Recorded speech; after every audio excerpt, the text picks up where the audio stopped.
you're twice as sure with two great names, Frigidaire and General Motors.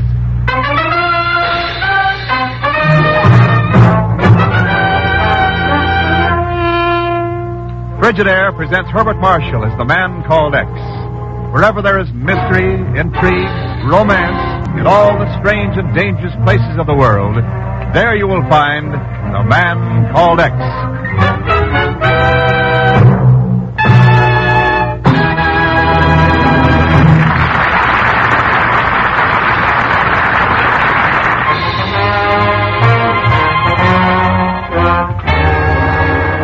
And now Frigidaire presents Herbert Marshall as Ken Thurston, the man called X.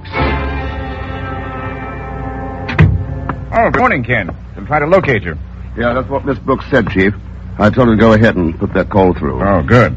Any idea what it's all about? No, he wouldn't talk to anybody but you. And he sounded pretty excited. Who is he, Ken? I never heard of him. Dr. Kupczynski, a scientist, Chief. Meteorologist. I met him a number of years ago. He's been up to the Arctic for the last 18 months or so in charge of an expedition. Well, he's back now. He phoned from up the coast at Plymouth. Plymouth, eh? I can't figure any reason he'd have for calling us. Nor can I, Chief, but I do know it takes something out of the ordinary to get Kupczynski excited. Wondering if this ties in with some of his theories. What theories, Ken? Well, he's thought for a long time that the Arctic region had possibilities of being kind of overlooked. You mean as an area? Oh, more than that. He's always claimed that this frozen north idea is all wet. That actually the country up there has enough natural resources to support big industry. Colonization. Matter of fact, that's the reason it... Just a second, Ken. Yes, Miss Brooks? I have Mr. Thurston's call to Plymouth now. Oh, fine. Here he is, Ken. Thanks. Ken Thurston speaking. This is Dr. Kupczynski, Mr. Thurston. How are you, Doctor? Mr. Thurston, you must come up here immediately. Oh, what's the trouble? Well, as you may know, we arrived back here from the Arctic this morning. Uh-huh. When I prepared to disembark, I discovered that all of our reports, all the data from a year and a half's work had disappeared. Oh? Furthermore, my geologist, Dr. Roberts, was found dead in his cabin. Mr. Thurston, I've not been able to determine the cause. No. All right, Doctor. Where'll I find you? I'm on board the Argonaut, berthed at the Old North Dock in Plymouth Harbor. Okay. See you in about 4 hours. So long, Doctor. Well, what's the story, Ken?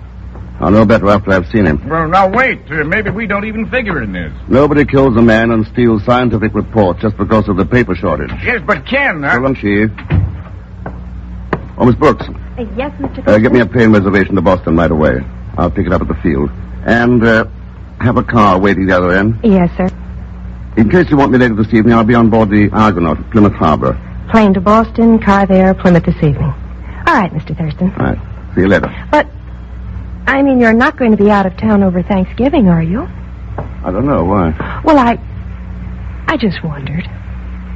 Oh. You're wearing your hair different, aren't you?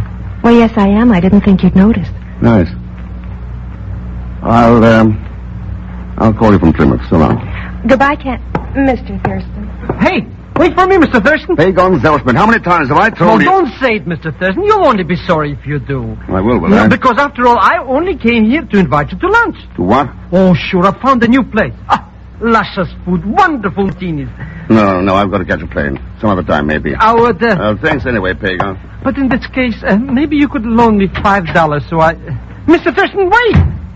Oh, well. Wait a minute. Miss Brooks, what did you say was the name of that boat?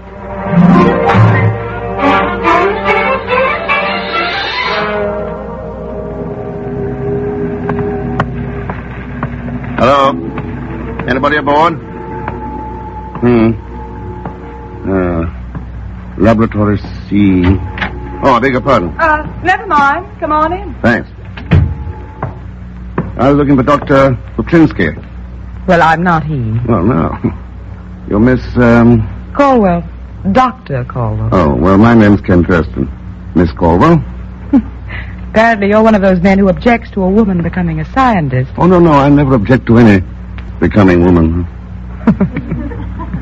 All right, I'm sorry I was rude, Mr. Thurston.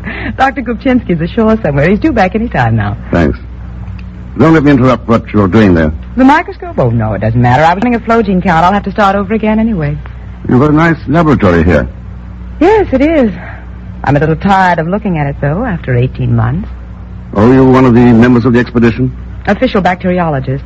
I've worked with the Stedman Institute for the last 5 years. Well, Stedman, that's the layout that financed this trip, isn't it? Yes. It's located here in Plymouth, a few blocks up on Water Street. I think that's where Dr. Kupczynski went.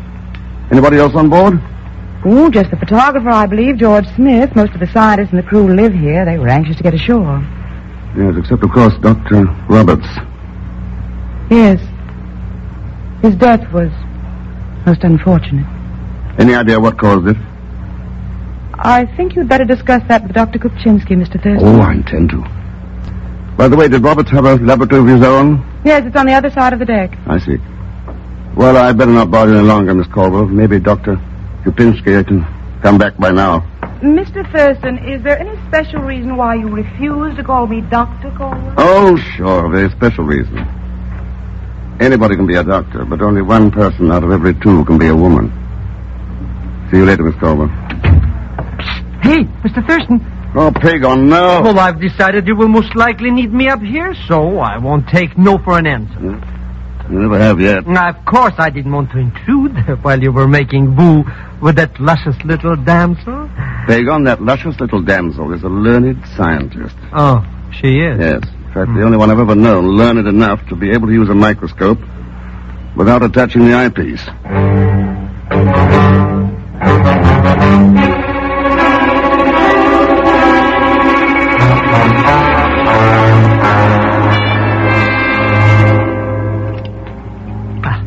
Shelves full of all kinds of bottles, little hammers, steel plates. Hey, this is a very funny-looking joint, Mr. X. It's a geology lab, Pegon. Dr. Roberts used these hammers and plates to break up rock samples so he could look at them under the microscope here, you see? But why would the doctor want to break up rocks? Different kind of doctor. Oh. Roberts was a geologist. Oh. Move over, you're standing in the light. Oh. Hey, can you see anything yet through that little microphone? Oh. I wonder if that... Maybe we ought to blow out of here, Mr. X, before this Roberts guy comes in and catches us. Wait a minute now. Sure, so that's it. What's it? Coal dust. You mean like they burn in furnaces? Is that all? That's all. But it may be enough. Good. Well, then why don't we scram before... Pegon, you can forget about Dr. Roberts. He was found dead in this room this morning. Oh, well, in that case, we don't... Dead in this room? Now, I know I'm going to get out of here, but... All right, you're both covered. Don't move. Mr. Thurston, it's a ghost. No, Pegon. I think it's just a photographer. You George Smith? Yeah, that's right. Suppose you give me a good reason for breaking into Robert's lab? Oh, I got a good reason, Mr. Smith, but I think I'd rather tell Dr. Kupczynski. Then why didn't you tell him in the first place? He's up forward in his cabin. Good. Let's go make sure he's alive. Huh? Any reason why he shouldn't be alive? Well, but then, when you come right down to it, there's no reason why Dr. Roberts shouldn't be alive. And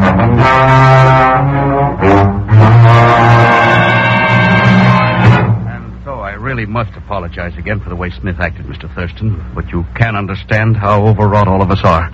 Oh, sure, Dr. Kupczynski. Forget it. Thank you, Mr. Thurston. I've just talked with Dr. Stedman at the Institute. He has the results of the autopsy.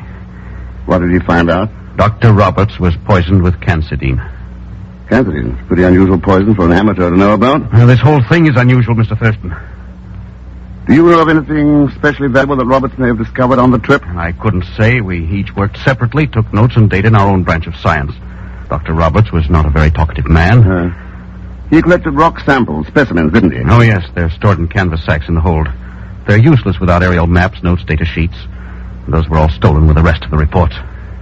Would you say the expedition itself was a success? Oh, beyond my wildest hopes, Mr. Thurston. Why, there's a whole new frontier up there. Well, this overcrowded world could use a new frontier. Yes, indeed. There are vast areas for fishing grounds, water power, all kinds of possibilities. And it's ours, our country's. Or was, until these reports disappeared. I know. Whoever has them could get a pretty fancy price for them from some other country, eh? Yes. And with Dr. Roberts' poison. That is what has been uppermost in my mind. What's that? Let me in quick, Mr. Thurston. Somebody's shooting at somebody out there in the deck. See anybody, Pegon? That shooting was somewhere on board. Why, Dr. Caldwell. That woman, Mr. Thurston. Wait a minute. Quiet, everybody. Mr. Thurston, somebody's coming. Quiet, will you?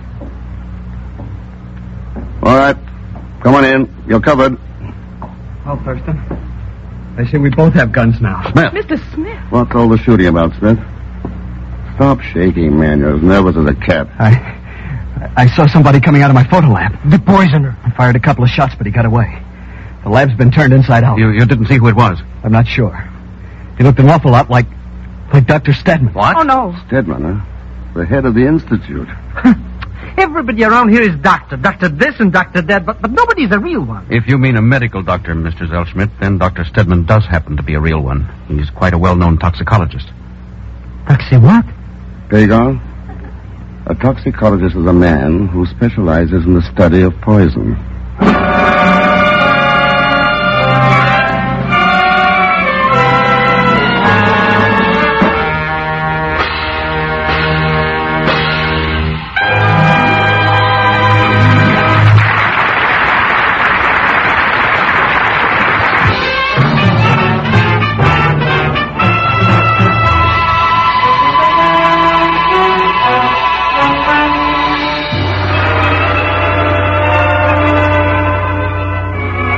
To continue with Frigidaire's Man Called X, starring Herbert Marshall. Returning this morning from a year and a half's work in the Arctic, the scientists aboard the Argonaut found ill fortune awaiting them in Plymouth Harbor. The geologist of the expedition, Dr. Roberts, was found dead from poisoning. And all of the expedition's reports have disappeared. Now Ken Pegon and Dr. Chupchinsky are on an expedition of their own down in the dark hold of the vessel. That makes 14 sacks we've opened already, Mr. Thurston. And what do we find? Rocks. Pegon, that's exactly what I expected to find. Now, drag the next one over. It's just as I feared, Mr. Thurston. These sample sacks are identified only by code numbers. They're useless without Dr. Roberts' report. Maybe not entirely useless, Dr. Kupinski. View of what I found in Roberts' laboratory. Hey, this one is not as heavy as the rest of them. Huh? Let's have a look. Roll the flashlight, Pegon. Mr. Thurston, now we got black rock. But that looks like... Yeah. Looks like anthracite coal. Right. That's the most valuable discovery of the whole expedition. Coal. Available for heat, power, smelting. As it is now, we know nothing of its location. A little hard to understand why you didn't know about this sooner, Doctor. Weren't you in charge of the expedition? Yes, but each of us worked individually, and each was to make his separate report to Dr. Stedman here at the Institute. My own particular field is meteorology. Dr. Caldwell's bacteriology, and so on. And Roberts worked by himself? Exactly. He flew one of the helicopters, took his own notes and samples, made his own maps. None of us had any idea. Wait, quiet. Yes? I don't hear anything, Mr. Thurston. Just water dripping. You be quiet. Behind these boxes, somewhere about here. Sounds like a little clock. Here. Grab the other side of that box. Now. Right. Mr. Thurston, look. Yeah. An electric circuit and a timer. It's connected to that drum of gasoline. Those briefcases beside it, the reports. Just a second. Wait till I disconnect this. Is the Roberts report there, Doctor? Just a minute. No, it isn't. I see. Well, at least we know now what it's all about. Well, this timing gadget's pretty unusual. Any idea what it is? Let me see.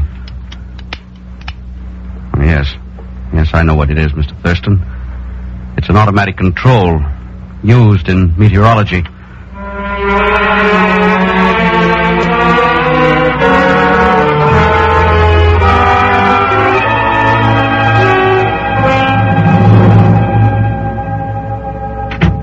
Mr. Thurston. Hope you didn't get tired waiting, Pegon.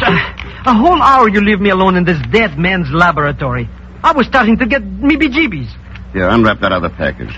Where'd you get those bundles, Mr. X? From Dr. Stedman, over at the Institute. Stedman? Oh, you mean the taxi... Quiet, you're not in Times Square. Huh? I mean that poisonous guy. Well, did you make him confess, maybe? No, not quite. Matter of fact, he says he didn't kill Roberts. He's lying. Maybe. But it's true that any one of this bunch could have taken the cancidine from the storeroom. Hey, it's a brush and a can of paint. Phosphorescent paint. Shines in the dark. I want you to paint this with it. Oh, sure, just leave it to... Mr. X, take it away. Yeah, it's not going to bite you. Hurry up and get it painted. I'll see you later. Mr. Thurston, you're not going to leave me here alone with that thing? Sure. What reason do you have to be scared of it? You didn't kill anybody this morning. So long, Pegon.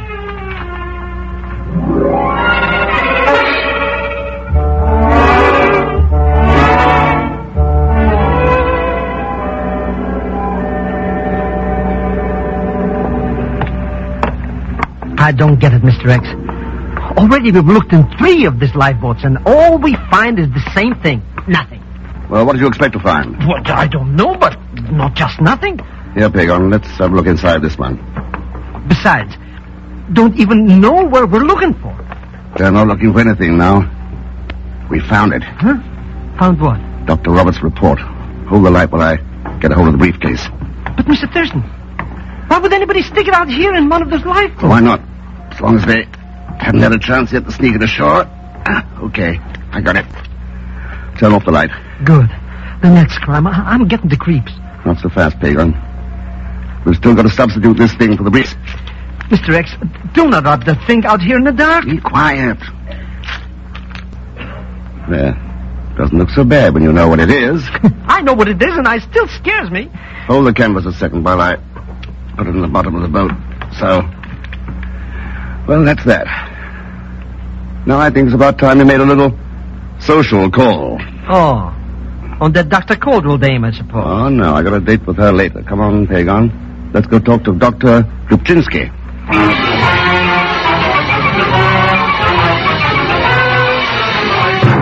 And as you can see, Robert's discovery would have given the final boost to any plan for colonization.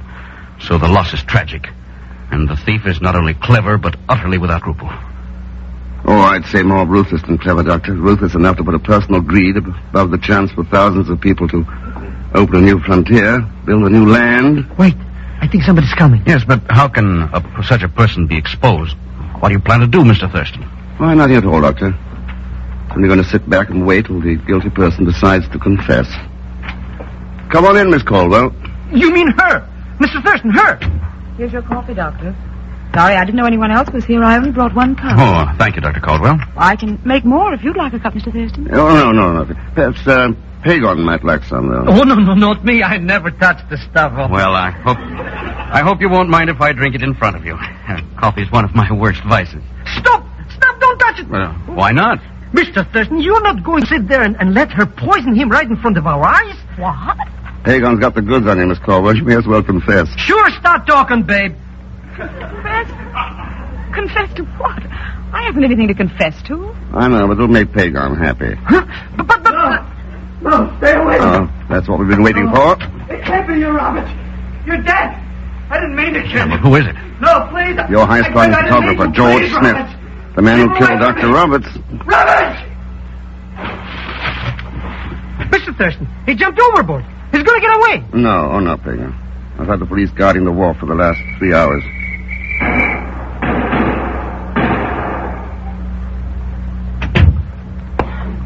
Well, that's that. But what was the matter? What scared him that way? You should have seen it. It was mainly a guilty conscience, helped along quite a bit by a plaster death mask of Dr. Roberts. Death mask? Yeah, I got it from Stedman earlier this evening. Put it in the lifeboat where Smith had hidden the stolen report. Oh, then you found it? But why were you certain George Smith was guilty? I wasn't certain. But since he did all the photographic work, he was the most likely person to have found out what Roberts was doing. Well, I think I could use that coffee now, Miss Caldwell. Thank heaven the reports were saved. There'll be a new land, Mr. Thurston. A new frontier up there in the Arctic. Yes, Dr. Kupczynski. And let's hope the pioneers who go there will carry the same vision. A sailing ship brought to Plymouth Harbor over 300 years ago. A belief in the courage of human freedom and in the dignity of the human spirit. Belief in the right of a man to dream and to sow and to reap what he's sown.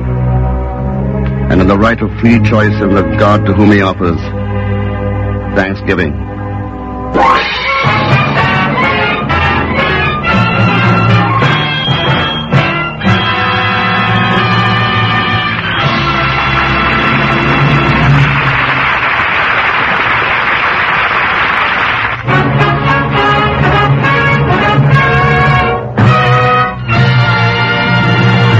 Frigidaire star Herbert Marshall.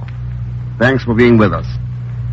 Next week is a special occasion for us because it will mark the 100th broadcast of our sponsor. The 100th consecutive week the Frigidaire's enjoyed bringing radio entertainment into your home. Our story will be Checkmate in Tahiti, and I'm sure you'll enjoy it. As usual, Leon Belasco will be along as Pegon Zellschmidt. So join us, won't you, for our 100th broadcast next week, when I return as the man called X. Good night.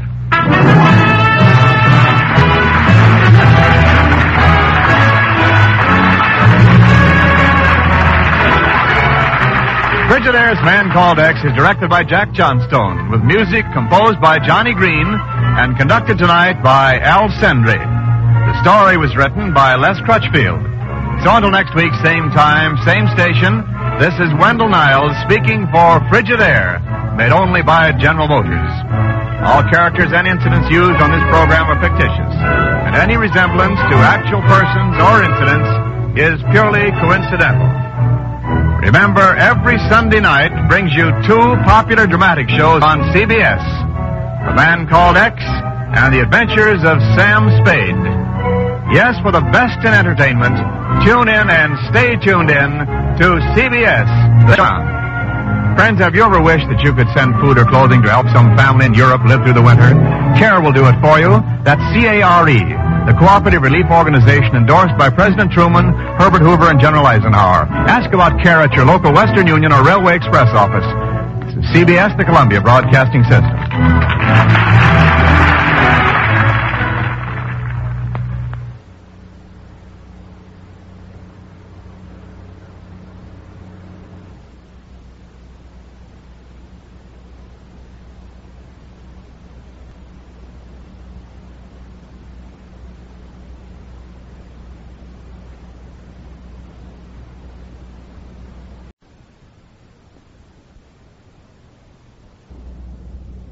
Your price is sure with two great names, Frigidaire and General Motors.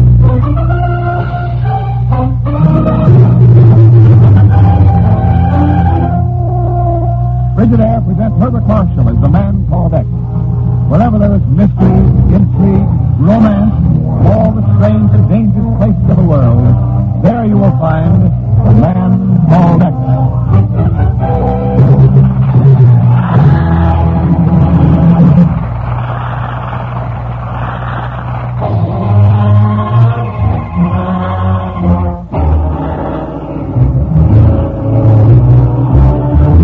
Frigidaire presents Herbert Marshall as Ken Thurston, the Man Called X.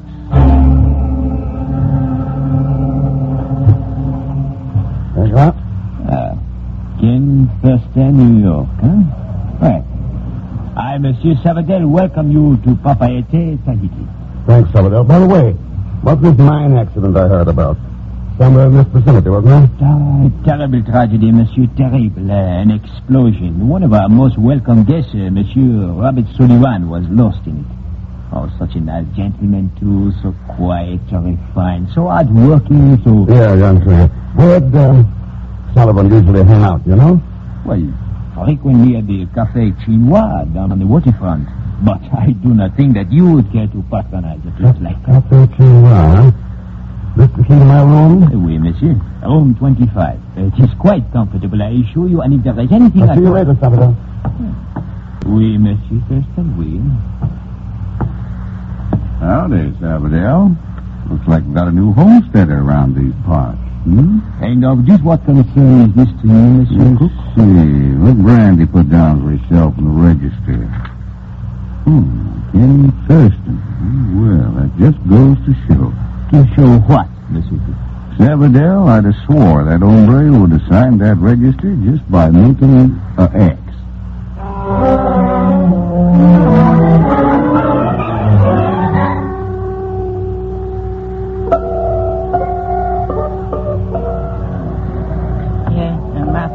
Your drink, so. Must be some mistake, waiter. I didn't order any.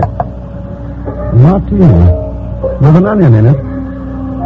Wait a minute. Who ordered this for me?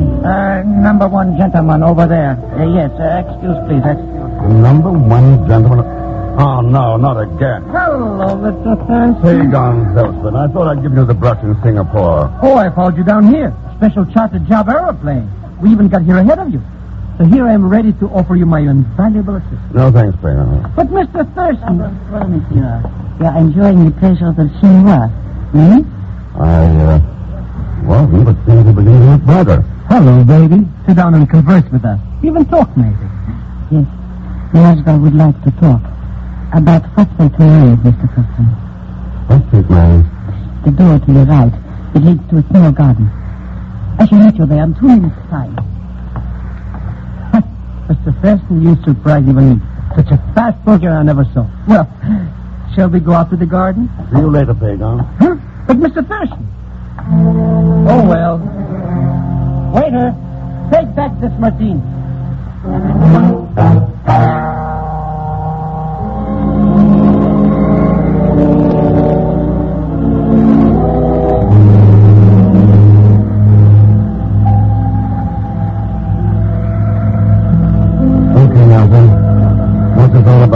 Mr. Thurston, Bob Sullivan had said to me many times, if anything should happen to you, I was to get in touch with you. Did he tell you why he thought something might happen to him? Yes, monsieur. I only know he was worried about the phosphate mine, and I am certain he did not die by accident. That's all right. Who else might know something about this? There was one man.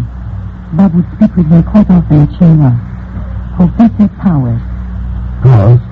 Who's Professor Powers? He owned a plantation back in the hills, near the mine. They had many talks together. Perhaps he knows something. That all? No. There is another. A man who comes from... No, hold it, Naja. Don't be moving over there. Quiet now.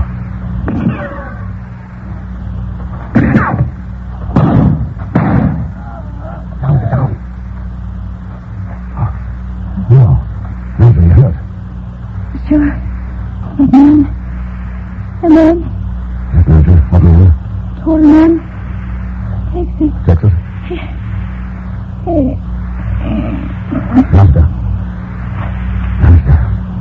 Wow. Looks like the gal got killed, don't it? Reckon maybe those shots were meant for you, Mr. X?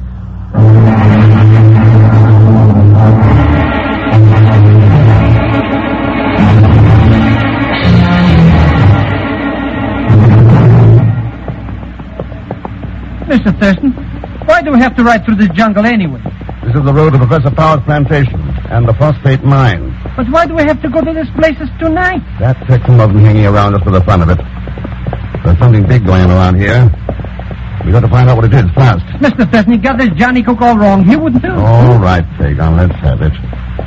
What do you know about him? Well, it was like this. I wanted to come to Tahiti to help you, you understand? But I had a little problem. Yeah, you were broke. Go on. Yes, well, there was this seaplane at the docks, and I heard Johnny Cook say he was flying here. So... I see.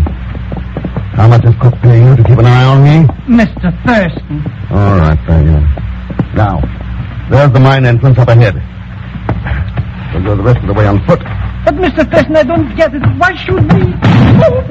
Stop right there, gentlemen. Well, a little late in the season for manhunting, isn't it? Who are you? You can forget about my name. And if you're thinking of entering the mine tonight, forget about that, too. Come on, get away from here. And if you think I don't mean...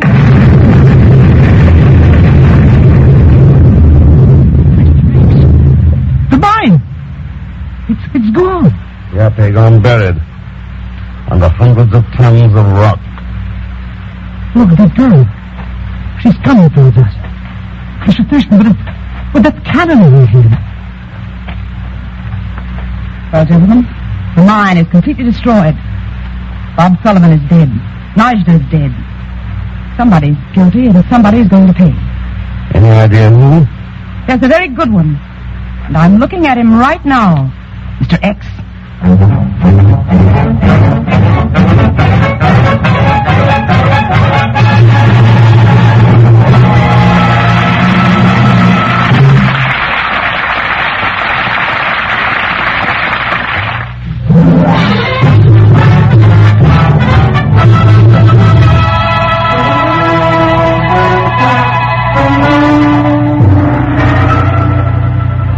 Continue with Frigidaires' Man Called X, starring Herbert Marshall. With Europe in desperate need of phosphates to help ease the critical world food shortage, Ken Thurston is in Tahiti investigating a series of so-called accidents occurring to a big phosphate mine. Well, anyone else you'd like to blame for this mine explosion, Mr. X? No, it looks as though I'd better come up with some of them. Yes, just as soon as I take that rifle away from you. Oh, that door. Yeah, that's better. I should have killed you first and asked questions afterwards. That Johnny Cook's advice? Johnny told me that I suppose you think you're pretty smart. Who are you? Maida Boyd. I'm Professor Powers' niece. What's that supposed to tell me? Everything or nothing? Any other questions? A couple. But they can wait. And if you're quite through with me, I think I'd like to... Sure, if you say. Thanks. All right, boy. I'll be seeing you around, Mr. Thurston. The next time I won't take any chances.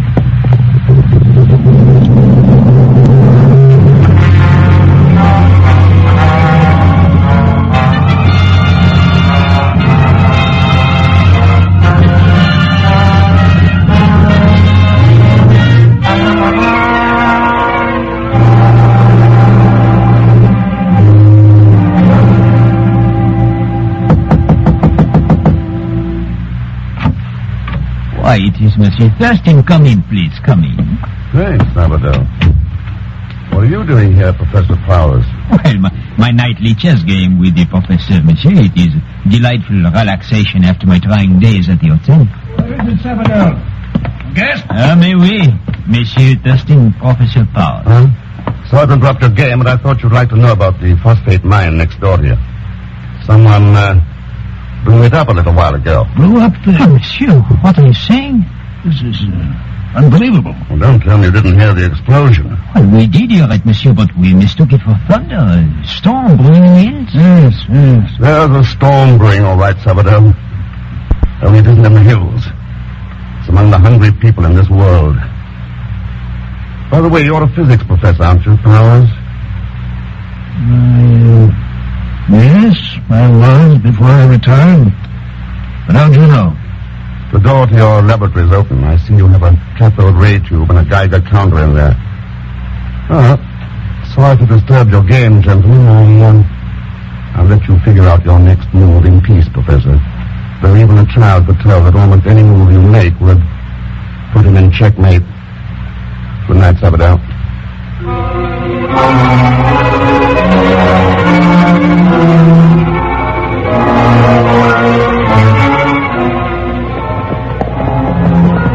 Go straight to the hotel, Pegon.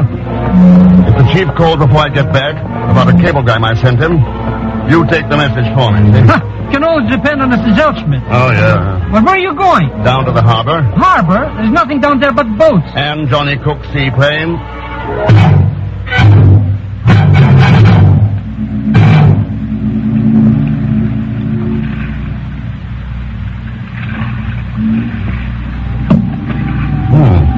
Strange kind of safe to have aboard a seaplane. Well, howdy, Thurston. Hello, Cook. I didn't expect you back so soon. Yeah, I reckon. Sometimes since I've seen a safe made of lead instead of steel. Yeah, that's right. Now, why would a man want a safe made of lead, do you reckon? If you'll put down that 45 for a minute, we can talk it over. I don't know if I rightly should, Thurston. What do you think, Maida? Maida? That's right, Mr. Oh, that was right neat, honey, right neat. Johnny, what was he doing here? I'll tell you later, sugar. Got a little old job to do first. Job? Yeah, wait till I told him over to the cargo door. No. Yeah. Mighty peaceful out yonder in the harbor, Thurston. I reckon maybe you could sleep right comfortable out there.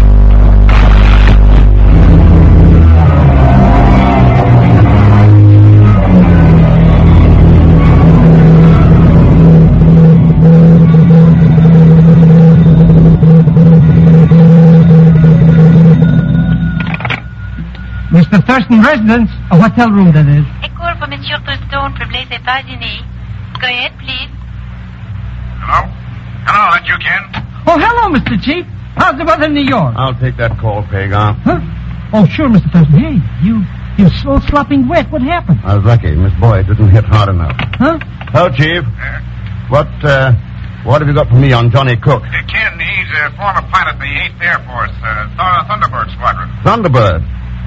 That's the one Bob Sullivan flew in. That may explain a lot of things. Not to me, it doesn't. Anyway, since the war, he's been flying a freelance cargo plane out of Tahiti. That's about all I have right now. What about you? Things are plenty hot here. Sounds like we've got listeners, Chief. I'll call you later. So long. Pegon, what do you know about that lead safe Johnny brought back from Singapore? Safe? Oh, you mean the one Professor Powers wanted? Powers? Sure, I should have known. It all ties in. Huh? What ties in with what? Phony chess games, down counters, phosphate mines. Come on, Pegon, we're going back to that plantation.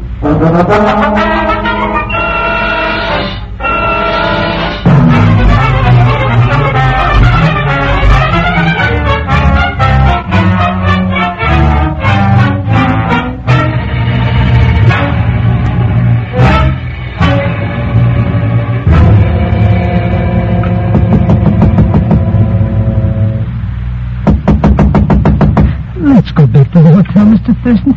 Nobody's home yet. With all those lights burning, maybe the door. Yeah. Let's go in. The joint's empty. Let's try the laboratory. Look at all this junk. Tubes, bottles, gas burners. What a mess. I never... It's Rex. That old shoe lying under the bench. There's a foot on it. Yeah. Professor Powers' foot. He's dead, Pegon. But who killed him and why? Maybe that great powder on his shoes can tell us. So that's where all those dusty footprints came from. But why are you tasting it, Mr. Thurston? It's only dust. The phosphate salt. Powers was in that mine tonight. But the entrance was blown to pieces. How could he get in? That wouldn't be tough if there was another influence from this plantation. Now, if we can follow those footprints. Wait till I take this gadget with me. Okay, let's go. Mr. Thurston, what are we going to do with that little box? Pegon, we're going to play a detective.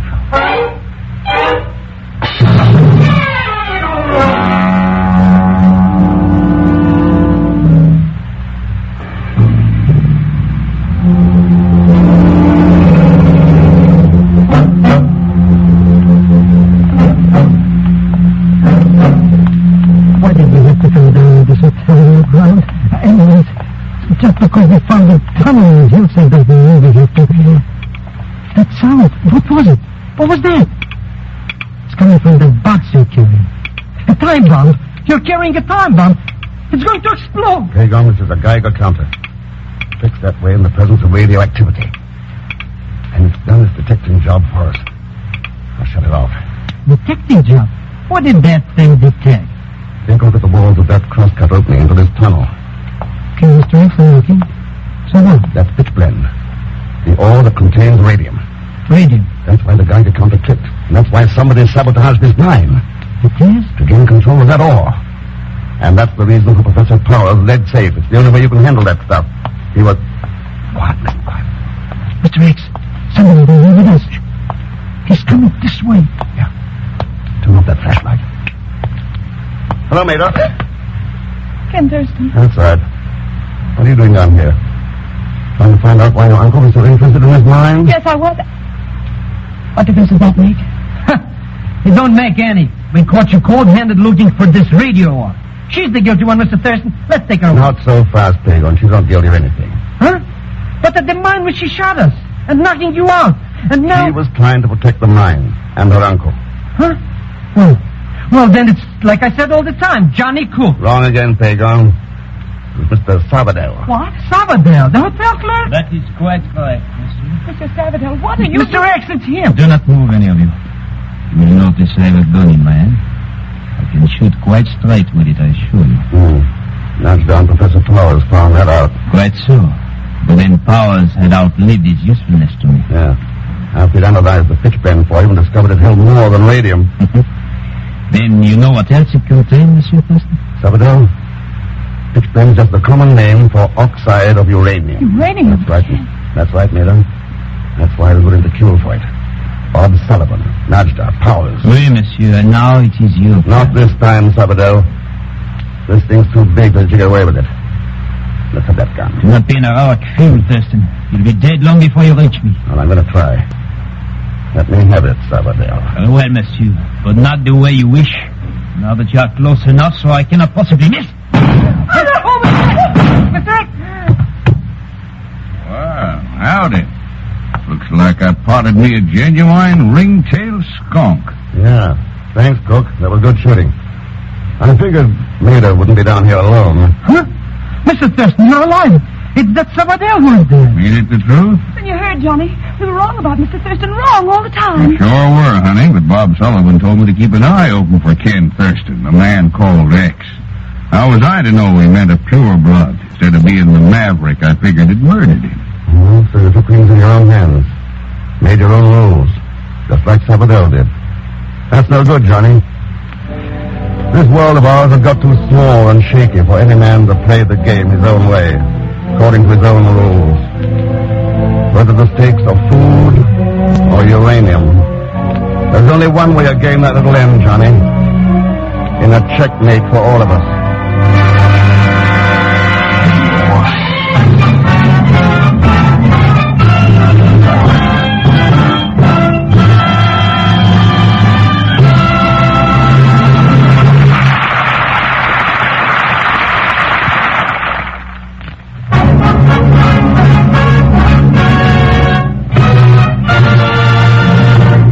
Before introducing our star, Herbert Marshall, once again, I'd like to read a telegram which is addressed to him from the head of the Columbia Broadcasting System. Bart, I'm sure you won't mind my reading it on the air. Of course not, Wendell. It says, Dear Bart, heartiest congratulations to you and your sponsor, Frigidaire Division of General Motors Corporation, on the completion of 100 consecutive Frigidaire shows. May I say to you personally and to everybody connected with the man called X that I think you're doing a grand job. Best proof of that is the millions of people who listen to you every Sunday night at this time.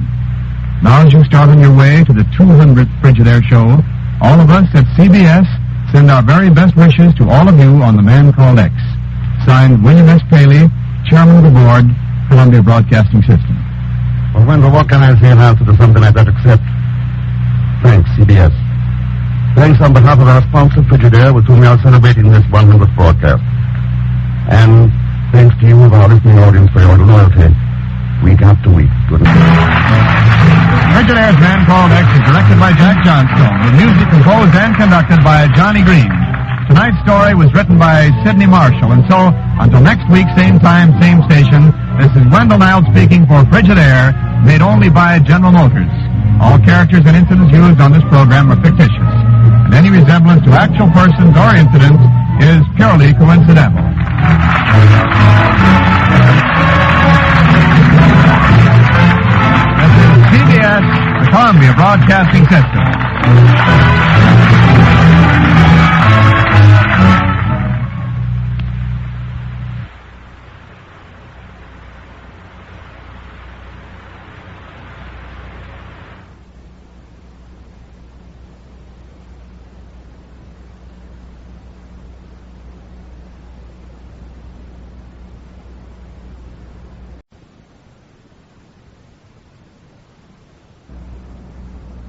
Price is sure with two great names, Frigidaire and General Motors.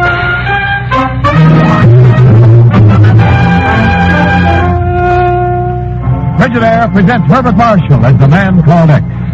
Wherever there is mystery, intrigue, romance, all the strange and dangerous places of the world, there you will find the man called X.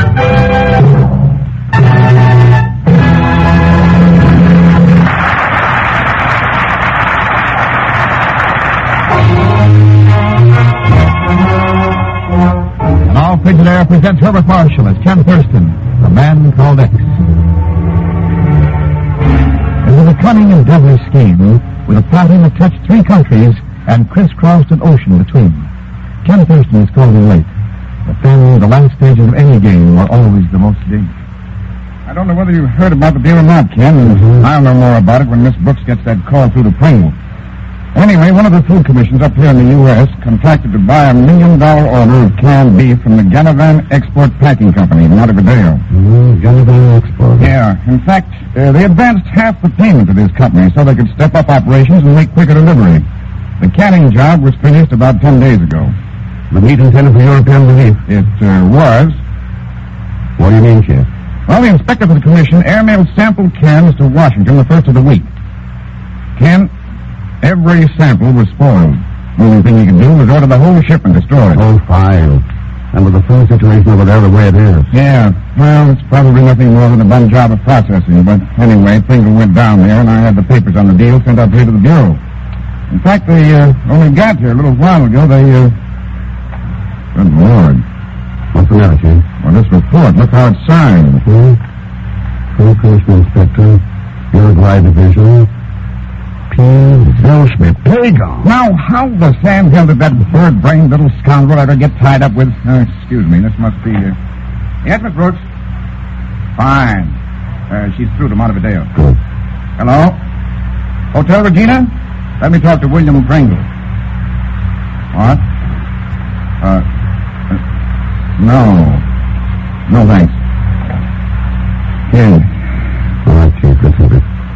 Bill Pringle was accidentally killed at 1:45 this afternoon. He fell out of it once they were wounded. Bill Pringle. Bill Pringle, I don't know. Yeah. Oh, no. Maybe it was an accident. But if it wasn't, then somebody's going to pay for it. You can count on that. Chief, I'm going to Montevideo.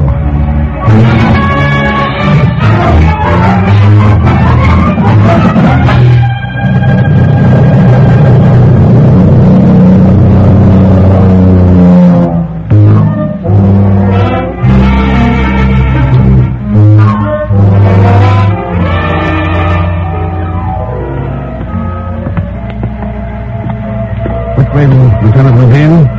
Straight ahead? Yes, Senor Thurston. The office is there in the far corner of the way. Yeah. I see. Lieutenant, what do you know about this Mr. Contraband? Very little, senor. Except that he is the owner of this concern. The export packing company has never been subject to police investigation before. Oh, it isn't now. It's just that I'm following a hunch, that's all. Oh, seems to visit a leaving.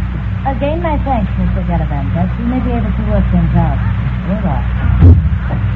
Oh, well, Lieutenant Rubin. I'm sorry, I don't believe... Oh, yes, the lady from France. Yes, Lieutenant. You want the owner, remember? But of course, I checked your passport when you arrived on the plane yesterday. May I present Senor Thurston? Senor Thurston? Resident of this beautiful little city, monsieur? No, I just got in from the States a few hours ago. Apparently we're both visitors. How nice. And have we not found a lovely place to visit? Imagine living summer in December. No, then of course it will be winter here next July. Things usually balance up, mademoiselle. Yes, I suppose they do. I never thought of it that way. I am staying at the Hotel Regina, monsieur. Au revoir. Senor Thurston, I envy you. In 1 minute you have made a conquest. Yes, it's elegant, charming. And the perfume she was wearing. Yes, Lieutenant, Mr. Contraband, isn't it? Of course. Shall we go in? Huh? Oh, Lieutenant Rubin. Come in. Thank you. Senor Contraband, this is Senor Thurston. Thurston? Thurston is from the Bureau in New York. I see. Won't you sit down, gentlemen?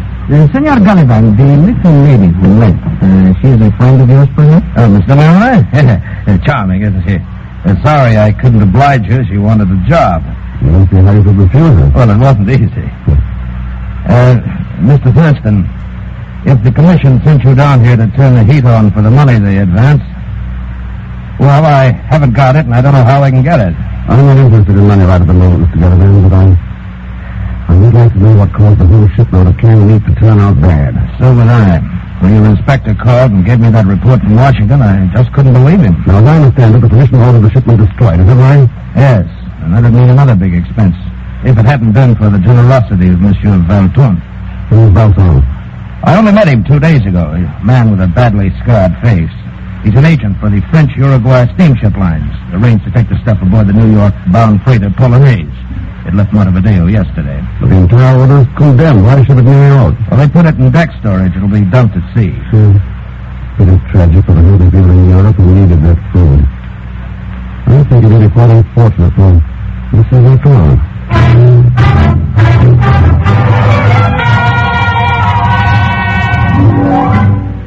But, Mr. Thurston, I swear by the Father father of my father of Oh, my father... pipe down, Pegon. But Inspector Zellschmidt. Mr. X, you always said I should work at something honest for a change. Well, you were joking, of course.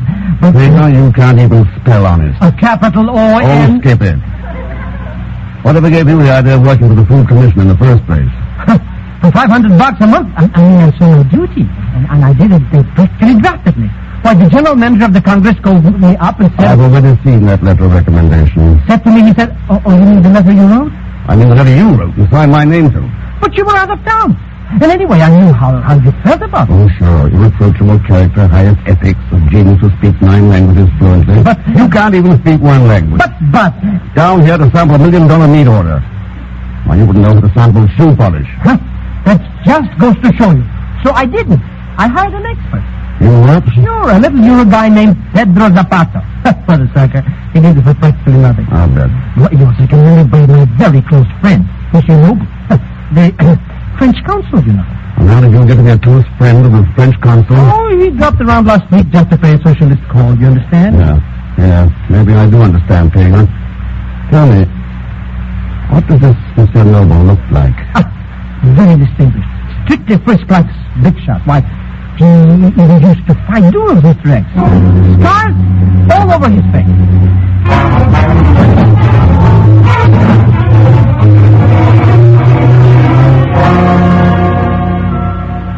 And so I can assure you, Monsieur Thurston, that during the 3 years I have been company agent here in Montevideo, no one by the name of Alton has ever been connected with the French-Uruguay line. And also, as I told you, the French consul has been up in Panama for the past 10 days. So we'll not return before sometime next week. I see. There's one more thing. One of your traders, the Polonaise, sent to New York yesterday. But you've been misinformed, Monsieur. The Polonaise is bound for Le Havre, France, not New York. What do you know about a shipment of canned meat to be dumped overboard somewhere at sea? But you're joking. There is no such shipment. Huh? A large consignment of the type was shipped by, yes, Mr. Smith. Smith, eh? But most certainly not to be dumped overboard. You see it? Here. Destination, Le Havre, France. Do you happen to remember anything about the appearance of this Mr. Smith? Just an ordinary man, except for some rather deep scars on his face. Well, thanks for your trouble. I won't take up any more of your time. No trouble at all. The motto of our line is service with a smile, at low cost. How inspiring. Good day. There you are, Mr. Thurston.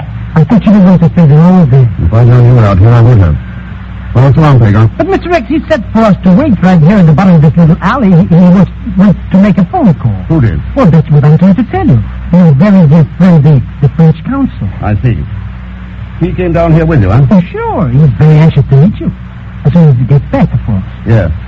Gets back from Panama, as a matter of fact. Huh? Mr. X, what's the matter with that driver? Hey, look out where you're backing that truck. Wait, there's no driver in that truck? But then why... Never mind, move, fast.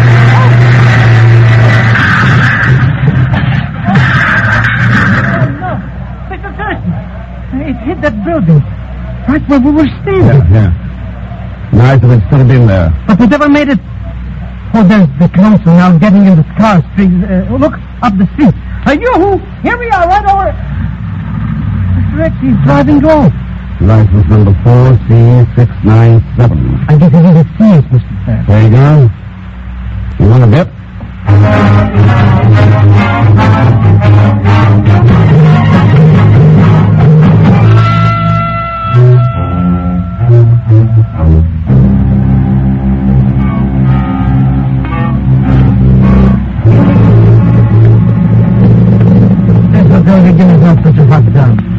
Why don't you get a suite in my hotel? Couldn't stand the glamour, Pegon. Diplomat consuls all over the place. I still don't understand why he drove off down there in the street. No.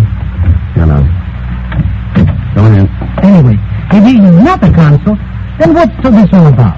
Pegon, it's about $1 million worth of canned meat that somebody wants to make $5 million out of on the French black market. Oh, well, and that's right. What kind of a shady emotion do you use? Not the kind of smelling. It's a little French import named Jean Barone. I've got a visitor. French import? That reminds me, how could anybody sell that meat when it's no good? That's what I'm going to ask your helper as soon as I can get Lieutenant Rubin to pick him up. You mean my friend Pedro Zapato? But he... Hello, operator. Get me Lieutenant Rubin at the Montevideo police. No, never mind, operator. But Mr. Thurston, how come you change your mind? Well, I'm pretty sure that the police hunt for a man and nobody know where he is. Huh? Yes. I'll take a look behind this man.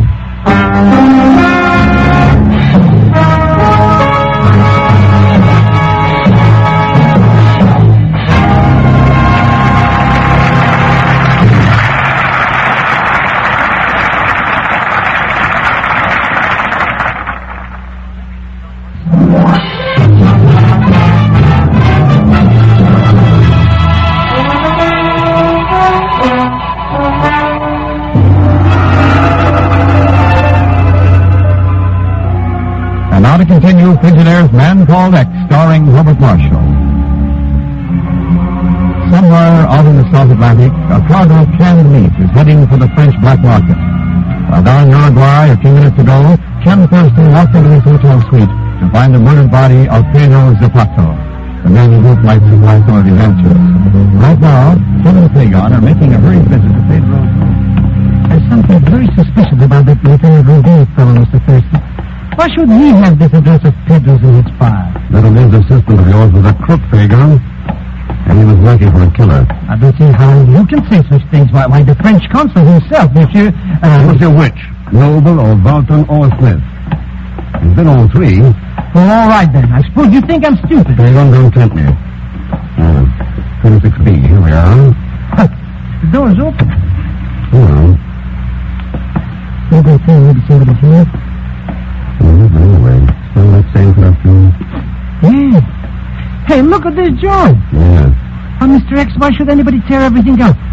Maybe somebody didn't want Pedro Zapata to do any talking. Dead or alive. Yes, Mr. Oh, the telephone. Huh? Senor Thurston? Lieutenant Rubin. Somebody's already been here. They've torn the place to pieces. That I was afraid of. But I have traced the license number you gave. Oh, that's it. The car belongs to a public rental agency at 104 Avenue Positas. 104 Avenue Positas. All right, Lieutenant, now's the time to put the lid on. Lock every exit out of Montevideo. Make it fast.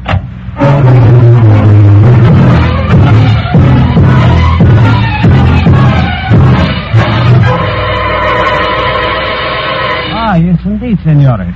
That number is the license of one of our autos. The car is sitting in the back room at the moment. When was it turned in? That particular car was rented by the customer at precisely 1:48 yesterday afternoon. 1:48. It was returned this evening at 5:26, something over 1 hour ago. And who was the customer? Mr. Smith. Smith, eh? Full of a scarred face? As a matter of fact, yes.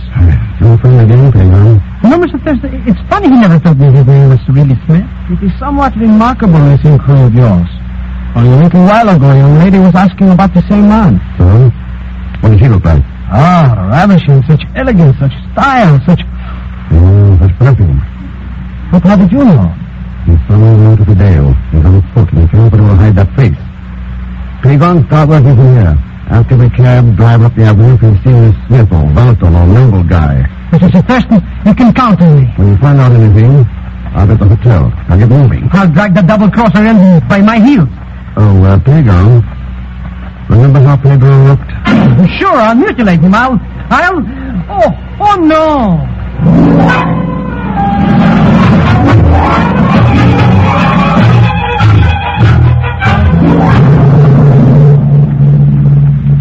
Hello, Mr. Thurston. Oh, I didn't know you were talking on the phone. Hello, Ken.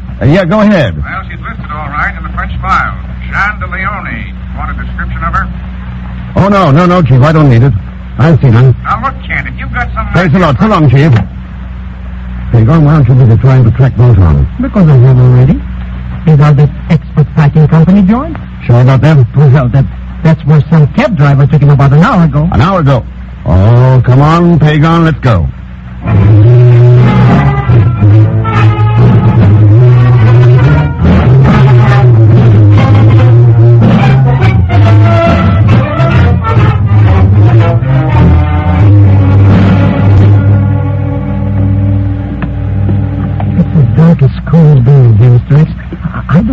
you don't use that flashlight? Quiet, Pegon. And we'll let him there in the office. Oh, Mr. Donovan, probably went home and forgot it. Wait. Maybe we'll use this flashlight right now. Better put up your hands, Mr. Mooney. Hey, that little French cookie. Oh, you see, I became lost here in his office with this, and I was going to call him Mr. Contraband. No, don't take it, Glenn. Thanks. Mr. Mooney, I know who you are. I know what you are. But how could you? Because he is the man called X. Oh, no. Go on. Let's go ahead and pay that visit you were planning. Huh? Oh, Mr. Thurston. Inspector Zellschmidt. Good evening, Mr. Gallagher. Mr. Donovan, we just caught a housebreaker outside of your warehouse. This little cauliflower here. What? Oh, it's Miss DeLeone. Say, what's going on here? Can't blame you for wondering, Mr. Gallagher. We're coming pretty fast in this game. Has Mr. Volton been here? Balcom? Well, of course not. As far as I know, he's on a freighter headed for New York. Mr. Thurston, I just figured it out. This guy Gallivant is Volton. What? Sure, why not? He uses makeup to look like scars on his face. He's just a Dr. Jekyll and Mr. Hyde. Grab him. Oh, pipe down, Pegon. I saw Balcom and he didn't weigh any more than Mr. Leone here. Then who is guilty, Mr. Thurston? Mr. Balcom. Huh? Who's that? Come in, Lieutenant. Who is... I came as quickly as possible after I received your message, Senor Thurston. You're right on time, Lieutenant Rubin. The only person you need now is Mr. Volton. And I suppose you are going to tell us what has happened to him. Yes. I wouldn't reach into that drawer, Mr. Gallagher. Lieutenant Rubin has recovered. You will please not move, Senor Gallivant. Pegon, that looks like a closet back to the desk there. Why don't you take a look? Oh, sure, Mr. Thurston, I'll be glad to. We have to have the place searched, Lieutenant, but I did smell powder smoke when I came in there. It's him. Volton. He's in there with the holes all over him. Well, Mr. Gallagher? He's the one who did it, Volton. He talked me into it. He's the one who killed Pringle and Zapato. Oh, no. He might have killed Pedro Zapata, but not Bill Pringle. Because at the very moment that happened, Volton was halfway across town running a car. What? Bill Pringle was my friend, Gallagher. Before I came down here, I saw somebody run a paper cane. All right now, talk and tell the truth. Wait a minute. Where does this little Villioni number fit in? Pedro, Mademoiselle Leone is an agent of the French Secretary. Huh? That is correct, monsieur. You see, I followed Monsieur Volton from France when he was one of the leaders of the black market. Well, that's that, Mr. Thurston. I guess we did it. Oh, sure. Yes, we did it all right. Mademoiselle, I suggest you came to your headquarters and arrange a reception for that freighter when it gets to the house. I shall take care of the matter, Mr. Thurston. And may I offer you sympathy in the loss of your friend? Thanks, Mademoiselle. So I don't know. He died so a cargo of food could reach the starving people of Medford. Maybe it's a very small reason for a man to give up his life. Maybe it's the biggest reason in the world.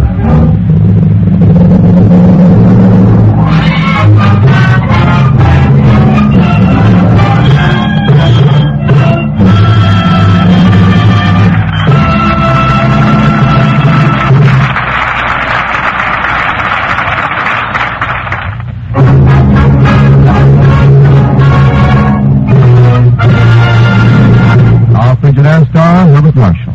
Thanks for being with us. Next week, our story is called Delta Concerto.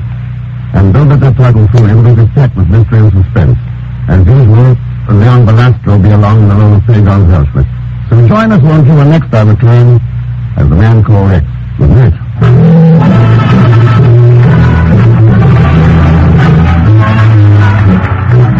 Frigidaire's Man Called X is directed by Jack Johnstone, with music composed and conducted by Johnny Green. Tonight's story was written by Les Crutchfield. So until next week, same time, same station, this is Wendell Niles speaking for Frigidaire, made only by General Motors.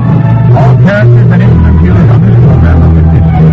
Any resemblance to actual persons or incidents is purely coincidental. Remember, every Sunday night brings you two popular dramatic shows on CBS, The Man Called X and The Adventures of Sam Spade. Yes, for the best in entertainment, tune in and stay tuned in to CBS, the biggest show in town. This is CBS in Columbia, broadcasting to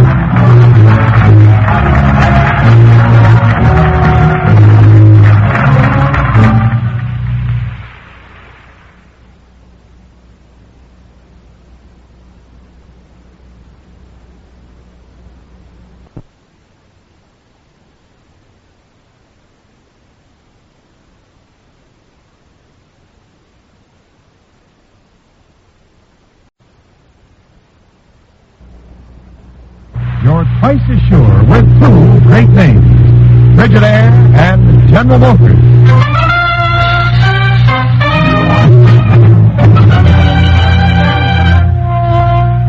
Frigidaire presents Herbert Marshall as the man called X. Wherever there is mystery, intrigue, romance, in all the strange and dangerous places of the world, there you will find the man called X.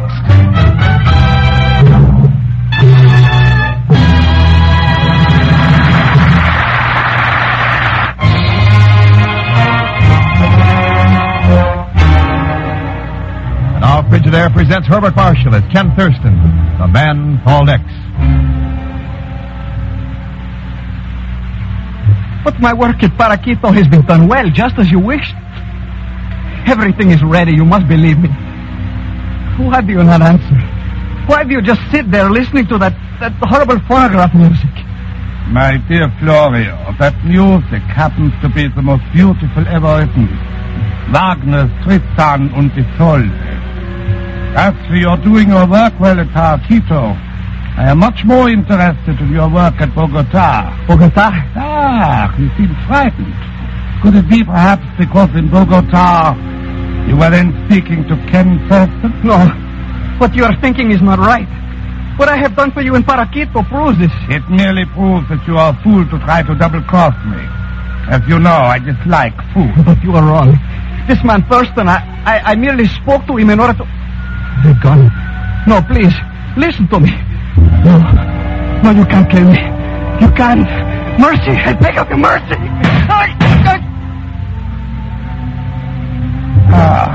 Tristan und Isolde. Beautiful, beautiful. Someday, perhaps, Mr. Thurston shall listen to it also. Yes, my beautiful.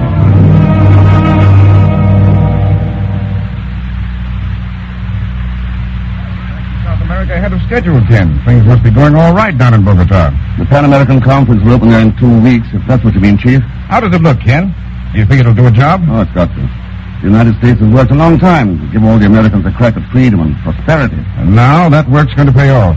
Unless Paraquito pulls out of the conference. Pulls out? But it's one of the key countries in Central America. The whole conference could go to pot.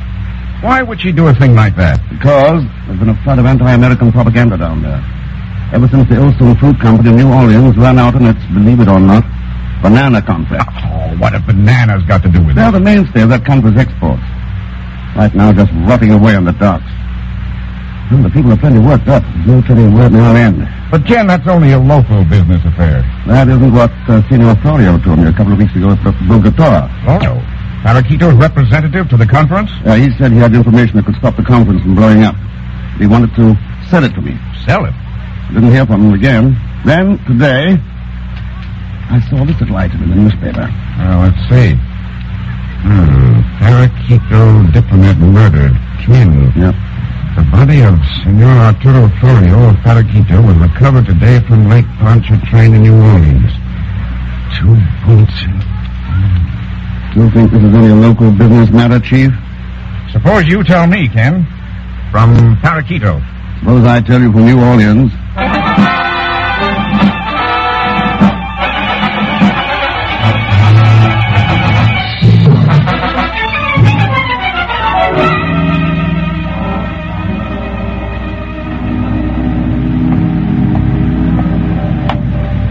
Hiya, Bard. That ship loading from the Ulsan Fruit Company? Yeah, that's right, mate. The Escondido sails for Paraquito at dawn. Uh-huh. How you fixed for hands? My name's Hurley, not Olson, mate. I'm only boss stevedore around here. You'll have to ask the big boss about that. Try the office over there. Thanks, Hurley, I will. Good luck, mate. You! Hey, look out! The cargo truck! Watch where you're walking, you idiot. Well, What do you think these piers are? An amusement park? We've got no time for sightseers around here. running him down's a pretty drastic way to get rid of him. Meet the boss of our outfit, mate. Miss Zora Olson. He's looking for a job, Zora. Is he? Well, the answer is no. I wonder. What do you mean, you wonder? I was recommended by Arturo Florio. Listen, mister, I got no time. Arturo Florio? Yeah. A mutual friend, wasn't he? Swap this over in my office. Glad to. Thanks again, Hurley. Forget it, mate. See you around.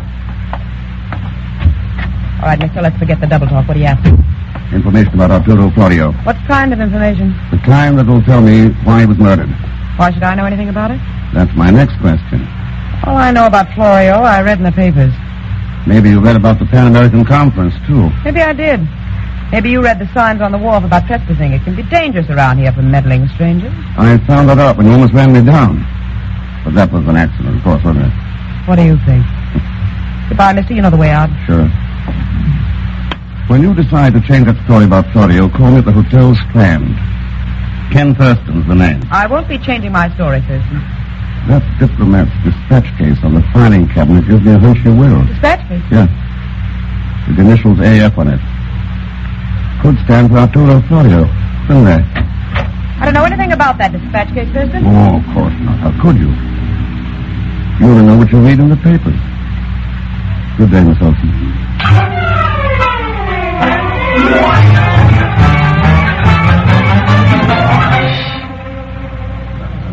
Is this for me, clerk? Oh, Mr. Thurston, why, yes, sir. Miss Zora Olson called the hotel for you just a few minutes ago. Oh? She wants you to meet her as soon as possible at a supper club on North Rampart Street. Quite an intimate place called La Lune d'Argent. All right. Anything else? Yes, sir. Senor Malo Manzana has been trying to reach you all afternoon. Manzana? What was he? Quite a wealthy banana king, I understand, from what he's... Oh, there he is now, coming across the lobby. Go to work. Oh, no. Ah, Senor Thurston, mi amigo friend. ¿Cómo está usted? What have you? Pegon Zellschmidt. What are you doing in New Orleans? Looking for you, of course. Tell me, what's this Senor Malo Manzana routine? Oh, that. A cute Creole chrysanthemum calls me that. It's her pet name for me. Oh, how that baby loves me. Sure, naturally. Well, Mr. Thurston, now that we're back together again... Pegon, I was interested. But, I don't care how you got here, what you intend to do for me. And one thing's sure, you're not going to make your living off me. But... You better check up on how much that girl really loves you. Huh? Malo Manzana in Spanish means bad apple. So long, Pegon. But, Mr. Thurston... Such ingratitude. Sometimes I wonder why I let him keep associating with me. If it wasn't for the money in it, I'd quit. The money. But what am I waiting for?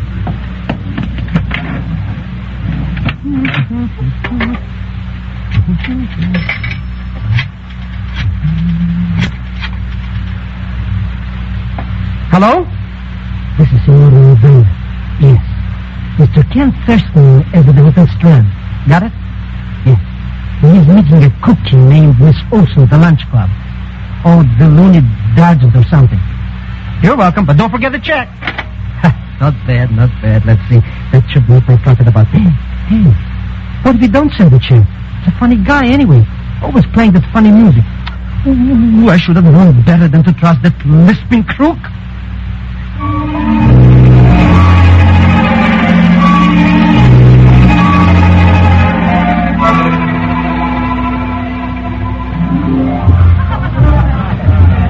Bonsoir, monsieur.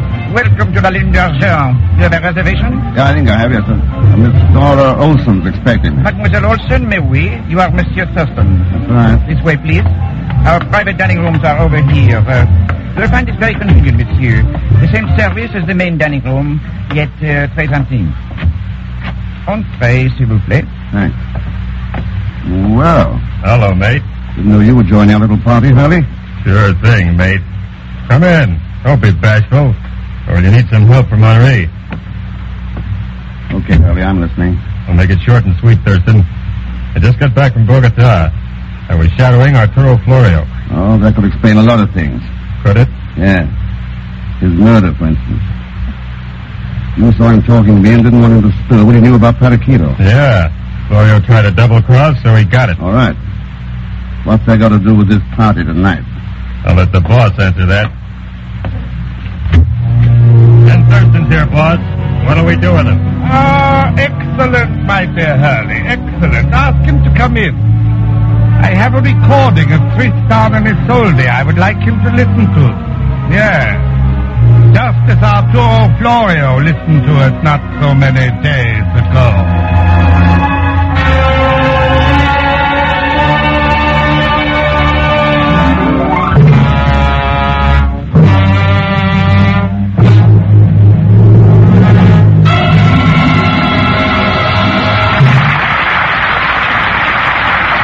And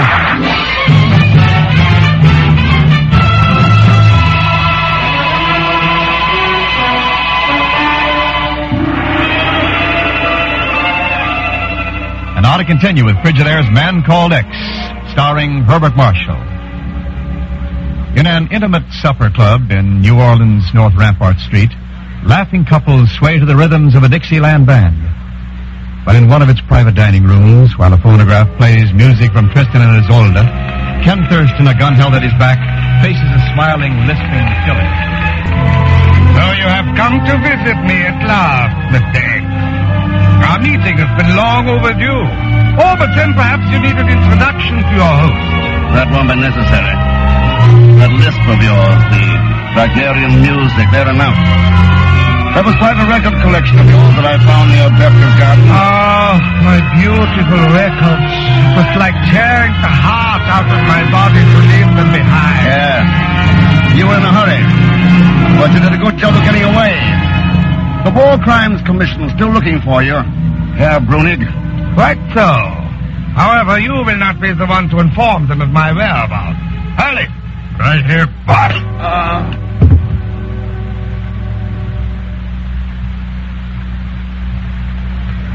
I'm sorry, miss, but I can't tell you anything about Mr. Thurston. We give out no information concerning our guest. If your memory needs a little oiling, maybe this pill. Sorry, that won't help you in the least. Pardon me, my petite senorita. Did I hear you inquiring about Mr. Thurston? Yes, that's right. Well, it's quite possible that I could help you find him. However, my memory, you understand. I see. Here. How's your memory now? Imagine that. Everything is coming back to me. All right, let's have it. Where is he? I don't know for certain, you understand, but I wouldn't be a bit surprised if he'd gone to a nightclub. Something to do with the loons. He's meeting a Miss Olson. Don't have to tell you any more, of course. That's right, you don't. I'm Zora Olson. Well, how do you do? I'm very pleased. Zora Olson? And I wasn't meeting him anywhere tonight, but thanks for your information anyway. But I didn't give you any. I didn't tell you nothing about Mr. Thurston. You told me just what I wanted to know about Mr. Thurston.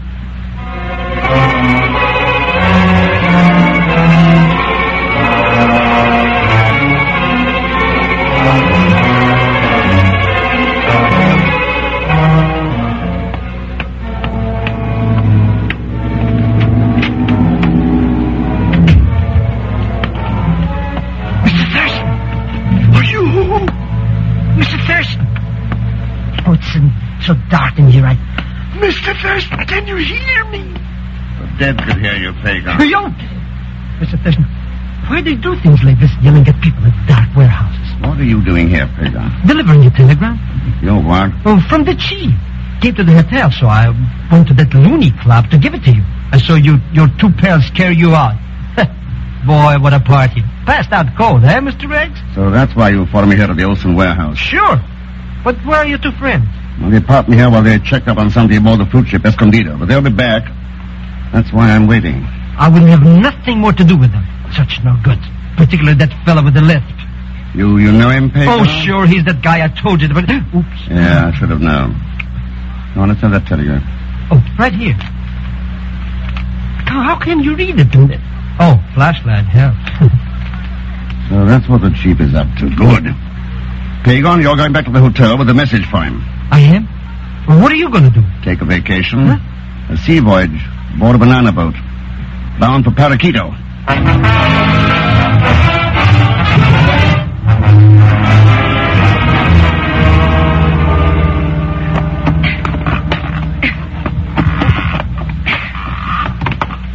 Hello, Zora.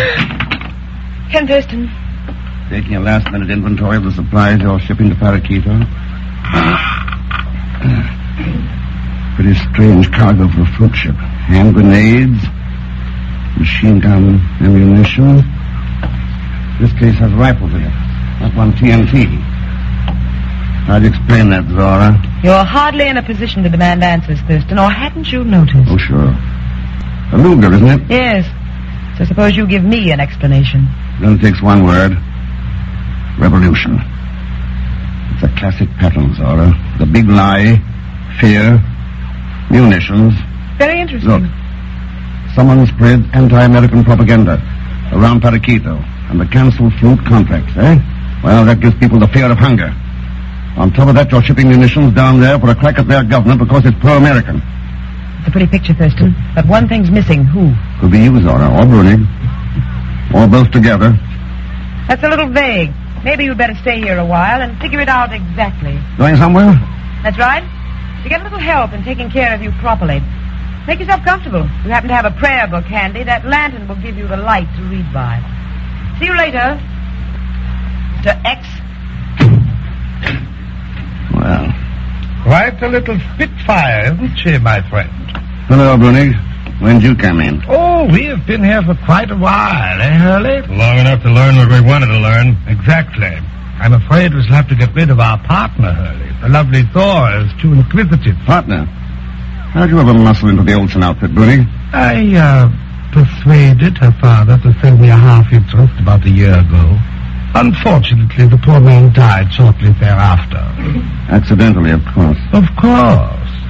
Well, my dear friend, we were going to question you, but since we have heard the extent of your knowledge concerning us, Hurley? Sure. I'm ready. Excellent. Goodbye, Thurston.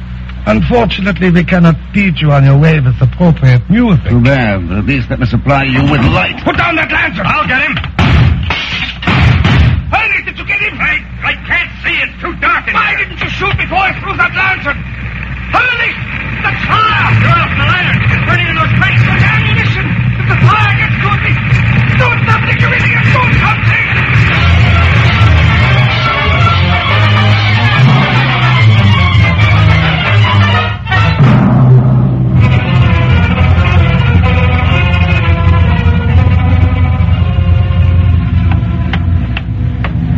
Going somewhere, mister? Oh, it's only you, Miss Olsen. What are you doing down here at the docks? Oh, I just finished delivering a message for Mr. Thurston, and I thought I'd come back here and join you. You'll have your troubles. He's locked in the cargo hold of that ship. Huh? What's he doing there? Waiting for the police to arrive and take care... Look! The ship! Hey! It's on fire! Come on, we've got to do something! Oh, too late! Come on!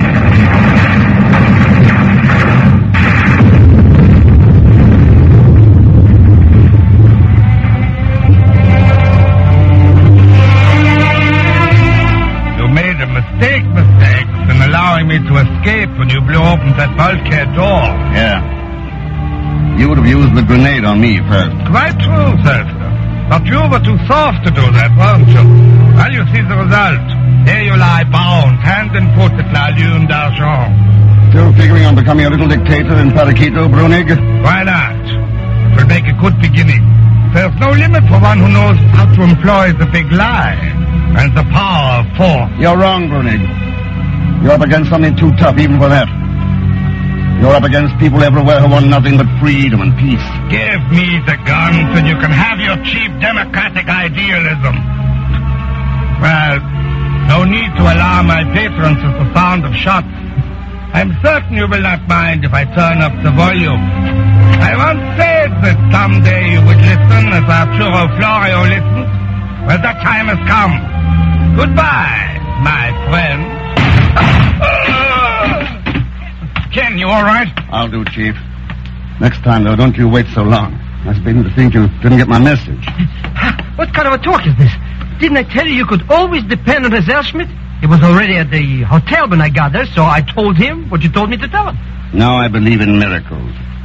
What about Brunig? Dead, Ken. So you're here too, Zora. Yes, I came back with Pegon after the explosion. You got things straight now? I think so. I'd suspected him ever since my father's death, and then when you showed up, I got the idea you were working with him. Sorry, Ken. That's all right, Zora. We can talk it over in private sometime. Yeah, there you are, Ken. Ropes are cut. Thanks, Chief. Well, Brunig, your dreams of dictatorship are gone. The way all dreams like that finally wind up. As for your plans, well, the biggest lie of all is the one that says men can't live together as brothers in one world. That's one lie we've got to destroy.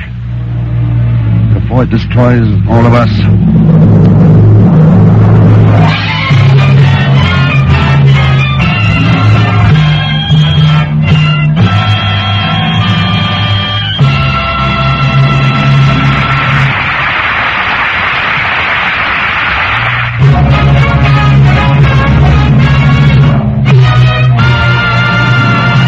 Frigidaire star, Herbert Marshall. Thanks for being with us. Next week, a very, very special story, and one I honestly believe you will find quite hard to forget. Of course, as usual, Leon Belasco will be along as Pegon Zellschmidt. So be sure to join us, won't you, when next I return as the Man Called X. Good night.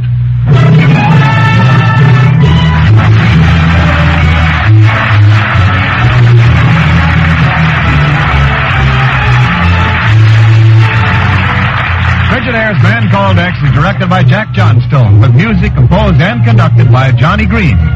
Tonight's story was written by Sidney Marshall. So until next week, same time, same station, this is Wendell Niles speaking for Frigidaire, made only by General Motors. All characters and incidents used on this program are fictitious. Any resemblance to actual persons or incidents is purely coincidental. Remember, every Sunday night brings you two popular dramatic shows on CBS, The Man Called X and The Adventures of Sam Spade. Yes, for the best in entertainment, tune in and stay tuned in to CBS, the biggest show in town.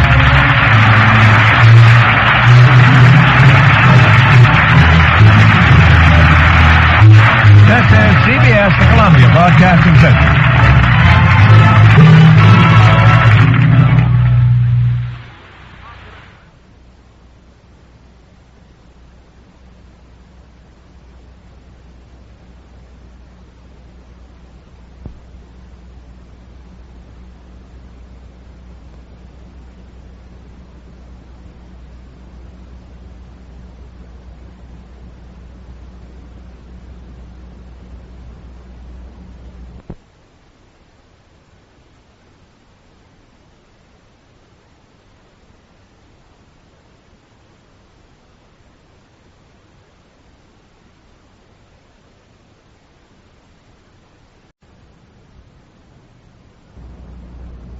Your place is sure with two great names, Frigidaire and General Motors.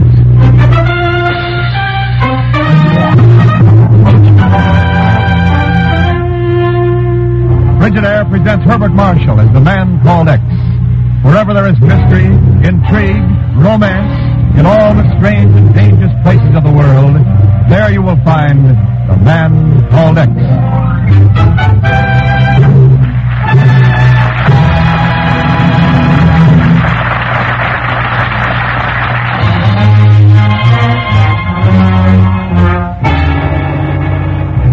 Now Frigidaire presents Herbert Marshall as Ken Thurston, the Man Called X.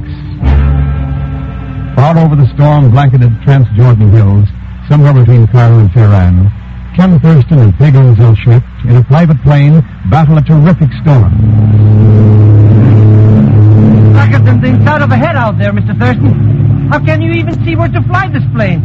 Pegon, I can't. And what we're gonna do? I don't like the blue that mechanic can tell around. Not an instrument on this board's working right. The way we've been kicking around in this storm, I don't even know what... Uh-oh. Mr. X, the engine's skunked out. Yeah? Then what do we do now? Well, you want to get one look at the ground. Don't even know how far up we are. Look! And that flash of light! Yeah, top of a hill. Dead ahead. Mr. X! We're gonna hit! If I get a level off, hang on, Pegon!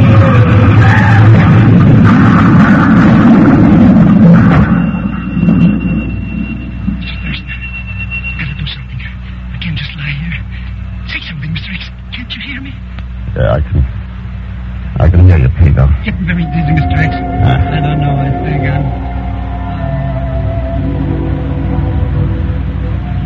Come out now. Come outside to the top of the hill. Come out into the night. Stand with me here and look at the world. Yeah. All right, I'm coming. Wait for me.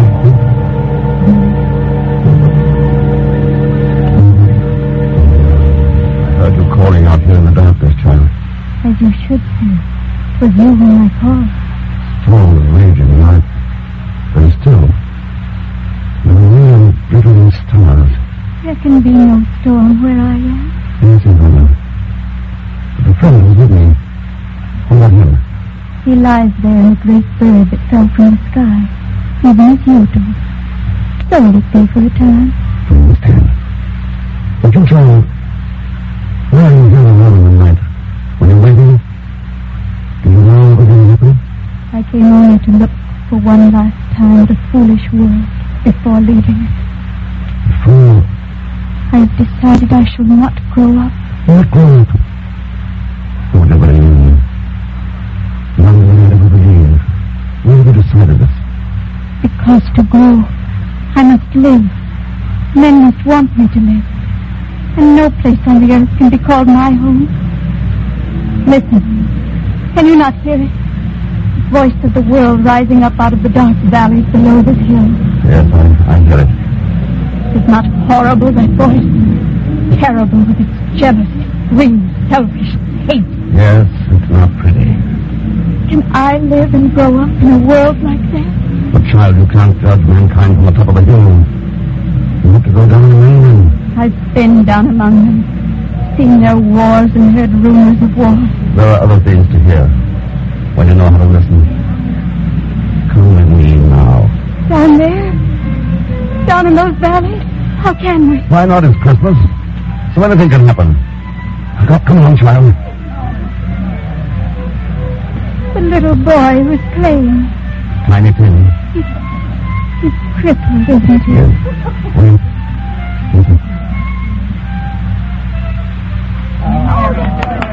I'll let you play it better every month. It's a great virtuoso you'll be, Tiny Tim. It was a marvelous song, Timmy boy. Oh, thank you, everyone. Maybe when spring comes, I shall be able to play for pennies in the street. Then I'll help you, Father. Bless you, lad. And now I think I should tune my fiddle. One string was ever so slightly flat, you know. Such a serious man. Now, he says strange things sometimes. He told me in church this morning he hoped all the people would see him. And remember who made lame beggars walk and blind men see. It's a lucky family we are, Robert.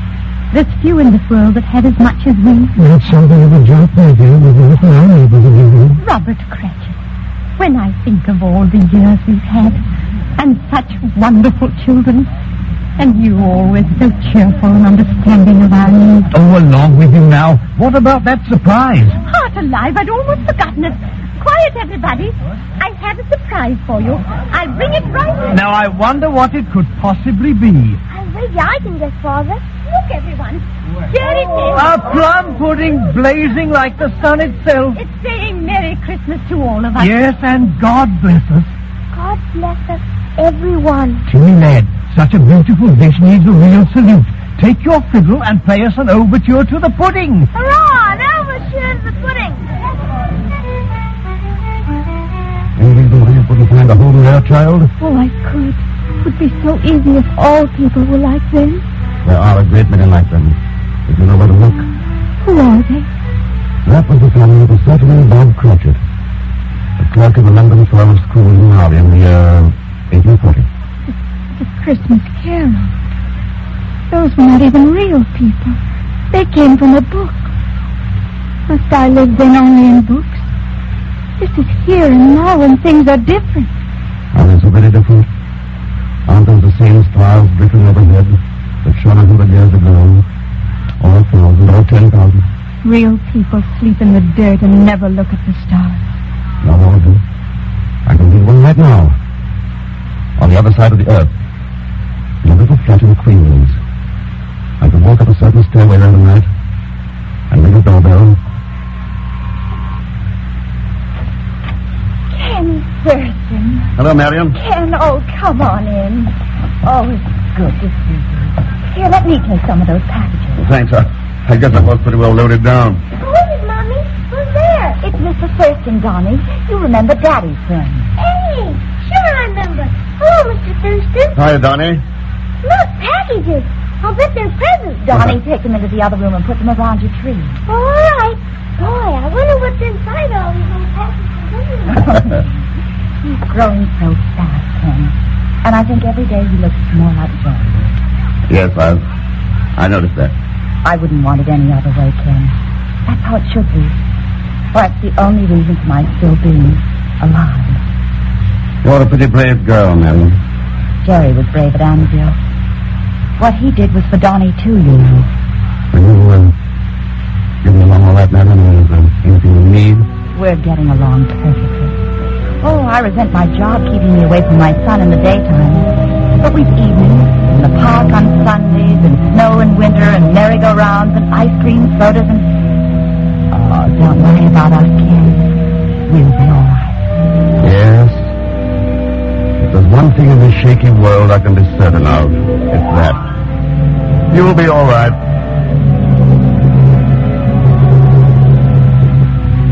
I could open up the doors like that one many others.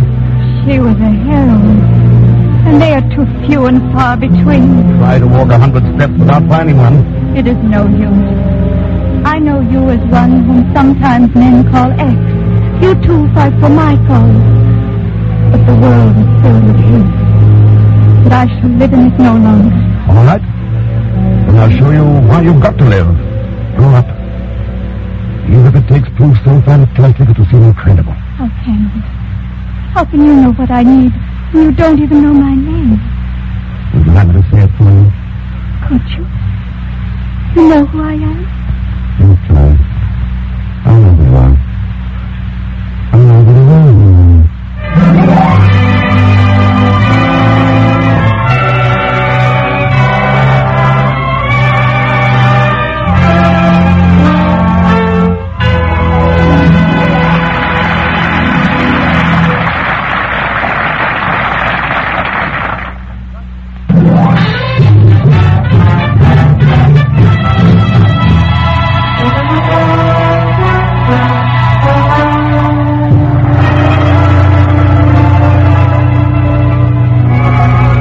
Continue with Frigidaire's Man Called X, starring Herbert Marshall.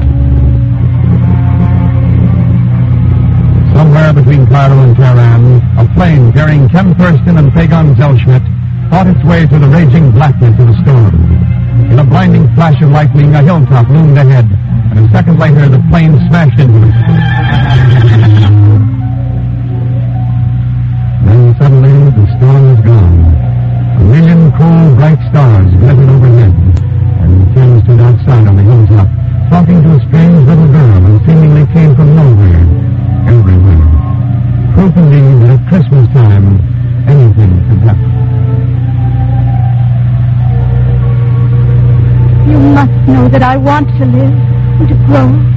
I've loved this world. Seen beautiful things happening, and found each time in those things new hope. But then each time, I've seen that new hope die. The world has not grown wise nor clean. Years have only made it old and dirty, not fit to live in. But I know there's hope in it yet. Hope for both of us. After all, I feel we're both searching for the same thing. I'm done with searching, and with hoping, and with living. And what of those who follow you, believe in you? What about those people who owe their lives for the needs of humanity, above their own needs? And are there such on the earth anymore? Are the stars still overhead?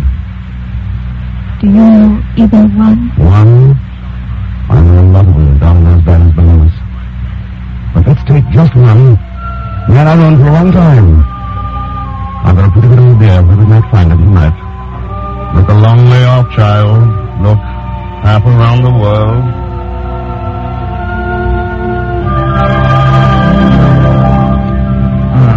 Possibly some stricture there, all right, or thrombus, maybe.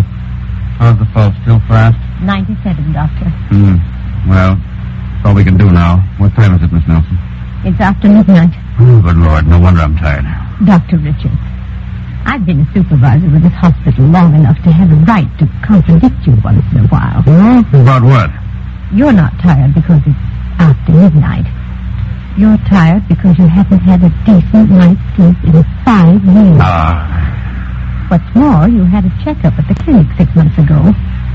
I happen to know what they told you. They didn't know what they were talking about. Bunch of crepe hangers. They told you to work only 4 hours a day. When are you going to start doing it? 4 hours a day when people are dying 24 hours a day. There are other doctors. Yeah, there are a lot of other problems for them, too. Seeing kids like this one come in here year after year. You can never do a blasted thing for them. Well, now, after 5 years, I can do something for him, and in another year, I'll have the technique perfected so every doctor can use it. If you live long enough. I'll live long enough. If I stopped now, threw away the chance to beat this thing just so I could live another 20 years, then there'd be no sense to anything in this world. You've got a life, too, Dr. Richards. Oh, poppycock. Oh, I suppose you think I'm a fool, Miss Nelson. If I told you what I think you are, you just laugh it off. But no, Dr. Richards. I don't think you're a fool.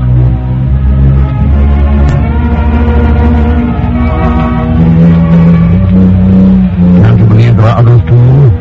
Other people who think of their fellow men first and themselves second? Yes. Oh, yes, there must be others. And can't they be called the League of the New, these selfless people? Yes, but they too are heroes. Ordinary people must believe. If I'm to live and grow up. Well, what could be more ordinary than a boy and girl in love? Paris, London, Vienna, Shanghai, New York. There's nothing in the world so beautifully ordinary as a boy and girl in love. It's lovely. There goes the harbor. You don't recognize when it's full of you. As long as you're in it, honey, the whole world's lovely. We're terribly lucky. Suppose we hadn't found each other. Oh, we couldn't. Yes, we're natural. How could you tell? The first time we knew. What made you know you were in love with me? You came down the street in a crowd. All of a sudden, there wasn't any crowd. Oh, somebody decided I must be in love. Do you think there may be other people as happy somewhere in the world? Not a chance. But there must be. People who are in love, too. Millions of them. Oh, I love every word of them. Now I am jealous. Oh, but you do, too. You know you do. It makes you feel close to me. Yeah. I guess I do it then. Isn't that so good? I can do it. When I look at you, all I can hear is music. I can hear it, too. Most beautiful music in the world. It says, I love you.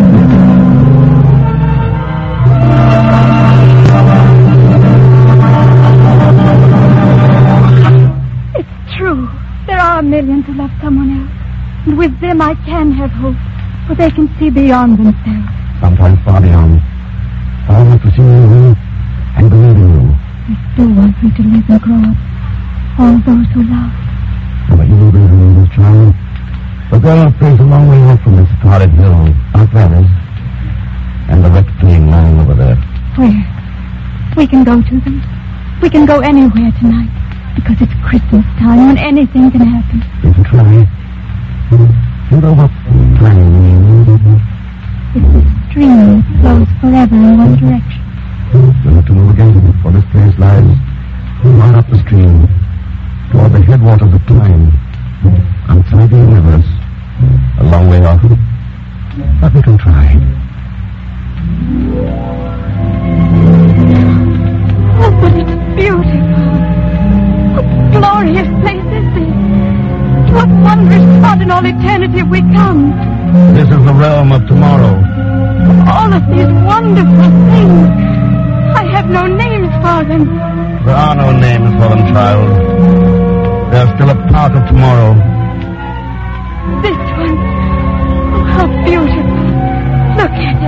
Just look at it. It's one of tomorrow's dreams, child. Gilded with expectations. Gleaming with fulfillment. And this one. Oh, how lovely. That's one of tomorrow's hopes. And here's another. So proud and so splendid. It's an ideal not yet realized. Another part of tomorrow. There are so many wondrous things. Things never seen on the face of the earth. Nor will they ever be, if you decide not to live. Yes. Wait. This door. Where does it lead? Why not open it? Find out. I will. I will. Babies. Millions of babies. Look at them. Those will be unborn. And there'll never be anything else unless you decide to live. Oh, they're so beautiful. Everything here is so beautiful. It can't be lost. We can't let it be lost. The choice is yours, child. It's your choice. I've made my choice. Let's go back. Back to the hills and the stars and the valleys of the world.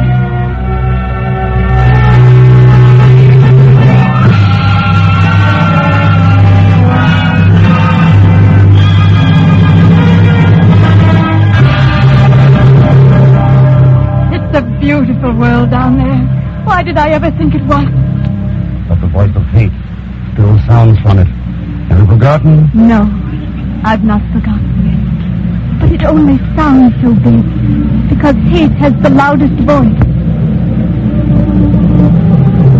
I can hear another sound far off in the black night.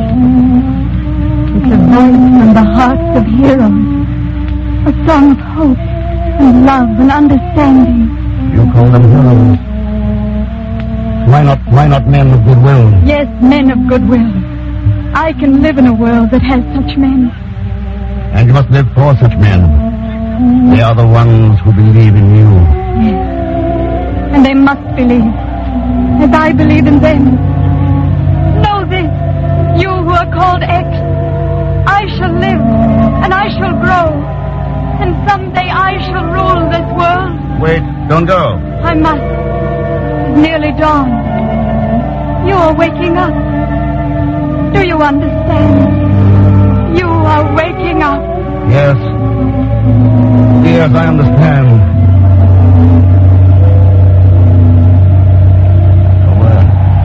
Where? Oh. Pegon.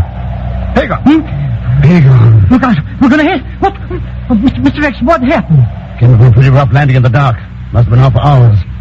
The dawn's starting to break over there. Stepping up, must have broken a leg or something. You'll be all right. Soon get out of this wreck and walk around a little. Mr. Thurston, shouldn't have woke me up. Was having a beautiful dream. What about money? Yes, I had a dream, too. Here, hand me that nap. Oh, here.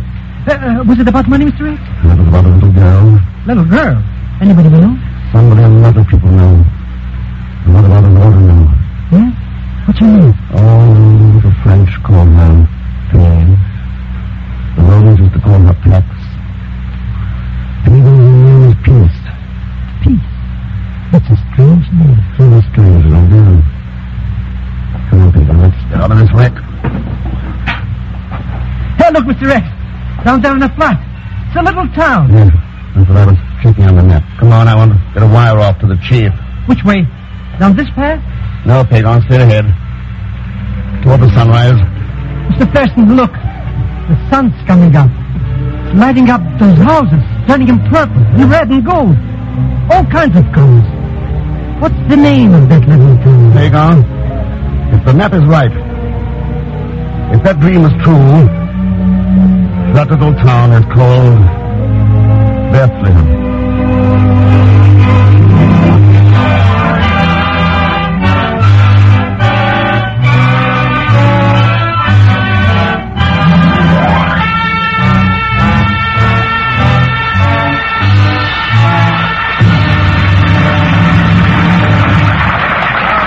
Herbert Marshall. Thank you, Wen.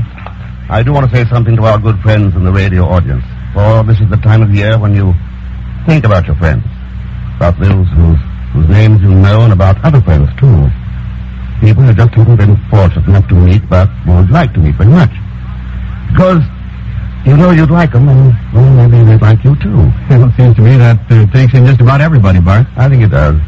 And so to everybody who can hear my voice, to all our friends, I want to say, for our sponsor, Frigidaire, and for all of us here in the studio, a very Merry Christmas.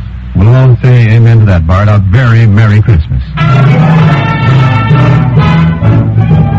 Frigidaire's Man Called X is directed by Jack Johnstone, with music composed and conducted by Johnny Green. Pegon was played by Leon Belasco, and tonight's story was written by Les Crutchfield. So until next week, same time, same station, this is Wendell Niles speaking for Frigidaire, made only by General Motors.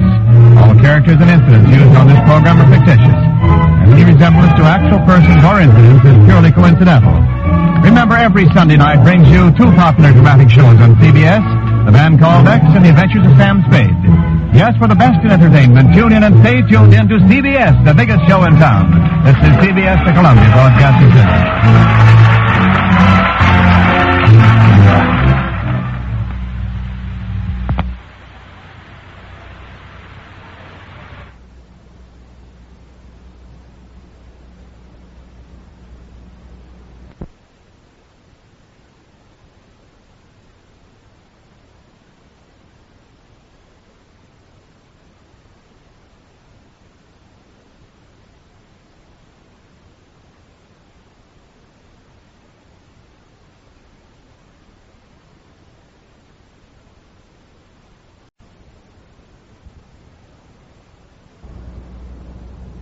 You're twice as sure with two great names, Frigidaire and General Motors.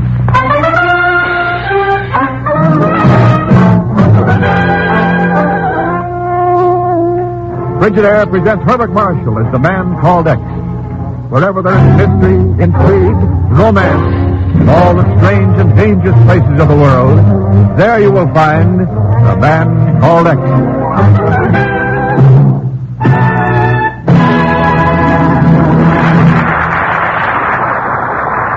Frigidaire.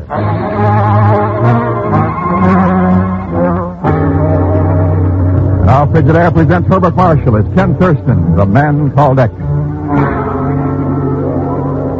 A cold breeze, heavy with the dampness of night, lays clammy hands on the Italian city of Naples. In the darkness along the deserted Via Dolorosa, a man walks down toward the dock area. Then, as he nears the entrance of a rubbish-strewn alley. Senor. Hello there, what's wrong? My brother, senor. He's sick.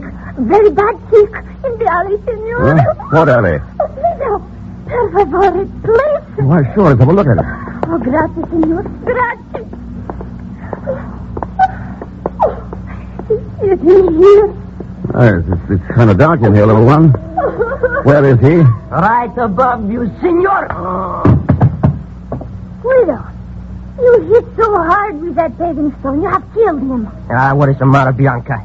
Here, let me go through his pockets. Look, little sister. American money, cigarettes, one piece of papers. You hold them while I strike a match. You see? These are the ones. This letter proves it. You see? This is the man they call X.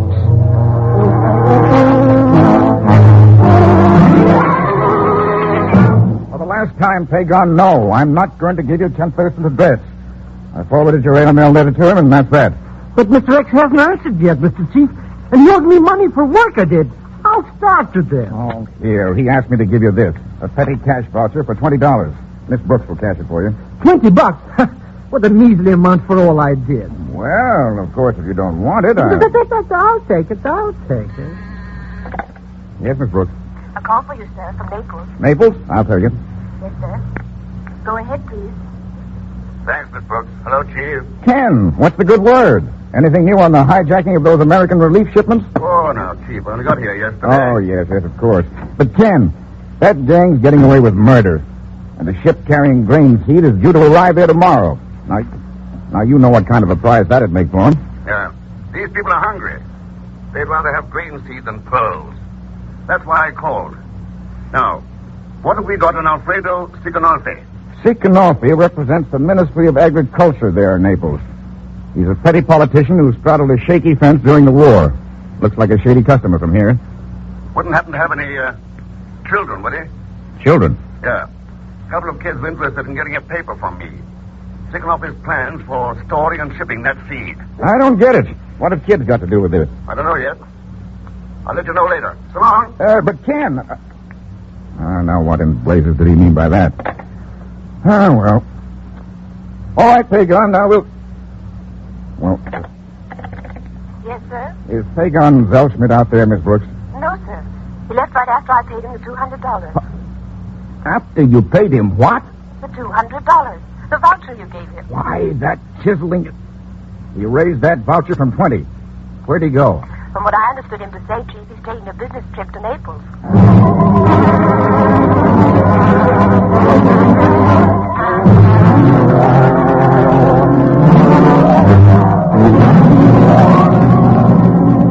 I tell you, Senor Thurston, I do not like this. That paper contained the time that the seed was to arrive. The place we intended to store it, the freight routings, everything that the gang of thieves could wish to know if they intend to steal it. Nothing will happen to it, Sicanolfi, if I can get the information I'm after. That's the connection between children in the dock area and the hijacking of relief shipments. There's nothing unusual about children in the dock area, Senor. There are many like that everywhere. Flotsam of the war. No hope for them. They would be better off dead. This is something I keep telling Francesca. Francesca? My secretary, always trying to do something for them. Idealistic little fool. But why should you concern yourself over these lost children? They will all end up on the gallows anyway. Yeah, they could end up as stormtroopers in another world war.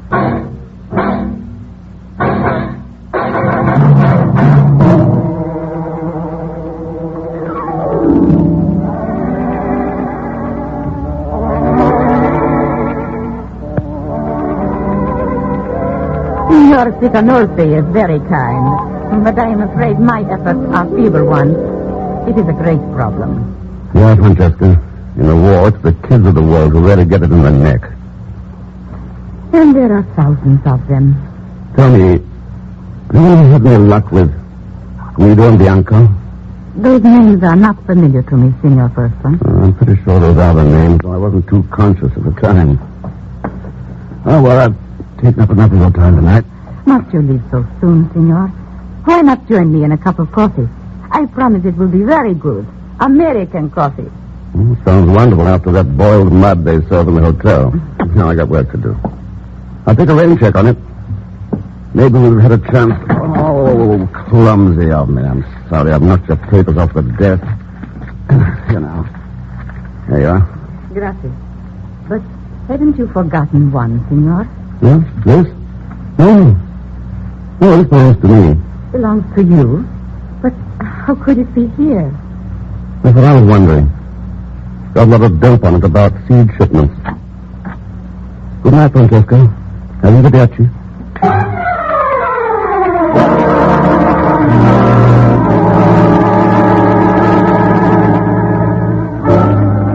Mr. Thurston? For you, Mr. Thurston? Wait up for me. I'm coming. Hello, Mr. Thurston. Hello, Pegon. You had any trouble finding me in the dark? That's a cinch. I got eyes like... Hey, you're not surprised to see me. Why should I be? I talked to the chief again. He used some pretty strong language about you and a petty cash voucher. But, Mr. Thurston, I can explain everything. It was all a big mistake. Your biggest mistake was finding me here down at the docks. You're going to work. Work? Oh, no. You've got $180 to earn. Or go to jail for forgery. 180? But... That leaves me between the frying pan. Yeah, doesn't it? But, Mr. Thurston, all right. I'll go to work. Okay. Just starting right now. Come on. Yes, sir. But why are we going down this dark alley? A ship carrying grain seed docked a couple of hours ago. This Lamagoni warehouse is where Sicanolfi planned to store the seed. Let's try this rear door. Come on in. Mr. Thurston, compared to this, well, that alley was a sun garden. Quiet, maybe something. What's the matter with you? I stepped on something. Oh, a window dummy. A window dummy in here, you idiot. That's what worries me, because if it isn't... Hey, Mr. X, turn off that flashlight. It's not a dummy. The night watchman. That sticker in his throat. Who did it, Mr. X? And why? When I told you that Sicanolfi planned to store the seed in here, didn't I? Then what happened to it? Look at all those storage bins. Yeah, look at them. Empty.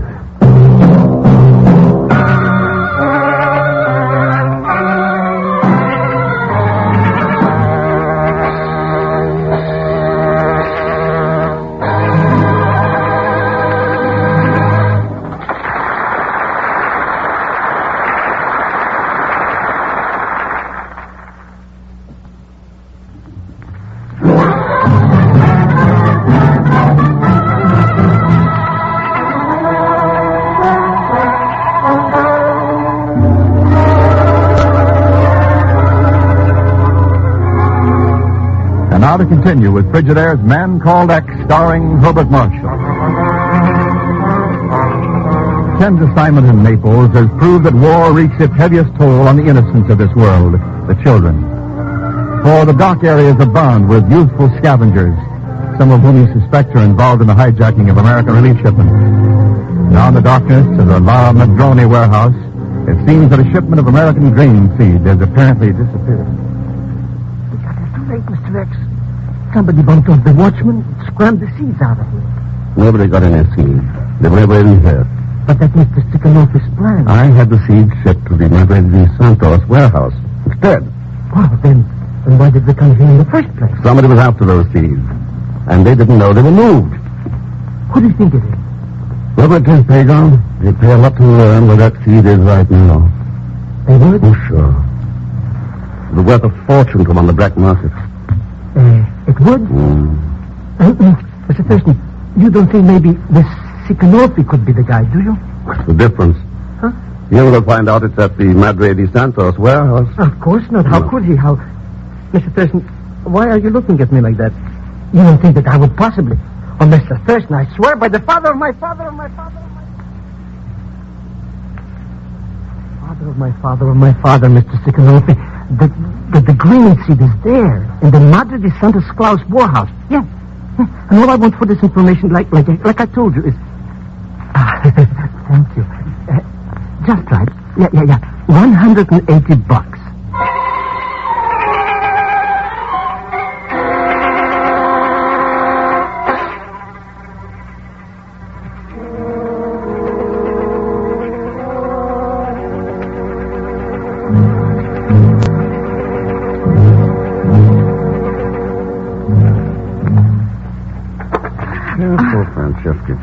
My last pair of silk stockings.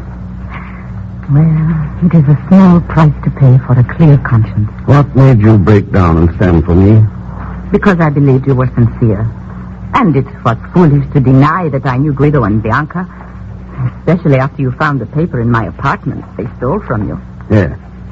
I had learned what they had done, Ken, and I took the paper from them. I did not tell you at first for fear you would punish them, and they have been punished enough.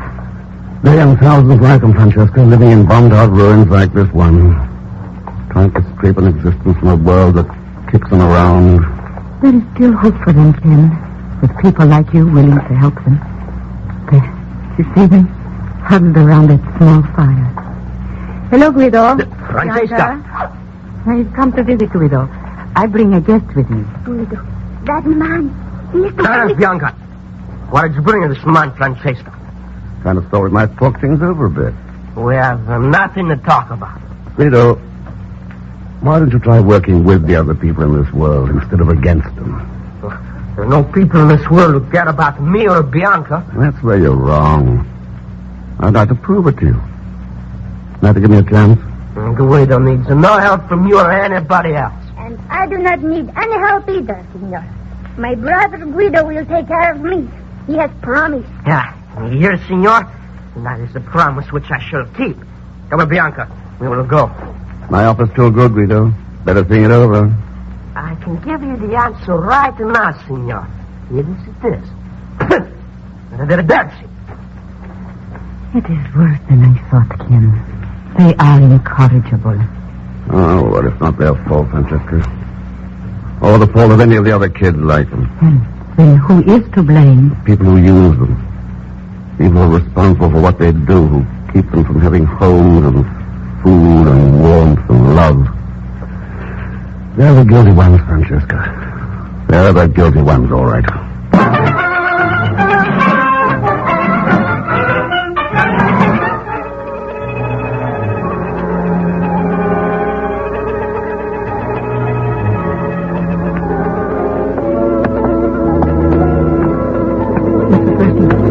Why do we keep wandering around warehouses at night all the time? This is the last one, Pegon, the Madre de Santos. See there? Nothing but sacks all around. Sacks filled with grain seed. And here's where we have the payoff. That reminds me. How'd you make out with Sicanolfi? Oh, that was a cinch. He came right across the... Yes. Yeah, thanks for baiting the trap for me. Huh? Wait. I think somebody's walking into it now. Now, listen. That's only a truck stopping outside. Yeah. And we may have visitors in here any minute. Hey, why did you turn on the flashlight? It's pitch dark. Quiet, listen. Thanks. Somebody's coming in.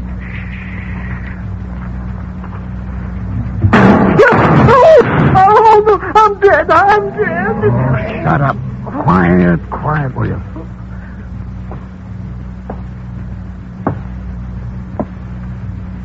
Stop right there, Sicanolfi. Oh, Thurston. That's right. Drop the gun. Drop it. Si, senor. All right, now. What are you doing here? Well, I came to protect that seed, senor. Did you have to drive up in a truck to do that? I was already here when the truck came. When the banditti entered the warehouse, I opened fire at them. To protect the seed? Or to warn them that I was here? Your accusation is unjustified, senores. I think I can prove. I am certain that I shot one of them as he was running outside the door. Okay, Sicanolfi, let's take a look. Mr. X, look. He did shoot somebody. Yeah, Pegon, he sure did. Oh, pobre. A 12-year-old girl named Bianca.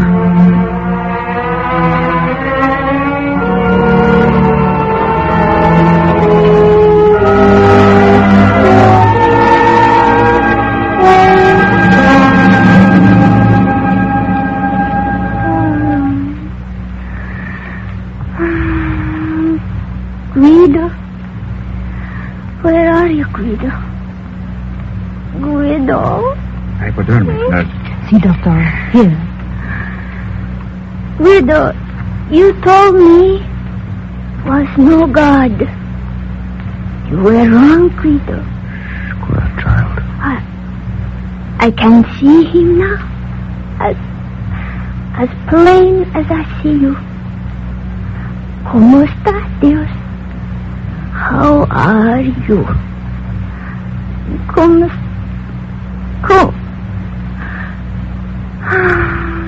Doctor? She's in a coma, senor. What are the chances? We will not know for a little while. We can only do our best. I see. Okay. I'll check with you later.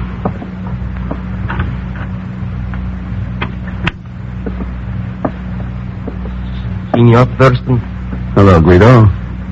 My sister, senor. My little Bianca. How is she? We won't know for a while. What can I do to help, senor? Tell me. What can I do for her? I promised my little sister I would take care of her. I must help. Guido, how long has it been since you prayed? I do not believe in God. Yeah, I heard Bianca say that. She also said you were wrong. That she had seen him. Bianca said she saw the Dios? Yes. You know, sometimes even tough guys need help. When something means very much to them. Have you forgot you, Guido? Oh, Dios. Por favor, Dios. Please, save my little sister. Bianca, please. Oh, save her, Dios. Please, save her, save her.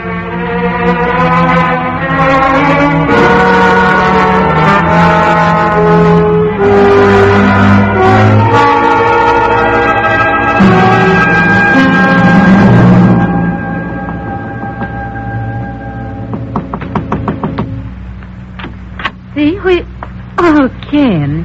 Hello, Francesca. Now, come in. Well, of course. But it is almost midnight. I thought I'd bring you up to date on our Aid to Children plan. No. Something has happened? Yeah. Guido found out where the seed was stored. He told the person he was working for. They came to get it tonight. What happened? There was a slight hitch in their plans. One of the kids was shot. Oh, no. No. Will she live, Ken? Just before I left to come over here, the doctor said, yes. Oh, thank the good Lord for that. The Lord you don't believe in. The Lord you taught those kids not to believe in. What are you saying? You were the one using those kids. They needed help, guidance. But you taught them to steal and lie. Oh, no, Ken. Oh, you're the wrong. The time was yours, Francesca. They helped to steal grain and seed, yes. You were robbing them of their souls. What?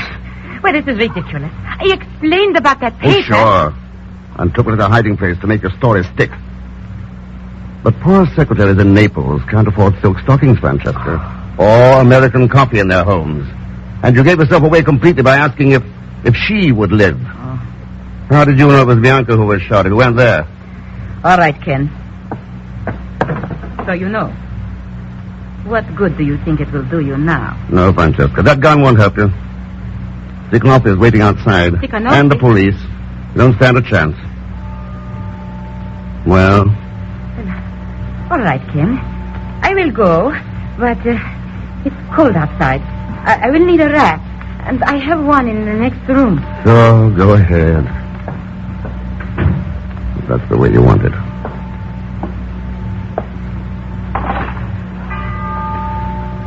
Midnight. 3 days from now, an old year will die, and a new year will be born. Perhaps a better one.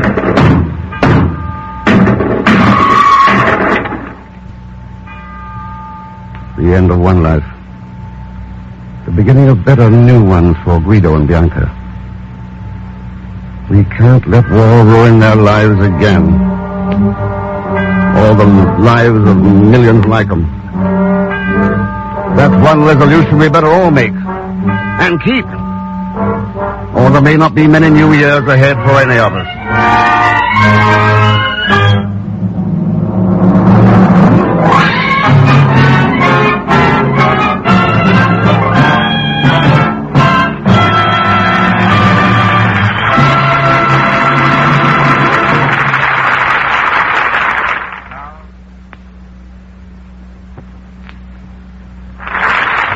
Here's the star of our show, Herbert Marshall.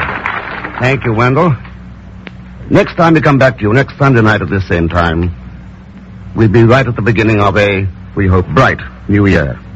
Thanks very much for being with us during 1947. One of the things we've liked best about the past year has been the knowledge that you were listening. And we trust being entertained by our show.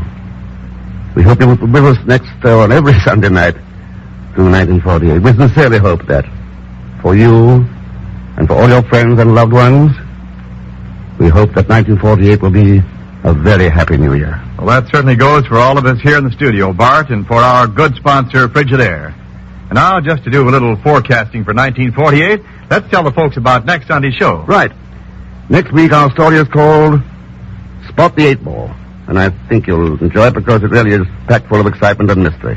As usual, Leon Belasco will be along as Pegon Zellschmidt. So join us, won't you, when next I return as the Man Called X. Good night. Frigidaire's Man Called X is directed by Jack Johnstone, with music composed and conducted by Johnny Green. Tonight's story was written by Sidney Marshall. So until next week, same time, same station, this is Wendell Niles speaking for Frigidaire, made only by General Motors. All characters and incidents used on this program are fictitious. Any resemblance to actual persons or incidents is purely coincidental. Remember, every Sunday night brings you two popular dramatic shows on CBS, The Man Called X and The Adventures of Sam Spade. Yes, for the best in entertainment, tune in and stay tuned in to CBS, the biggest show in town. This is CBS, the Columbia Broadcasting System.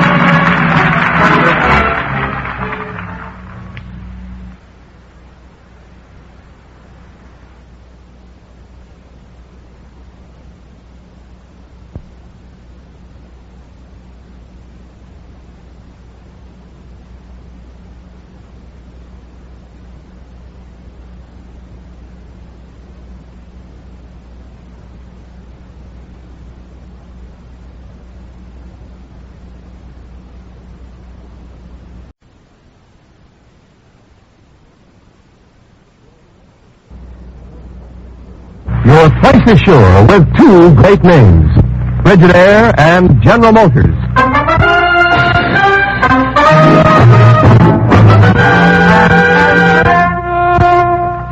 Frigidaire presents Herbert Marshall as the Man Called X. Wherever there is mystery, intrigue, romance, in all the strange and dangerous places of the world, there you will find the Man Called X.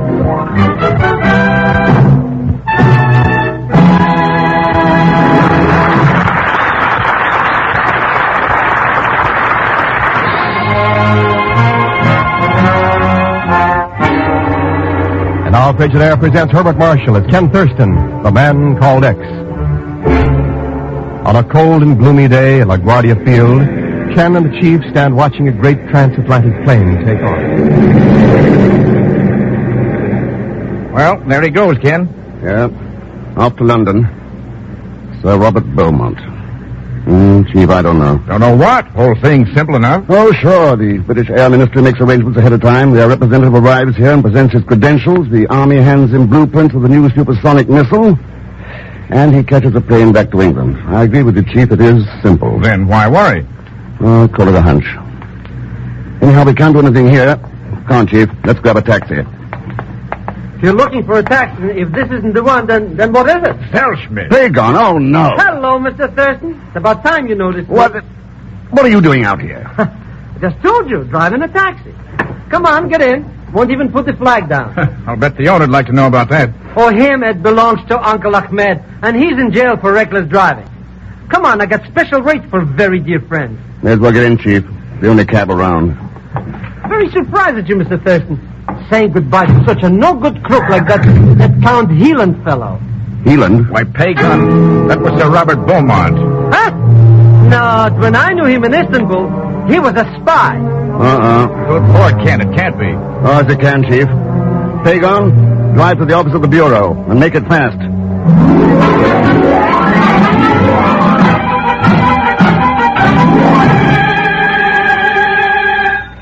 Well, that must be it, Ken. Here, you take it. Thanks, Chief. Hello. It's your call to Wimbledon, England, Mr. Thurston. Good. Hello? Who is it?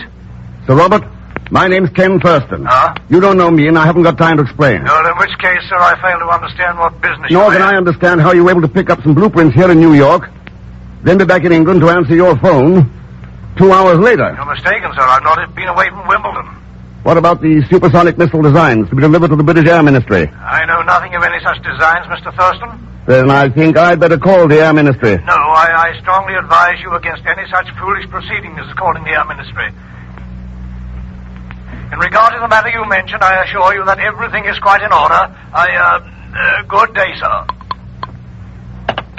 Well, Ken? Pegon, you say you were a friend of that Heelan fella? Well, not exactly a friend, Mr. Thurston. He's a crook, you understand, so of course it was a very slight acquaintance. Oh, sure, yes. Well, starting right now, you're out of the taxi business. Come on. We're going to England.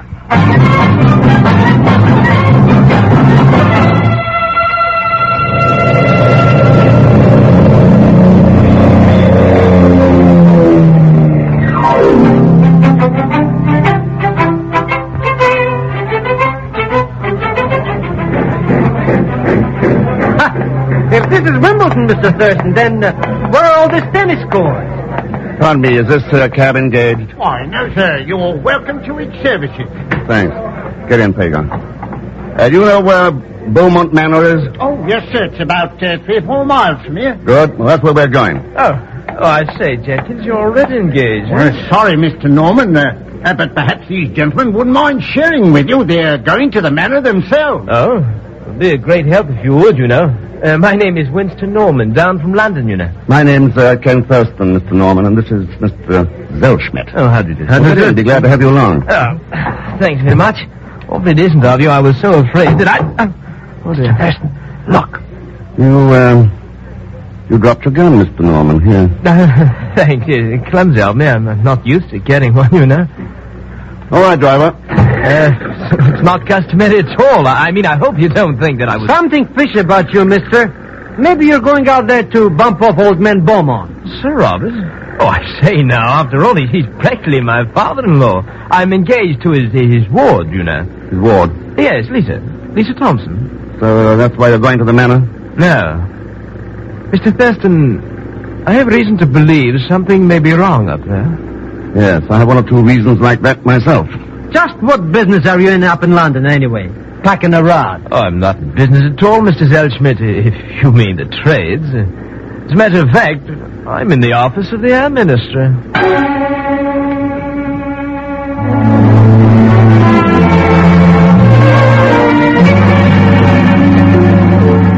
How long do we have to wait here, Mr. X? This room gives me the creeps. I don't know, Pegon. According to the butler, Sir Robert wanted to see Mr. Norman first. Oh. Hey, somebody's coming. Yeah. Well, Mr. Norman? Mr. Thurston, Sir Robert would like to see you in the billiard room. Alone. Fine. See you later, Pegon. Mr. Thurston, don't leave me here with this assassinator. Talk to him. Entertain him. Tell him about your Aunt Tallulah. But Mr. Thurston...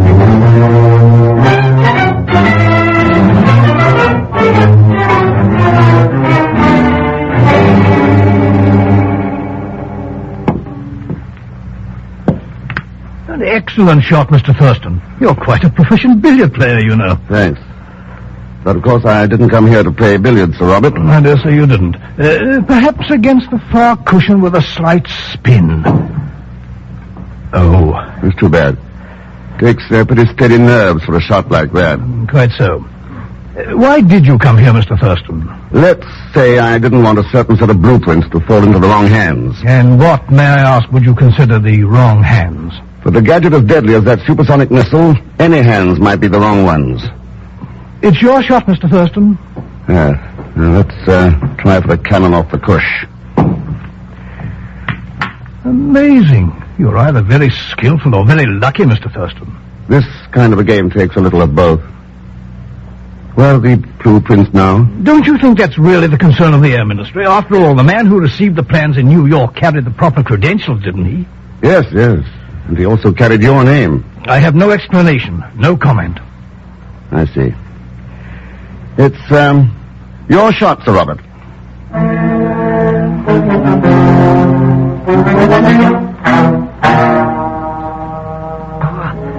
What a spooky house. Probably haunted. I wish Mr. X would come back. Or even that Mr. Norman character. At least he had a gun. Such pictures they got on the walls. Dead people. Give anybody the heebie-jeebies. Huh? Somebody's there. Coming this way. Who's there? Get your hands up. But... Don't move. But... Zellschmidt. Huh? Oh, Count Heeland, my old friend. Never mind that old friend stuff. What are you doing here? Oh, I came here with Mr. Thurston. I mean, Who's Mr. Thurston? Why, he's the one... No, I can't tell you. Not for $1,000. Haven't changed, have you? Well, it just happens that I have $1,000 here. Oh, I couldn't possibly... Ooh. Who is Thurston? No, I couldn't. Who is he? He's the man called X. So that's it. 400, 500, and 600. Oh, sure. 700. What are you going to do now? Nothing, Pegon. Just going to get my $1,000 back. Huh? Oh, no. Wait. Oh!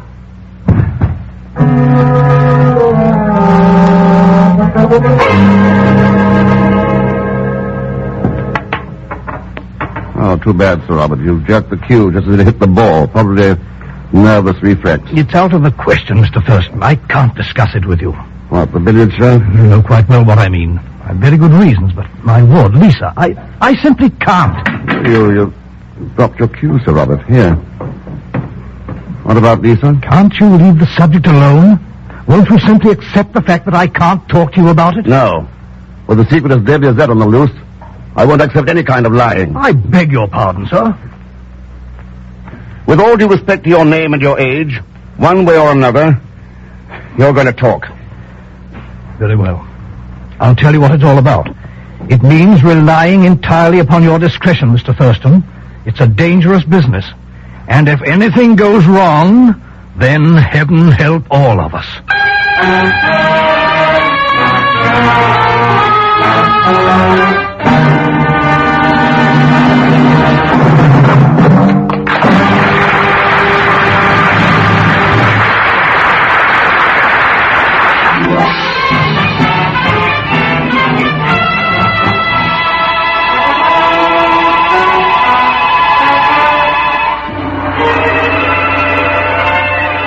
And now to continue with Frigidaire's Man Called X, starring Herbert Marshall.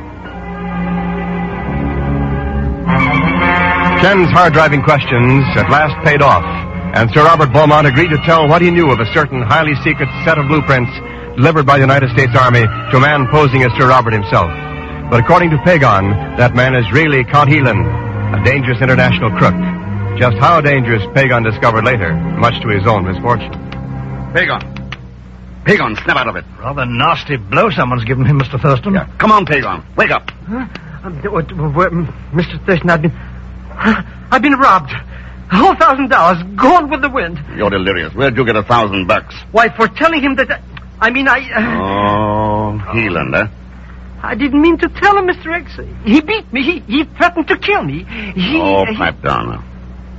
Well, Sir Robert, he's been here now and he knows who I am. You got to move. Move fast. One thing must be clear, Mr. Thurston. We can't let anything happen to Lisa. I'll go with you on that. Lisa? Pegon, your friend, Heeland, is holding Lisa Thompson a prisoner somewhere. I told you he was a crook.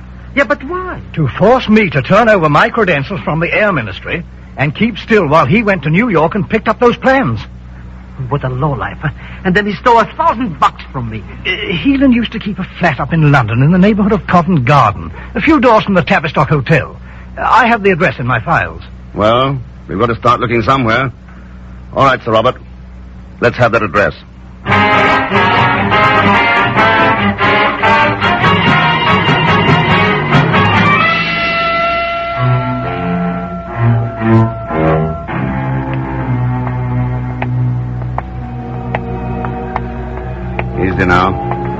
This is the house. But maybe he's in there, Mr. X. Right behind the door. With the gun. Well, I've got one, too, so we're even. Stand to one side. Good. Nobody home. Who is it? Miss Thompson, are you alone? Yes? Who are you? I'm Ken Thurston, a friend of your guardian. I've come to take you home. Oh, thank heaven. I can't let you in, you know. I haven't the key. And stand back. We'll give it a try. Come on, Pegon. Sure.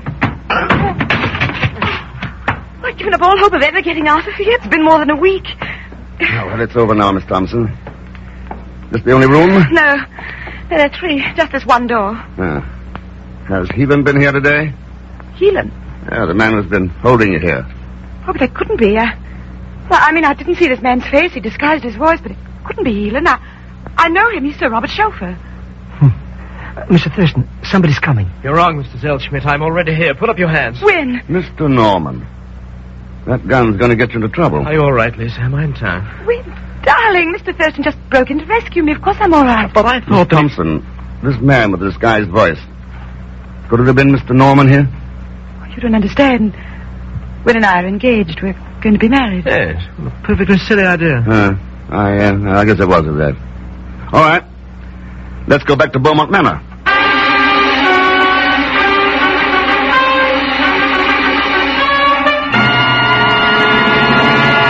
My dear Lisa, you've no idea how I've suffered during the past week, not knowing where you were nor what might have happened to you. Thank heaven you're safe now. Yes, thanks to Mr. Thurston.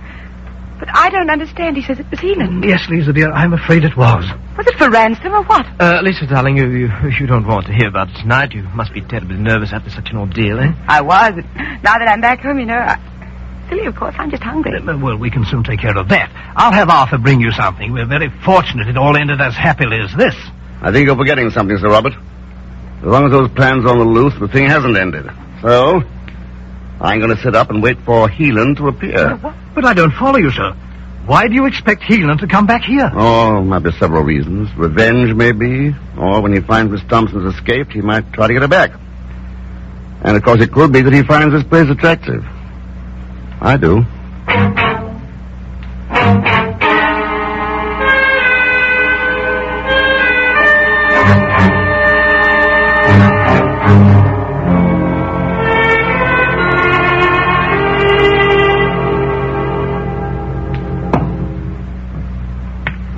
You seem to be quite fond of billiards, Mr. Thurston. Yeah, I am, yeah. Seldom get a chance to play, though. Nice shot. Don't you want the champagne, Ken? I poured it for you 10 minutes ago. Oh, yeah, I forgot all about it.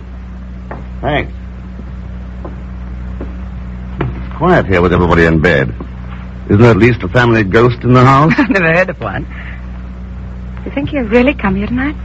Oh, Heelan. Oh, I'm pretty sure of it. I suppose I ought to be scared. But I'm not with you here. And there's Mr. Norman, of course. He's a nice boy. Would you like some more champagne, Ken? No, thanks, Lisa. No, I feel a little, dizzy, as a matter of fact. Dizzy? Something wrong? I don't know. Oh, it's strange. I feel like... Ken! Ken, can you hear me? Ken! Good. Why not?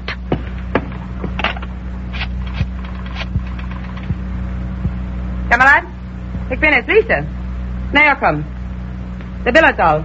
Auf die Stelle. Herr Thurston ist unbewusst. Jawohl. Ende gut, alles gut. You. That's right, Lisa. It's a gun. Not unconscious. No, probably would have been if I hadn't dumped that champagne behind the table. All right, you're more clever than I thought. How did you find out? Oh, Lisa. One look at that flat in London. I knew you had to be in on it. 2 street-level windows with a bobby walking his beat in front of them, and you claimed to be a prisoner. We didn't count on anyone coming there. Not even possible customers? He even turned the plans for that supersonic missile over to you, didn't he? I don't remember. Did you care to search me, Ken? I might later. After I get your partner. What makes you so sure he'll come here? For one thing, I heard you call him on the phone, remember? So? What are you going to do? Wait here for him, that's all. It won't be a very long wait, Thurston. Now drop the gun. Well, Heeland, you made a quick trip. I didn't have far to come. I suppose that's an inter-house phone. You were already here, huh? Yes, at the gatehouse. What happened, Lisa? You said he was unconscious. He was only pretending he knew all the time. Kill him now. Well, that's an interesting suggestion. It's probably the best idea. Be all right if I try a shot or two here while you make up your mind? Go ahead, if your nerve is steady enough. Better kill him now. I tell you he's clever. But, my dear Lisa, so am I. Nice shot, Thurston. Steady nerves and a little luck. That's all it takes. Maybe. Only your luck is all run out. In the language of your game, Thurston, you're right behind the 8-ball. You must be thinking of another game, Heeland. There isn't any 8-ball in this one. Now, I suppose the idea is to sell the plans to the highest bidder, is that it? Oh, it's a much better idea. I'm going to sell them to all the bidders. Any reason for the question? No, just making conversation. It helps things. Oh, sorry. Dumb cut. Drop the cue. Maybe you're not so calm after all. No, leave it lie. I'll use another one out of the rack. This one ought to do just as well. No, Lisa. I'll take that gun, thanks. I'll get back. What are you going to do? You won't shoot me. You can't turn me in. Oh, can't I? Mr. Thurston, where are you? In here, Pegon. Well, I got it all taken care of, Mr. Thurston. We got the joints surrounded. Scotland Yard is all over the place. We'll catch this double-crossing. Hey, what's happened? Argument over a billiard game. You're too late. It's all over. It's Count Heeland, huh? Out like a wet blanket. Mr. X, did you find the blueprints? Oh, I'm pretty certain Lisa's carrying them. Well, then, that's that. And all's well that ends well. Yes, what Lisa said. Ende gut, alles gut. Well, it hasn't ended yet, Pegon. Because here and there, all over the world, there are people like these two who are always ready to sell out to the highest bidder. As long as fair-minded humans are being put behind the 8-ball, then we can't expect very many things in this old world to end well.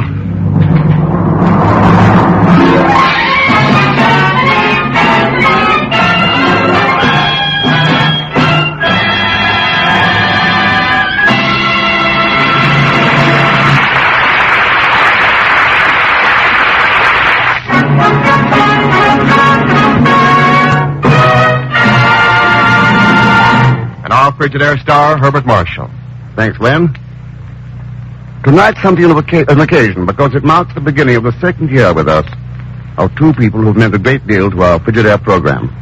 One is Johnny Green, whose fine composing and conducting have given us such outstanding music week after week. And the other is our director, Jack Johnstone, whose able guidance is seldom fully appreciated outside the studio. We owe a great deal to them. We think a great deal of them, and we would like you to know it. Next week, our story is called Spirit of the Snows, and I think it's a honey. As usual, of course, Leon Belasco will be along with Pegon Zellschmidt. So join us, won't you, when next I return as the Man Called X. Good night.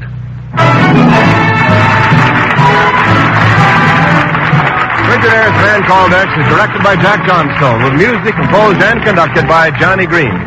Tonight's story was written by Les Crutchfield. And so until next week, same time, same station, this is Wendell Niles speaking for Frigidaire, made only by General Motors. All characters and incidents used on this program are fictitious. Any resemblance to actual persons or incidents is purely coincidental. Remember, every Sunday night brings you two popular dramatic shows on CBS, The Man Called X and The Adventures of Sam Spade. Yes, for the best in entertainment, tune in and stay tuned in to CBS, the biggest show in town. This is CBS, the Columbia Broadcasting System.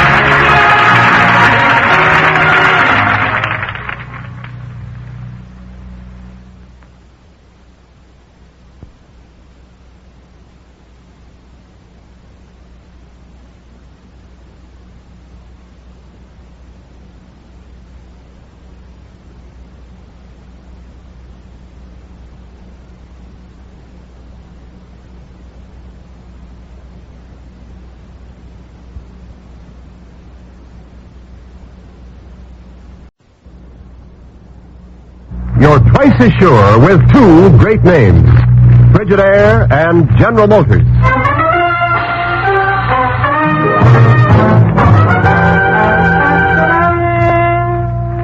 Frigidaire presents Herbert Marshall as Man Called X.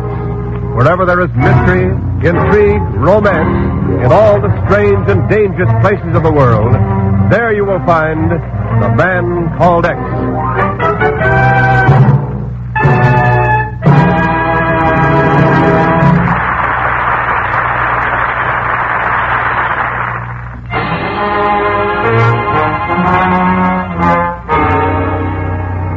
And now Frigidaire presents Herbert Marshall as Ken Thurston, the Man Called X.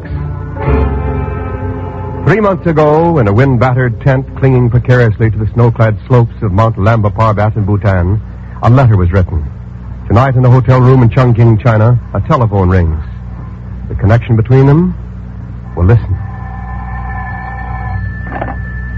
Hello. New York, United States is calling. Mr. Ken Thurston, please. Good, put him on. Yes, sir. Go ahead, please. Hello, Ken? Oh, hello, Chief. Ken, what's the idea of changing your plans? I thought you were coming straight home from Chongqing. I was, Chief, until you changed my mind for me. I changed your mind? Sure. By forwarding Bill Conrad's letter to me. Conrad? Oh, that doctor friend of yours who's on some mountain climbing expedition. That's right. They're tackling Mount Lamba Parbat over in Bhutan. I'm going to pay him a visit. Now, look, Ken, if you need a vacation... Ever heard of psittacosis, Chief? Psittacosis? What in blazes is that? Well, parrot fever, you know. Oh, sure. A nearly 100% fatal tropical disease. Bill writes he's come across some on Lamba Parbat. Well, so what? What's parrot fever in the northern province of India got to do with us? Plenty, I think. Remember a few years back when we thought the enemy was experimenting in biological warfare? Oh, sure. The idea of enemy bombers plastering our cities with deadly germs had us plenty worried. Yeah. And we were looking for a certain specialist in tropical diseases. Specialist in... Professor Reeder. Right. But I thought you'd traced the professor to Karachi and aboard a private plane for Chongqing. I had. But the plane never got there. So, where's Reeder? And Bhutan happens to lie almost midway between the two cities. Mm-hmm. A missing scientist who specializes in tropical diseases. Psittacosis on Lamba Parbat. Yep. No, Ken, sounds like pretty slim evidence for you to chase to Bhutan. Because parrot fever can be found anywhere you can find parrots. You're so right. But there's one thing I forgot to tell you. There are no parrots on Lamba Parbat.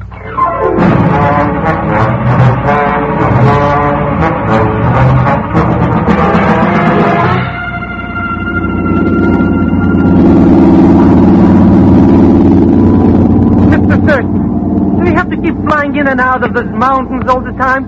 I get dizzy from high places. Dipsomaniac, you understand? You should have thought of that before stowing away on this plane, Pegon. You wouldn't take me with you, so how else could I supply you with my invaluable assistance? And how was I to know you were going someplace like this? Look at that. Look at that thing over there. It must be 10 miles high. Nothing but snow and stuff on it. That's Mount Lamba Parbat. Hang on. Mount Lamba? Mr. X, we're falling. Relax, you idiot. We're going to land. Was that pile of rocks? We'll be crushed to death. Not on that landing strip, we won't. Oh, you mean ahead there? Beside the prison or something? That's the castle of Salal Chowdar, backer of the climbing expedition Bill Conrad's on. But why are we going to see him? To find out what he and Bill can tell us about Professor Reeder. And about psittacosis. Huh? Hold your hat, we're going in.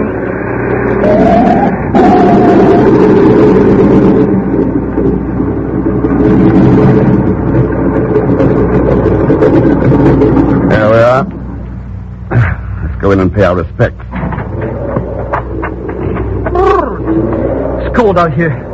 Nothing but icicles should live in such a place. Hey, what's that? Thunder. You always hear it around these mountain peaks. Wind, snow, thunder. You know too much.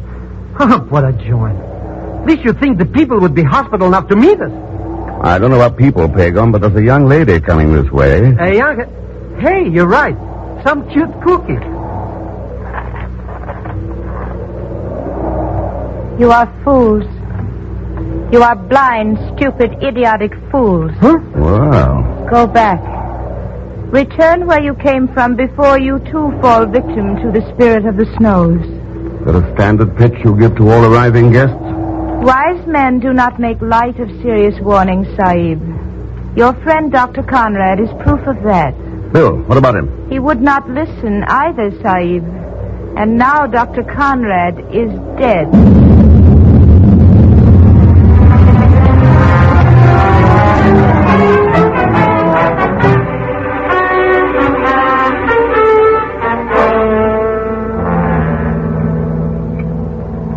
We cannot tell you, Thurston Sahib, how deeply we regret your making such a long journey only to find your friend gone forever.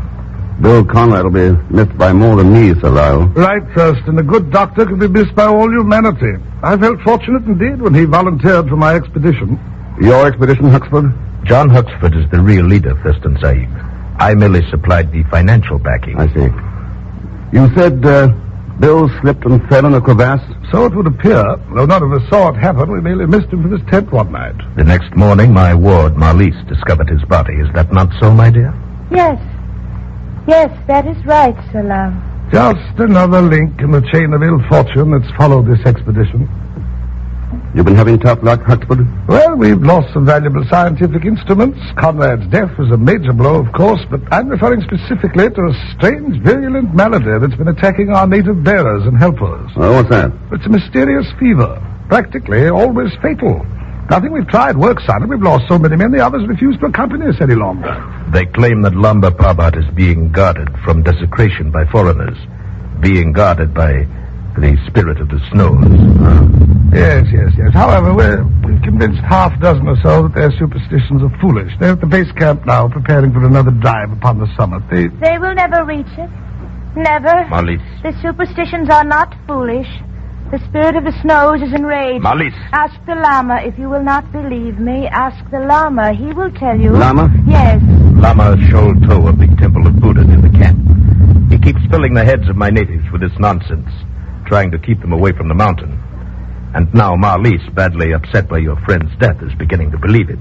There doesn't seem to be much nonsense about parrot fever, Sir Lyle. Parrot fever? What gave you the idea that it's psittacosis? Huxford, I understand that someone went into it up here. A Professor Reader. Reader? No. And who is he, Thurston Sahib? I only know Reader by reputation, Sir Lyle. But I've heard the professor's quite an authority on tropical diseases. In this case, your informant was quite wrong. The disease is definitely not parrot fever. Pretty sure of it, aren't you? Thurston, I once studied medicine at the Sorbonne in Paris. And though I live in the snows of Lamba Parbat, I too am quite an authority on tropical diseases.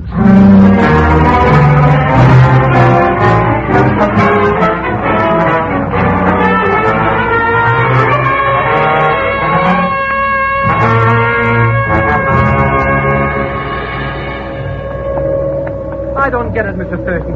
What are we doing out here riding these overgrown goats anyway? Pegon, we're going to visit the base camp for the climbers. But it was so comfortable back in the castle. Besides, what's all this business about? Fevers, spirits, parrots? I'm not sure yet. But I got a hunch that something's brewing up here. Something that might affect the whole world. You mean this spirit in the snow? More like the spirit of war. Huh? Oh, look! 10! Yeah, it's the base camp. But, Mr. X, there's nobody there. Probably in that tent over there, getting out of the wind. Hello? Anyone around? Nobody's home. Must have gone to a movie or something. Come on, let's take a look. Hello in there. Hello. See? Just like I said, nobody home. Double feature, maybe. Let's go in the tent to make sure. You see? Only some piles of old blankets. Those blankets, they got faces. Yeah. Those are natives, Pegon. Mr. X. Look at them. Emaciated skin, all raspberry marks on their faces and hands. But what happened? What does it mean? Means that Salah was wrong. The base camp's been wiped out in sub-zero weather by a tropical disease. Psittacosis. Mr. X, that noise. Yeah, I was wrong, too. There are parrots on Lamba Parbat.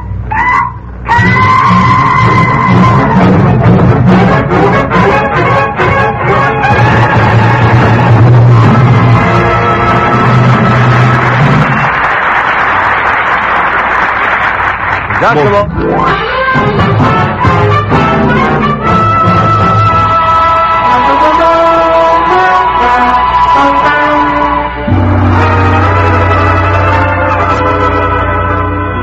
And now to continue with Frigidaire's Man Called X, starring Herbert Marshall. In response to a mysterious letter from his friend Dr. Bill Conrad, Ken Thurston has gone to far-off Bhutan. There he learns Conrad is dead and finds a seeming paradox in nature. For the virulent tropic disease psittacosis, parrot fever, has wiped out the camp of a mountain climbing expedition on the wintry slopes of Mount Lamba Parbat. Now Ken and Pegon stand in the desolate camp, watching a screeching parrot waddle away to the snow. Mr. Rex, you mean that parrot bird killed all those men dead? Pegon, somebody helped it spread a deadly virus among them. But who would do a thing like that? Yeah, and why? Maybe a certain Professor Reeder can answer that. Huh? Reeder's here, all right. Must be. Somewhere on Lamba Parbat. Still trying to turn the world into a wholesale slaughterhouse. For the unbelievers of this world, O evil one. Mr. Rex, look. Yeah, we've got company. But he's got his gang with him. They're pointing those rifles at us. Who is he, anyways?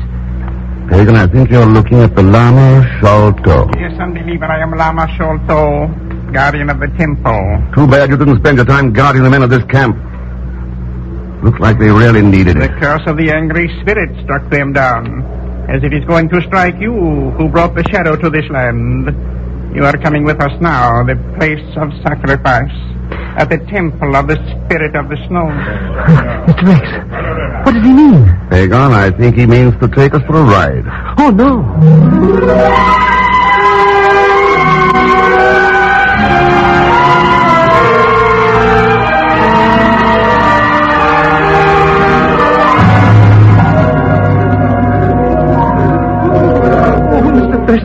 I don't like this being tied down on a stone bench and that stage over there with the big ugly bird on it. Yeah. A statue of Buddha with a parrot's beak. The Lama goes in for demonology. Show's about to begin, Pegon. Watch the Lama. He's kneeling down on his knees in front of that statue. What's he doing that for? Quiet, listen. We call upon you, O Padmasambhava, in our hour of greatest need. From the seven heavens tell us, Almighty One, what we must do, that the anger in your heart may dissolve as the sun dispels the mist on Lamba Parbat. What is your desire, Mighty One? Will you speak to us? Will your voice be heard? I shall speak, Shalto. My voice shall be heard. Mr. Rex, that bird is talking. Quiet, will you? Oh, but... My spirit must be appeased. The sacrifice must be made. Deliver their souls to me. Now, just a minute, boys. Let's get one thing straight. The only spirit that needs appeasing around here is the spirit of humanity.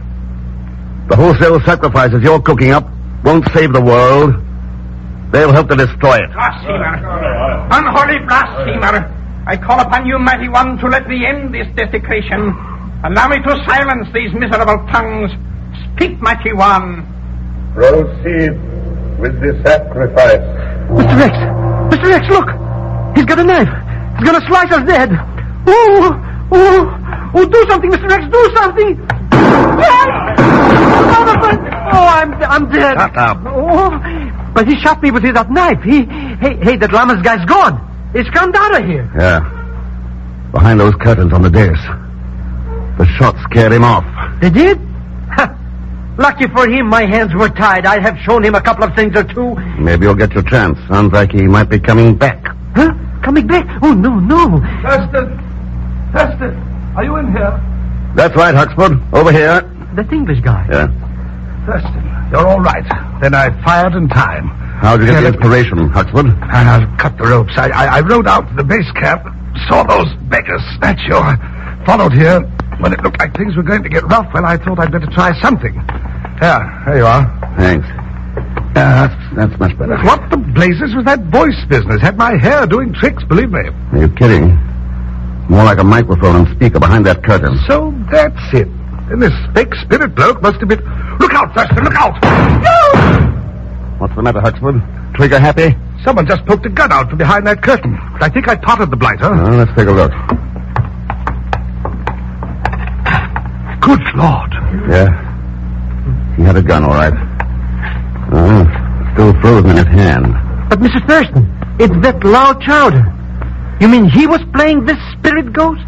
Why don't you try asking the parrot sitting on his shoulder? Oh, no!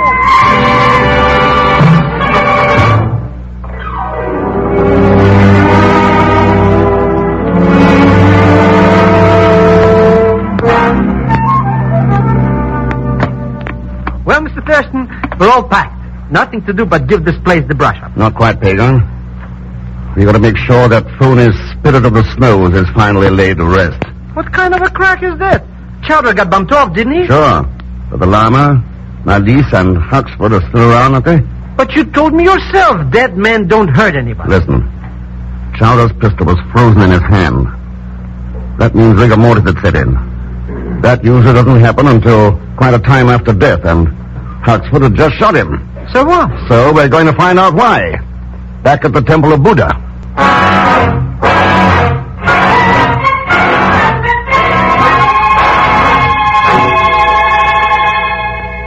Mr. Thurston, why are we taking this dark passage anyhow? Because it started behind those curtains, Pegon. I want to find out where that llama was going.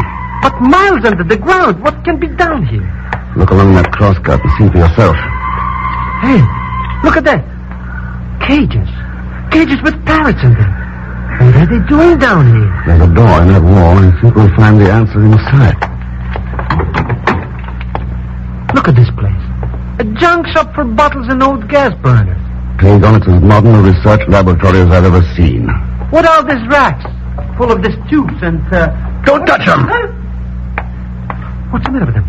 Those tubes are full of concentrated death. Silicosis cultures. Yeah? Professor Reeder was experimenting here with that stuff. That's what killed those natives. He was using human beings as guinea pigs, trying to develop a weapon for biological warfare. So you have discovered the real answer at last, Mr. X? Mr. Thurston, the girl's here again. Hello, Malise. Decided to be in on the finish? There is little use in starting something if one does not see its end. So I followed you here. Mr. X, she's the professor. How about that, Malise? No, Mr. Thurston, I was the one who found Dr. Conrad's letter the day after he died and sent it to you. Then I began to suspect that he'd been murdered. I grew afraid. That is why I tried to warn you away. Then that crack-potted llama must be the guy. Wrong again, Pegon. It's John Huxford. Huh? Is that right, Huxford? Quite right, Thurston. He's got a gun. Yes. You know, I was doing quite well with my little experiments here until you came along. Yeah, your mountain climbing provided a swell excuse for bringing in scientific equipment and supplies. I suppose Conrad tumbled, so you ought to get rid of him. Exactly. But how did you, tumble, Thurston? Why would a mountain climber in Bhutan be interested in silicosis? You were. And your melodrama in the temple backfired. You thought Salah would make a perfect alibi, but you forgot one thing. Rigor mortis. Rigor mortis? Sure. It proved that he'd been killed much earlier. A dead man can't shove guns through curtains, Huxford.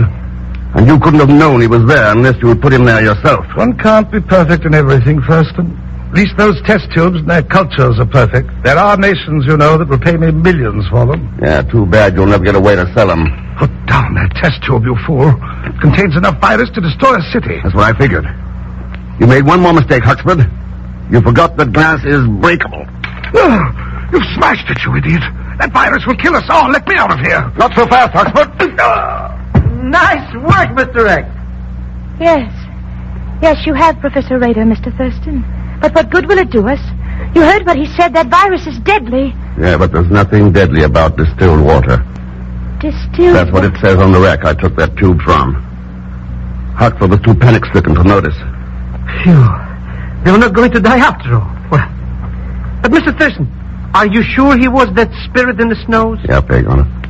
I'll guarantee it. I only wish it was easy to get rid of another spirit. Spirit of war. That's the deadliest of all viruses in the world today. One that could spread like a plague all over the globe. That's the disease we've got to get under control before it destroys us.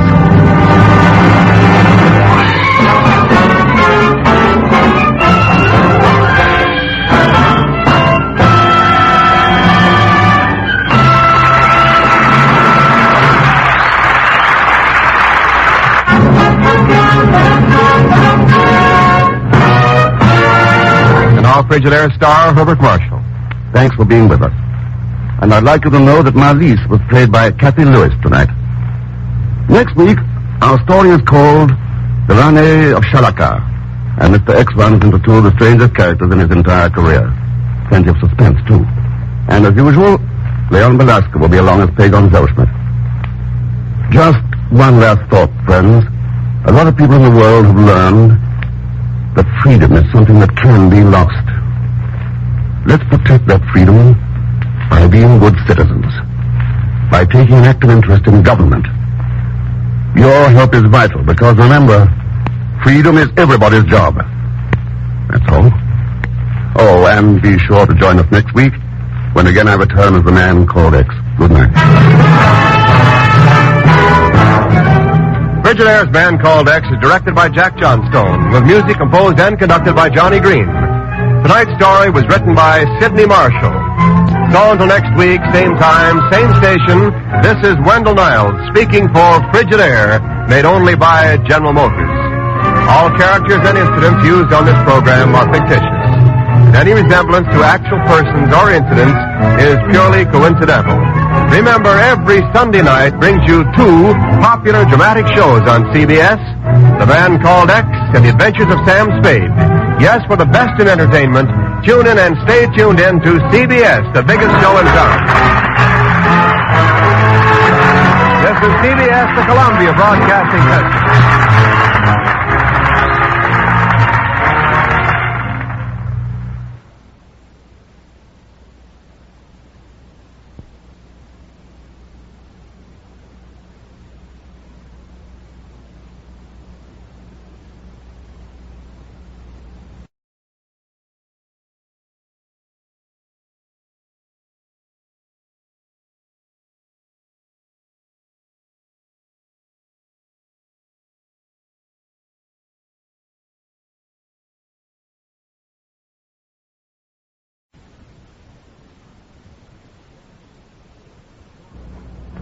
You're twice as sure with two great names, Frigidaire and General Motors.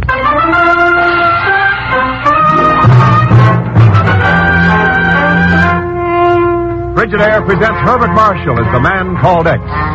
Wherever there is mystery, intrigue, romance, and all the strange and dangerous places of the world, there you will find the Man Called X.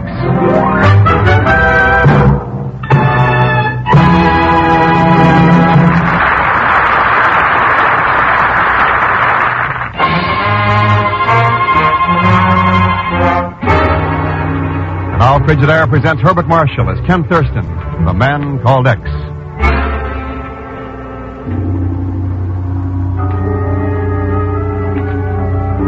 North of India, in the shadow of the great range of the Himalayas, lies the tiny forbidden land of Shalakar, its narrow streets swarming with men of 100 tongues and races. Holy men from Lhasa, firewalkers from the Ganges, and beggars, jugglers, and yogis from the plains of Bengali to the south. Dark pagodas hide away the idols of gods long forgotten in the world outside. Little known beyond its borders.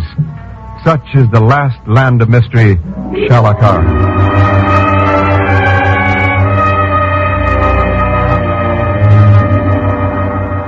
In regard to the charges of fraud and false dealing made against you, Mr. Norris, and against your American Eastern Export Company, the High Court of Shalakar finds you guilty. Now, wait a minute, Panchine. You are therefore ordered to leave Shalakar within 5 days and never to return. Look, I got permission to prospect here in Shalakar from the old Maharaja himself before he died last year. And if you think Mr. for Norris, the permission is hereby revoked. Okay, I'll take this whole thing to the Ranee herself. I'm so sorry, Mr. Norris. The order is signed by the Ranee. But I tell you I'm innocent. I don't even know what this is all about.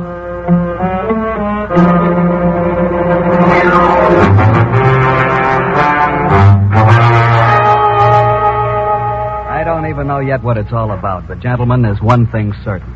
I'm innocent of those charges. Yeah, I think you are, Fred. Too bad, Chief. Yes, it is, Ken. What about the American consul, Fred? Did you take it up with him? We don't have a consul there, Ken. I was the only American in Shalakar. And you say the Ranee refused to talk to you? Wouldn't even see me. As a matter of fact, she seldom does receive visitors. I've only seen her twice since her father died last year, and she took over the throne. Oh, boy. Huh? Gentlemen, I think the Ranee of Shalakar is the most beautiful woman I've ever seen. Which is, of course, beside the point. Oh, of course, sure. Yeah, but one fact remains. Somebody falsified the business records that were entered at my trial. Who, I don't know. That's what I hoped you could find out. Well, I sympathize with your position, Mr. Norris, but this kind of problem isn't really the concern of the Bureau. I don't know, Chief. I think maybe it is. Fred has discovered more new oil lands in remote parts of the world than any other man alive. Oil? Well, Ken, why didn't you... As the only American in Shalakar, Fred Norris represented America to those people. As far as they're concerned, he is America. Yes, I see what you mean. But there's not a thing the Bureau can do about it, Ken. Officially. That's right, Chief. We can't touch it. Officially. No, simply out of the question. Yeah. By the way, that vacation I was going to take, I suppose I might as well start it today. Why, sure, Ken. There's nothing much doing right now. 2 weeks be enough? Oh, plenty. All right. Guess I better let Miss Brooks know about it. Yeah. Have a good time, Ken. Forget all about your official duties. Thanks, Chief. Oh, Miss Brooks. Oh, yes? Hello, Mr. Thurston. Oh, Pegon, what are you doing here? I was only waiting to see if you needed my services. I don't. I'm going on vacation. Oh. Mr. Zellschmidt was talking about my new dress. Do you like it, Mr. Thurston? Gives it that new look. Yeah, it's quite a dress. Well, when it comes to a new fashion, I'm just like every other woman. Maybe it's silly, but I simply can't resist spending my money. Just a minute. Pegon, go on home and pack. Huh? I got a job for you. Sales representative for a New York designer. Well, that's a traveling salesman. I'll be ready in 10 minutes. Hey, by the way, what am I selling? Ladies' underwear. Huh? Mr. Thurston, no.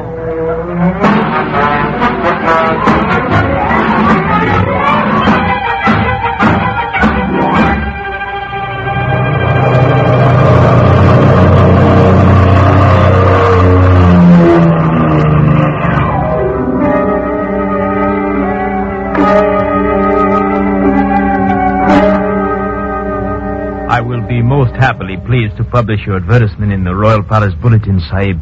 But since you are American, perhaps you will pay in advance. Anybody think I was a crook? Here. Thank you. Now, is this the correct wording? Monsieur Le Zellschmidt, New York designer, will stop for 3 days in Shalakar before continuing to Burma. Yeah. Exclusive models of the newest feminine fashions will be shown to a select clientele by appointment only. Call at Suite 27, House of the Golden Eye. Don't look at me like that. Wasn't my idea.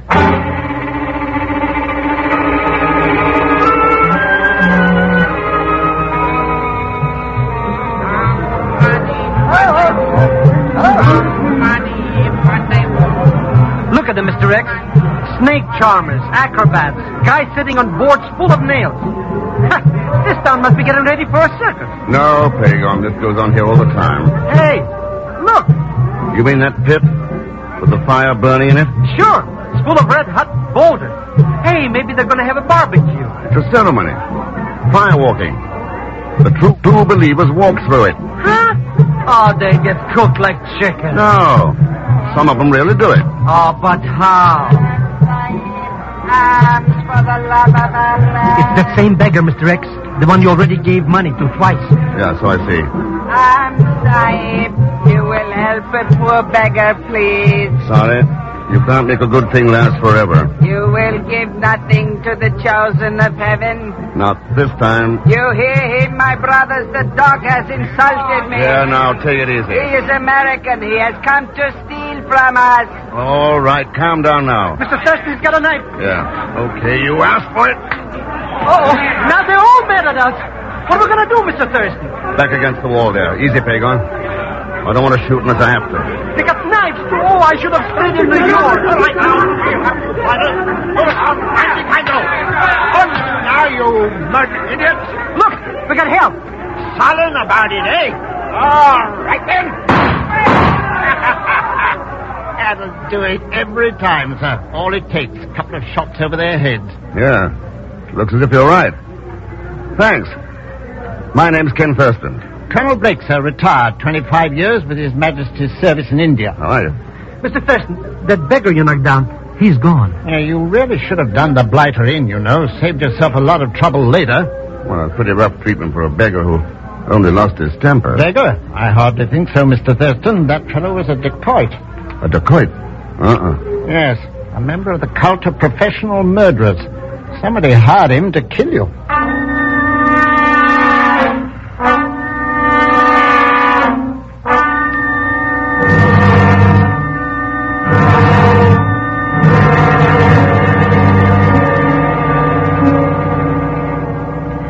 Three hours now we'll wait up here in this room, Mr. X. If somebody's going to answer that screw advertisement, then why don't they? Give him time, Pegon. Anyway, who is interested in new fashions in a place like this? Or maybe the Ranee. At least I hope she is. Bet she's an old battle axe with a double chin. Fred Norris said she was the most beautiful woman he'd ever seen. Oh, well, that case no, she won't answer. Maybe not. But one thing's certain. With the feeling that's got started around here, she's not going to let any American into the palace unless she's tricked into it. Do you think maybe she really will, Mr. X? Who's that? Come in. Good evening, Sahib. I am from the Royal Palace of Shalakar. I am searching for a Monsieur le Zellschmidt. That's me! Her Royal Highness the Ranee wishes an audience with you, Monsieur. You will come with me, please? But I mean, yes. I'm as good as gone. So long, Mr. Thurston. Good luck, Pegon. And before you pass out with ecstasy, don't forget to give her that letter. Letter? Oh, sure, I'll remember. My good man, to the harem, and don't spare the horse.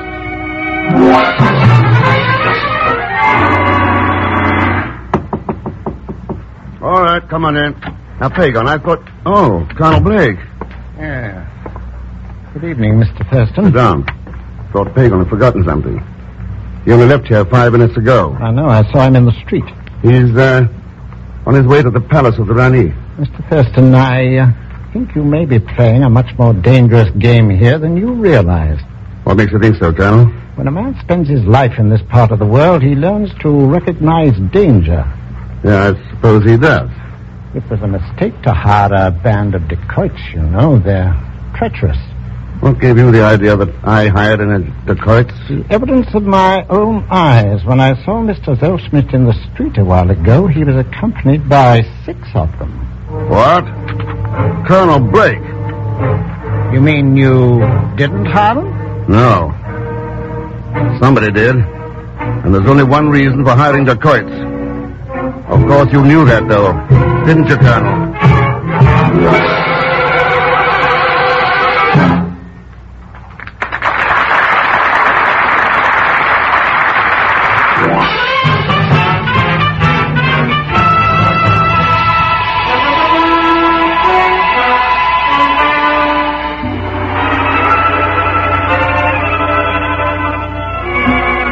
And now to continue with Frigidaire's Man Called X, starring Herbert Marshall. An American company is convicted of fraud in the High Court of Shalakar, and 140 million Americans thereby stand accused with no chance of defending themselves. On a 2-week leave of absence from the Bureau, Ken Thurston has gone to the mysterious little country to look into the matter unofficially. An hour ago, Pegon fell into the hands of a gang of dacoits, a cult of professional killers. And right now, Ken stands in a room of the Ranee's palace. So sorry to keep you waiting. Is there something I can do for you? So it's you. Yes, there is. Where's Pegon? I do not know of any Pegon. Well, Monsieur Zellschmidt, then. He left to come here about an hour ago. With you. What happened to him? You are mistaken, Mr. Thurston. I have never seen you before, nor the man you speak of. Like that, eh? All right. I'd like to talk to the Ranee. Certainly. If you would care to send her a letter stating your reasons, perhaps it might be arranged in a few months. Her Royal Highness, the Ranee of Shalakar. Your Highness. I have just seen the most interesting... Oh, Panchine. Who is this man? Hardly one deserving your attention, Highness. Suppose I decide that for myself. But your That Highness... will do. You will wait at the other side of the room. Very well, Highness. Panchine is sometimes an almost too faithful guardian. Guardian? Who are you? My name's Ken Thurston. Thurston, nice. What did you wish to see me about? About a friend of mine. Apparently, Panchin kidnapped him. Panchine, is this true? The statement is false, Highness. Oh? He is American. Oh, I see. Mr. Thurston, I presume you have lodgings in the city? Yep. The House of the Golden Eye. May I suggest you return there immediately? And as soon as possible, get out of Shalakar? Otherwise, who knows? Perhaps you too might disappear.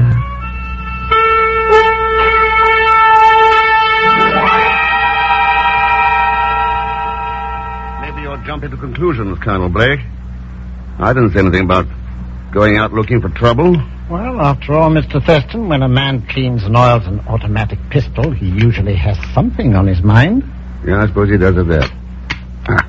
Be glad to go along and help, you know. I'm still a pretty fair shot. Wouldn't think of it. No point in you getting mixed up in this. Exactly what are your plans, Mr. Thurston? I don't know for sure. One way or another, I'm going to find Pegon or find out what happened to him. I'd be a lot of help. Know the country and all that, and I'd rather enjoy a bit of excitement, you know. It gets frightfully dull sometimes, being retired. Well, this'll be anything but dull. Eh? Sit still. Well. Let me in, please, quickly. Well, by George, it's the run. Oh, Colonel Blake. I'm highly honored. Never mind that now, please. Maybe... I thought you would be alone after this. Oh, I say, it's getting late here. I hope you won't think it rude if I say good night. Not a bit, Colonel. Good night. Well, I suppose you dropped in to make sure I got out of town. No, please forget anything I said earlier tonight. None of us can be sure when it is safe to speak the truth. You think it is safe with me? Yes. Please, come back to the palace with me. To my own quarters. We can be fairly safe there. Why? Why the palace? Because I have the papers from the trial of Mr. Norris there. Well, all right, let's go.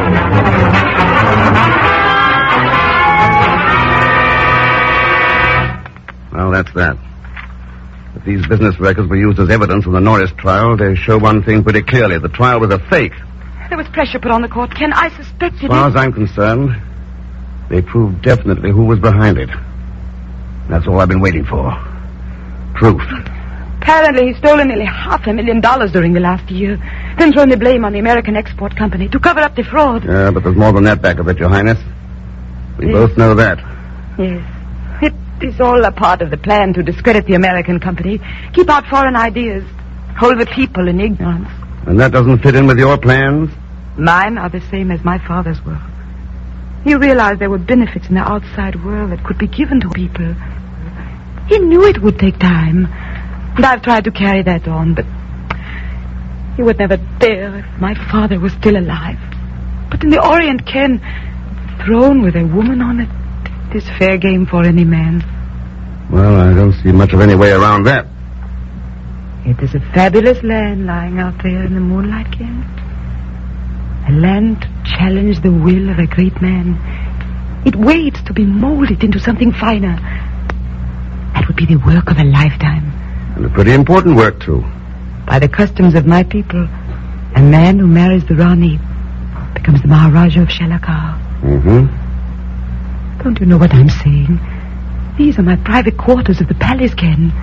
No man has ever been in this room before. Not even behind those curtains? Ken, there's a knife! Stand back, Ranee, look out. Ken, auntie, Ken! He's gone. He got away. Yeah. I was afraid of hitting you. It was a decoy. I know. Same one I met earlier. What shall we do, Ken? He will know now we have found out about him. Where do you think he might be? Got an idea? Yes. Probably go to the Black Pagoda. Black Pagoda? It is the temple of the dacoits. I think he has managed to get control over them. All right. Our best bet is to rush him before he gets organized. Come on. Let's head for the Black Pagoda.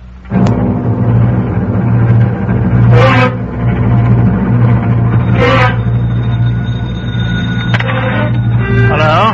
Yes? Blake speaking. Oh, I see. Mm-hmm. The Black Pagoda, eh? All right. I'll be there right away. Play him close to the table and be careful. Right. Goodbye.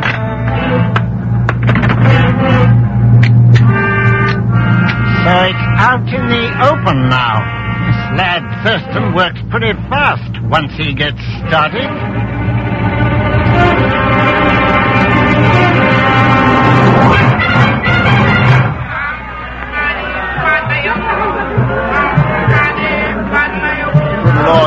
crowd live here in the street? Don't they ever go to bed? They've been here all night, Ken. It is the dakisha, the ceremony of walking through a pit of fire. It begins at the first sign of dawn. Well, they've got to shove through them some way to get over there to the pagoda. Go on, Your Highness. Ken, wait. There he is now. The dacoit? No, he. On his way to the pagoda. He's seen us. Yeah, take it easy. Hello, Mr. Thurston. Your Highness, looks like a bit of excitement, eh? That's right, Colonel. You got a gun? Yes. Found him out yet? Over there. He's trying to sneak through the mob. Circle the crowd around the firewalkers. Head him off from getting inside the temple. I'll go for him here. Right. And thanks for calling me. Wouldn't have missed this for anything. I'm going with you, Ken. No, you're not. Panshin would kill you just as soon as he would me. You wait here. Be careful, Ken, please. Be careful. I'll stand aside, please. Sorry, pardon me. Panshin! Excuse me, please. Panshin, stop! You haven't got a chance. Out of my way with you. Wait, you fool! Look out! Good Lord, he slipped and fell right into the fire. Let me through. Let me through. One side, please. Oh, no. Ken, is he? Yeah. Oh. In that pit of fire. He lived about 3 seconds. Come on. Let's get away from here. He tried to jump across. I saw him fall. Well, forgive him. Forget him. I've still got to find Pegon. No, wait. There he comes now with Colonel Blake. Yeah. Seems to be in pretty good shape. Ken, before they get here. I mean, Norris can come back and go on with his work, of course, but... Well, we were talking about... About what? About the throne of Shalakar. And about other things. This is a fine kind of a vacation, Mr. Thurston. I get knocked on the head, tied with ropes, and maybe even they were going to cut me in pieces. I saw from the temple steps what happened to Panshin, Mr. Thurston. Yeah, pretty rough ending, Colonel. Have any trouble with the guards? No. They took to their heels when they saw their leader was dead. Mr. Thurston, I told you anybody would get cooked in that fire pit. You said they walked right through it. Only the true believers, Pegon. Panshin didn't believe in anything except power. And all the bad that goes with it. He kindled a fire in the ignorance of the people he wanted to exploit. Isn't it strange how often men with their own hands light the fire that finally destroys them?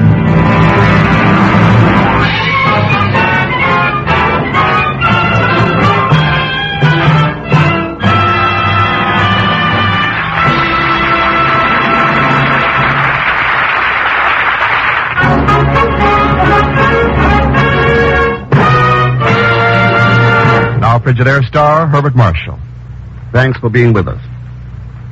Next week, our story bears a strange title. It's called Carbon-14, which is the name of a substance known to science that may affect the destiny of the whole world.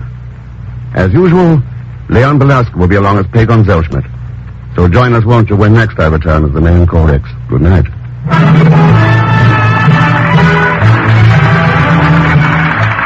Frigidaire's Man Called X is directed by Jack Johnstone, with music composed and conducted by Johnny Green. Tonight's story was written by Les Crutchfield. So until next week, same time, same station, this is Wendell Niles speaking for Frigidaire, made only by General Motors. All characters and incidents used on this program are fictitious. Any resemblance to actual persons or incidents is purely coincidental. Remember, every Sunday night brings you 2 popular dramatic shows on CBS, The Man Called X and The Adventures of Sam Spade. Yes, for the best in entertainment, tune in and stay tuned in to CBS, the biggest show in town. CBS, the Columbia Broadcasting System.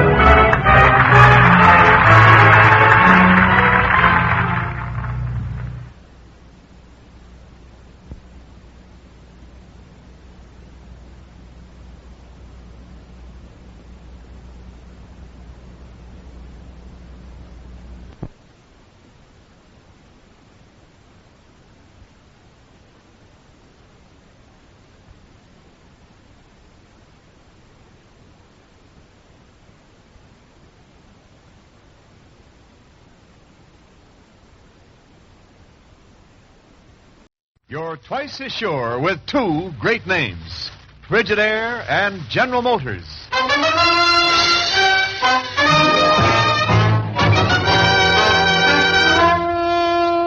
Frigidaire presents Herbert Marshall as the Man Called X. Wherever there is mystery, intrigue, romance, in all the strange and dangerous places of the world, There you will find the man called X.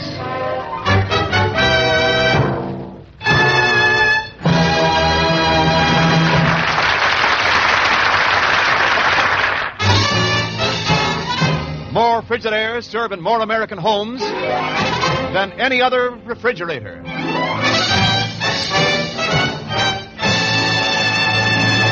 And now Frigidaire presents Herbert Marshall as Ken Thurston, the man called X.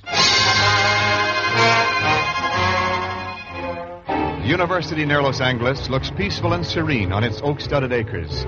But in a small office in the physics building, a man is making a long-distance call to New York. A call that could affect the lives of millions of people. Hello? Hello, is that you, Mr. Thurston? That's right. Who's that? My name is Bill Wilson. I'm a physics instructor out here at the university. You don't know me, but things are happening out here that... Mr. Thurston, you've got to fly to Los Angeles today. Oh? Suppose you offer some inducements, Wilson, such as why? Have you ever heard of carbon-14? Carbon-14? What about it? Would it mean anything to you if I said that a lot of it has been disappearing out here? Go on, Wilson. Well, I'm afraid to talk freely over the phone, Mr. Thurston, but I can tell you this. The carbon-14... Wilson! What's happened there? Hello, Wilson. Can you hear me? Hello. Hello, Wilson. What's wrong? What's happened? Hello. What is it, Ken? Something wrong? Chief, what do you know about carbon-14? Carbon-14? Well, let's see. A radioactive isotope that... Yeah, that's right. One of the common elements they've been treating with active uranium. Sure. Been using them as tracers, haven't they, to determine the cause of certain diseases? Chief, they might hold the clue to curing cancer, tuberculosis, any number of bacteriological diseases. Well, no wonder they're called miracle workers of science. Yeah. We've only been able to make them for a year or so, and so far their use has been limited to this country. Uh-huh. So even small amounts of that stuff could be worth a fortune if sold underground most anywhere in the world. Sure, but what's all this got to do with that phone call? I don't know yet. But from what that guy said before we were disconnected, maybe I better go to the West Coast and find out. Now, wait a minute. You can't go chasing cross-country on the strength of an unfinished phone call from a man you don't even know. Nothing but a wild goose chase. Chief, when you chase wild geese, the geese usually get shot, not the hunters. I'm flying out to L.A.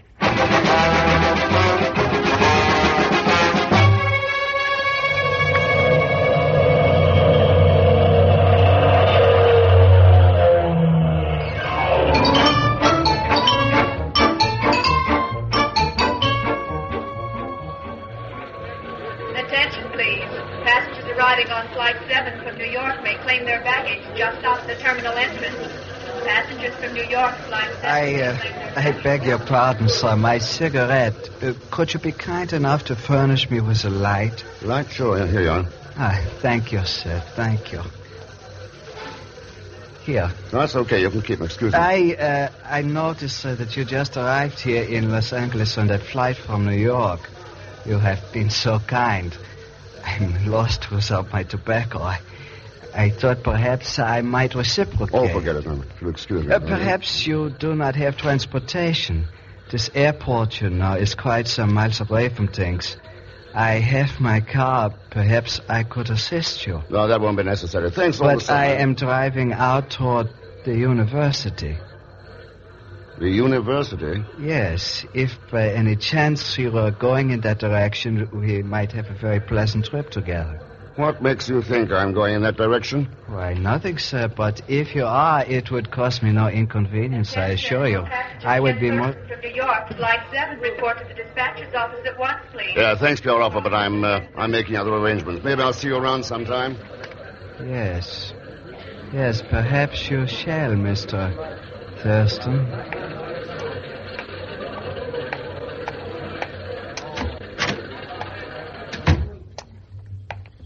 My name's Ken Thurston. I believe you were paging me. Oh, yes, sir. This Ranieri wishes to speak with you.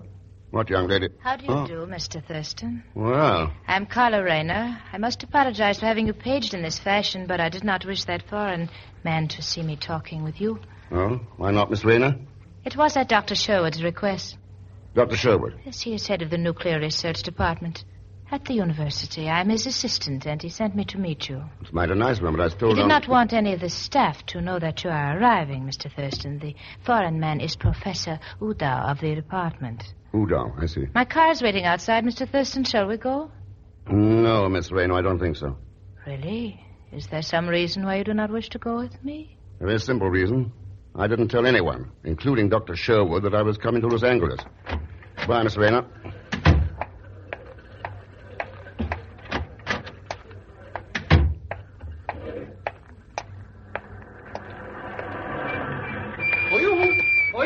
What?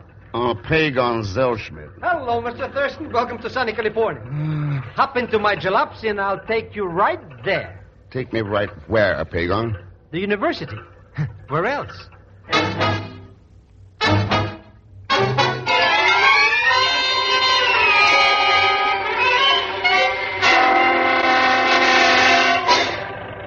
See, Mr. Thurston, I was temporarily embarrassed for fun. No. Yes. And this Bill Wilson offered me a job getting acquainted with this Professor Udall. Udall? Why was Wilson interested in him, Pegon? He didn't tell me, only that I should really case the guy. You understand? How'd you make out? I didn't even get the third base. Now, who can understand that man? Such a terrible accent he's got. So I told Mr. Wilson to call you, and all I want is a small commission for getting you the job. Yeah. Thanks. How come you knew when I was arriving? Oh, that. I was keeping with Miss Brooks over the long-distance telephone. She told me about your reservations. Accidentally, of course. Oh, sure. And you told everyone in earshot. Pegon, I order... Look, Mr. Thurston. There's the nucleus building of the university. Must be something plenty important going on there, eh? Could be important enough to cure millions of people who are dying unnecessarily.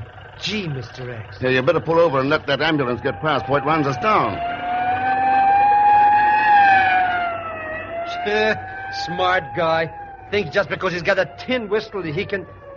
Hey, look! He's going right to the nucleus building. Yeah. Someone must be hurt in there. Keep going. But I thought you said the stuff in there cured people.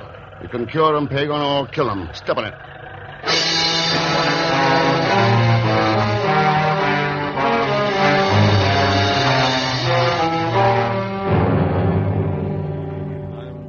To welcome you to my office under such circumstances, Mr. Thurston. But one of our workers carelessly exposed himself to radiation from some isotopes. Even a tiny speck of those radioactive elements can prove deadly, you know. So I understand, Dr. Sherwood. Bill Wilson was telling me about him. Bill Wilson? Then you knew him? Knew him? Sounds like he's dead. Well, frankly, Mr. Thurston, he may be. Wilson has supplied the university with a mystery worthy of Sherlock Holmes. What's the story? Yesterday morning, Carla Rayner, my assistant, thought she heard shots from Wilson's office, but when she entered, it was empty. Oh? A window was open, there was a blood stain on the floor, and Wilson was gone. He's been missing ever since. Oh, you seem to be missing a number of things around here, Doctor.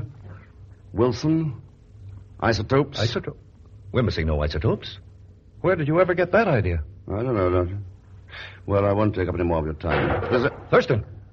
You hear that? Somebody's trigger happy out there. Let's get going. The ambulance. Well, look, Thurston, that's... Dr. Sherwood. Dr. Sherwood. What is it, Carla? What's happened out here? Those men in the ambulance. They were fakes. What's that? They have located the storeroom. They have taken the isotopes, hundreds of thousands of dollars worth. Good Lord. Well, looks like you have to change your story now, Doctor. Yes. And I'll have to change my story about Bill Wilson, too. Wilson? What do you mean? He isn't missing any longer, Thurston. He was driving that ambulance.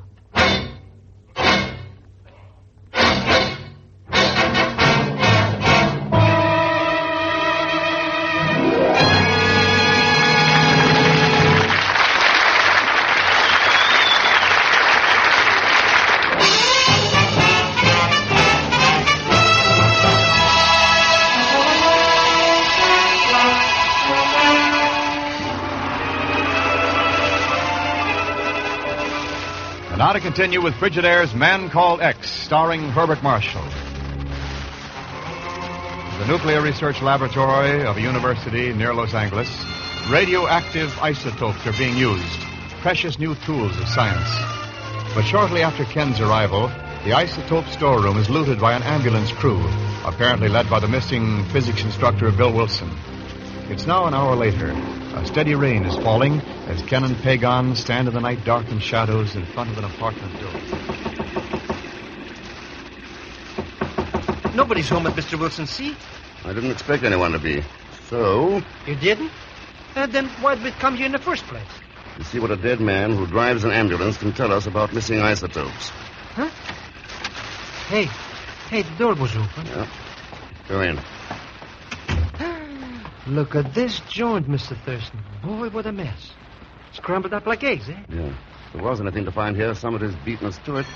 Yeah. Relax, you idiot. It's only the telephone. But who'd be calling us here? You just silly. Hello? Bill, thank heavens I found you. I've been searching for you everywhere. Listen to me, Bill. I have that number that you asked me to check on. It is NC26X13. Have you got it? NC26X13. Yeah, I have it, Carla. Thanks. You are welcome, Mr. Thurston.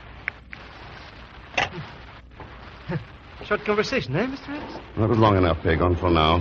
I'll continue it in person. You mean you're going to this Carla Reiner's house? What's that?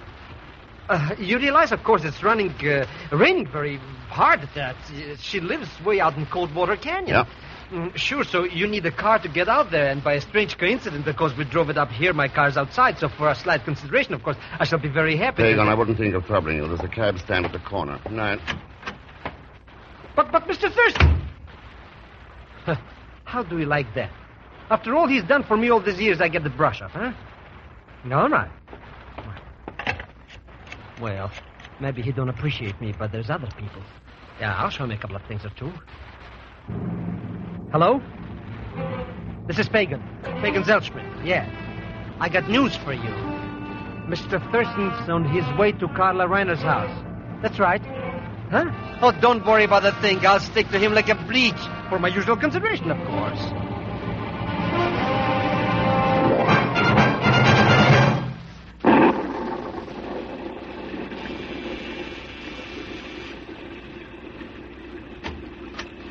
Come in, Mr. Thurston. Thanks, Carla. Nasty night out, isn't it? Is it? Yeah. I noticed your car's parked outside. You going somewhere? I dislike talking at cross purposes, Mr. Thurston. What is on your mind? Radioactive isotopes and Bill Wilson. I have nothing to tell you about either. Too bad. I have a couple of theories I'd like your advice on. Theories? Yes. Bill Wilson could have called me in New York and faked a couple of shots to alibi himself, so he could disappear and not be connected with the stolen isotopes, huh? And what has this to do with me? That's my second theory. You could be working with him and helping him hide out.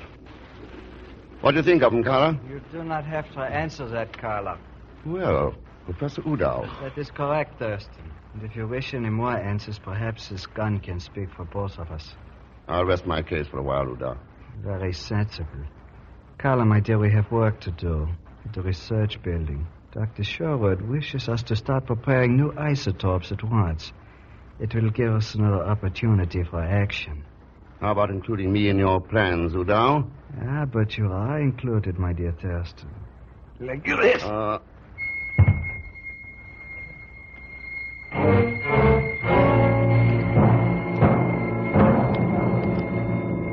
Wake up. Wake up, Mr. Thurston. Please wake up. Oh, it's all my fault. Mr. Thurston. Oh, she's dead. If I hadn't told her that he was coming here. Speak to me. Mr. X, please speak to me. Say something, anything. I ought to wring your neck. Oh, Mr. X, you're not dead after all. Not even subconscious. I heard you sneak in here after Carla left me with Udall, and I gave you a chance to hang yourself. Who was it you tipped off about me? I'd be very happy to tell you, Mr. Thurston. Only I don't know. Pegon? I swear by the father of my father, Mr. Thurston. I just called the number Mr. Wilson gave me, and somebody answers. The next morning, there's cash in my mailbox. That's all. That number you called isn't NC26X13, now is it? Huh? NC what? All right, skip it. Let's get out of here. Hey, you're going the wrong way, Mr. Thurston. I didn't park in the garage. Nor did Carla. That's why I want to look in there. Yeah, let's look inside. Plenty dark in here, Mr. Thurston. Can't see a thing. Should be a light switch. Yeah. Well. Mr. X, There's an ambulance in here. The ambulance, Pegon. Huh? You mean the one that robbed the atom building? Yeah, let's look inside. Nothing in it. Nothing in it. Look, it's empty. Whoever pulled this job moved the isotopes out of here fast. That cutie Carla. That's the one. Did she, Pegon? Look forward into the driver's seat. Driver's seat? What can be... Hey! Mr. X. It's Bill Wilson. And this time there's no doubt about it. He's really dead.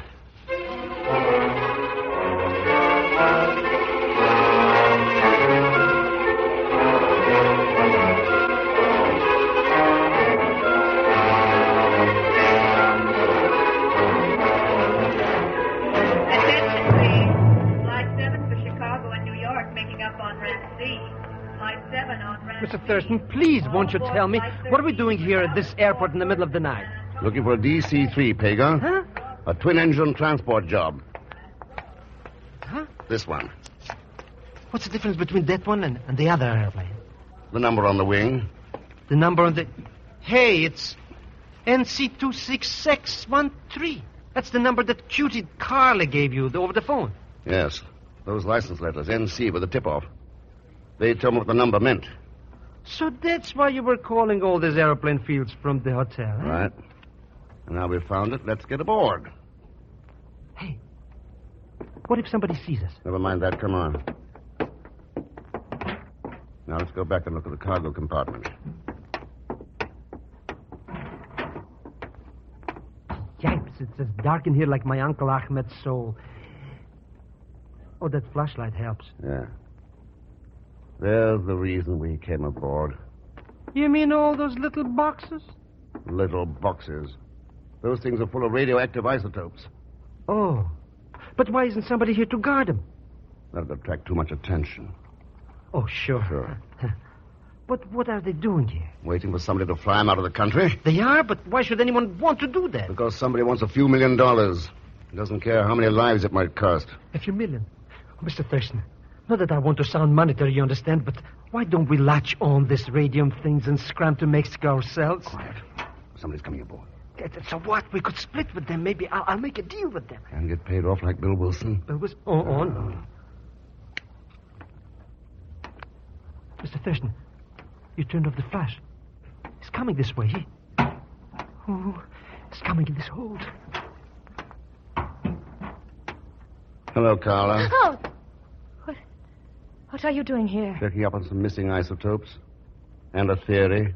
I see. And now you think you have proved it. I proved still another one, Carla. Wilson got scared when somebody fired at him in his office, and he hid out. You were trying to help Wilson get to the bottom of this mess, huh? Oh, yes, that's right, Ken. Only he didn't tell me Yeah, but the person you suspected found Wilson's hideout before you did. The results in your garage. Yes, Ken, yes, that is the real answer. They had given me a lead on a license number of a plane, this one. That's why I came out here tonight to see if we... Mr. X, somebody's at the wheel. We're going to take off. I thought it was about time. Let's go up forward. Sorry, Doctor, there'll be no takeoff tonight. Why, Thurston. Yeah, let's cut these switches. You're not going anywhere. Well, I hope you have an explanation for this, Thurston. Sherwood, you're the one who's going to need explanations about the isotopes aboard this plane. Are you crazy? Wilson's the one you're looking for. Or Professor Udow. It won't wash, Sherwood. Wilson's dead. Well, your men parked him to cover up for you. And Udow was helping Carla. But he knocked you out, Mr. X. It was only because he wasn't sure of me and wanted to play it safe. Look out, Ken. He's got a gun. Let's have it, Sherwood. No, you're not taking me. I'll kill you first. Those isotopes are mine, I tell you. They belong to me. They belong to me. Drop the gun. Drop it. No, That's better. I said it was all over, Sherwood. Well... Mr. X, listen. Another ambulance. Not this time, Pegon. It's the police. Sherwood, you made a bum choice when you decided to use nuclear science for your own profit. Because there can't be a choice these days. Just like those isotopes, it's kill or cure. And believe me, there's something we'd all better remember. All of us.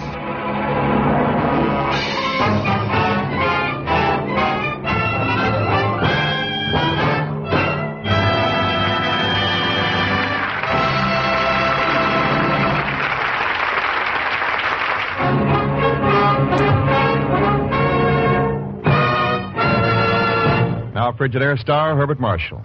Thanks for being with us. And I'd like you to know that Carla tonight was played by Kathy Lewis.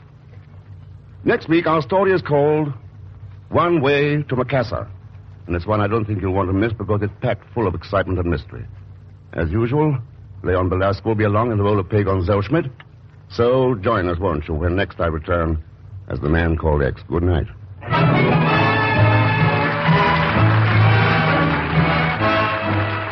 Frigidaire's Man Called X is directed by Jack Johnstone, with music composed and conducted by Johnny Green. Tonight's story was written by Sidney Marshall. So until next week, same time, same station, this is Wendell Niles speaking for Frigidaire, made only by General Motors. All characters and incidents used on this program are fictitious.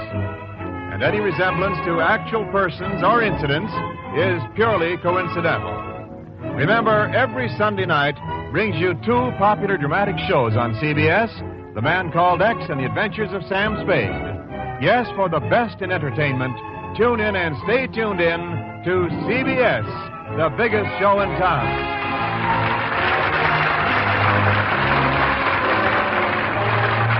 This is CBS, the Columbia Broadcasting System.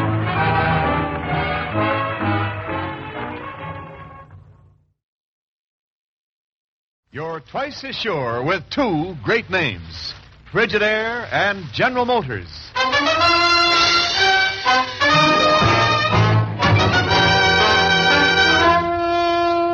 Frigidaire presents Herbert Marshall as the Man Called X. Wherever there is mystery, intrigue, romance, in all the strange and dangerous places of the world, there you will find the Man Called X.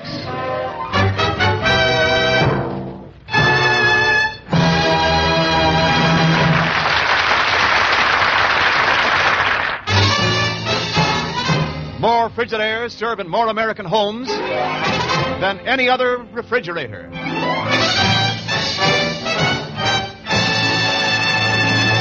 And now Frigidaire presents Herbert Marshall as Ken Thurston, the Man Called X.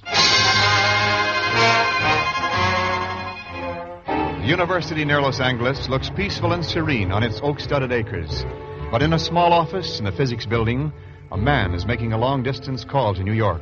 A call that could affect the lives of millions of people. Hello? Hello, is that you, Mr. Thurston? That's right. Who's that? My name is Bill Wilson. I'm a physics instructor out here at the university. You don't know me, but things are happening out here that... Mr. Thurston, you've got to fly to Los Angeles today. Oh? Suppose you offer some inducements, Wilson, such as why? Have you ever heard of carbon-14? Carbon-14? What about it? Would it mean anything to you if I said that a lot of it has been disappearing out here? Go on, Wilson. Well, I'm afraid to talk freely over the phone, Mr. Thurston, but I can tell you this. The carbon-14... Wilson! What's happened there? Hello, Wilson. Can you hear me? Hello. Hello, Wilson. What's wrong? What's happened? Hello. What is it, Ken? Something wrong? Chief, what do you know about carbon-14? Carbon-14? Well, let's see. A radioactive isotope that... Yeah, that's right. One of the common elements they've been treating with active uranium. Sure. Been using them as tracers, haven't they, to determine the cause of certain diseases? Chief, they might hold the clue to curing cancer, tuberculosis, any number of bacteriological diseases. Oh, no wonder they're called miracle workers of science. Yeah. We've only been able to make them for a year or so, and so far their use has been limited to this country. Uh-huh. So even small amounts of that stuff could be worth a fortune if sold underground most anywhere in the world. Sure, but what's all this got to do with that phone call? I don't know yet. But from what that guy said before we were disconnected, maybe I better go to the West Coast and find out. Now, wait a minute. You can't go chasing cross-country on the strength of an unfinished phone call from a man you don't even know. Nothing but a wild goose chase. Chief, when you chase wild geese, the geese usually get shot, not the hunters. I'm flying out to L.A.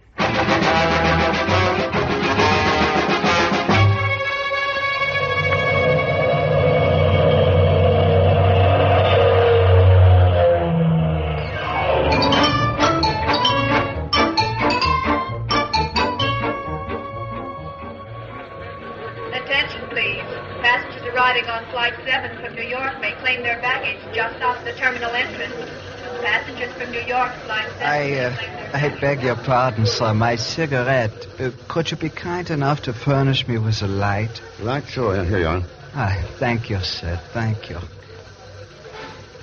Here. No, that's okay. You can keep them. Excuse me. I noticed, sir, that you just arrived here in Los Angeles on that flight from New York. You have been so kind. I'm lost without my tobacco. I thought perhaps I might reciprocate. Oh, forget it. No. Excuse me. Perhaps you do not have transportation. This airport, you know, is quite some miles away from things. I have my car. Perhaps I could assist you. No, that won't be necessary. Thanks all the But same. I am driving out toward the university. The university? Yes. If by any chance you were going in that direction, we might have a very pleasant trip together. What makes you think I'm going in that direction? Why, nothing, sir. But if you are, it would cause me no inconvenience, I assure you. I would be more... From New York, flight 7, report to the dispatcher's office at once, please. Yeah, thanks for your offer, but I'm making other arrangements. Maybe I'll see you around sometime. Yes. Yes, perhaps you shall, Mr. Thurston.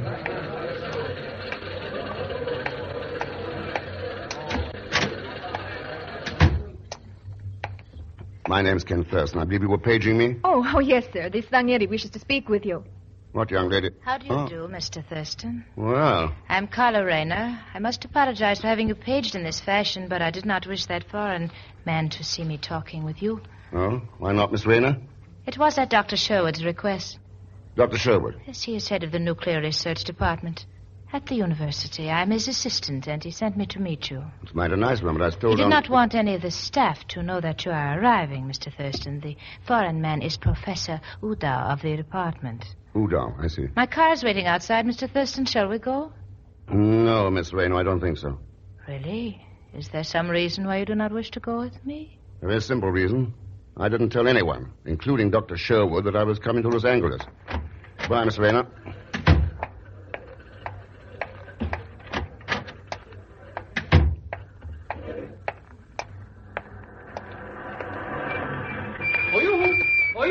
What?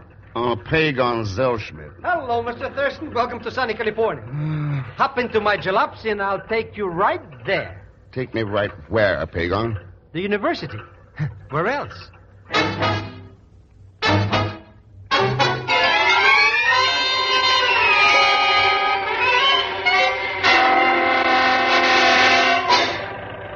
See, Mr. Thurston, I was temporarily embarrassed for fun. No. Yes. And this Bill Wilson offered me a job getting acquainted with this Professor Udow. Udow? Why was Wilson interested in him, Pegon? He didn't tell me, only that I should really case the guy. You understand? How'd you make out? I didn't even get the third base. Now, who can understand that man? Such a terrible accent he's got. So I told Mr. Wilson to call you, and all I want is a small commission for getting you the job. Yeah. Thanks. How come you knew when I was arriving? Oh, Dad, I was keeping with Miss Brooks over the long-distance telephone. She told me about your reservations. Accidentally, of course. Oh, sure. And you told everyone in earshot. Pegon, I order... Look, Mr. Thurston. There's the nucleus building of the university. Must be something plenty important going on there, eh? Could be important enough to cure millions of people who are dying unnecessarily. Gee, Mr. X. Yeah, you better pull over and let that ambulance get past before it runs us down. Smart guy. Thinks just because he's got a tin whistle he can... Hey, look! He's going right to the nucleus building. Yeah.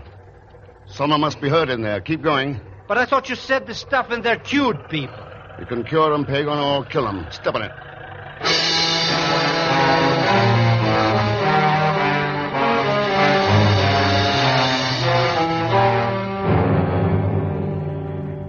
Sorry to welcome you to my office under such circumstances, Mr. Thurston. One of our workers carelessly exposed himself to radiation from some isotopes. Even a tiny speck of those radioactive elements can prove deadly, you know.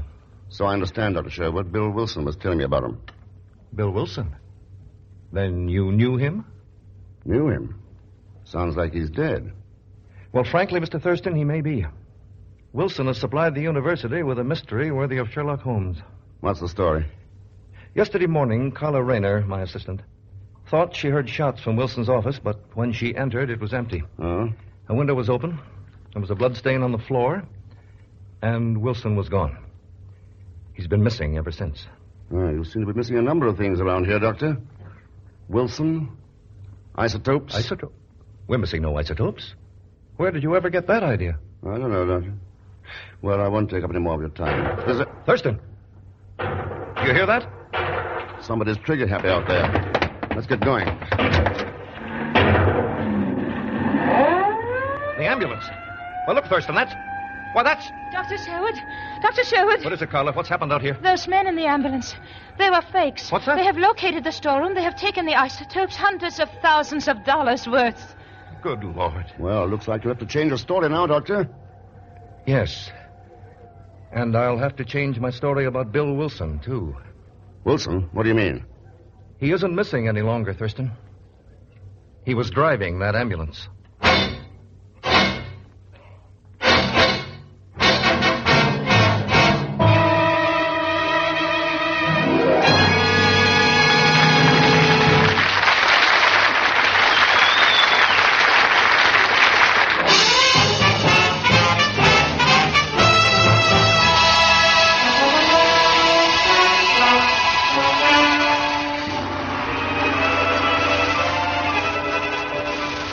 Now to continue with Frigidaire's Man Called X, starring Herbert Marshall. The nuclear research laboratory of a university near Los Angeles, radioactive isotopes are being used, precious new tools of science. But shortly after Ken's arrival, the isotope storeroom is looted by an ambulance crew, apparently led by the missing physics instructor Bill Wilson. It's now an hour later. A steady rain is falling as Ken and Pegon stand in the night darkened shadows in front of an apartment building. Nobody's home at Mr. Wilson's, see? I didn't expect anyone to be. So? You didn't? Then why did we come here in the first place? To see what a dead man who drives an ambulance can tell us about missing isotopes. Huh? Hey, the door was open. Yeah. Go in. Look at this joint, Mr. Thurston. Boy, what a mess. Scrambled up like eggs, eh? Yeah. If there was anything to find here, somebody's beaten us to it. Relax, you idiot. It's only the telephone. But who'd be calling us here? You're just silly. Hello? Bill, thank heavens I found you. I've been searching for you everywhere. Listen to me, Bill. I have that number that you asked me to check on.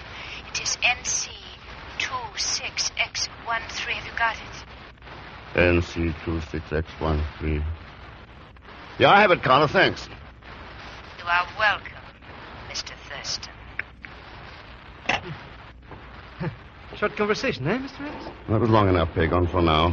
I'll continue it in person. You mean you're going to this Carla Reiner's house? What's that? You realize, of course, it's raining very hard at that. She lives way out in Coldwater Canyon. Yeah.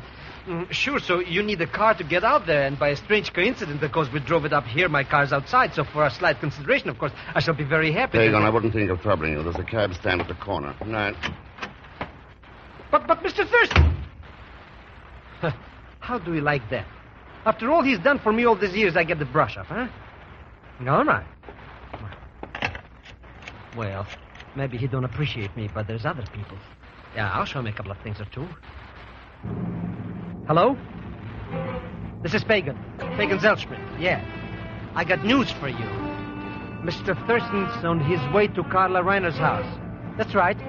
Huh? Oh, don't worry about that thing. I'll stick to him like a bleach. For my usual consideration, of course.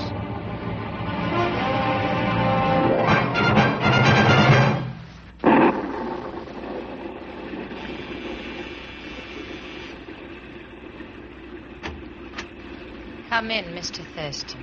Thanks, Carla. Nasty night out, isn't it? Is it? Yeah.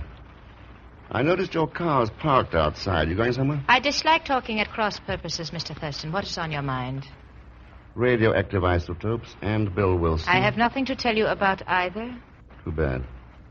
I have a couple of theories I'd like your advice on. Theories? Yes.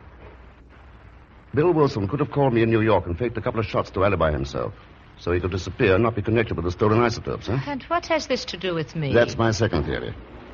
You could be working with him and helping him hide out. What do you think of him, Carla? You do not have to answer that, Carla. Well, Professor Udall. That is correct, Thurston. And if you wish any more answers, perhaps this gun can speak for both of us. I'll rest my case for a while, Uda. Very sensible. Carla, my dear, we have work to do at the research building. Dr. Sherwood wishes us to start preparing new isotopes at once. It will give us another opportunity for action. How about including me in your plans, Uda? Ah, but you are included, my dear Thurston. Like this.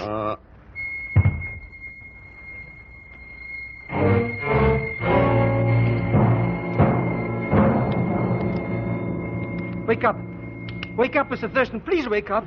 Oh, it's all my fault. Mr. Thurston. Oh, she's dead.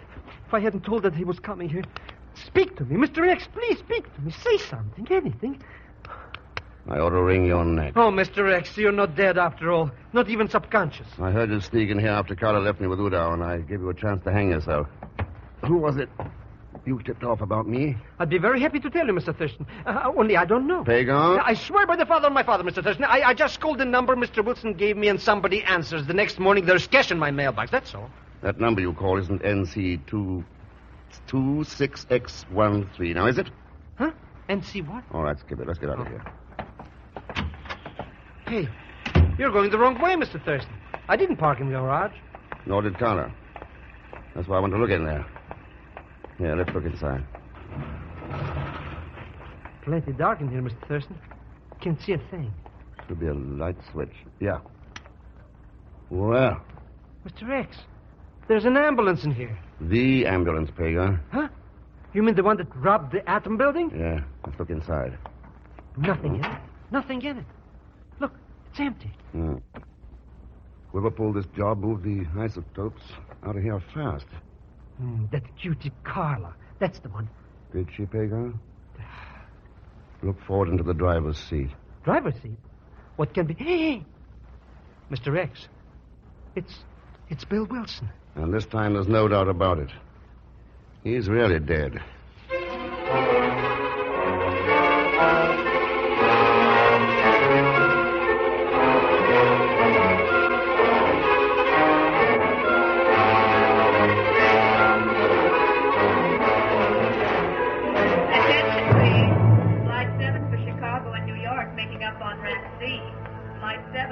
Mr. Thurston, please, won't you tell me, what are we doing here at this airport in the middle of the night? Looking for a DC-3, Pegon. Huh? A twin-engine transport job. Huh? This one. What's the difference between that one and the other airplane? The number on the wing. The number on the... Hey, it's NC26X13. That's the number that cutie Carla gave you over the phone. Yes. Those license letters, NC, with a tip-off. They told me what the number meant. So that's why you were calling all these airplane fields from the hotel, eh? Right. And now we've found it, let's get aboard. Hey, what if somebody sees us? Never mind that, come on. Now let's go back and look at the cargo compartment. Yipes, it's as dark in here like my Uncle Ahmed's soul. Oh, that flashlight helps. Yeah. There's the reason we came aboard. You mean all those little boxes? Little boxes. Those things are full of radioactive isotopes. Oh. But why isn't somebody here to guard them? That'd attract too much attention. Oh, sure. Sure. But what are they doing here? Waiting for somebody to fly them out of the country. They are? But why should anyone want to do that? Because somebody wants a few $1 million. Doesn't care how many lives it might cost. A few million? Oh, Mr. Thurston, not that I want to sound monetary, you understand, but why don't we latch on these radium things and scram to Mexico ourselves? Quiet. Somebody's coming aboard. So what? We could split with them. Maybe I'll make a deal with them. And get paid off like Bill Wilson. Bill Wilson? Oh, no. Mr. Thurston, you turned off the flash. He's coming this way. Oh, he's coming in this hold. Hello, Carla. Oh! What are you doing here? Checking up on some missing isotopes. And a theory. I see. And now you think you have proved it. I proved still another one, Carla. Wilson got scared when somebody fired at him in his office, and he hid out. You were trying to help Wilson get to the bottom of this mess, huh? Oh, yes, that's right, Ken. Only he didn't tell me Yeah, but the person you suspected found Wilson's hideout before you did. The results in your garage. Yes, Ken, yes, that is the real answer. Ray had given me a lead on a license number of a plane, this one. That is why I came out here tonight to see if we... Mr. Rex, somebody's at the wheel. We're going to take off. I thought it was about time. Let's go up forward.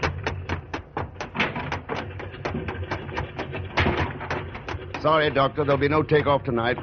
Why, Thurston. Here, let's cut these switches. You're not going anywhere. Well, I hope you have an explanation for this, Thurston. Sherwood, you're the one who's going to need explanations about the isotopes aboard this plane. Are you crazy? Wilson's the one you're looking for. Or Professor Udow. It won't wash, Sherwood. Wilson's dead. Well, your men parked him to cover up for you. And Udow was helping Carla. But he knocked you out, Mr. Rex. Ah, but only because he wasn't sure of me. He wanted to play it safe. Look out, Ken. He's got a gun. Let's have it, Sherwood. No, you're not taking me. I'll kill you first. Those isotopes are mine, I tell you. They belong to me. They belong to me. Drop the gun. Drop it. No, That's better. I said it was all over, Sherwood. Well... Mr. X, listen. Another ambulance. Not this time, Pegon. It's the police. Sherwood, you made a bum choice when you decided to use nuclear science for your own profit. Because there can't be a choice these days. Just like those isotopes. It's kill or cure. And believe me, there's something we'd all better remember. All of us.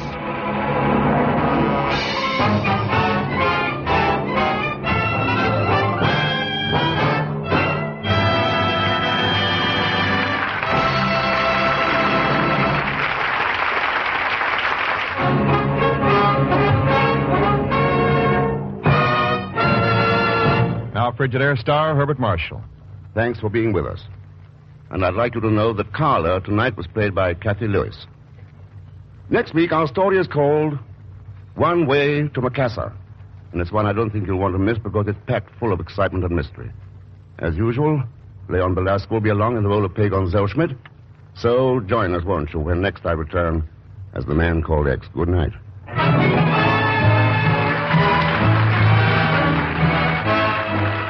Frigidaire's Man Called X is directed by Jack Johnstone, with music composed and conducted by Johnny Green. Tonight's story was written by Sidney Marshall. So until next week, same time, same station, this is Wendell Niles speaking for Frigidaire, made only by General Motors. All characters and incidents used on this program are fictitious.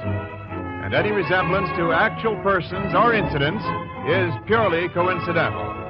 Remember, every Sunday night brings you two popular dramatic shows on CBS, The Man Called X and The Adventures of Sam Spade. Yes, for the best in entertainment, tune in and stay tuned in to CBS, the biggest show in town.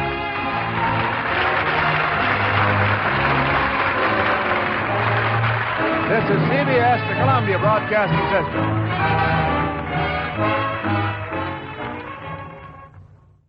You're twice as sure with two great names, Frigidaire and General Motors.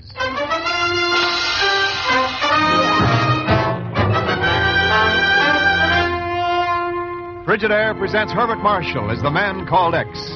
Wherever there is mystery, intrigue, romance, in all the strange and dangerous places of the world, there you will find the Man Called X.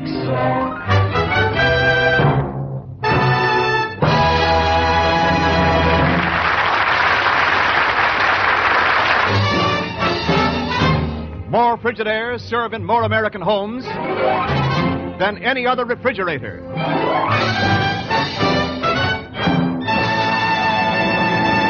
And now Frigidaire presents Herbert Marshall as Ken Thurston, the Man Called X.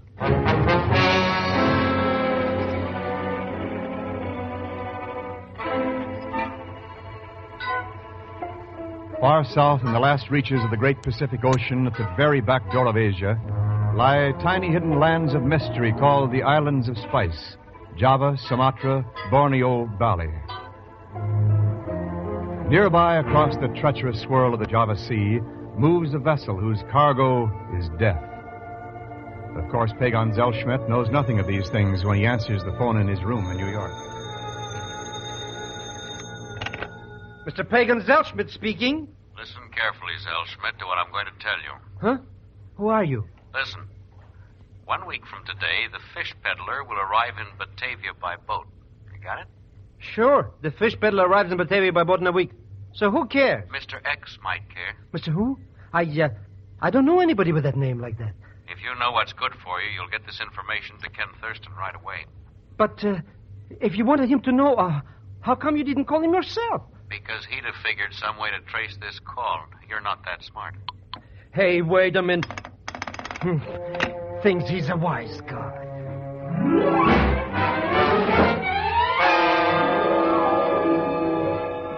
Well, it was very nice of you to give me $100, Mr. Thurston. But, of course, I didn't really expect anything, you understand, just for delivering the message. Oh, sure, Pegon. No, we forced it on you. Well, that is... Ken, this could be the break we've needed for 2.5 years. Chief, it seems almost too good to be true.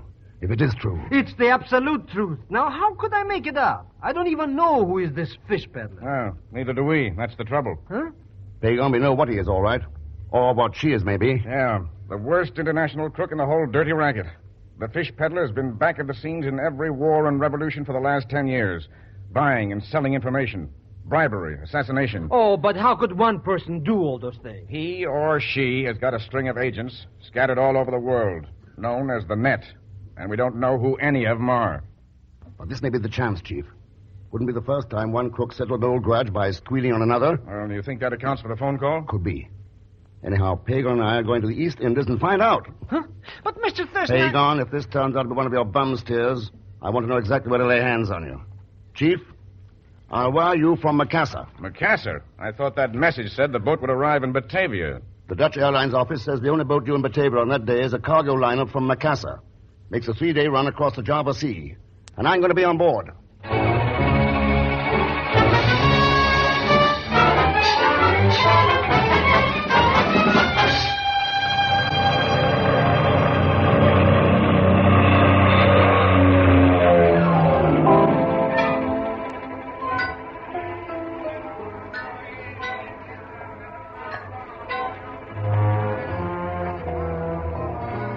What kind of a street is this, Mr. Thurston?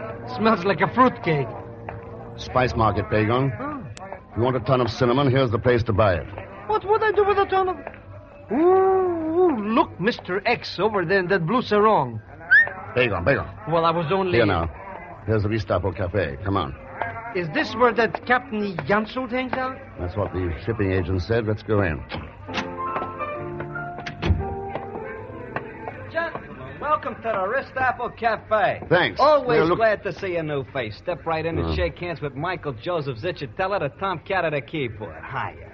The world's greatest hot piano player, bar none. Sit down. You asked me about Ellington, Fat Swaller, I never heard of. Here, take a listen. Get a load of this. How about that, huh? Yeah, well, that's... right, use that as my theme. For 16 months at a nightlight club off Piccadilly. Went from there to the Follies Bergère, played a full season back in 27. Here, you remember this one? Ah, that brings back memories. Oh, sure. Now, I wonder Just call me Joe. Everybody calls me Joe. You know, this cafe job's only a fill-in, you understand. Got a big engagement over at the Opera House in Batavia next week. A solid 30 minutes. That's great. Maybe we'll catch your act over there. But right now, I want to find Captain Jansult. Jansult? Somebody want to talk with Jansult? Wait here, Pegon. Yeah, is that you? Yeah. Captain Jansult, cargo liner Nampak, Macassar to Batavia. My name is Ken Thurston, Captain. Happy to know you, Mynheer. You want passage, maybe? For 2 of us. Have you got room? Yeah, plenty room. Only 3-4 passengers so far. We sail in the morning. Fine. If you will pardon me, Captain Jansult, perhaps I should be going now. Forgive me, Mynheer Thurston. Permit me to introduce Dr. Mohammed Singh. Honored. Dr. Mohammed? Dr. Singh is, how do you say it again? Zoologist, Mr. Thurston, specializing in the study of reptiles. I have collected some specimens from the jungles here to take back to Batavia. Snakes in boxes. It's a funny business. You're sailing with us then, Dr. Singh? That is correct, Mr. Thurston. I hope the voyage will give us time to become acquainted. Oh, sure. See you on board, Doctor. It's a funny cargo sometimes I carry. Yeah, especially funny on this trip. Captain, one of your passengers happens to be wanted by authorities all over the world. Oh, and you know who it is? Not yet. I may need your help. Mynheer, it is my business to haul cargo, haul passenger. It's no my business to catch criminal. If no bother me, I no bother him. I no want trouble with nobody. Hello, I Bob. just Gonna mind... take me to dinner? Oh, Johanna, I forgot you coming here. Mynheer Thurston, is Johanna. How do you do? How do you do? Is this your daughter, Captain? Yeah. Maybe we go eat now, Johanna. Glad to, Pop. I'm starving. Yeah. Well, come. I'm happy to have met you, Miss Jansult. You going with us in the morning by any chance? What? Yes, Mr. Thurston, I am, as a matter of fact. Why do you ask? Oh, let's not bother with it now. We'll have a lot of time to talk about it before we get to Batavia.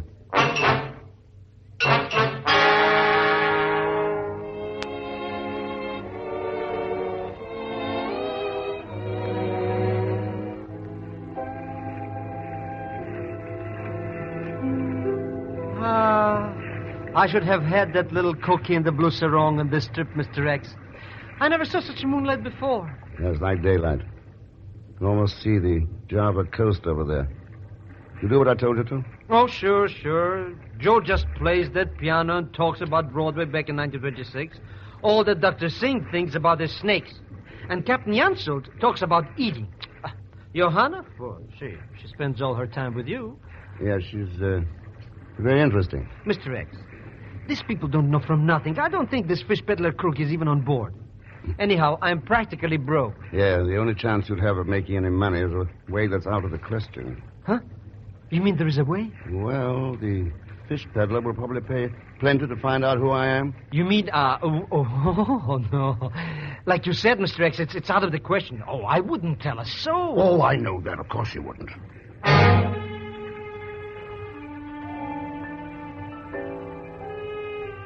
Oh, Pegon, as a matter of fact, I don't know who he really is.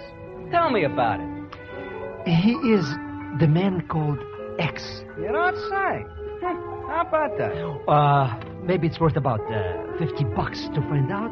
Joe, my friend. As a matter of fact, Pegon, my friend, I was wondering if I could borrow about 5 from you. Just until we get to Batavia, of course.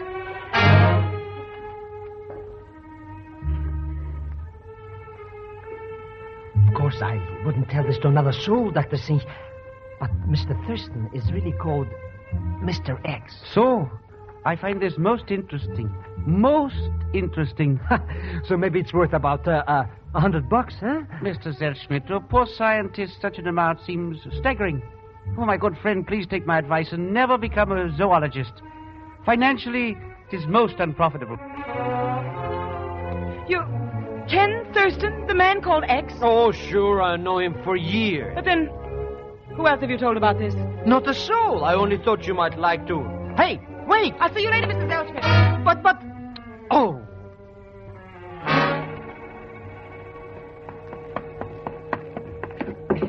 Ken,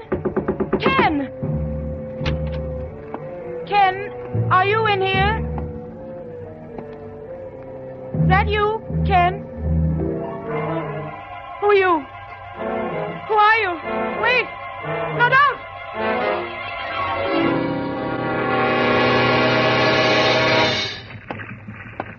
Oh, Captain Jansult. Huh? Oh, Mynheer Thurston. That's right. I no see you there. You wait for me, maybe? Yeah, I thought you'd show up here on the bridge sooner or later. Here, mister, you take the wheel. Aye, sir. Good. Why you want to see me, Mynheer? Same thing, the fish peddler. But you don't even know who is it, this fish peddler. I may know pretty quick. Mr. Thurston! What is it, Pegon? Mr. Thurston, come quick. Down to your cabin. What's the matter? Oh, it's Johanna. My daughter. What has happened? Come on, let's have it. She's lying at the door of your cabin, Mr. Thurston. Somebody killed her dead. Blood all over her.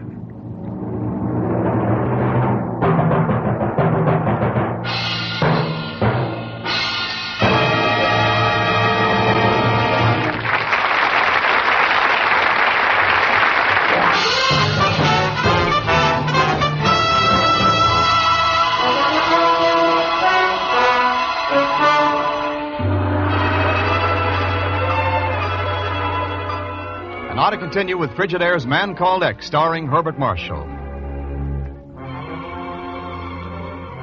Following up a tip concerning the whereabouts of a mysterious international crook called the Fish Peddler, Ken has taken passage on a Java sea cargo liner bound for Batavia. To draw the criminal into the open, he allowed his true identity to become known to the handful of passengers. A short time later, the captain's lovely daughter, Johanna, was found lying on the deck at the door of Ken's cabin. Now Ken and Captain Jansul have carried the girl into the ship's wardroom. Oh, I tell you Hand what. that roll of gauze, Pegon. Here you are, Mr. Thurston. Ah, thanks heaven she knows dead. Ranee of Zellschmidt, you come to preach and say my daughter is dead. And I think I die too, right there. Well, she looks kind of dead. You need some more bandage. What is that? Hey, maybe it's a torpedo or pirates or a mine or... Captain, I think it's somebody called the fish peddler. The fish bed. Now the engine stopped. Oh, Himmel, what has happened on my ship? Precisely what I came to ask you, Captain Jansul. Dr. Singh. Doctor! Oh, the young lady has been injured? She'll be all right. Oh, good. Good, then with your permission, I shall remove myself to the lounge. Right there. Pegon, why don't you go with him? Well, Well, sure. Come on, Dr. Singh. Well, that's that. Now, we'd better get up to the bridge. Ranee of Thurston, if I know who is it done this, with these two hands I break the bones in the... What was it? That was a shot. Out on deck. Oh. How about it, Captain? Can I count on your help? I do anything but you say. Good. Get on that radio in the next room and contact Batavia. Yeah. See if the Dutch authorities there can send out a seaplane with a doctor and a police inspector. Ah, no! What's the matter? The radio. All smashed to pieces. And look. Yeah. That lock has been forced open. What was in it? The ship's guns. 3 pistols, 1 rifle. All gone. Then we'd better get to the bridge, Captain. Come on.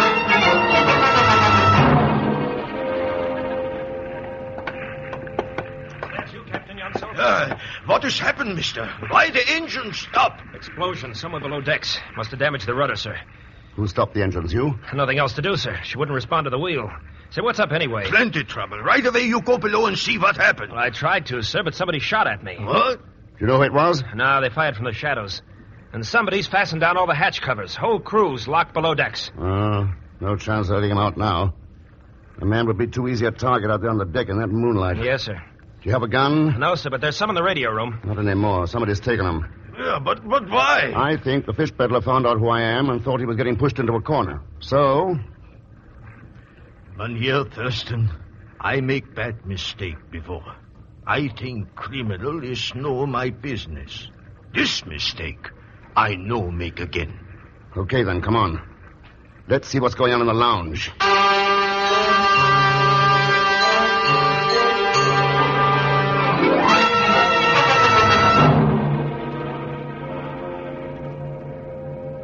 Hello, Mr. Thurston. Everything's under control. Yeah, I can see it is, Pegon. Step right in, gentlemen. Fentanyl won't cost you a cent. Thanks, Joe. Glad to find you and Pegon in such a cheerful frame of mind. Why not? We're going to get mighted, we're going to get mighted, that's all. Why don't you have a little drink, too? No, thanks, man. Where's Dr. Singh? Who knows? I was keeping a very close watch on him. But all of a sudden, poof, he was gone. Oh, sure. Then, except for him and the crew below decks, all of us aboard are right here in the lounge, huh? Johanna, we forget about Johanna, Norman here. Is all right, you think? I locked the wardroom door before we came in here, Captain. Oh, yes, right. I forget. Well, what we do now? We identify the man I'm after. Huh? How you find out? Yeah. Who is he, Mr. Thurston? The only person on board besides me who's got a gun. That's all I wanted to know, Thurston. Don't move. Oops, a gun? Well, Joe, so you're the fish peddler. Smart guess, Thurston. Only it's a little late. I'll take your gun. Thanks. All right, now just take it easy and maybe no one will be hurt. You try to kill my Johanna. Shut up, Pop. Your daughter shouldn't have barged in on me while I was going through Mr. X's cabin. Well, Joe, what are your plans? Very simple for a spur-of-the-moment idea. It's less than 10 miles to the Java coast, so I'm taking the power launch and heading in. I see. And with the ship's radio knocked out and the motors dead, we don't have much chance of contacting anybody before sometime tomorrow, huh? That's right. Now, let's go out and lower the launch. If you do a good job of it, maybe I'll let all of you wave goodbye to me.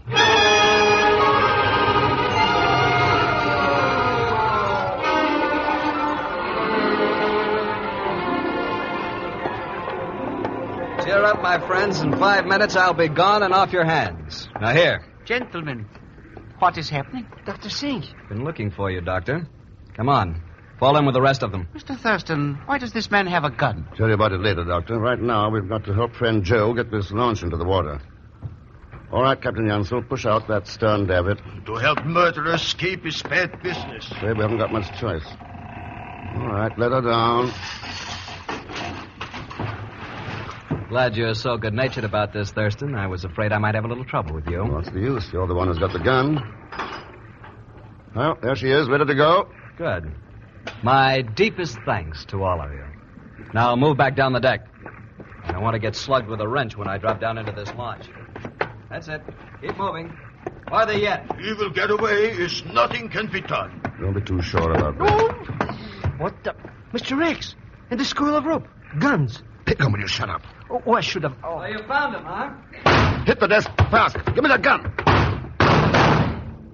He dropped down behind that hatch combing. Yeah, he's under cover. He can't move away from it. But these guns... I found the way he'd hidden them before we came in the lounge. I was waiting till he went over the side. All right, Joe. The game's over. Come on out. Thurston, I think we can make a deal. Not a chance. Not even for the names and addresses of the net, the rest of my organization? Huh? I've got a list of all 26 of my agents here in a notebook. Well? I can toss it to you or I can throw it overboard. It's up to you. What do you want for it? Your word that I can leave in the launch without being shot at. It's a deal, Joe. Let's have the book. I thought so. Here. Maybe we'll run into each other again sometime. So long, chums. What money of this? I'd always trade one crook for 26, Captain. Besides, we'll have him back again by the end of the week. There's no place for him to hide in Java. I no promise him nothing. Quick, give me the gun. No use, Captain. He's out of range. But don't worry. Oh,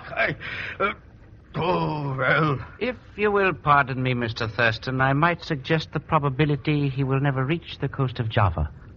What do you mean, Dr. C?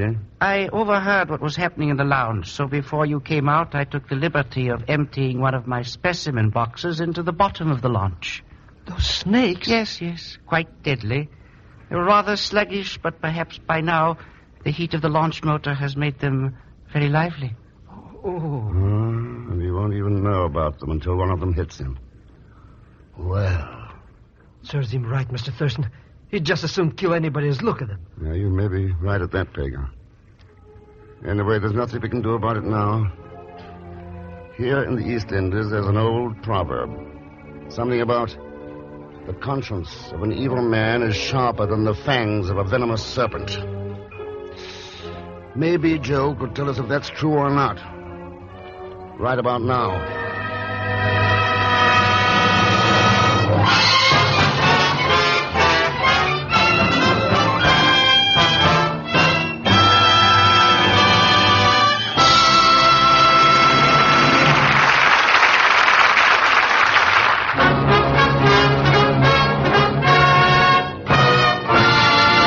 Now, Frigidaire star Herbert Marshall. Thanks for being with us.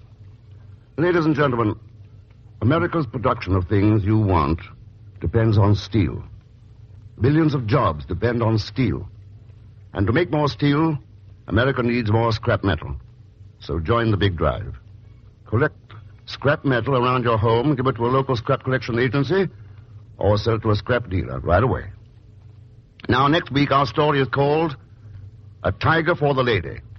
And Mr. X runs into plenty of trouble in a little town called Porto Colombre, Panama.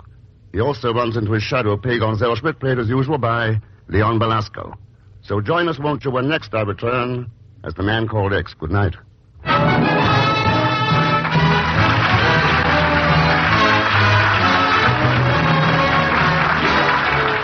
Frigidaire's Man Called X is directed by Jack Johnstone, with music composed and conducted by Johnny Green. Tonight's story was written by Les Crutchfield. So until next week, same time, same station, this is Wendell Niles speaking for Frigidaire, made only by General Motors. All characters and incidents used on this program are fictitious. Any resemblance to actual persons or incidents is purely coincidental. Remember, every Sunday night brings you two popular dramatic shows on CBS, The Man Called X and The Adventures of Sam Spade. Yes, for the best in entertainment, tune in and stay tuned in to CBS, the biggest show in town. This is CBS, the Columbia Broadcasting System. You're twice as sure with two great names, Frigidaire and General Motors.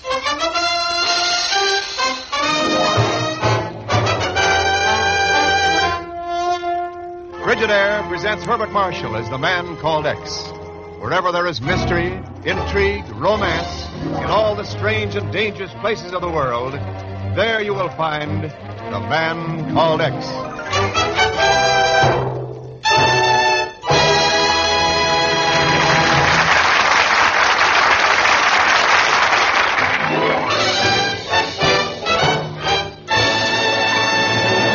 Now, Frigidaire presents Herbert Marshall as Ken Thurston, the man called X.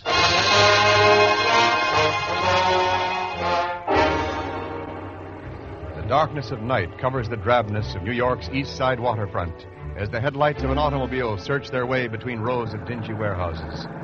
Finally, they slow and come to a stop. 177, 179. According to Pegon's letters, Chief, this should be the warehouse. Oh, Pegon's letter. Ken, just because that crook writes to you from somewhere in Panama... Porto Colombre. Well, wherever it is, I don't see why we had to come down here. Chief, nobody I know can blunder into trouble the way Pegon can. He asked me to check up on the shipment of a small parcel for him, and he seemed pretty worried about it, so it may be worth a look. It'll take a minute. Come on. Well, the only thing ever worried Pegon is the size of a payoff. And what's he doing in Porto Colombre? That's what I'm going to find out. Let's see now. Well, there's somebody, Ken, working on that packing crate. Hi there. You in charge here? Hey, can't you hear me? I asked if you were in... Look out, Chief. Well. Ken, what in blazes was the idea of that? You've got me, Chief. Let's look at that crate he was working on. See the address stenciled on it? Yes, Senor Pegon Zellschmidt, Porto Colombre, Panama, care of the Dalla Costa Import Company. And it's marked farm machinery. Yeah. That's no farm machinery. That's TNT demolition charges. And there are two more crates just like this one. Holy smoke. Now, what does Pegon want with that stuff? Ken. Chief, United States troops are being withdrawn from Panama. We're giving up the air bases we need for defense of the canal. And Porto Colombre is only 20 miles from the Macassar zone. 20 miles from... Yeah. Yes. Chief, I think I'd better go farming in Panama.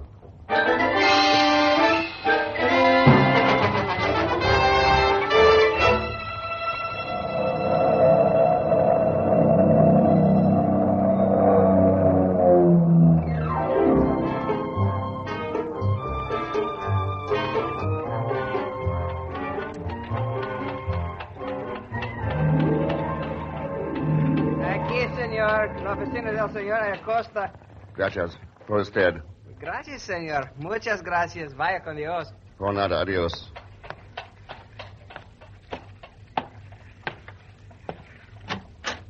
Buenos días, señor. Well. Oh, you are Americano, señor. Yeah, that's right, Miss Dalla Costa. Oh, no, señor. I'm Maria Shalakar. Senor Dalla Costa is a good friend, so I sometimes help him with his office work. I am really a professional, you see, a dancer. I see, yeah. My name's Ken Thurston, senorita. The way you say that, senor, should I know the name? Maybe. I'm expecting a shipment of farm machinery from the United States. Farm machinery? I do not recall. Maybe you have it invoiced in the name of my my partner, Senor Zellschmidt. No, senor. We're not handling any such shipment. Oh, sure you are. Probably just slipped your mind. If you'll check your records. No, but I'm positive, you see, we do not have any business with the United States. Huh? I swear that invoice on your desk has a New York address on it. Suppose we look at it. Do not bother, senor. Oh. Interesting little gadget you have there, Maria. 32 caliber, isn't it? See. At this short range, quite deadly. Baltasare! Si, senorita. Was there something you wished? Baltasare, this gentleman is most curious about farm machinery from New York. Perhaps you had better show him his curiosity is unwarranted. Si, senorita. I would be happy to. Like this.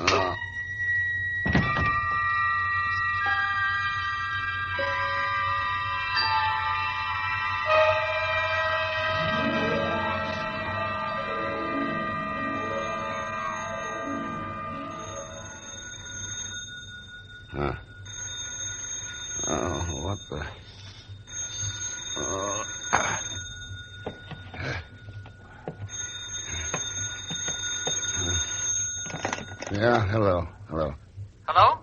I wish to inquire what's new with my package shipment from New York. This is Senor Zellschmidt calling. Pegon. Yes, that's right. Pegon Zellschmidt. Hey. Is that you, Mr. Thurston? That's right, Pegon. Well, imagine that. I called the Dalla Costa Company in Porto Colombo and get you in New York. Must be crossed wires, huh? Listen, you idiot. You got the Dalla Costa Company and you got me. And you've got a lot of explaining to do. I have? Yeah. About those packages you're expecting. Oh, those. Well, I'm pretty busy right now. I have financial type executive, you understand. Maybe we could arrange an appointment, say, next week sometimes. Pegon. Okay. It'll cost me money, but what's that? I'll meet you at El Diablo. El Diablo? Yeah, does it have a dancer by the name of... Oh, sure. It's a nightclub-type cafe on the waterfront. I'll be there in half an hour. And you'd better be there, too. A most regrettable appointment, Senor Thurston. Most regrettable. Hello. Where'd you come from? I have been here for quite a while, Senor. Ever since Senorita Chalai and Baldassare left. I am Capitan Fosco of the police, at your service. Yeah. What was that crack about a regrettable appointment, Fosco? El Diablo can be a dangerous place for strangers, particularly for a man called Thurston. Huh? How come you know my name? While you were unconscious, I took the precaution to check your identification. And I've reached the conclusion that we might possibly be here on the same mission. That'd be cozy. What's your mission, Fosco? Seeking El Tigre. Oh, the Tiger. Who's that?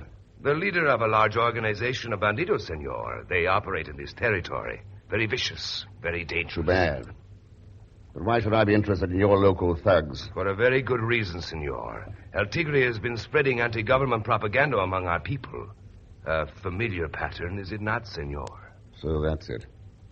You figure this El Tigre wouldn't mind setting up his own little dictatorship around here? It would not be the first time a bandit leader has tried that trick. And the United States does have a slight interest in certain properties some 20 miles from here. It might prove unfortunate if the surrounding territory were unfriendly. Yeah, only it takes arms, ammunition to pull off a stunt like that. Any idea where the Tiger's getting him? The steamer Santa Margarita is due to dock within 2 hours. I have reason to believe that she carries farm machinery, tractors, from the United States. Does that mean anything to you, senor? Suppose I give you my answer at the docks, when the Santa Margarita comes in. Excellent, senor. But what will you be doing meanwhile? Keeping a regrettable appointment, Fosco, at Cafe El Diablo.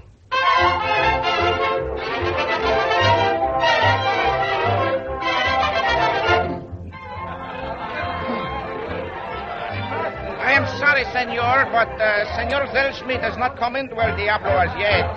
If you would care to have a table and wait for him... Yeah, maybe I will. What is it, senor? Is there something wrong? No, not at all. I just noticed your dancer. See. Talented is she not, senor? Yeah, very. Never mind that table. Oh, then the senor is not going to wait. I'll wait, all right. In the dressing room of your dancer, Maria Shalaya.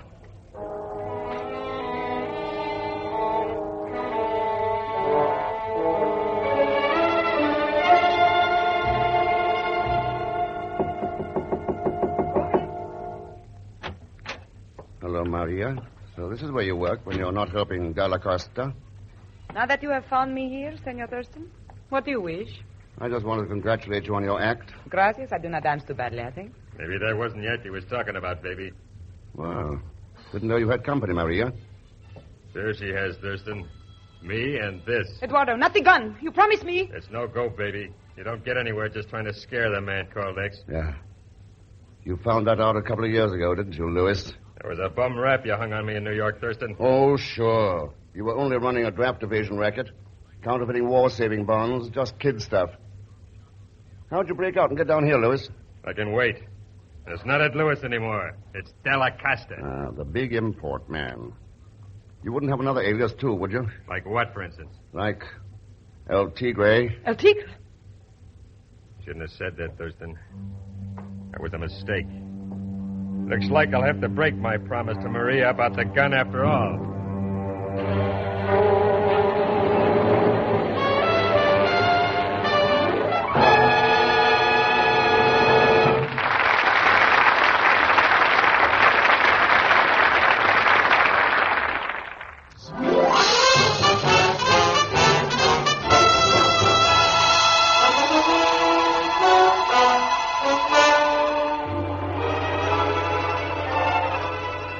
And now to continue with Frigidaire's Man Called X, starring Herbert Marshall. Ken Thurston is in Puerto Colombre, Panama, on the trail of explosives being shipped down there, disguised as farm machinery. Explosives he suspects are going to be used by a bandit chief named El Tigre, who has plans for setting up a little dictatorship within 20 miles of the Panama Canal. Now in the dressing room of the beautiful Maria Chelyai, Ken faces the gun held by Della Costa, the former New York hoodlum. You're not getting any answers here, Thurston. Maybe you don't scare off, but there's one way they won't miss. No, Eduardo, you can't shoot. You give me that gun. Let go, Maria, before I blast you, Not too. today, Della Costa. Oh. Well, that's better. Thanks for the help, Maria, but how come? I'm not a particularly good person, Senor Thurston. I thought you were trying to take Eduardo back to the United States, so I tried to scare you away. But one thing I will not do is betray my country. And if he is truly El Tigre... I didn't say that, Maria. But whoever El Tigre is, he's got to be stopped. Then let me help you. I will work to find him and the explosives. Then perhaps he will not be suspicious of me any longer. Yeah, perhaps. Let me know how you come out. But you are leaving Della Costa here. Why not? I can't prove anything on him. Then what are you going to do? One way of making a tiger harmless is by pulling his teeth and claws. Captain Fosco will help me do that when the Santa Margarita docks. But you are too late, Senor Thurston. She docked this morning. Her cargo is already ashore. You sure of that? Positive. We've already cleared certain items through customs. Let me have that phone, Maria. Here it is. Thanks. Police headquarters, fast. Enseguida. What is it? Ken, what are you going to do? Get some answers from Captain Fosco. Hello. Hello. Capitan Fosco, please. Fosco, yes, that's right. Huh. Oh, I see. Is something wrong? Is he not there? Apparently never has been, Maria. There's no Captain Fosco with the Porto Colombre police.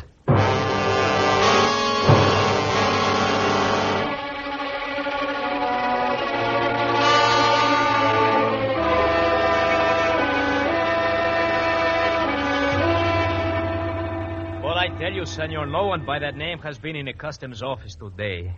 Of course, yes, I am certain. He what? He's coming in the door now? One moment, please. Pardon me, would you be Senor Thurston? That's right, why? Oh, there's a phone call for you here, sir. Huh? If you would care to take it. Sure, thanks. Hello. Hello, Mr. Thurston. You know what? I can't meet you at El Diablo. I was detained by important business, you understand? Those packages that arrived on the Santa Margarita? Yes, no. I'll contact you later. Goodbye, Mr. Thurston. Pegon! Was Senor Zellschmidt in here earlier? Si, senor. Paying duty on some imports. You'll check them, of course. Check them, senor? Farm machinery from the United States? With a duty paid? Uh-huh. You wouldn't happen to know what he did with the stuff? But I do, senor. He was transferred to a fishing boat that was sailing for Dos Flores.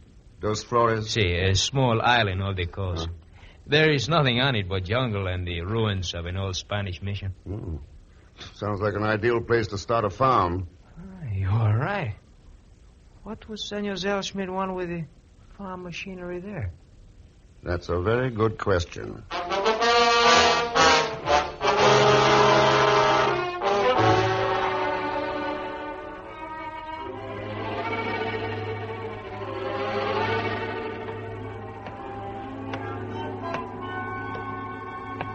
Hello, Capitan Fosco. My dear amigo, Senor Thurston. I did not expect you at the dock so soon. I am surprised. Yeah, so was I. When I called the Porto Colombre police. I see.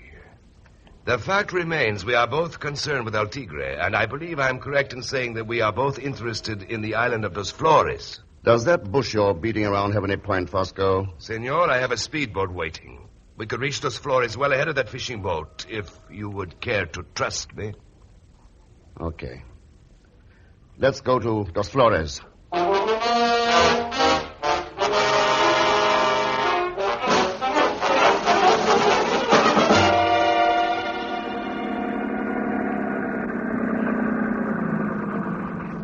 This has been a a pleasant journey, has it not, Senor Thurston? Not even the sight of another boat to spoil our enjoyment of the serene and peaceful sea. I'm more interested in what lies up ahead, Fosco, on Dos Flores. Then we shall land, Senor, and find out. This stretch of jungle beach should do nicely.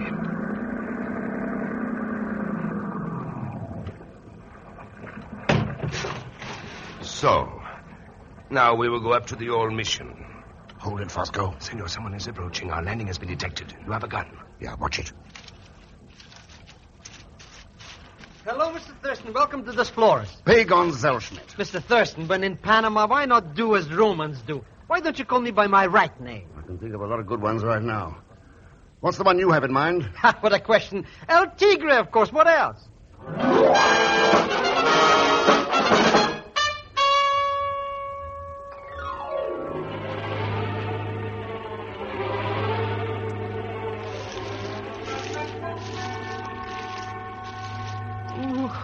What a dope. How could I ever have been such an idiot? It wasn't too tough for you, Pegon. Thank you, Mr. Thurston. But when they promised me such big money to come here and work for them, how could I resist? And all I did was order those packages for them. All you did was let them use you as a front to get arms and explosives brought in here. So El Tigre could try to set up his own pretty little dictatorship next to the Panama Canal. How does it happen you called yourself El Tigre, Senor Zellschmidt? This Baldassare told me to when he flew over here. It was a password to something. Could have been a password of the firing squad. Huh? Well. Mr. X. Still walking around with a gun in your hand, Dalla Costa? That's right. So you got things figured, huh, Thurston? Sure. El Tigre gets arms and explosives through your fake importing company. Then they're stashed away out here to be handed for the revolution. Simple. Right boy, Thurston. You got things figured out pretty good. Well, you're not getting away with it. Sure. Be a brave hero. Walk right into my gun, Thurston. Okay. You're close enough now. He's going to shoot. Oh, Mr. Thurston is dead. He's shot dead. I can't look. Oh, shut up, you idiot. Huh? Hey, it's that Della Costa that's got it. Ken, are you all right? Yeah, Maria, nice shooting. I told you I would work with you, Ken. I follow you in my own boat. Thank the Dios I got here in time. Senorita Chulai, what a debt we owe you. You have rid us of El Tigre. Thank you, senor. But you must be Captain Fosco, eh? Ken, have you learned? Yeah. He's an agent for Panamanian intelligence, Maria. Si, senorita. Well, shall we return to the speedboat? I have a radio aboard. I shall tell headquarters to send planes to round up El Tigre's men, and that El Tigre is dead. Correction, Fosco. Tell them we're bringing El Tigre in with us. Huh? But this Della Costa is dead. Maria isn't dead. What is this? A bad joke? You said you followed us out here in your boat, Maria. But the sea was empty to the horizon when Fosco and I came out here. Of course, senor. She must have been on the island all the time. This is ridiculous. Can I save your life and you accuse me of this? You weren't trying to save my life. You were trying to save your own. What? You knew the game was up, so you tried to throw the blame on Dalla Costa. Make us think he was El Tigre instead of another stooge. Let's have that gun, Maria. For this, I will... Drop it. Drop it. No, that's better. You can relax now. I've killed you before. So, Senor X, the tiger's claws are really drawn now. It is over. The most dangerous beast in the jungle is tamed. Yes. You know, there's a more dangerous animal than the tiger loose these days, Fosco. The human animal. Men and women infected with that old lust for power. And they're the most dangerous animals of all. Because they feed on their own kind. That's the breed we've got to destroy. All of them.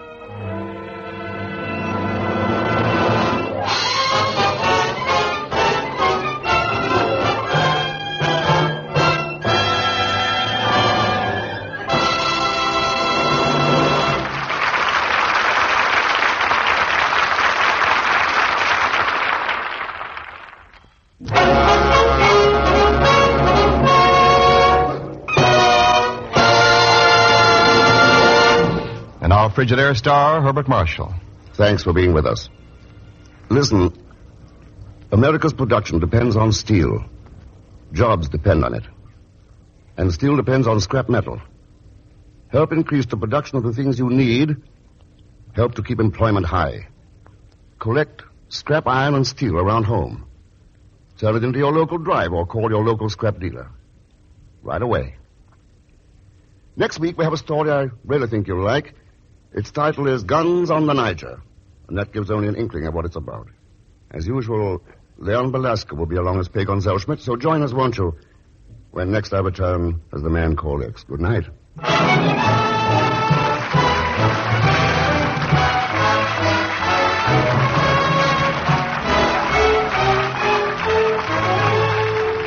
Frigidaire's Man Called X is directed by Jack Johnstone, with music composed and conducted by Johnny Green.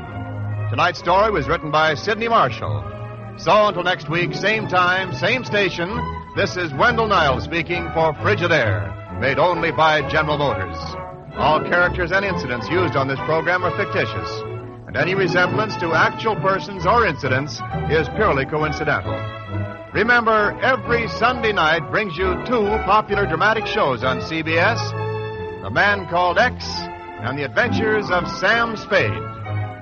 Yes, for the best in entertainment, tune in and stay tuned in to CBS, the biggest show in town.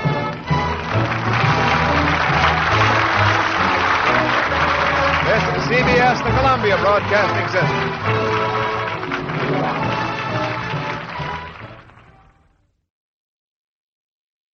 You're twice as sure with two great names, Frigidaire and General Motors.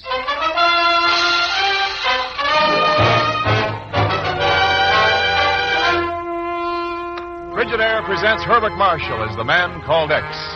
Wherever there is mystery, intrigue, romance, in all the strange and dangerous places of the world, there you will find the Man Called X.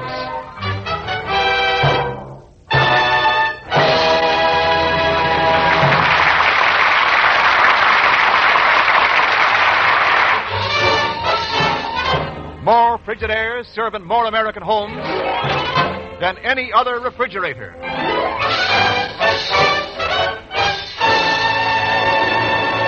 And now Frigidaire presents Herbert Marshall as Ken Thurston, the Man Called X.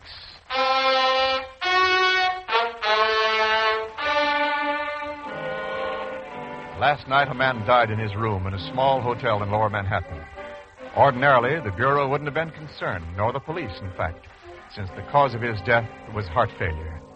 But as they stand talking in the small, bare room, Ken and the chief realize the police were right in notifying them that this case does concern the Bureau and maybe the world. Well, we've ransacked this room from one end to the other, Ken. Looks like that's all we're going to find. Well, it's enough to start on, Chief. The biggest break in the whole mess is the list the police found here. 750 submachine guns, Model R-14, 1,000 automatic rifles, 5,000 grenades. It tallies exactly with a list of stuff that disappeared from that army warehouse in Dakar over 2 years ago. But we still haven't found anything to show where this dead man fits in. Yeah. Checked in here 3 days ago. Had a return ticket by airline to Macassar, Nigeria. Sure. And a canceled passage on some African riverboat called the Niger Queen. That's all. So, where do we go from here? I don't know yet. But one thing's certain. If this, Jules Von Elst, hadn't been knocked off by a bum heart, we'd still be in the dark about that $2 million worth of stuff swiped from Dakar. And paid for, Ken, by American taxpayers. Yeah, but it's worse than that, Chief. The best place to sell $2 million worth of illegal guns is someplace where there's trouble. Maybe the answer is somewhere in the African jungle along the banks of the Niger River. Anyway, we can still... Wait, Chief.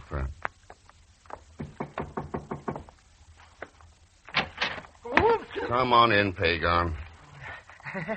Hello, Mr. Thurston. Zellschmidt. Well, I guess I'd better be going now. Oh, no, you don't. But, Mr. Thurston, I don't know nothing from nobody. I never saw anybody before. I swear by the father of my father... Skip it. But... Talk, Pegon. The truth. But I was only... All right. Somebody said there was a guy in this room that wanted to sell some guns. So I came up. To buy some guns? Well, I thought maybe I could be a middleman. I know a lot of characters who always go around starting revolutions. I see. Anything to make an honest dollar. Well... All right. You've stuck your neck into this, so now you're going to stay in. We are going to Nigeria. But I never ever heard of it. You will. Chief, I'll send you a wire from Macassar. Come on, Pegon.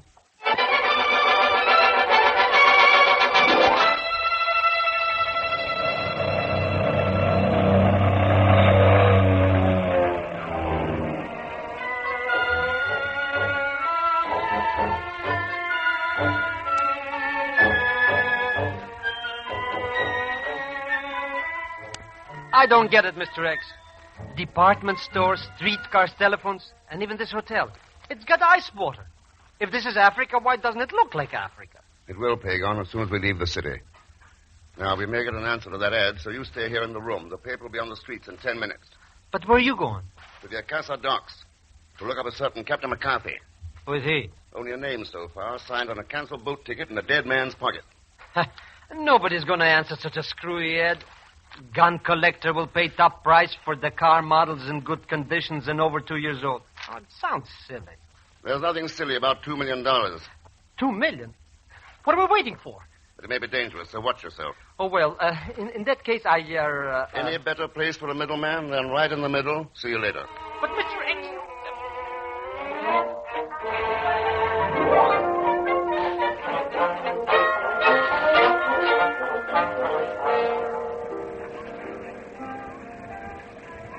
Yep, that's right, Mr. Thurston. I'm Captain McCarthy. Captain Mac, everybody on this river has called me for the last 20 years.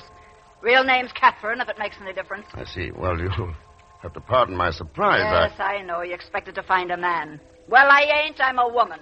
A two-fisted woman. Anything I can do for you? Yeah, you might tell me what you know about Jules Von Eltz. Von Eltz? What do you want to know about him? You bought him downriver a few days ago, didn't you? Sure, he bought a ticket. The Niger Queen will haul anybody as long as they buy a ticket. Where'd he get on? Bantu Landing. That's the end of my run, about 150 miles upstream. Anything there? Sure. The jungle settlement, native king, and the Lecna plantation. Which one of those was Jules Von Eltz tied up with? Mr. Thurston, in 20 years on this river, I've learned one thing. To keep my trap shut. That's why I'm still alive, while a lot of people that used to be around here ain't.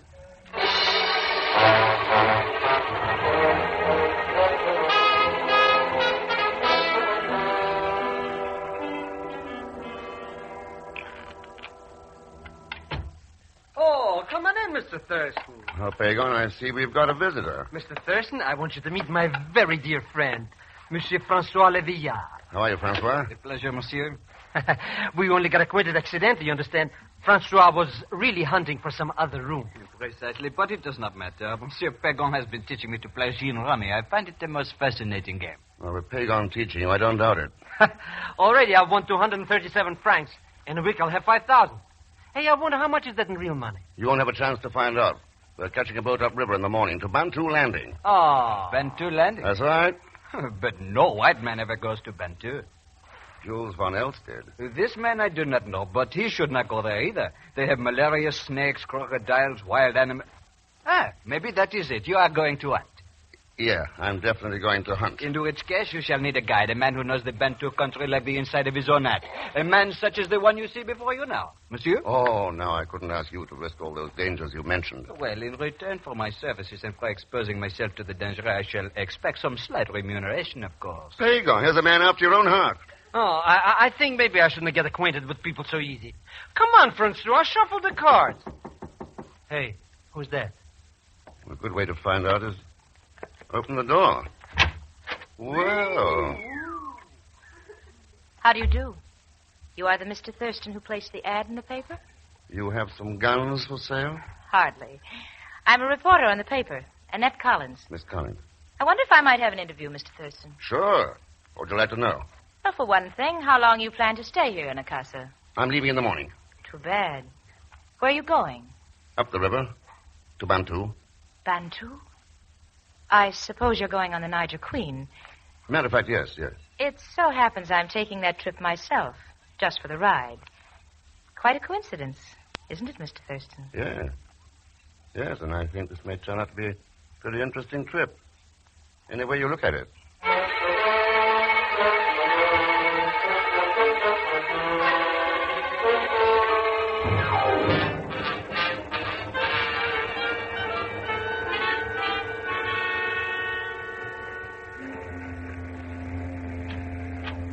Hello, Captain Mac. Passengers allowed in the wheelhouse after dark? Sure, come on in, Mr. Thurston. We don't set up no formality on a jungle riverboat the way they do on ocean liners. Good, I like that. I want to know about John Lecna, this plantation owner at Bantu. What's he look like? Like a man that's tough enough to keep on living in the middle of a jungle with 5,000 savages all around him. Did Jules Von Eltz work for him? Von Eltz? You know, I just can't remember that name to save my life. All right. What about that native king you mentioned? Bacolo? Oh, he's quite a boy. Kind of likes to meet anybody that comes barging into his territory. You better look him up when we land tomorrow afternoon. I will. Too bad we can't send word ahead. He might cook up a royal reception. Oh, don't you worry about that, Mr. Thurston. You hear that off there in the jungle? Are those drums? Yeah, signal drums. Been going since dark. You don't have to send word to Bacolo. He knows already. So? So they know all about you up there at Bantu Landing. Know you're coming, know what to expect. But you don't, Mr. Thurston. You ain't got the slightest idea what to expect.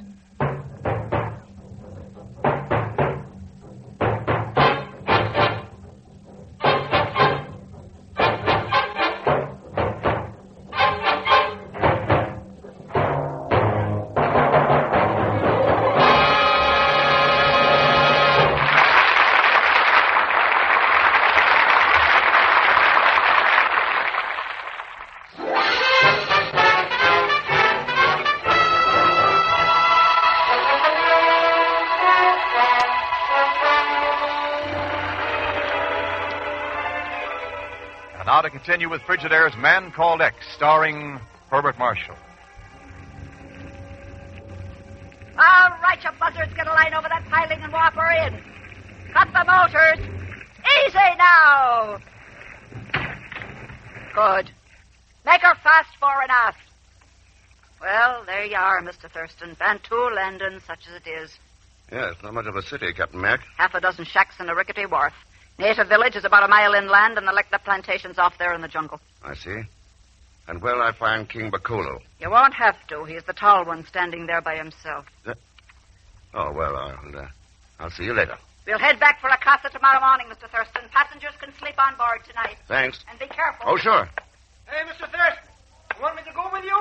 Better stick with your gin rummy, Pegon. You got a good thing there. Good day, Mr. Thurston. Welcome to Bantu. Thank you. I understand your name is Bacolo. You have been correctly informed, Mr. Thurston. Wonder if I could have a talk with you. I had been hoping that you would. Shall we walk? You knew I was coming, of course. Drums have told it for day and night. And have they told you why? They have called you mighty hunter from across the sea. Whispered you have two names. Have they told you what I'm supposed to be hunting? Many kinds of quarry in jungles of Bantu. Bacolo, what do you know about the Lekna plantation? We need walk no further. I have heard it said that John Lekna is evil man who deals in unlawful affairs. To inquire more is dangerous. I see. And would it be dangerous if you told me if $2 million worth of stolen guns are being stored on the plantation? Very dangerous to both of us.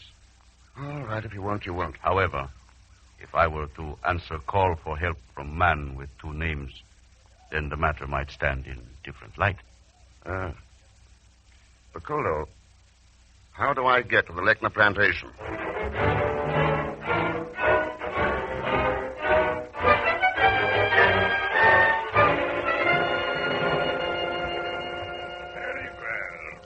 So the crops are in excellent shape, Mr. Thurston. The jungle here is remarkably untouched, and the weather has been dry.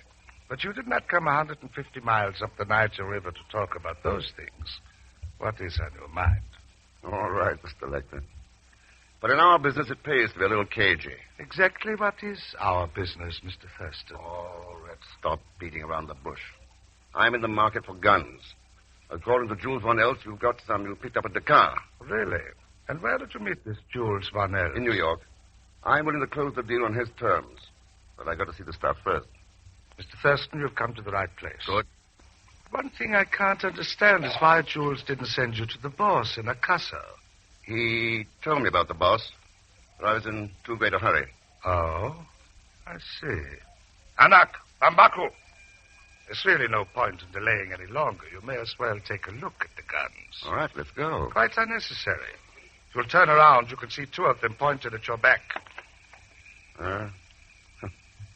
Quiet devils, aren't they? Don't they know how to talk? They're paid to listen, to obey orders. Jokandango, keep him covered.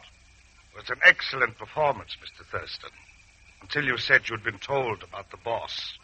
In that case, you'd have known that the boss came upriver in the same boat you did. Yeah. A dead giveaway, wasn't it? That's a nice choice of words. Dead giveaway. Genopat, Dobange, Fok. Bakolo. Tie him up. Lock him in the south wing. The boss will want to talk to him later. Akelo, Vaka. Bakolo, huh? And where does that tin horn king fit into this? And just who is this Ken Thurston, anyway?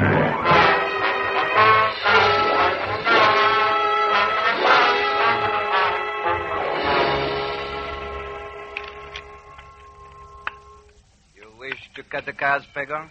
Francois? My friend, excuse me. I trust you explicitly. Deal them out. You are most generous, comrade. When is your friend Mr. Thurston coming back? Who knows? When he gets mixed up on some business, he even forgets to eat. Precisely what business is he in, Pegon? Why, he's the... Oh, no, Francois, you heard me tell that reporter, Miss Collins, already. It's very secret. Oh, sure, very secret. Maybe you and he are professional card sharpers, huh? That's what you think. Why, if I told you who Mr. Thurston is, you'd fall down subconscious with surprise. Come on, then, Pegon. Surprise us. All right, he's... No. I think all of a sudden, I guess I'd better be going or something. Well, you'd better look for Ken Thurston while you're at it. Oh, Captain Mac, come on in. Have a drink. Something's going on out there in that jungle. Them drums have been talking for half an hour, and Thurston ain't showed up yet. Oh, he's all right. Probably over in the plantation someplace. And that's where you're going. Tell him to get himself back on board. Huh? Oh, no, it's dark out there. Zellschmidt, when I give an order, I don't want any back talk. You heard me. Get going. Yes, ma'am.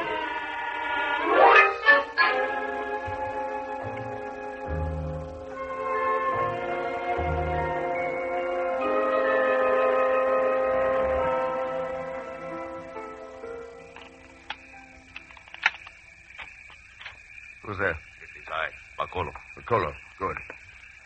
Can you cut these ropes? One moment. There. Now, come outside. No one at Lechner's house has been wakened yet. I don't have a gun. Lechner took mine. Can you get hold of one? I have something better than guns, Mr. Thurston. What? Wait. Wanta, Benijak. Your men. 200 warriors of Bantu surround the house. We have but to drop flaming arrow on the straw roof to force Lechner out. Good. Then it's about time for a showdown. Where you may lead, we follow. Okay. Lechner. John Lechner. Who's that? Lechner, the place is surrounded. You and your men come out with your hands up. All right, have at it. Bantu, Shipment Condemned. Stand back of the tree, Mr. Thurston. We'll shoot flaming arrow. All right. There it goes, an arc of flame. So help me, it caught. Look at the spread of that blaze. Lechner, better come on up while you still can. Something happens to the house. Look.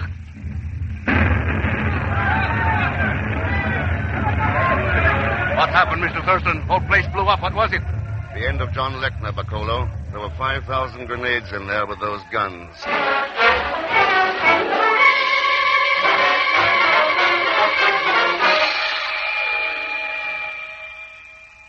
But I was going to come and find you, Mr. Thurston. Only when I heard all the shooting, I thought I'd better hide. I mean, wait here on the wharf until I knew where my services would be the most good, you understand? Okay, Pegon. Now, come on. Let's go on board.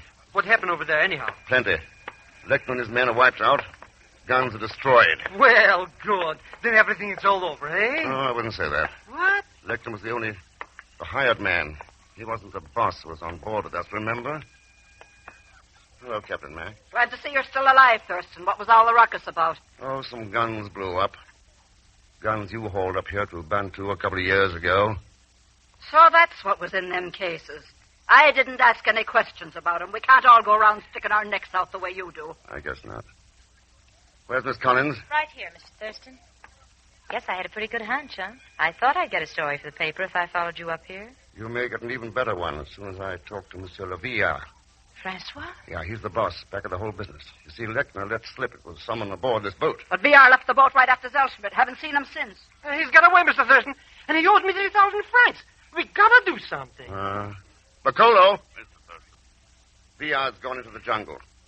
Any chance of tracking him tonight? It will not be necessary.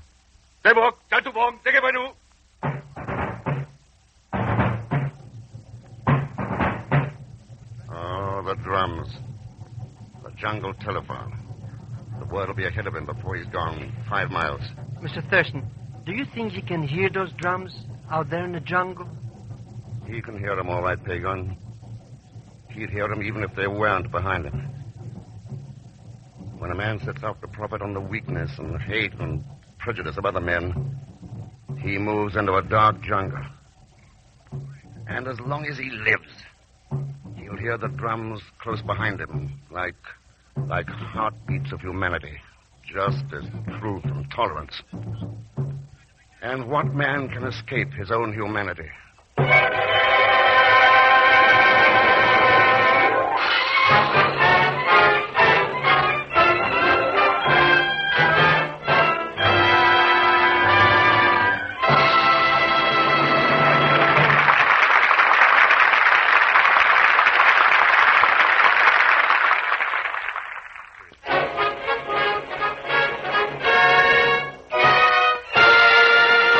Bart, I want to read you a letter from the superintendent of schools of Kalamazoo, Michigan. Fine, Wendell, go ahead. It's addressed to you, and it says, Dear Mr. Marshall, on Sunday evenings I frequently listen to your program, The Man Called X. Usually I'm not moved to report on radio programs, but I do feel that yours is in a class by itself. It is my opinion that you are doing a lot of good in creating a better background of understanding for all peoples everywhere. Best wishes, sincerely yours, Loy Norix, Superintendent of Schools, Kalamazoo, Michigan. Well, isn't that fine, Wen? I'd just say thanks to Mr. Norix and to so many others who have written us about The Man Called X. Thanks for being with us tonight, and I'd like you to know that Annette was played by Kathy Lewis. Next week our story is called Operation Silver, and it concerns one of the most dangerous rackets in our country today. It's a thriller. As usual, of course, Leon Belasco will be along as Pegon Zellschmidt. So join us, won't you, when next I return as The Man Called X. Good night.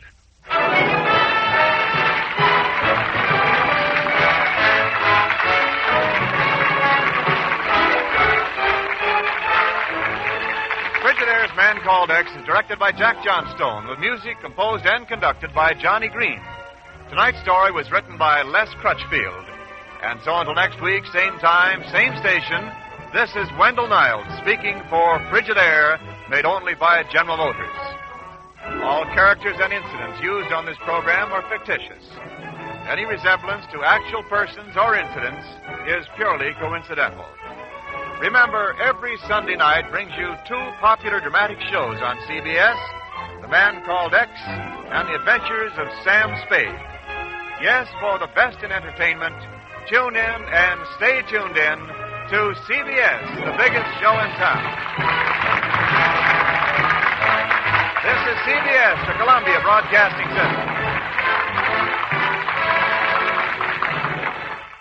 You're twice as sure with 2 great names, Frigidaire and General Motors.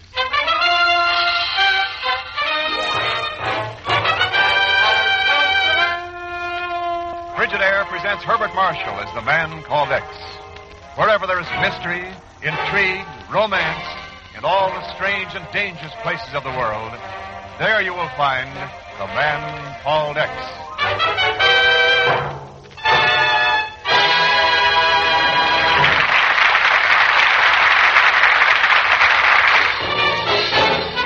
More Frigidaires serve in more American homes than any other refrigerator.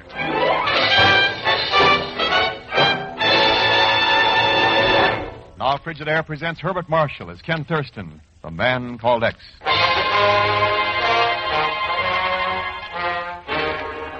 In the sleepy little village of Valley Forge, Pennsylvania, the huge bulk of a fat man looms outside the door of Jonathan Small's antique shop. A smile of satisfaction crosses the man's face as he opens the door and enters. How do you do, sir? Good day, sir. Good day, Mr. Small. Your shop is just as I remembered it. Exactly as it was some 6 years ago. Do you care for a chocolate, Mr. Small? A chocolate? Why, no, thank you, sir. Very well, as you wish. I've returned here, Mr. Small, to claim some property of mine. Property of yours? Exactly. You were paid well to keep it for me. A pair of silver candlesticks. Silver candlesticks? But the only... Schneider. Yes, my dear sir, Schneider. Now known as William Grant. But it's not possible. You can't be. Yes, time and science have altered my appearance considerably, yes. Well, the candlesticks, please. But it's been 6 years. I never dreamed after all that time. I've just sold them. Sold them? Just this morning for $500. $500? Oh, you stupid idiot. They're worth millions. To whom did you sell them? Quickly, man, to whom did you sell them? I have the sales slip right here on my desk. I'll give you the information. Now, Mr. Schneider or Grant, just stand where you are. Why are you pointing that gun at me, you fool? I didn't know who you were 6 years ago, but I do now. And I know who to call about you, too. I have his number right here in my address book. Yes, here. I'll call him. Have that gun? No, I won't.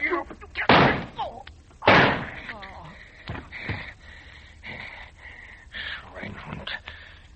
So, let's see that sales slip. No name, no address. If you were still alive, the address book. So this is who he was going to call. The man... Why not? It would be ironic justice to make the call for him. Yes. And have the man I intend to kill find the candlesticks for me. Hello? I wish to place a long-distance call. To New York, please. Person to person. The name of the man I'm calling is Mr. Ken Thurston.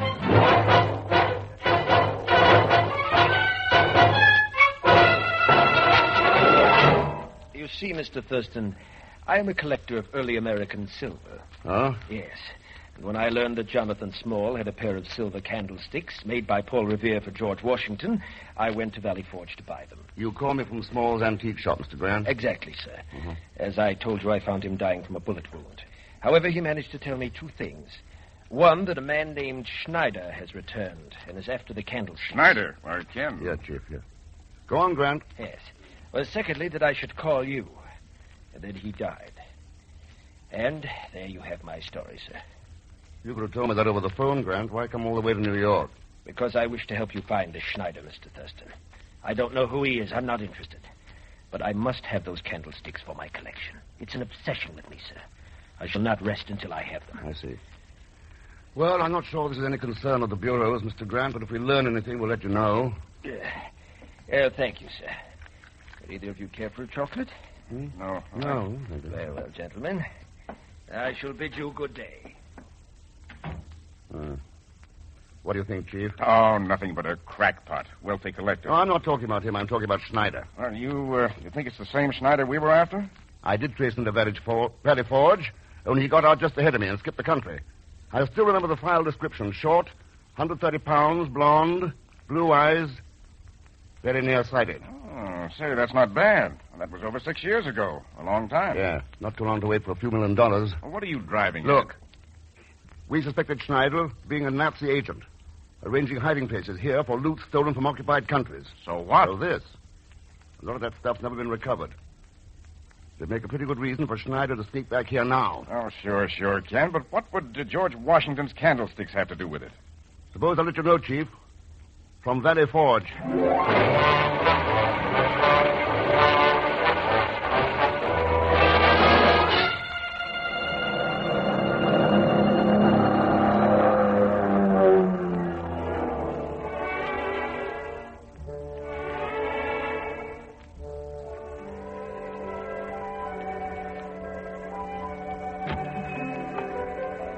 How do you do, sir?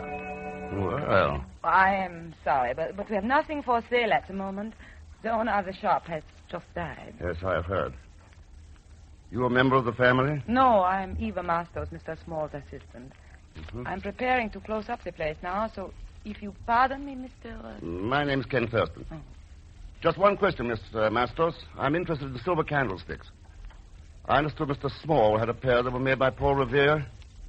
They were sold yesterday. I'm so sorry. Oh, too bad. Do you have any idea who bought them? No, Mr. Small made the sale himself. However, perhaps there's a record in the office. If you care to wait, I check and see. Sure, Miss Mastos. I'll wait.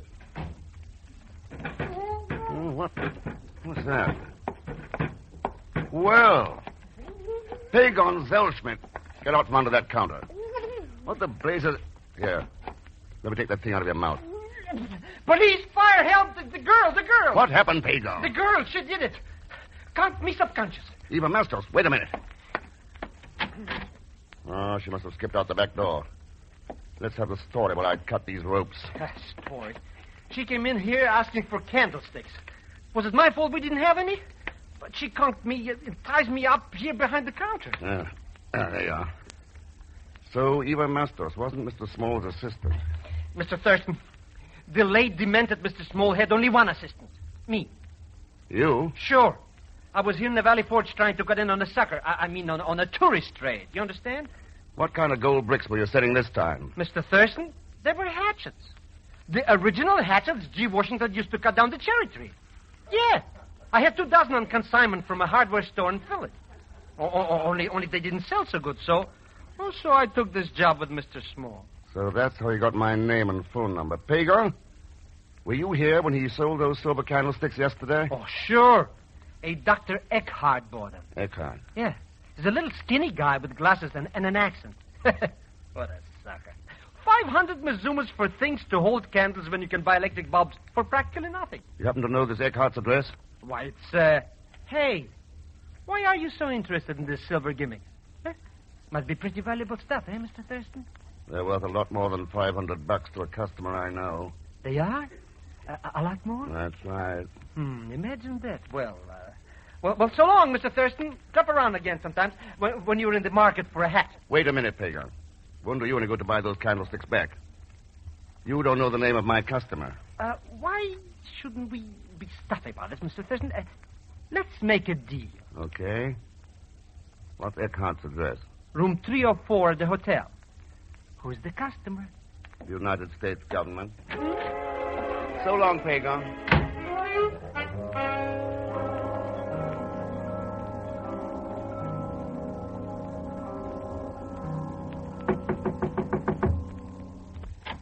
Yeah?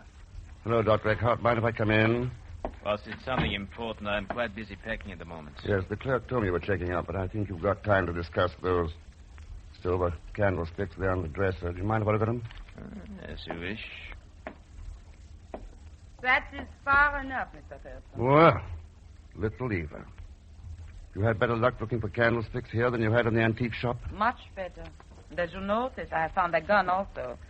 But you have found nothing but trouble. Is it not so, Doctor? Ja, Eva, meine Schöne. You are quite right. Eva, who is this man? A very dangerous one. It's a man called X.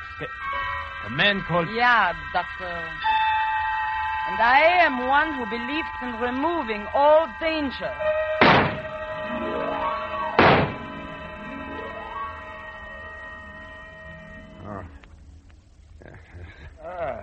So you're coming to at last, my dear Thurston. Grant, what are you doing here?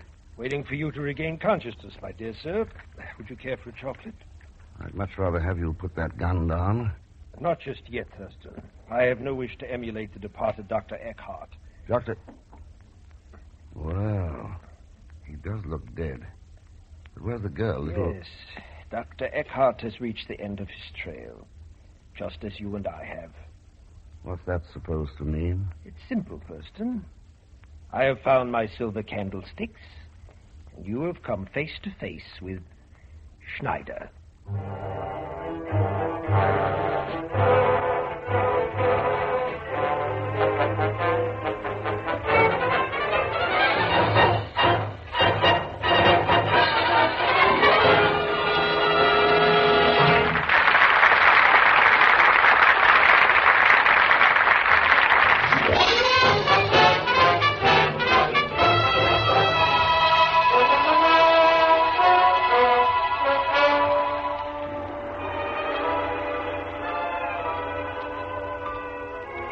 And now to continue with Frigidaire's Man Called X, starring Herbert Marshall.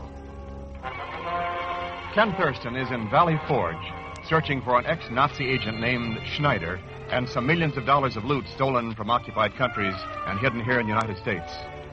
Now in the hotel room, Ken faces a gun held by the fat man Grant, who claims to be a wealthy collector of early American silver. Yes, Thurston. I have found my candlesticks, and you have come face to face with Schneider. You're wrong on at least one of those counts, Grant.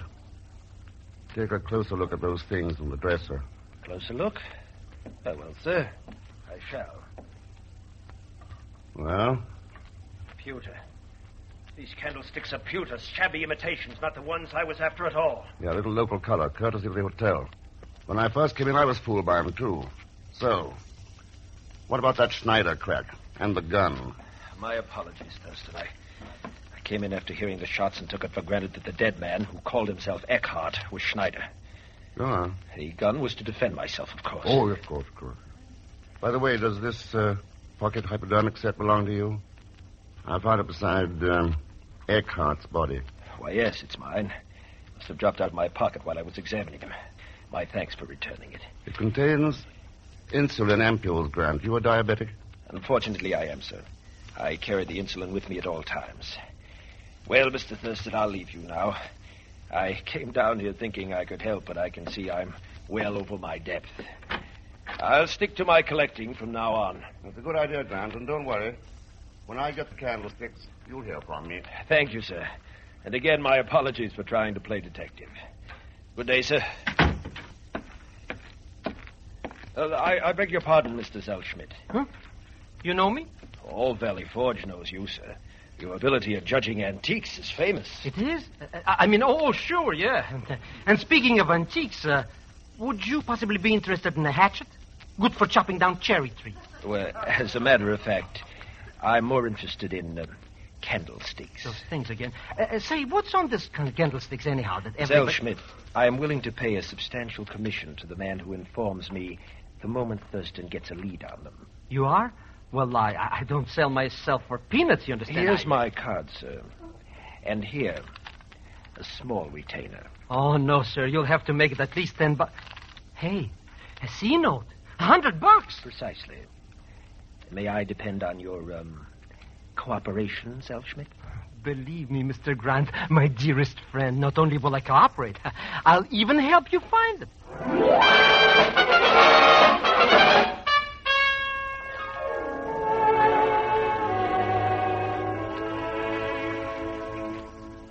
So Eva Mastos lives on Walnut Street in Philadelphia, Chief. That's right, Ken. The files show she was a nurse in the Nuremberg hospital. She got here by marrying a GI. And what about Eckhart? Your call didn't give me much time, Ken. There's one Eckhart with the same initials and description in Austria. Famous plastic surgeon. That's all I have. That could be plenty. I still don't see what all this has to do with Schneider and those candlesticks. Chief, I'm still positive they're the key to the hidden Nazi loot. You just do what I said, and we'll wind this thing up tonight.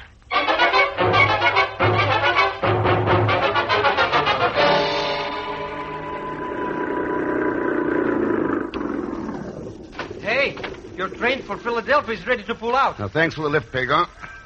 Meet me there later at the address I gave you. But be careful. I don't want that address getting into the wrong hands. You understand? Oh, sure, Mr. Thurston. You can always depend on a Zellsch. That's what I'm banking on. See you later, Pegon. So long, Mr. Thurston. Now, I wonder what he meant by that. Oh, well, bird in the bush, I always say. Oh, Zellschmidt. Hello, Mr. Grant. What are you doing down here? I thought you might have some information as to Thurston's destination, so I followed you. Well? Well, Mr. Grant, I could say no, but it's George Washington's birthday, so how could I tell a lie? I'd be happy to give you the information. Good man. For a slight consideration.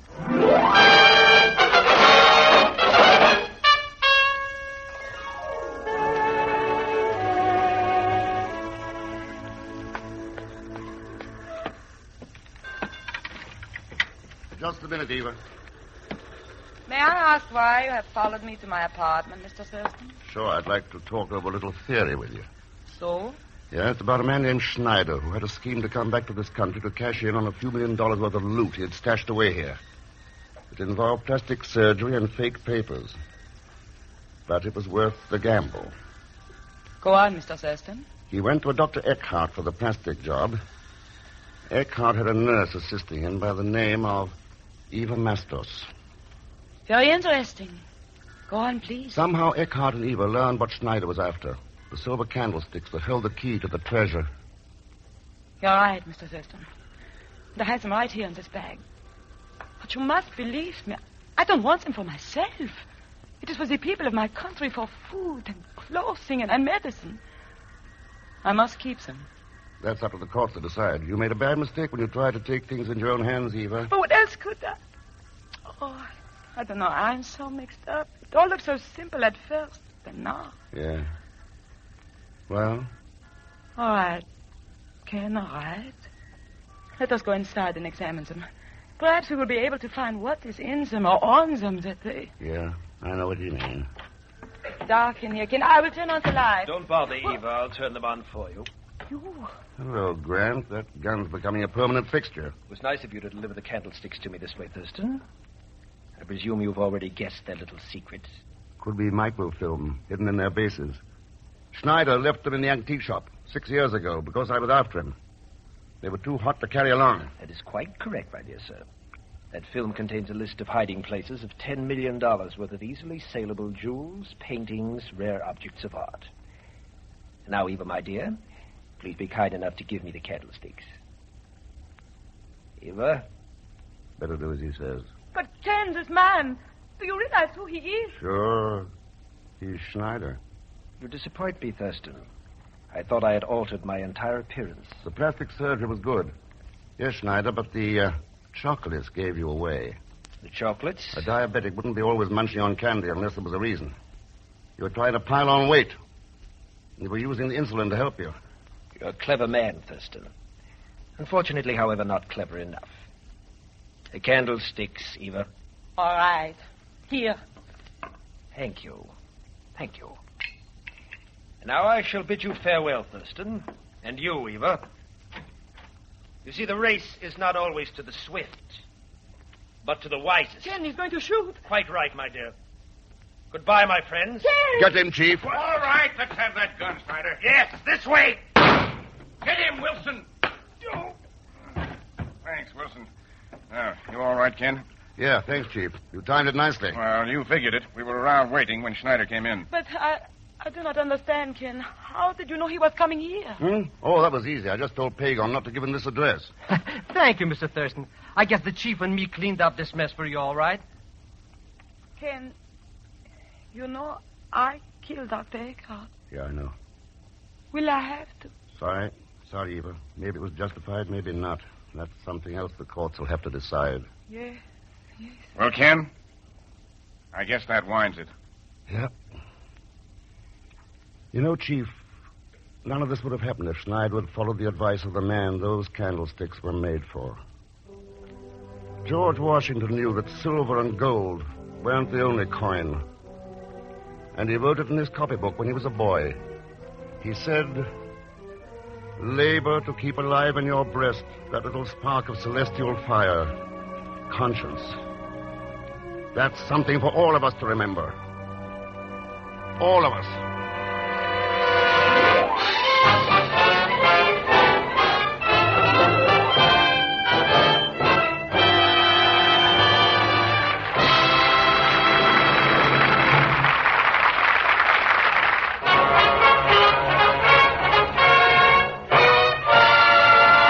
Frigidaire star Herbert Marshall.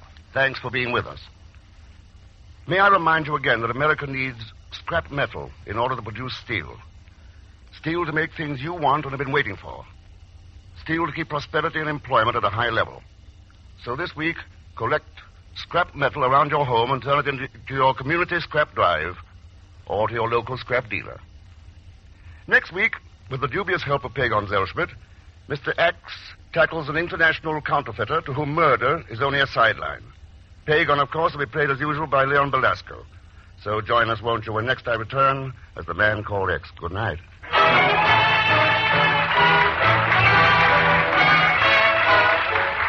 Frigidaire's Man Called X is directed by Jack Johnstone, with music composed and conducted by Johnny Green.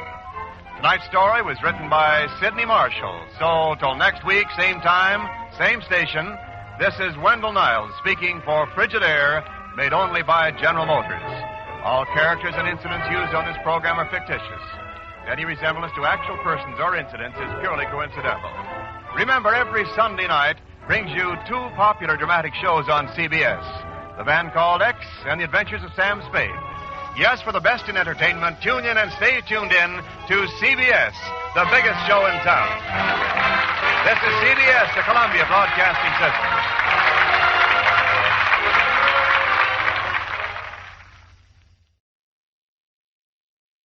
You're twice as sure with two great names, Frigidaire and General Motors.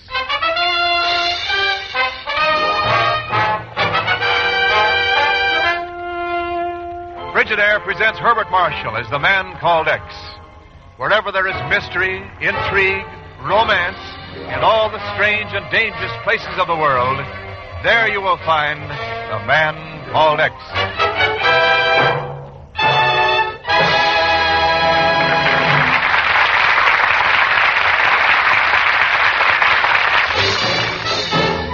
More Frigidaires serve in more American homes than any other refrigerator.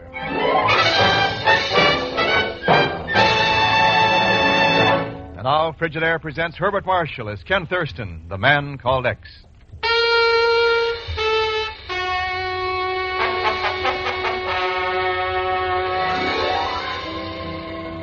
Shouldering upward into the clouds, looking out over the plains of 4 countries of Europe, are the great tumbled ranges of the Alps. Birthplace of the wind, a Roman poet once called them, those high mountain valleys of Switzerland. And so they are even today, birthplace of the wind. But when the man called X is concerned, they can also be the birthplace of death, which is exactly what 2 men are talking about in a hotel room in Paris. No, sir, Ken, the whole thing's a frame-up, and it's too dangerous. You ought to know that. Maybe so, Chief. What else have we got to work on? Yeah, millions of dollars in counterfeit United States bills pouring into France and Italy, and after 10 days over here, we haven't been able to turn up a lead. This may be the lead. Chief, I know von Ormstein. I know his work. He made the plates these bills are being printed from. There's no question about it. Well, that still doesn't mean you've got to accept his invitation to Switzerland and get yourself killed. No, it's just that I think he's conceited enough to believe he can get me up there and convince me he's really going straight. Well, you know he might be at that. The Swiss authorities didn't find a thing when they raided him. He never has any visitors and never goes anywhere himself. Ken? Maybe he has retired. You want to bet? Well, he seems to be a pillar of the community up there. Even a check on his outgoing mail hasn't turned up anything. Outgoing, eh? If he is the brain behind this counterfeiting, then how's he doing it? That's exactly what I'm going to Borlach in Switzerland to find out. I don't know. If there were any other way, Say, I can't figure what the Sam Hill happened to Zellschmidt. Oh, he may turn up yet. Yeah, but you sent him over here 2 weeks ago to contact some of his crooked pals. He's apparently dropped out of sight. Yeah. Well, I've got to get on out to the airport. Then you're still going to see von Ormstein. It's our best bet. Well, it's our only bet. Chief, I'll call you from Switzerland.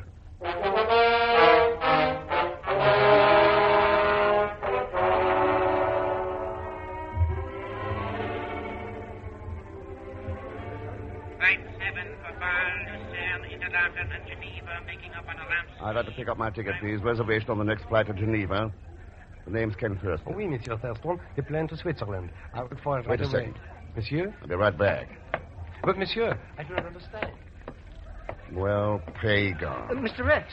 How do you like Paris by this time? Mr. Thurston, I was just going to call you or wire you or something. Only right now I got... Pegon? What's that package you're trying to hide behind you? Mr. Rex, I'm innocent. No matter what anybody says, I'm innocent. How should I know it's counterfeit money in this little package? I'll bite. How do you know? Well, Mr. Thurston, you've got to believe me. I don't know nothing from nothing. Where'd you get the package? From a guy named Smith at the little French hotel by the Swiss border. And right now I got to go and deliver it to The her. only place you're going is Switzerland with me. You can't be trusted alone. But I got to deliver this first. My dear friend Pierre Cornet is going to be awful mad if I don't. Cornet? Yeah. Mm-hmm.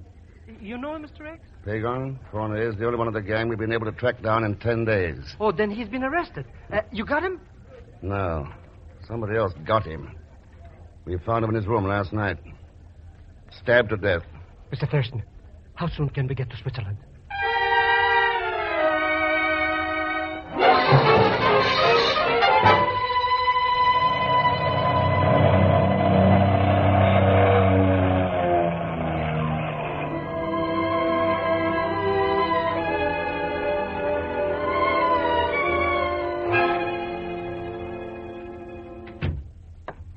again, gentlemen, is my study, which, of course, you've already seen. Yeah.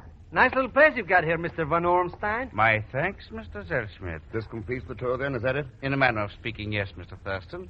Now, please consider yourself at liberty, however, to look through any part of the grounds or through the chalet itself at any time you wish. Thank you, Mr. Van Ormstein. I only wish to convince you that I am no more than I seem, a man who has now retired from what may have been at times a somewhat evil life. I see. By the way, I've been noticing your radio over there. Quite a powerful transmitter, isn't it? Oh, fairly so. As you know, I've always been interested in amateur radio, though I seldom find time to use it anymore. I'm glad to hear that. A man could open it up once in a while and send a quick message in code without much chance being found out, Yes, I suppose one could. Just look at that view, Mr. Thurston. Mountains all over the place. Waterfalls. Boy, what a spot for a vacation. How did you happen to pick Switzerland, Mr. Van Ormstein, when you decided to retire? Well, it's a beautiful place and out of the way. My sister has owned this estate for many years, you know. Your sister, Oh, I'd like to meet her. Certainly. I'll go find her now if you'll excuse me. I'll only be a moment. Pegon, get over there by the door. Listen for anybody coming. Okay, Mr. X. What are you going to do? Take a look at this telephone. Van Ormstein was listening on it first time he came in here. When he saw me, he hung up without saying a word. Something screwy about that. Mm-hmm. Line goes under the edge of the desk here. You found something, maybe? Yeah. Two-way switch. Let's see what it does. And probable light snowfall to be expected in the Jungfrau sector after 9 p.m. tonight. Present wind velocities over this station are as follows. At 1,500 meters, none. At 2,000 meters, 8 to 12 kilometers per hour. Direction variable to all points. Predict falling velocities of wind at all... You're Miss Van Ormstein, aren't you? Yes, I am Nashka. Mr. Van Ormstein is my brother. What are you doing here? We're visiting your brother. Oh, you shouldn't. You should go away now. That would be the best thing. Yes, really it would. What? Come now, Miss Nashka. Go away and miss all the lovely things to see around here. Oh, yes. Yes, they are lovely, aren't they? Have you seen them all?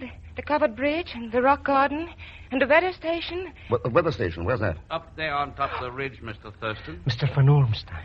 Any reason why you should be particularly interested in it? Oh, I'm interested in meteorology, that's all.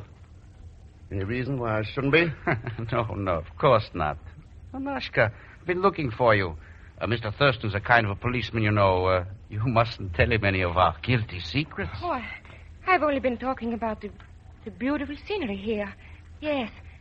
And our waterfall, Mr. Thurston. I call it the Rhine Maiden. You must forgive her imagination, Mr. Thurston. Its real name is the Zorkjalen. But I like Rhine Maiden so much better. It's easier to pronounce, too. Mr. Van Ormstein, how does one go about getting up to the weather station? Well, there's a trail leading out of the valley here, though I hardly think you would find it interesting. Oh, I don't know. I can't think of any better place to find out which way the wind's blowing.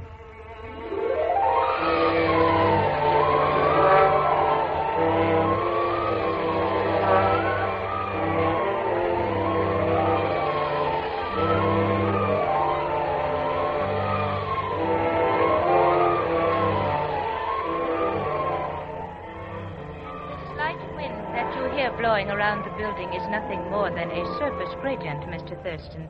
300 meters over our heads, the air is standing in a very dead calm. I happen to be the... What is the matter? One other thing, I'm listening.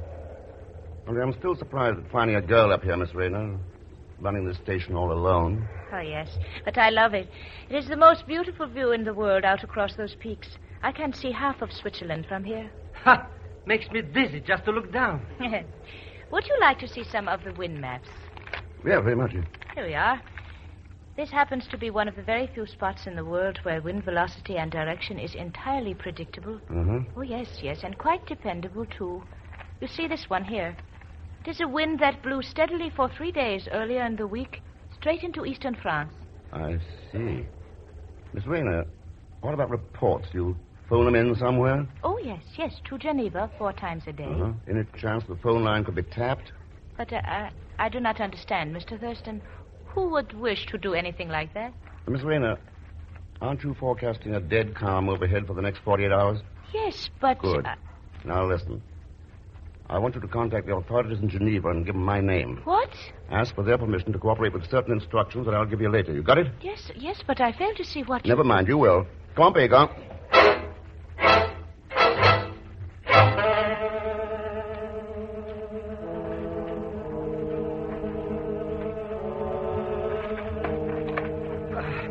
Running up mountains, running down mountains.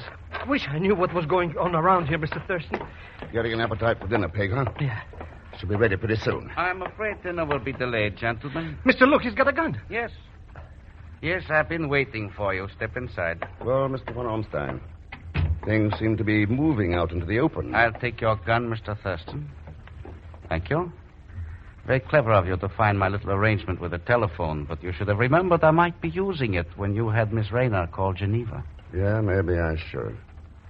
Well, the next move seems to be up to you. I've made it already. We are waiting now for the arrival of the police. The police? Where do they fit in? As a respected member of the community, I felt it my duty to call them. You see, Mr. Thurston, I happened to look into my sister Nashka's room. Found it ransacked. Blood on the carpet. I'm charging you with murder.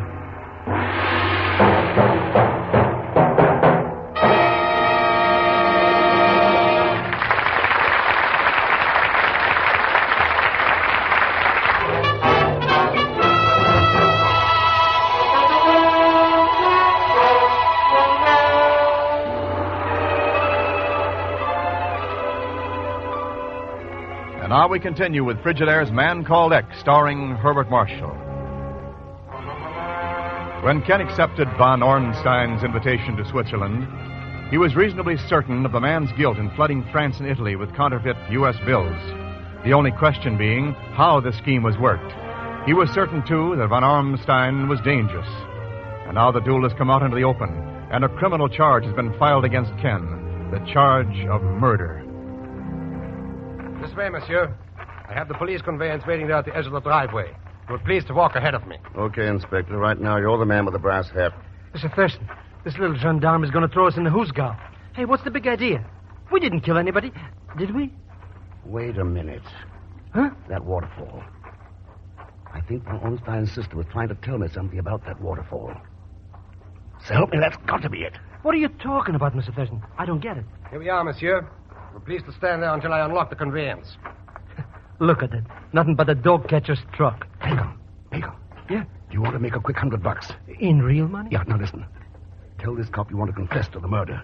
I'll straighten it out later. Well, I don't know if I... Pegon, I've got to get up to that weather station and then to the waterfall. Now, go ahead. Well, it's only for the money, you understand. You're pleased to enter, monsieur. Mr. Inspector? Sir, I want to confess. Huh? I done it. All by myself. Monsieur, you are the murderer? Sure. Tell you all about it down at the headquarters. Now, Mr. Thurston didn't have nothing to do with it. See? I'm climbing in with my own free will. Lock the door and take me.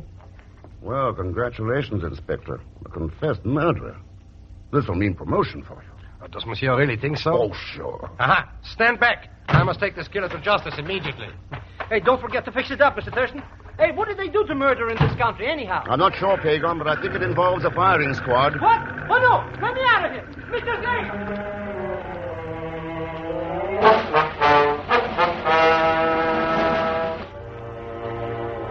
And if I understand you correctly, Mr. Thurston, you wish me to send this false weather report over the telephone in place of the real one. Is that it? That's right, Miss Rayner. The people in Geneva said to follow my instructions, didn't they? But this report is not true. It is not true. It predicts a 40-kilometer wind blowing into northern Italy for the next 48 hours. Actually, there will be a dead calm during that time. I know, but there's a good reason for it. Now, excuse me. I've got a date with the waterfall.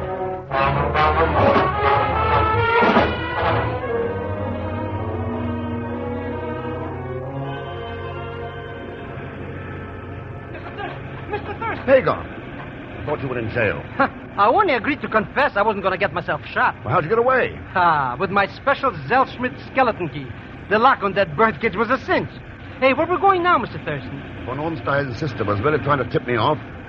We're going through this waterfall. Huh? Through that? She kept calling it the Rhine Maiden. And the Rhine Maidens are best known as guardians of gold. They kept it underwater. So, wait till I get this flashlight under my raincoat. Mr. X, I hope you know what you're doing. Walking through a waterfall. Well, we'll soon find out. Take a deep breath now. All right. Yeah. Let's go.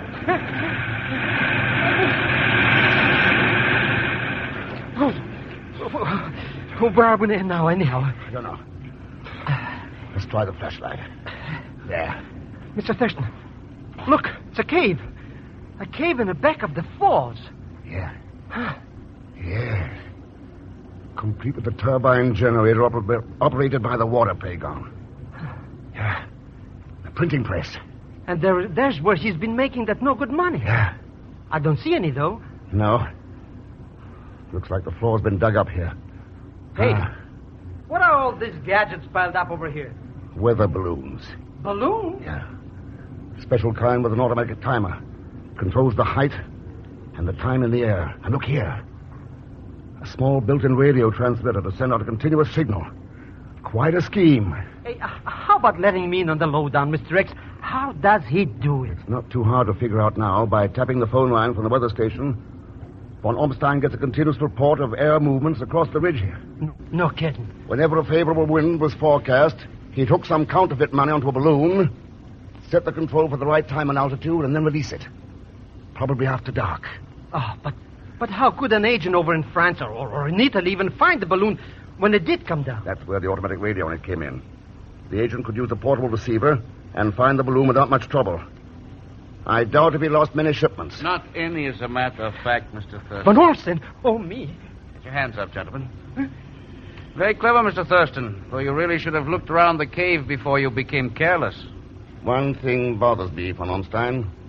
What happened to the plates you've been printing from? I sent them out by balloon an hour ago, right after I heard Miss Rayner's last weather report. You see, they might have provided, shall we say, evidence. I see. Well, where do we go from here? You and your friend aren't going anywhere. This cave is the end of the road. Uh-huh. What's the plan? I'm going outside, Thurston, and drop the gates of the little dam you may have noticed out there. Fine, go on. It diverts a part of the water to flood this cave and seal off the entrance. Mr. Thurston, he's going to drown us like rats. Yes. Gentlemen, I bid you adieu. Oh, me. Come on, Mr. X. We gotta get out of here. Pegon, he'd shoot you before you got clear of the waterfall. So we better... Listen. Move back. Here it comes. But we gotta do something. All we can do is run or be drowned. So come on, let's run.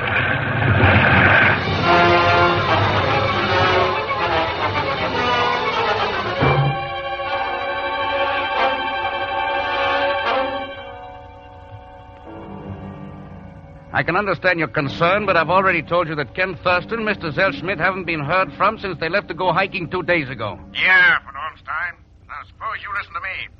I warned Ken about that invitation of yours before he left here. If you don't have him on this phone in 30 minutes, I'm coming up there and tear that joint apart. I can understand how you must feel, sir. As a matter of fact, I was beginning to worry a little myself. I'm planning to send out a search party. Oh, search party? It's no job for a search party. You know what's happened to him. I'm sorry, sir, but I really don't know what to say to you. Suppose you let me talk to him. Thurston. Huh? What did you say? You thought you bumped us off, didn't you? Pigeon. I'll take that phone, von Ormstein. Thanks. Keep your hands up. Go on, move back. Hello, Chief. Ken, what the Sam Hill's going on up there? Never mind. Everything's okay now. I'll call you later. Yeah, but why didn't you... How did you get out? Oh, the cave opens on the surface a couple of miles back of the ridge. I thought it might when I noticed a current of air blowing through. All right. So you've broken up my scheme. But I got the plates sent off, and without them, you have no case against me. I have the plates. You're bluffing. They should have been picked up by my agent in Italy nearly 2 days ago. Yeah, and they might have been. If you hadn't sent them up in a dead calm. What? Oh, the balloon went up all right. And came down. Over here on the ridge, about 2 miles away. Pegon and I picked it up after we got out of the cave this morning. But the weather report. You can't always trust a weather report. Especially when it's been tampered with. You still won't convict me. You can't prove I ever used the plates. Somehow I don't think the court's going to worry too much about counterfeiting. They'll be trying you for murder. My sister? You can't file a murder charge without a body, Thurston. I got a pretty good idea that when we drain that cave and dig up the floor, we'll have a body, von Ormstein. You want to bet? You're not going to take me even if I... Get back here, too. Right on the button, Mr. X. Colder than a mountain climber's nose. Well, that takes care of that. Yeah, Pegon, that takes care of that. Until the next time. And there'll be a next time. Other men like this one. Men who can live right in the shadow of eternity. Look up every day of their lives at that clean white snow on the peaks. And still wallow in greed and prejudice, hate. What's the matter with us anyway? Aren't we ever going to grow up?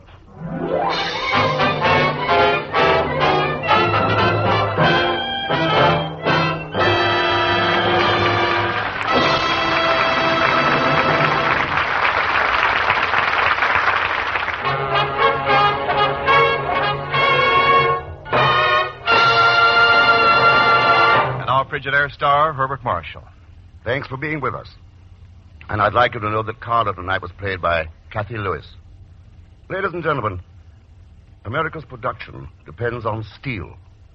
Jobs depend on it. And steel depends on scrap metal.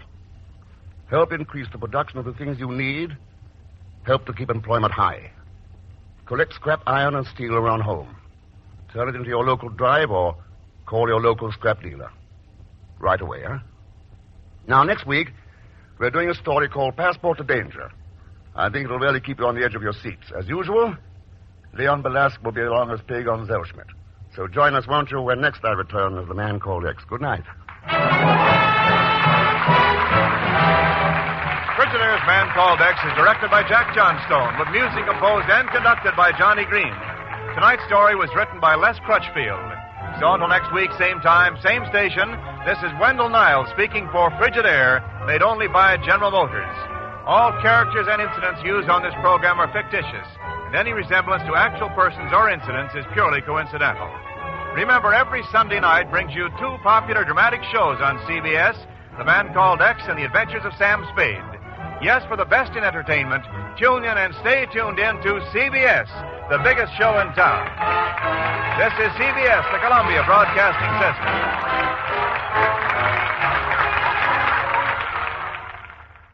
With two great names, Frigidaire and General Motors.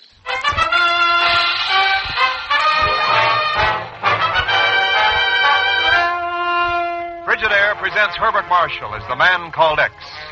Wherever there is mystery, intrigue, romance, in all the strange and dangerous places of the world, there you will find the Man Called X.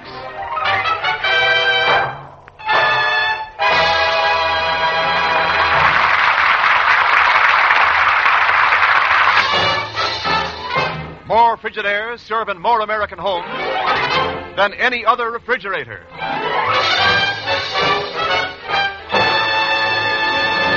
And our Frigidaire presents Herbert Marshall as Ken Thurston, the Man Called X.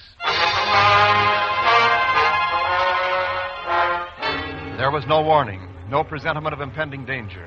The counterfeiting case was closed, and Ken was packing in his hotel room in Bern, Switzerland, when the telephone started to ring. Hello. Hello, Ken? That's right. Who's there? Ken, this is Paul de Jarry. Paul! Must be 3 years since I've seen you. But I thought you were living in Luxembourg. I was, Ken, but I ran into Pegon Zellschmidt the other day, and he told me where you were. So I've come to Switzerland to talk with you. Pegon? In Luxembourg? What the... Oh, well, skip it. What's up, Paul? Ken, do the names Overbeck, Kopik, Nashtol mean anything to you? Are you kidding? They're some of the worst war criminals, international crooks still at large. What about them? Suppose I tell you that all of them and more will soon be in the United States, free to come and go as they please. You sure about this, Paul? Positive, mon ami. You must act within 24 hours or you will never be able to stop them. Where are you now? At a small cafe called Le Coq d'Or. I called as soon Then stay there. I'll be with you in 24 minutes.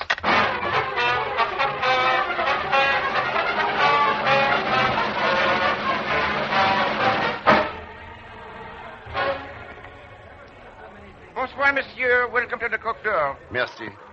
I'm looking for a Monsieur de Jarry. Ah, mais oui, monsieur. He is in the private dining room beyond, through that door. Yes.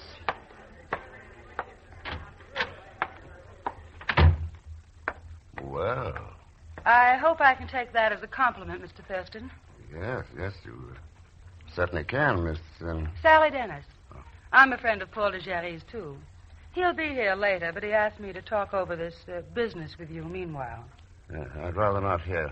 Oh? Why not? I'm allergic to dead bodies. What? Or do you think that foot sticking out of those draperies looks alive? What? Oh. Yeah.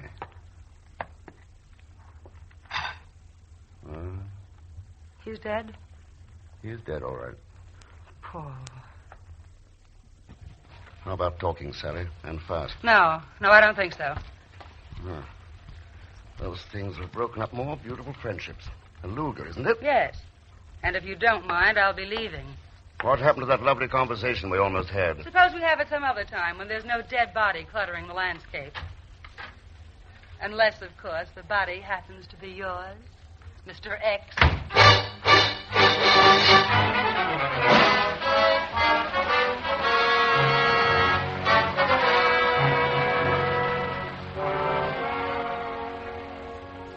I see. And what did you do after she left, Ken? Nothing much, Chief.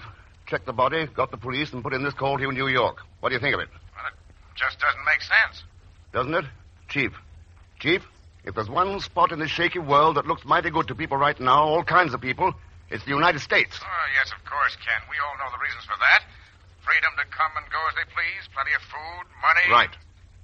And if there's anybody we don't want in the United States, it's troublemakers like Overbeck, Copy Gang Company. That's why I'm going to Luxembourg. Luxembourg? Paul worked in the government printing office there, where the passport and identification papers are made. And when I searched the body, I found all of Paul's papers. So what? So this. The dead man in the cafe was not Paul de Géry.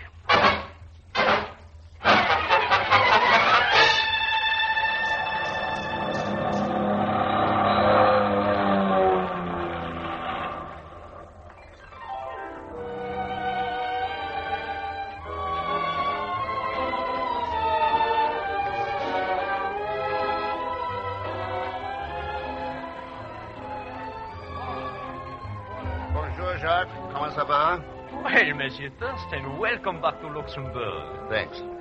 Any chance of my old room being available? Oh, for you, Monsieur Thurston, everything in this hotel is available. Good. I'll be back to take up on that as soon as I look up an old friend of mine. Don't bother looking. Here I am, Jimmy, on the spot. Pegon. Hello, Mr. Thurston.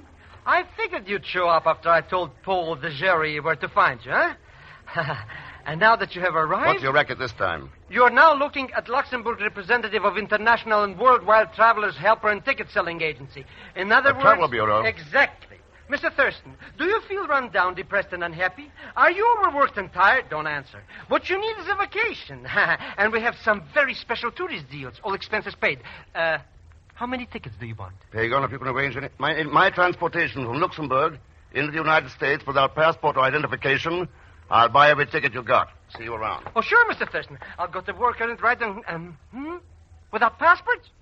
But... That's all right, Zellschmidt. It can be done. Oh, that's different, Who are you? Sally Dennis. I was in that phone booth. I overheard your conversation. I'm interested in that trip, too. You are? Listen, when either you or Mr. Thurston finds out how to make it, I want you to let me know. If you get what I mean. Could that be money you're holding? Just a little advance on those tickets to the United States. You see, I think that if the three of us took that trip together, it might be very cozy. Don't you?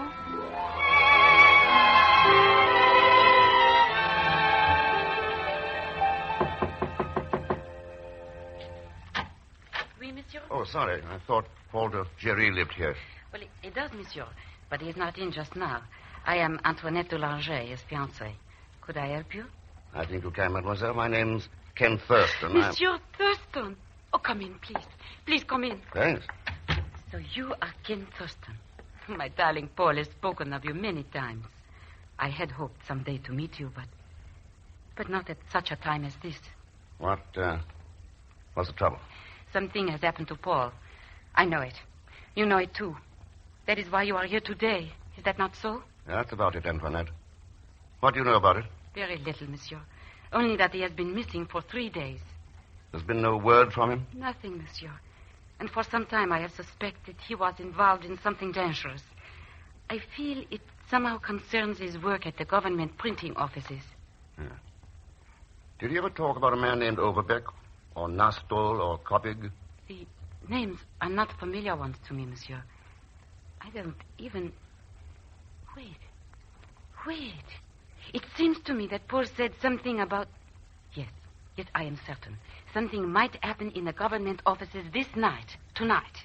Let me check on that. No, but, monsieur, that is impossible. The guards, the watchmen, you could not get in. Unless... What, Antoinette? Monsieur, the third window in the alleyway behind the building has a broken lock. The night watchman passes there at exactly 7:13 and does not return for 8 minutes. How do you know about all this? It was while working in these offices that I met Paul. He used to get into the building that way while he was investigating this affair. All right, Antoinette. I'll let you know how I come out. Maybe I'll have good news for you. I do not expect it, monsieur, but I shall hope.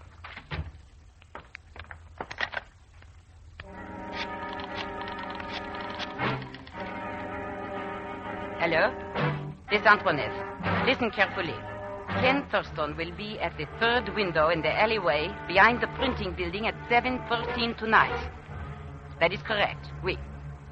And I am certain you know exactly what to do, Herr Overbeck.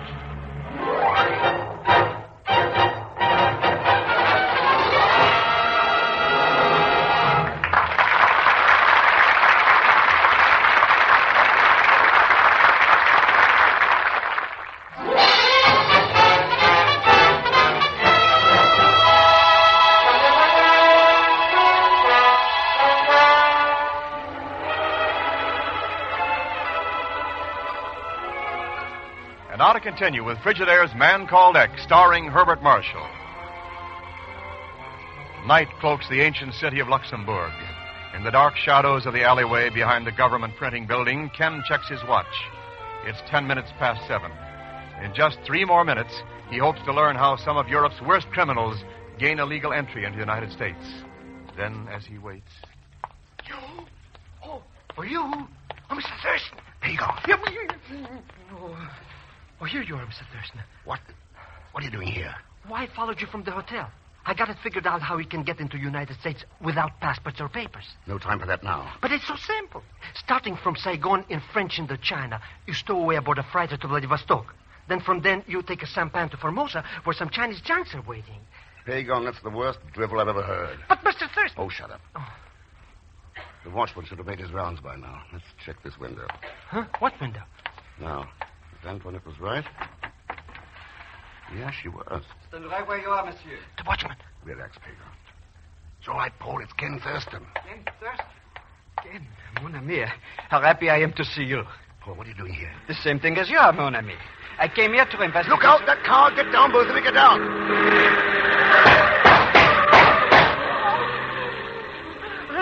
I'm dead. They shot me in the alley. They didn't touch you idiot. Paul, are you hurt? I am all right, Ken. Mr. X, look. He's been hit. Yeah. Ken, listen to me. Identification papers, passports, visas, stolen from the government. Huh?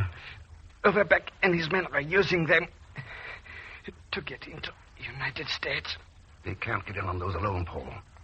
The quotas will stop that. How are they working it? One by one, they have left Luxembourg. Overbeck leaves tonight. Yeah? First stop, Lisbon. Lisbon? Where do they go from there? I don't know. Didn't learn. Wanted to tell you in Switzerland. Uh-huh. But Overbeck's man found me. Cafe. I killed him. So that's how it was. Then you put your papers on him to make Overbeck think you were dead. Then I was afraid to stay. I came back here to Luxembourg, hoping you would follow. I did it. Paul, where'd you get this information? Who's behind all this? Is Antoinette in on it? Antoinette? My fiancée? Oh, sorry, Paul. What about Sally Dennis? Yes. Sally is... Mr. X. Yes? He'll never learn what happened to those dirty crooks who killed him. Pegon, I'm going to find out for him. Starting right now, in Lisbon. Hello, Miss Dennis? Yes? This is Pegon Zellschmidt calling. I got news for you. Oh? Has Ken Thurston learned how to get into the United States without a passport? We'll be leaving any minute. First stop, Lisbon. Lisbon? Are you sure? For my usual slight consideration, Miss Dennis, I could be practically positive. Monsieur Thurston, wait! Before you board the plane. Antoinette, what are you doing here? I have just come from the government building, monsieur. I learned what happened there. Oh. Now I must take Paul's place. You will let me go with you, monsieur. Let me help you find those men. Please, monsieur. All right, Antoinette, climb aboard.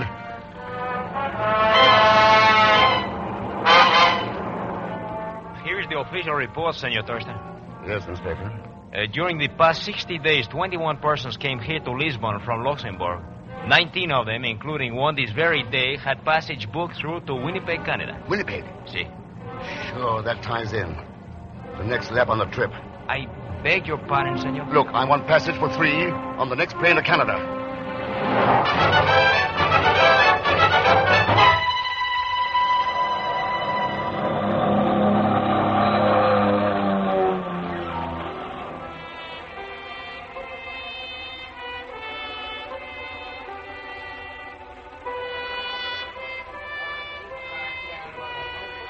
Oh, Ken, things have moved so fast.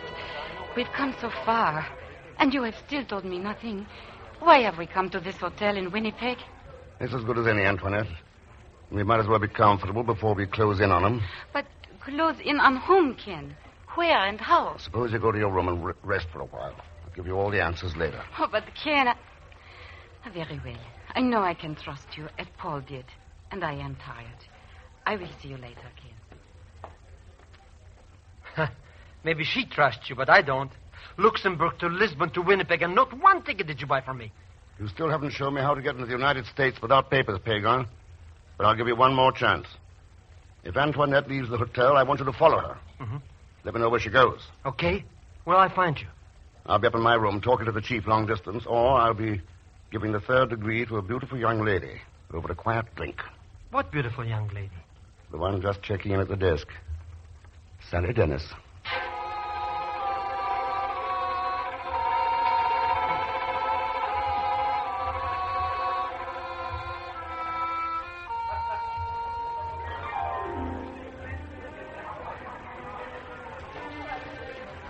You know, Sally, I'm almost beginning to believe that yarn of yours. It's the truth, Ken, so help me. Sally Dennis, syndicate columnist. And not too bad a one, if I say so myself. Yeah. How'd you latch onto this particular yarn? I recognized Overbeck in Luxembourg, and I smelled a hot story. So I tagged after him for a while. That's when I learned that Paul de Jarry was telling him, too. What about that cafe scene you played so well in Switzerland? Well, I lost Overbeck one fine day, and I decided to follow Paul. I'd overheard his phone call to you, and I was waiting for him when you came in. That corpse you found made it look pretty bad for me, so... And you've been on the trail ever since? That's right. Are you sorry? I don't know yet. Well, why make it tough for yourself, Ken? I'll cooperate. Believe me, Mr. Thurston, it's not worth it. Pegon? Why I ever left my little travel agency to travel with you, I don't know. Ha! What a life. You know what that Antoinette Cookie did? Sure. She left the hotel. That's right. And what for? To go to a no-good deserted farm 20 miles outside of town, with nothing in the place but icicles growing in the fields. That's all I wanted to know, Pegon. Thanks. Ken, would you mind explaining what you two were talking about? Sure, Sally. This traveler's little helper is going to show us how aliens are smuggled into the United States.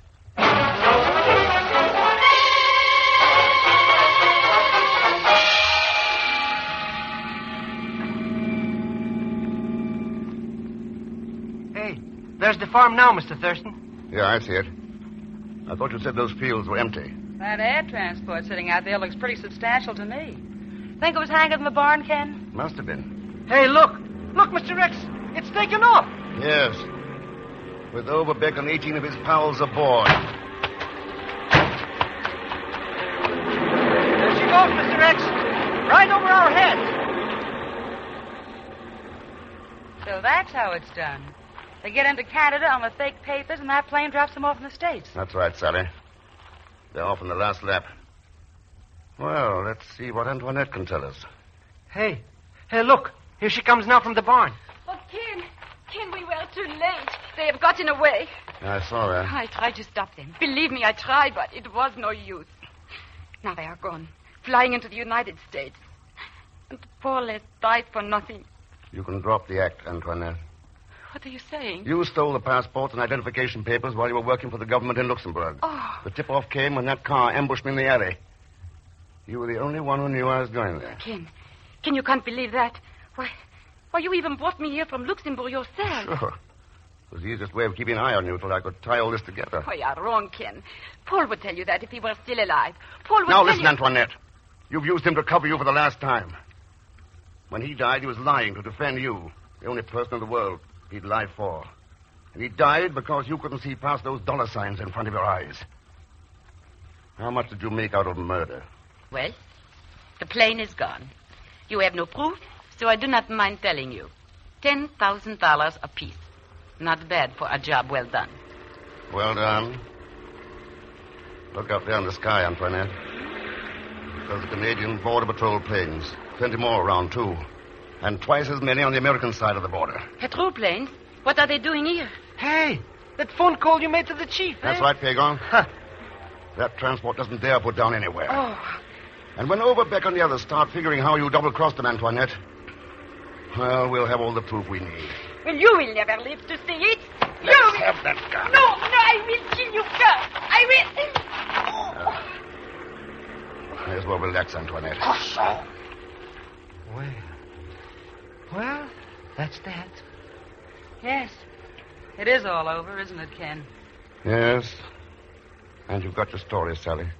But you know, it's not people trying to sneak across international borders and make the biggest story today. It's the people like Antoinette and Overbeck who don't know any borders, who don't care how many lines they cross or how many lives it costs, so long as it brings profit to them. When we get rid of them, we'll be a lot nearer to peace in this world.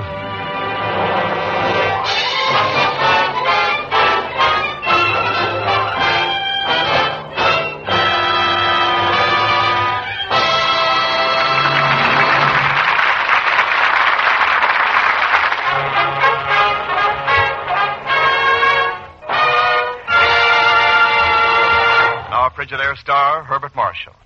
Thanks for being with us. May I remind you again that America needs scrap metal in order to produce steel. Steel to make things you want and have been waiting for. To keep prosperity and employment at a high level. So this week, collect scrap metal around your home and turn it into your community scrap drive or to your local scrap dealer. Now, next week, our story has a kind of funny title. It's called The Pickled Chemist. But it's about a man who's not only deadly serious, but very deadly. As usual, Leon Belasco will be along as Pegon Zellschmidt, so join us, won't you, when next I return as the man called X. Good night.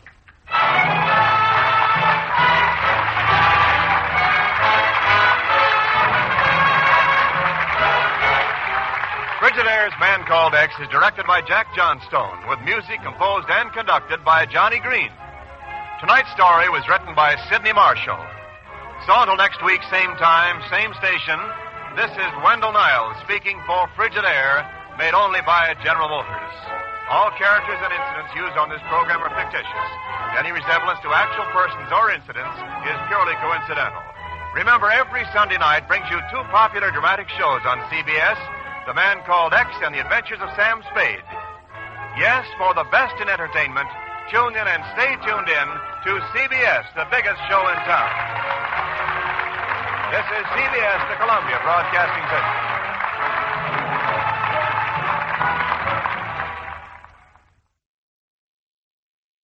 You're twice as sure with two great names, Frigidaire and General Motors.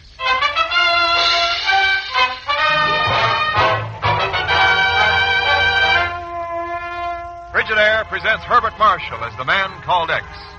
Wherever there is mystery, intrigue, romance, in all the strange and dangerous places of the world, there you will find the Man Called X.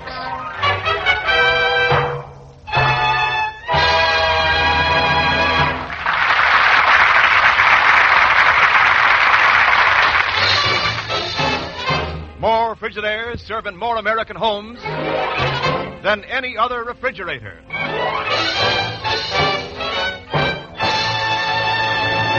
And now Frigidaire presents Herbert Marshall as Ken Thurston, the Man Called X. The hour is late at night, and darkness covers the great city of New York. Down near the East River, the shadowy figure of a man hurries along, furtive and hesitant, fearful of every noise. Arlen? Yes? Who is it? I said, who is it? No! No!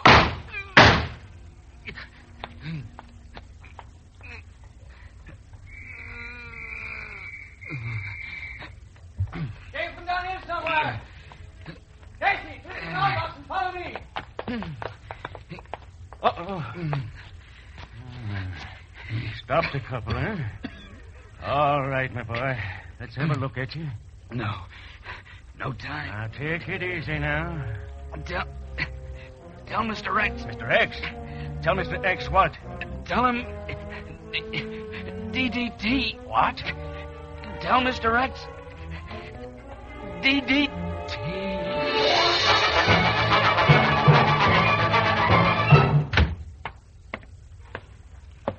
I've been doing some fast checking, Chief. Here's the story up to now. All right, Ken, let's have it. The name of the man who was shot was Jim Harlan. He only arrived in New York 2 days ago from Venezuela. I just talked long distance to the authorities in Caracas. Good. Find out anything about that screwy message about DDT? Yeah. Looks like it ties in all right. It seems a while back, Venezuela decided to get rid of malaria, spraying all the swampland with DDT from low-flying planes. Oh, yeah. Eliminate malaria by getting rid of the mosquitoes. That's right. They raised over $1 million from public donations. Gave the job to a contracting firm down there named Harlan and Mendez. The same Harlan was killed here last night. Well, I still don't see the angle, Ken. Well, the angle's there, Chief. And it's a rough one. How's that? Harlan and Mendez took delivery on the first 2 shipments of insecticide and carried out part of the spraying. Then, last week, they found out what the drums really contained. Oh. Plain water and ground limestone. Not worth a darn. Who supplied the stuff? The firm here in New York, the Chemisecto Company. Oh, I see what you mean by a rough angle. Public donations down there and an out-and-out swindle by a firm up here. Yeah. A lot of people gave money they couldn't even afford. Trying to free their kids from a disease that half the parents have had all their lives. They've got a better break coming than the one that's been handed to them, Chief. I think I better look into it. I'll buy that, Ken. You know anything about this Chemisecto Company? Only the address. I'm heading over there now. Where are they located? In a pretty interesting place, Chief. About 2 blocks from the spot where Jim Harlan was killed.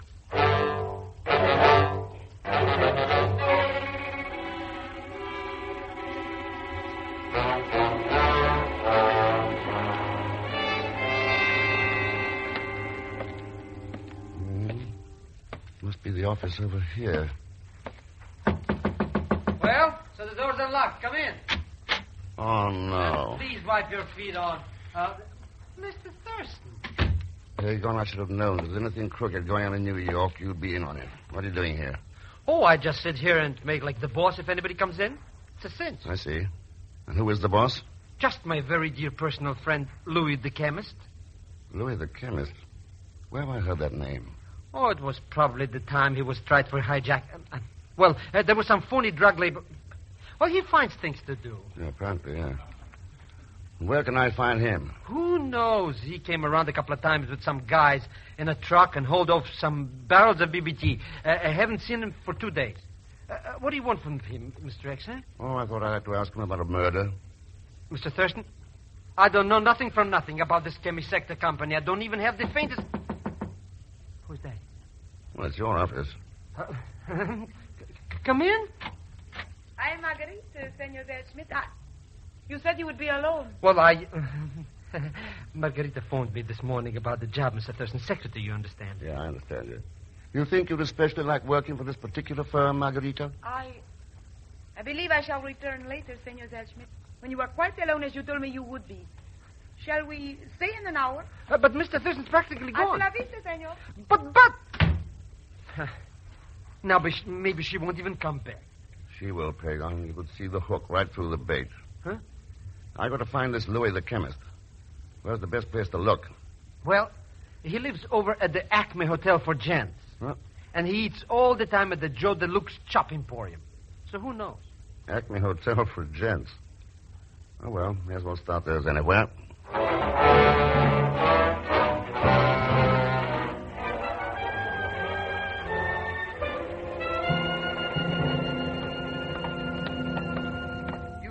do not seem to understand the irregularity of this request you are making, Mr. Thurston. Oh, come now.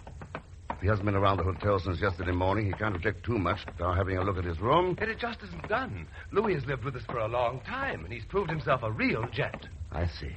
This is his room here. I hope you'll remember I'm doing this against my better judgment. Yeah, I'll remember it, sure. And now suppose you run along. And leave you here in Louis' room alone? That's the general idea. Here, I'll keep the key and give it to you when I come downstairs. Well, I'm certainly going to report this to somebody. Now, you do that. Well, silk shirts. Louis seems to be doing all right. Bath there, and this must be a closet. You will put up your hands, senor. Okay, Louis.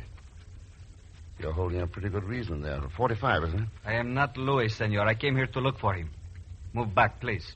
Wait a second. You're not Mendez by any chance? That is correct. Carlos Mendez. So you're Jim Holland's partner? Not only partner, senor. He was my friend. When I find this man who calls himself Louis the Chemist... Then we're both looking for the same man. I do not understand. Let's just say I'm connected with the police, Senor Mendez. Did you come up here from Venezuela with Holland? That is correct. We come to investigate this company that steal our money. We register at separate hotels and try to discover what is happening. This morning I read in the papers Jim has been killed. I know who to look for, so I waited here. Well, we haven't had much luck at the Acme Hotel for gents. Suppose we try Joe's Chop House.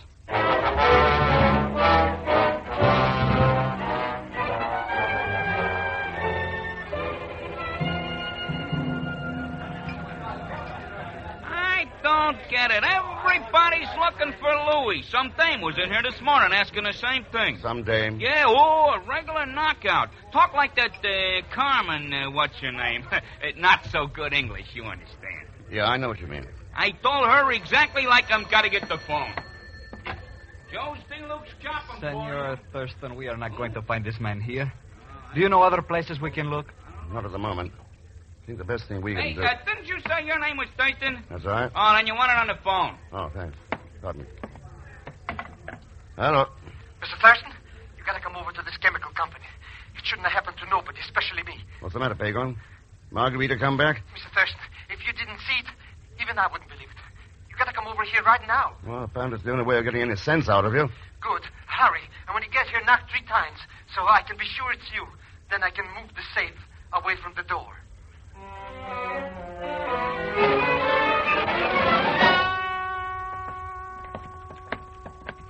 It's right up there, Mr. X.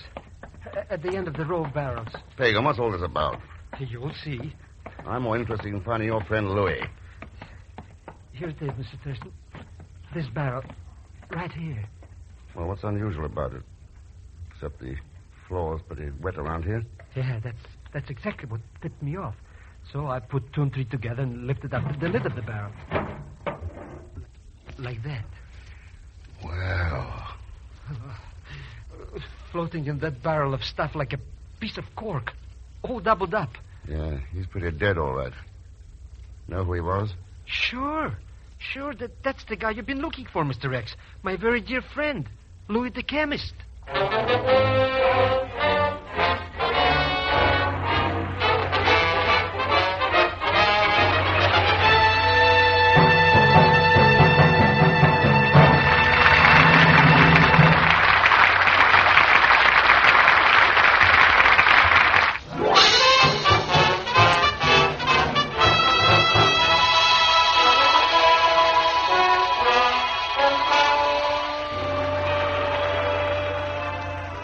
Now to continue with Frigidaire's Man Called X, starring Herbert Marshall. Jim Harlan, a Venezuelan contractor, was killed last night in New York. And Ken turned up a promising lead, pointing to one Louis the Chemist. But now Pegon has found Louis's body floating in a barrel of liquid in the Chemisecto Company's storage. Easy now, Pegon. Let's get him out on the floor. Careful. Why, Mr. Thurston, he'd always give anybody the shirt off your back. Yeah. Oh, it just couldn't happen to a nicer guy. Oh, sure. A hijacker who's been crooked all his life. Well, he had to eat. Hey, look, Mr. X. Somebody plugged him in the stomach. Yeah, 2 shots. Same way Harlan was killed. Well, looks as if we start all over again. Shot dead and met like a barrel of BBC. Oh, Mr. Thurston, why do things like this happen to me? What have I done? Why should I... Oh, skip it, Pegon. What's really bothering you is that now you're out of a job. Well... Yeah, I know. Yes, a man has to eat. Well, I guess I better see Mendes and tell him he can stop looking for Louis the chemist. Who is Mendes? Jim Holland's partner. I left him over at Joe's chop house. That reminds me, I haven't had any lunch. I guess I'd better go, too. You're going to stay right here till Margarita comes back. With Louis dead, she's the only angle we've got. Mr. Thurston, that sweet, luscious little damsel is nothing but an innocent bystander. Could be, but why did you phone here for a job when the firm isn't even listed in the phone book? Well, I don't know, but I still think she'll have a very logical explanation. Well, you'll stick around here and find out what it is. I'm going to pick up the chief and take a look at Jim Holland's hotel room. Wait a minute. You can't leave me here alone with this dead body. Pegon, he's your very dear friend, remember?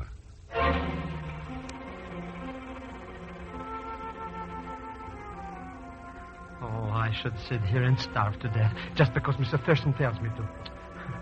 What am I? A man of a mouse? Funny noises all over the joint and a corpse out there in the storeroom. A dead corpse. Ooh. Everybody with bullet holes in their stomachs. Maybe I shouldn't have took this job. Maybe I should have stayed home. Maybe I... Man? Well, Senor Zellschmidt, so this time you are alone. Oh, Margarita. I thought maybe... Never mind. Come in. What did you think, Senor Zellschmidt? Oh, it makes no difference. Just call me Peg. Here, sit down. You're hired. But you don't know anything about my qualifications, Pegon. Qualifications? What's the difference? The work here is very simple. In fact, there's not hardly any at all. Here, let me see. Move your chair a little closer. Pegon, please. Suppose I ask higher wages than you wish to pay. Anything, Margarita, anything. I'll just have the boss write out the check and... Oh, no, he's dead. What? Who is dead, senor? Oh, just my old friend Louis the chemist. You don't know him. Louis the chemist. So, he's dead, eh? Oh, let's forget about him. Let's talk about I and you. Huh? But your friend, how did he happen to die? Oh, somebody plugged him, then stuffed him in a barrel out there. I guess he had an enemy or something. Wait a minute. Are you trying to tell me that a man's body was placed in a barrel like that one there in the corner? Oh, sure. I discovered him myself. Pure deduction, you understand. Senor Pegon, if you are going to tell me lies, I do not think we become good friends. But that's the truth. I swear by the father of my father. He's a grown man. Perhaps as large as you yourself. Oh. In a little barrel like that. Oh, all right. I'll just show you. Here, look. You could not possibly get in there. Oh, I couldn't. I'll prove it to you. Anybody can't get in one of these barrels. Okay, come here. And look. One moment until I... Yes, paperweight. Oh, but your head is not really down inside. All right, How about now? Just as you wish, Pegon. Right now.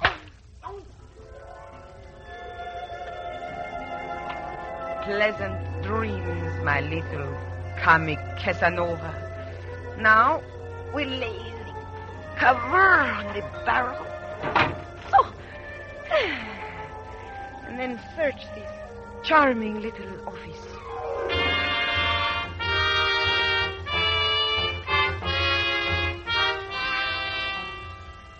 I don't know, Ken. If Harlan had any ideas, he apparently hasn't left them around his room. It looks that way, Chief. I've gone through it from top to bottom. Haven't turned up a thing. Oh, it's not quite that bad. Don't forget the snapshot. Oh, all right. So it's a photograph of a girl you ran into at Pegon's office, and she signed it to Jim with all my love. Still doesn't tell us where she fits into this. I'm beginning to get some ideas about that, Chief. If Harlan had gone ahead and finished that letter we found in this wastebasket, it might have been some help. But... Yeah.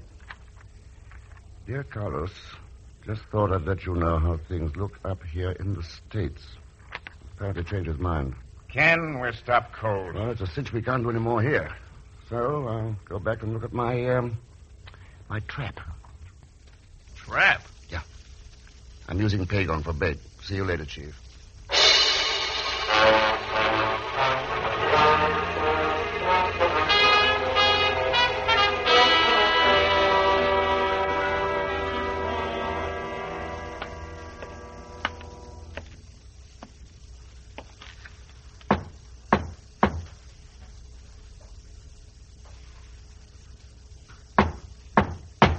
Wonder what happened to Pegon.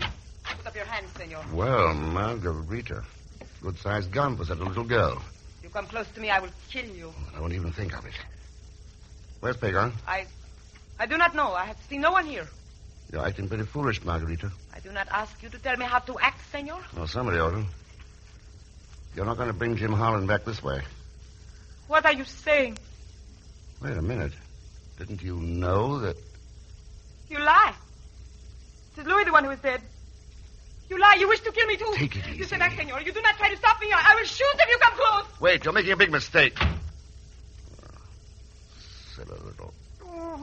Huh? Oh, Mr. Thurston. Pegon, where are you? Oh, no. Am I dead, Mr. X? I don't know. Do you feel like it? Oh, what a double-timing snake that little cookie turned out to be. Pegon, she was only a sweet, innocent bystander, remember? She should drop dead. Let me out of this cast iron coffin. I'm never going to speak to another woman as long as I... Mr. X, what's the matter? Smoke. Coming in under that door. Come on. Huh? What is it? Building's on fire out there. Somebody locked the office door on the outside.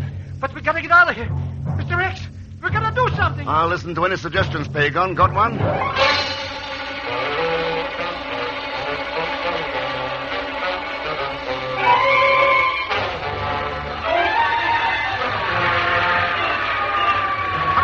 I know Ken's inside there somewhere. He said he was coming over here. I was still trying to get inside, sir.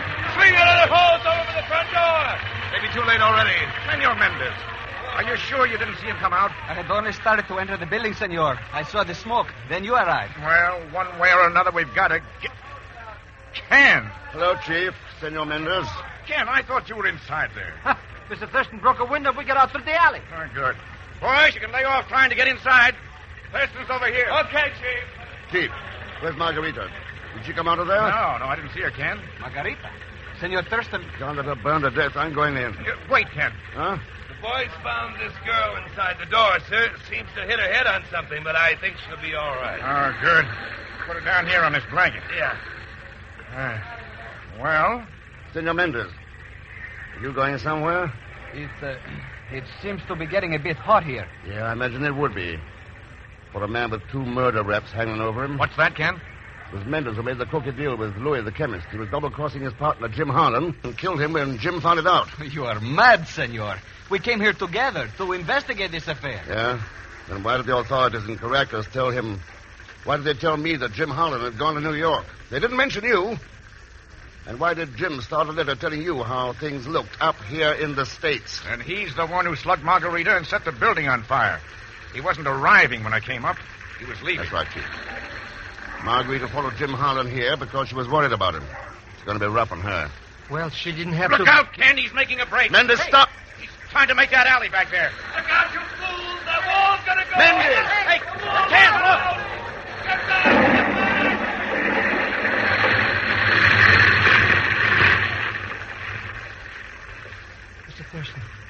Mr. Thurston, he got caught underneath all of that.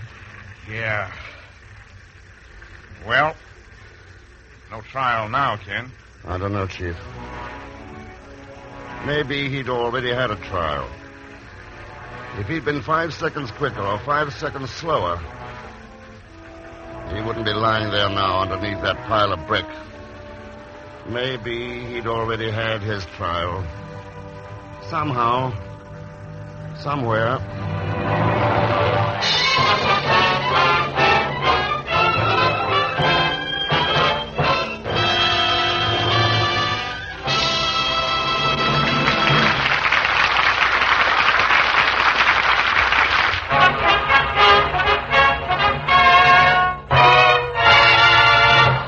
Frigidaire star Herbert Marshall. Thanks for being with us. Ladies and gentlemen, this is important. To produce for peace, America needs more steel, and scrap metal helps to make steel. But it's scarce. It's very scarce. So, look around your home for scrap iron and steel. Turn it over to a dealer or to your local scrap metal drive. Please do it right away. Remember, it is important. One sailor died twice is the name of next week's story. And believe me, It's as much of a mystery as the title implies. Plenty of suspense in it, too.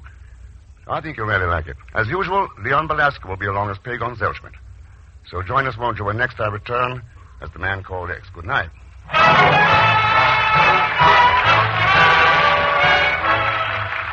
Frigidaire's Man Called X is directed by Jack Johnstone, with music composed and conducted by Johnny Green.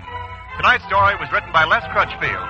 So until next week, same time, same station, this is Wendell Niles speaking for Frigidaire, made only by General Motors. All characters and incidents used on this program are fictitious. Any resemblance to actual persons or incidents is purely coincidental. This is CBS, the Columbia Broadcasting System.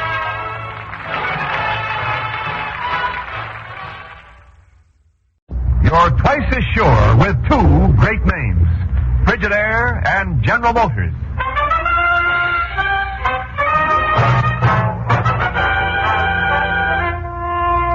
Frigidaire presents Herbert Marshall as the Man Called X. Wherever there is mystery, intrigue, romance, in all the strange and dangerous places of the world, there you will find the Man Called X.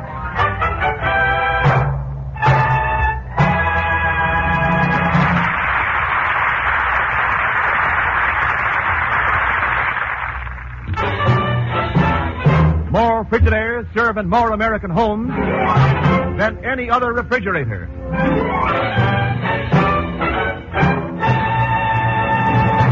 And now Frigidaire presents Herbert Marshall as Ken Thurston, the Man Called X.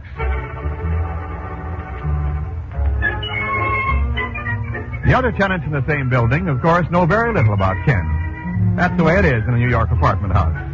But there are other people who do know, and some of them have rung the door buzzer and have been admitted to Ken's lodgings. Sometimes the caller has been an old friend, and other times it's been Pegon Zellschmidt.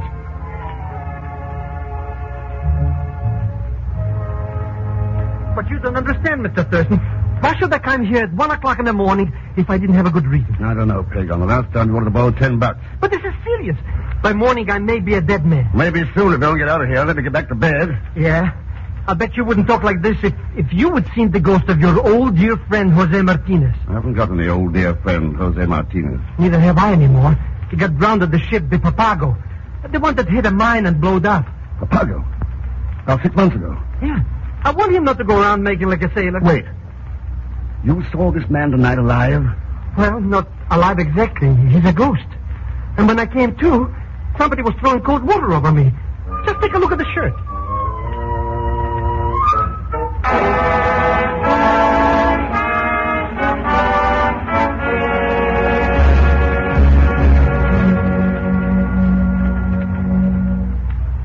Haven't been able to get much information, Chief. It seems that Papago has hit a floating mine somewhere near the Azores and sank with all hands. The only wreckage found was mostly deck stuff. A couple of lifeboats. What cargo was she carrying, Ken? One that gives us plenty of reason to come in on the case. Medical supplies for Greece. Well, that's reason enough, all right. Only what makes you think there is a case? Chief, the fact that Pegon saw a crew member of that freighter here in New York last night when everybody on board supposedly drowned. Looks a little screwy, doesn't it? Well, if Pegon really did see the man. Who owned that ship, Ken? Some little layout called the Jordan Transportation Company. Offices at Los Angeles Harbor and San Pedro. They own a sister ship, the Pima. Supposed to be loading out there now for a run to the South China coast. But suppose the Papago did strike a drifting mine. Several boats have done the same thing since the war. Where's any case in that? Medical supplies are pretty good items on the European black market. But how can you sell anything on the black market when it's already sunk in the ocean? I don't know. Maybe the same way a dead man can walk down the street 6 months later. Chief, I'm going to San Pedro.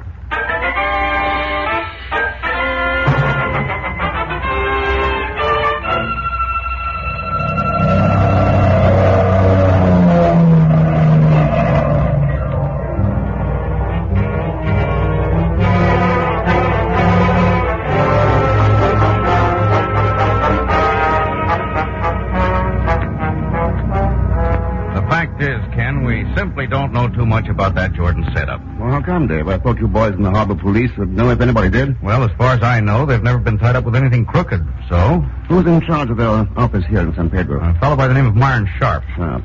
And the name we have listed as owner of the company is E. Jordan. Likes to eat at the Casa de Sevilla in Santa Barbara. That's a very fine restaurant about 100 miles up the coast. Oh, yeah, I know the Casa de Sevilla. Used to go to Santa Barbara on vacation. Vacation, eh? Why don't we go up there for a week right now, Mr. Thurston? Quiet, Pegon, shut up. You see, as far as we've known, Ken, the Jordan Company is a small layout, operating a couple of freighters out of various ports. Only one now, Dave. They lost the Papago 6 months ago. Ah, yes, I know about that. But they bought another ship about 6 weeks afterward called the South Wave. Huh? Left here just last month on a South American run. South Wave, eh? Dave, when's the Pima scheduled to sail? In 4 days, if they get done loading. Mm-hmm. See, Mr. Thurston? We got time for a short trip to Santa Barbara. And that's exactly where I'm going. Good. I'll get ready right away. You buy yourself a pair of dungarees. You're going to stay here and try to get a job with the Jordan Company. But why should I want a job? I don't even know anybody here in San Pedro. Oh, you might run across an old friend around the docks. Jose Martinez, for instance. Say, I might have that. I always did like Jose. Hey, he's dead. Oh, no.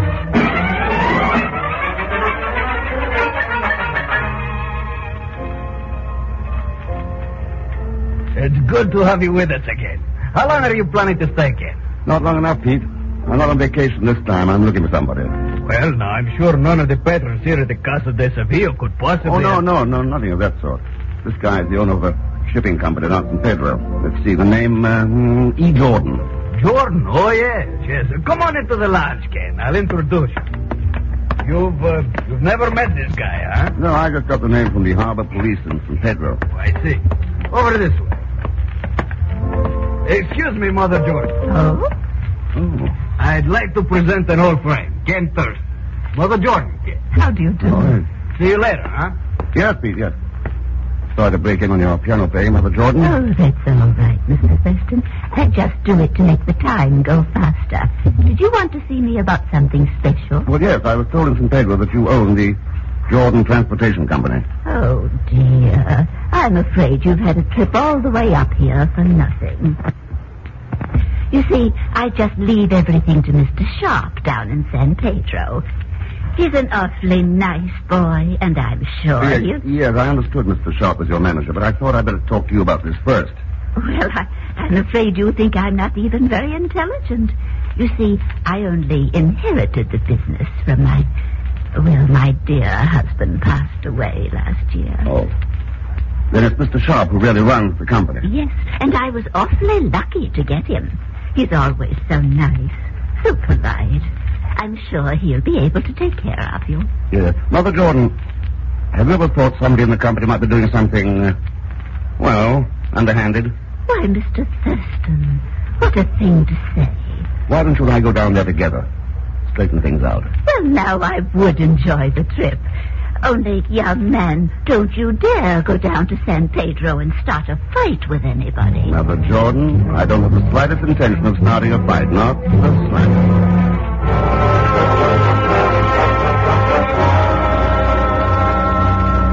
As far as I can see, Mr. Thurston, the whole idea is ridiculous. We lost the Papago through an accident, but that's no indication that people will run into any danger on this China trip. I don't know, Mr. Sharp. They've reported drifting mines north of the Philippines. Been drifting mines all over the world since the war, Mr. Thurston. Several ships have been sunk by them. That's right, Captain Blake.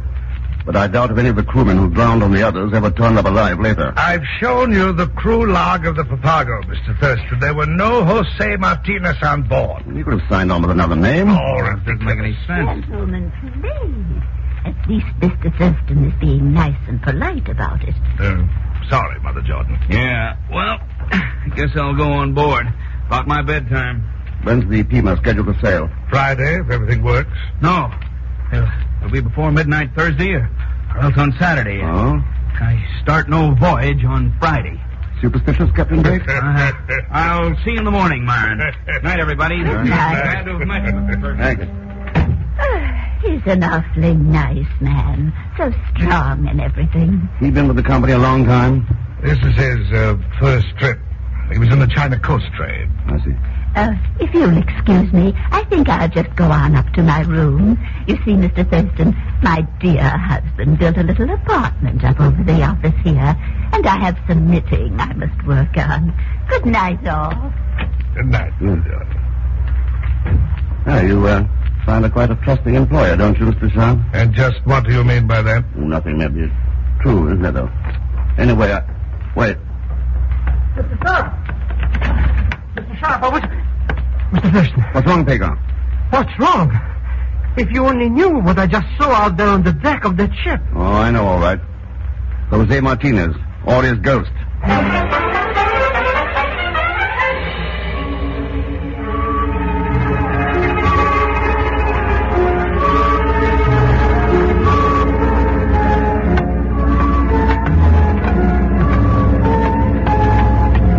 He's up here on the foredeck someplace, Mr. Thurston? Well, he could be any place by now, Pegon. I want to get away from Sharp. You any trouble getting a job? No. The Sharp guy said no chance. But I ran into Captain Blake when I was leaving, and he put me on. I'm a deckhand, whatever that is. Good. Now, what you find out? That little storeroom next to the bridge is packed full of dynamite cases. Oh, so that's it. That's where I was when I saw the ghost of Jose. Mr. X, it looks like What was that? I don't know. It's on the other side of the deck cabin. Come on. I don't really care about finding out what it was, Mr. X. Yeah, give me that flashlight. Nobody in sight. Well, in that case, why don't we get out of here? Look out. That hatch is open right behind you. Huh? Say, somebody could very easily fall down. Look. Looks like a dead man lying down there. Dead man? Dead nothing, Mr. X. It's been dead for 6 months. That's that ghost of Jose Martinez.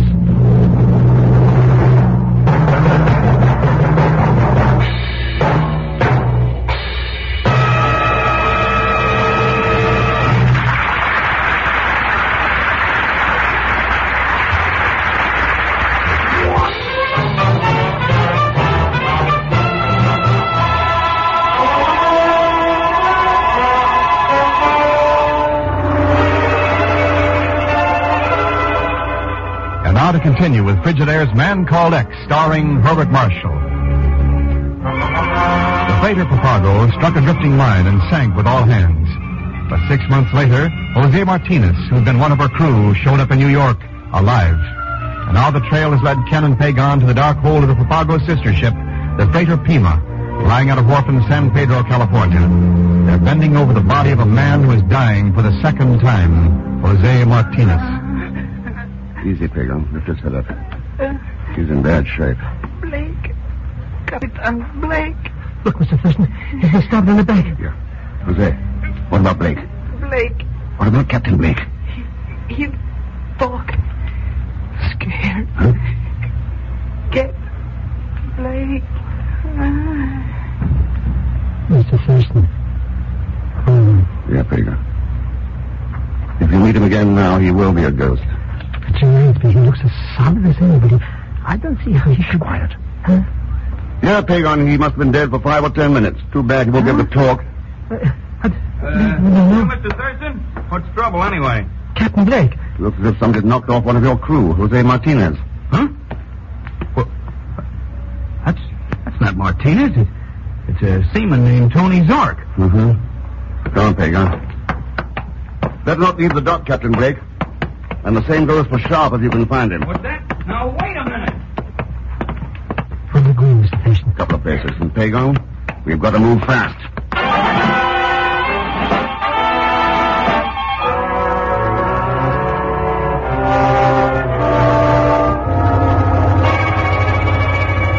Oh, sure, Ken. The South Wave lay over there at the Jordan Wharf for 10 days or so. I saw her quite a number of times. Good. What does she look like, Dave? I mean, in a general way, the overall outline. Oh, I don't know. About the same size and shape as the Pima. She had a cleaner deck line, though. No after cabin, no superstructure above the bridge level. In other words, if you took those items off the Pima, she'd look pretty much like the South Wave. What? Sure, but I don't... Wait a minute. The Papago was a sister ship of the Pima. Right, Dave. And the Jordan Company supposedly bought the South Wave 6 weeks after the Papago supposedly sank. Yeah, but how could they change it over that way at sea? Well, you can do a pretty fast, clean job of cutting steel with dynamite if you know how. Where do they claim they bought the South Wave? Well, let me see. According to our registry, from the Cochin Saigon line of Shanghai. Logs and papers all in order. A company on the China coast, eh? Dave, I think I'd better make a phone call.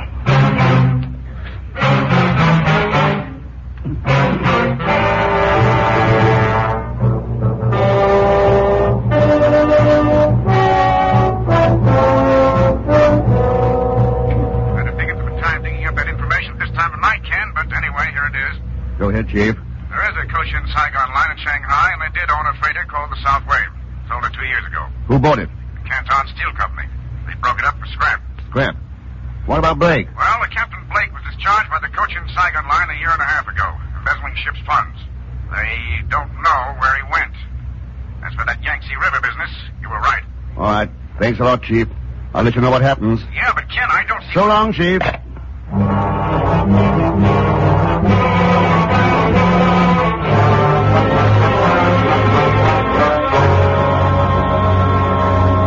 In other words, you're telling me you didn't know that Tony Zork's real name was Jose Martinez. Is that it, Captain Blake? That's right, Mr. Thurston. I sure wouldn't sign a man on this ship if I knew he was going around under an assumed name. What makes you think any different? Didn't you work for the Cochin-Saigon line once? Well, yeah, that's right. What was that? What do you mean? I thought well, nothing, I guess. Mm-hmm. How'd you happen to leave the Shanghai company? Well, I got tired of the way that... What's wrong, Captain Blake? Look, there's the porthole. That face, it's Martinez. Oh, it's imagination. I don't see anything. Anyway, you called him Tony Zork before. That's who I mean, Zork. It's gone now. Did you kill him? No. No, did? No. I was here in my cabin. There it is again. Jose, no! Can't you see him at the porthole? Why should I? I don't have a guilty conscience. Oh, he's gone now. Mr. Thurston, what do you think he wants? Maybe he wants you to stop talking. Well, I've got nothing to say. Well, then you'll probably go right on seeing him. You want to talk? No. What is it you want to know? How did you fake the sinking of the Papago? What do you mean?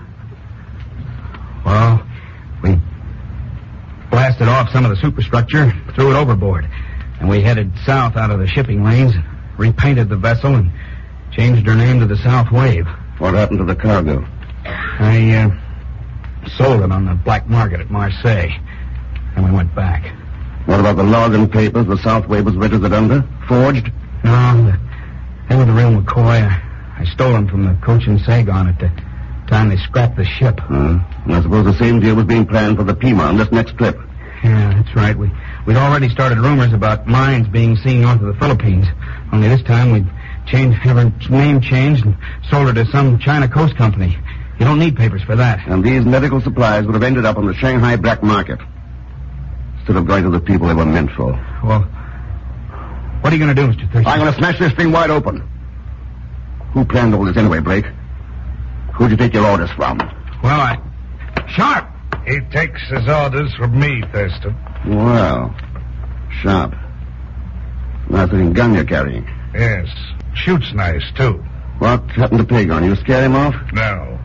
Caught him out there on deck shoving Martinez's body up to the window. Huh? He's either knocked out or dead. So that was it. I thought it was a spirit. You superstitious fool. Thurston tricked you and you started right in shooting off your mouth. I can't take any more chances with you, Blake. No, wait. I won't talk. You can trust me. I'll be able to trust both of you in about 15 seconds. Did you kill Martinez, Mr. Sharp? That's right. Didn't want you to identify him. Now you can tell him hello for me. No! Oh, dear. I guess I must have hit him, Mr. Thurston. He fell down. You hit him all right. 2 shots right in the back of the head. Come on in, Mother Jordan. I heard the whole thing, and I simply can't understand it. He was always such a nice, polite young man.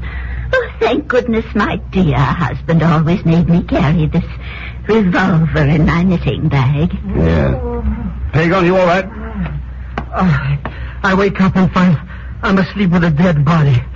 My head feels like a cantaloupe. Hey, what hit me anyhow? The late Myron Sharp hit you, Pegon. Hey, he's dead. You shot him, Mr. Thurston? No, Mother Jordan did that. You mean she could shoot somebody? Well, I had to, Mr. Zellschmidt. He was going to kill these 2 gentlemen. Oh. That's right, Pegon. And then, too, he might have spilled the fact that she's the brains behind this racket. Why, Mr. Thurston, what a thing to say. Isn't it, though? Suppose you explain how Sharp could pull all these deals without the owner of the company finding out. Well, I told you my dear husband always took care of things. Your husband. He wouldn't have been a man named Bully Jordan, would he? Head of a pirate fleet on the Yangtze River back in... No, don't try it. Dave Taylor's right behind you. How the police? I'll take that gun. Thank you, Mrs. Jordan. Come on, let's go. You too, Blake. Come on. Just a moment, please. I think I'll need my knitting. Mr. X, when a nice, sweet-looking old lady like that turns out to be a dirty crook, then I'm completely disillusioned. That's the trouble, Pegon. You can't always tell by looking. There's a lot of things in this old world that look pretty good on the surface. But you have to go deeper. Sometimes you even have to think about them. And thinking isn't so tough once you get used to it. Why don't we do more of it?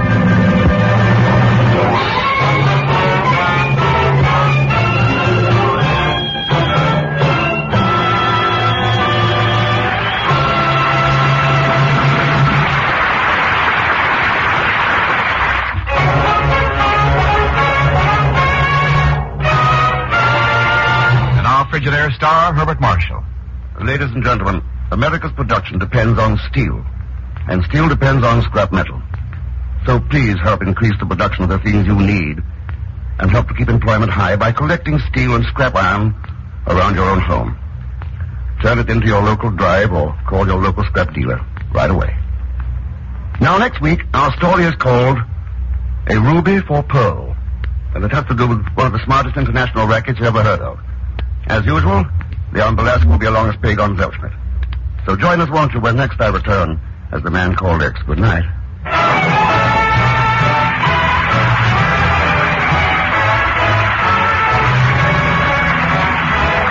Frigidaire's Man Called X is directed by Jack Johnstone, with music composed and conducted by Johnny Green. Tonight's story was written by Les Crutchfield. So until next week, same time, same station, this is Wendell Niles speaking for Frigidaire, made only by General Motors. All characters and incidents used on this program are fictitious. Any resemblance to actual persons or incidents is purely coincidental.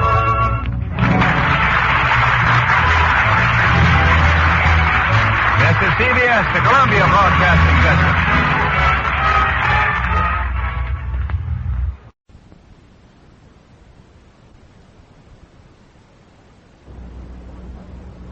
You're twice as sure with two great names, Frigidaire and General Motors.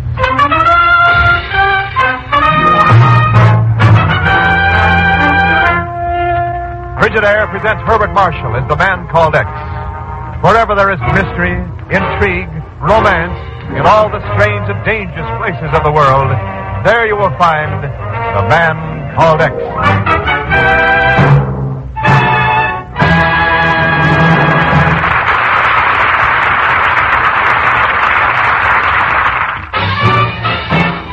More Frigidaires serve in more American homes than any other make.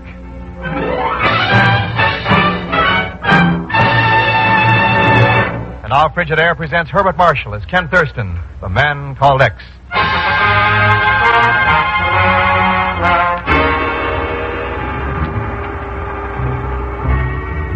There was nothing unusual in the way it started.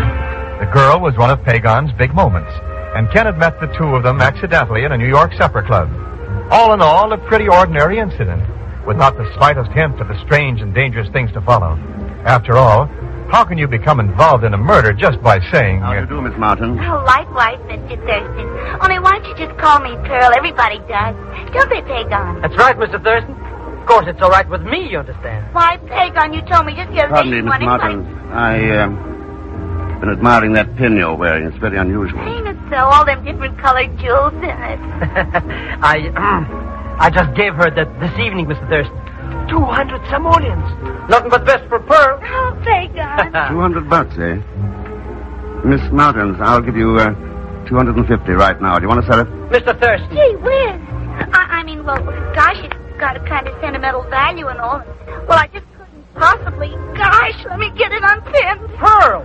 Here you are. Size 50s. Thanks. Pegon told me about you and him going on secret missions. But he didn't say nothing about your being such a heavy step. Yeah, well, as a matter of fact, I came in here to look for Pegon. We've got to leave right away on a secret mission. Oh, ain't that the way it is? Just when the party gets started. But, Mr. Thurston... Come on, Pegon. Happy to meet you, Miss Martin. Likewise. If you're ever around this way again, well... Mr. Thurston, In all my life, I never saw anybody pull such a Pegon, there wasn't any other way around it. I'll explain later. But I was trying to tell you. I was just kidding, Harry. I only paid $10 for that pen. I can get you 100 like that. You better buy 'em, Pegon. You'll never get a real ruby any cheaper. A ruby? Well, offhand, I'd say it's worth about $100,000. But then you bought. Then I gave. And then you...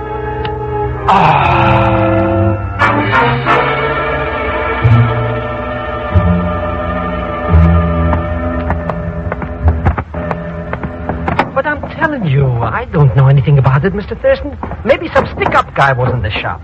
Looks more like a tornado. You say the owner's name is what? Reuben? Sure, Sal Reuben. Uh-huh. He's a very good friend of mine. Absolutely legitimate, you understand. Like all my friends are. Oh, sure, yeah. But I don't know why he went off and left the shop empty like this.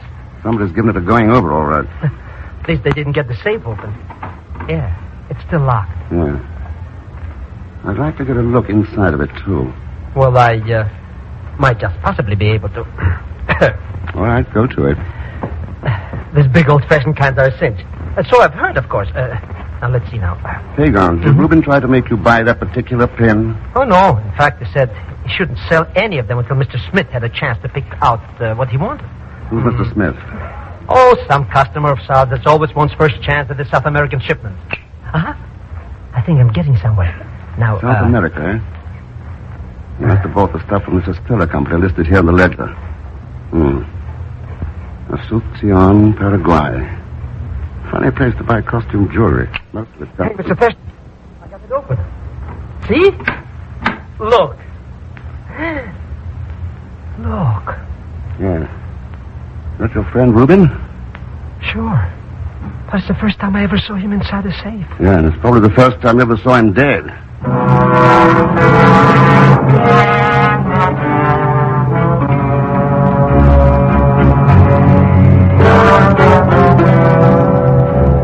Much question about it, Ken. Dr. Soderlin says the ruby is pretty well known to gem experts. It's part of the Herncastle collection. Herncastle? Isn't that the Nazi who died in South America a few years ago? Yeah, a couple of months after he was convicted of espionage. They confiscated all his property, including the $3 million collection of jewels. Wait a minute, Chief. That was... Sure. It was in Paraguay. That's right, Ken. Asunción. And according to the wire I got just now from the Paraguayan authorities, the entire collection is still in their treasury vaults. There's at least one ruby that isn't. They had the stuff appraised, and it's held now as a part of the backing for their monetary system. $3 million. They might play the dickens with their economy if anything happened to it. Yes. I think their annual budget's only around $8 or $9 million. Chief, I think I know where to pick up the trail. Pegon! I guess I must have dozed off a little. Well, doze back in again. We're heading for Paraguay.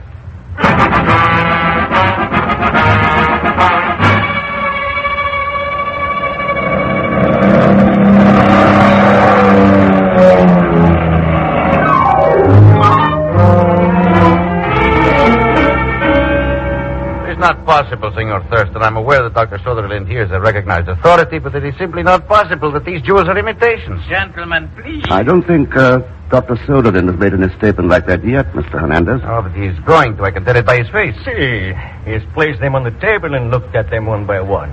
And each time he shakes his head. It is not possible. What makes you so sure it isn't possible, Colonel Mazzaro? Because, Senor Thurston, I am in charge of the federal police in Asunción. Of the men who guard these treasury vaults. And with me in charge, such a thing could not happen. I see, Colonel. I might suggest, however, that you ask the worthy Deputy of Economic Affairs whether the real jewels were ever placed in the vaults. Well, Mr. Hernandez? I can assure you that they were, Senor Thurston. You may recall, my dear Colonel, that the collection was appraised by several experts at the time. Have you finished looking at them, Dr. Soderlin? Yes, Mr. Thurston. And the results are... You have already anticipated my conclusion. These gems are imitations. Senor Thurston, when this information gets to the public, the exchange value of the Guarani will drop to 10 cents. It's your job to see it doesn't get to the public, Mr. Hernandez. Meanwhile, I'll talk over a plan of action with Colonel Mazzaro. Good. And perhaps the talk should be a private one, Senor Thurston. All right, Colonel. Let's go. It might also be well if we had a private talk, Senor Thurston. Yeah, I'll see you later in the day, Mr. Hernandez. So long. I must warn you, this man Hernandez is not to be trusted. It is best not to tell him anything we are doing. Yeah. Well, there you are, Mr. Thurston. What did you find out? Tell you later, Pegon. Colonel Mazzaro, I got a couple of things I want to check on. Suppose I meet you at staff headquarters in about an hour. Well, excellent. As a matter of fact, I certainly recall an engagement I'd forgotten. Well, at least you remember it, querido. You're late already, you know. Felicia! Oh, boy. Felicia, may I present Senor Thurston from the United States. This is Senorita Ruiz. How do you do? I was in a very important conference, my dear. Well, in that case, I forgive you. Thank you. I'm sorry, Yes, I was admiring that pin you're wearing. It's quite unusual. Mr. Thurston? Thank you. It was made for me by a rather close friend. Mm-hmm. Set with onyx. From Paris, isn't it? No. It's a local product. Oh. In the language of the gems, onyx means a happy marriage, you know? Which, of course, refers to me, Senor Thurston. Felicia and I are engaged. Oh, congratulations, Colonel. Well, I shall be in my office in about an hour. Come, querida mia. Hasta la vista, Senor Thurston. Goodbye, senorita. I thought you were going to give her $250 for it. What for? It was a phony. Come on, Pegon, let's go.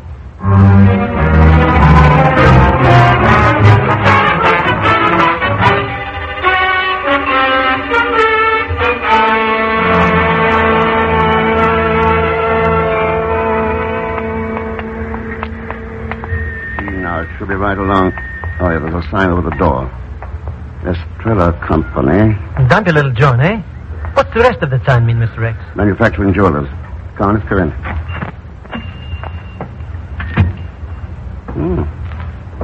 Doesn't seem to be anybody here. Good. In that case, maybe... Look out, get down!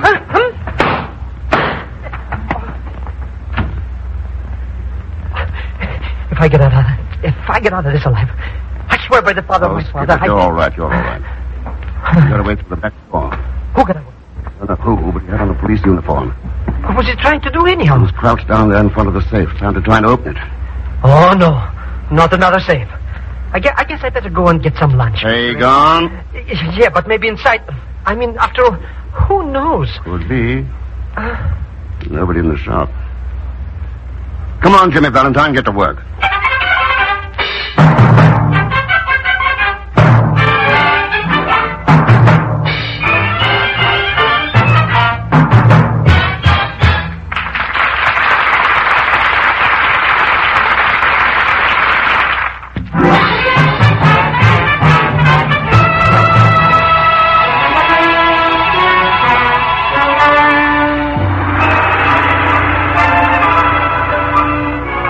Now to continue with Frigidaire's Man Called X, starring Herbert Marshall.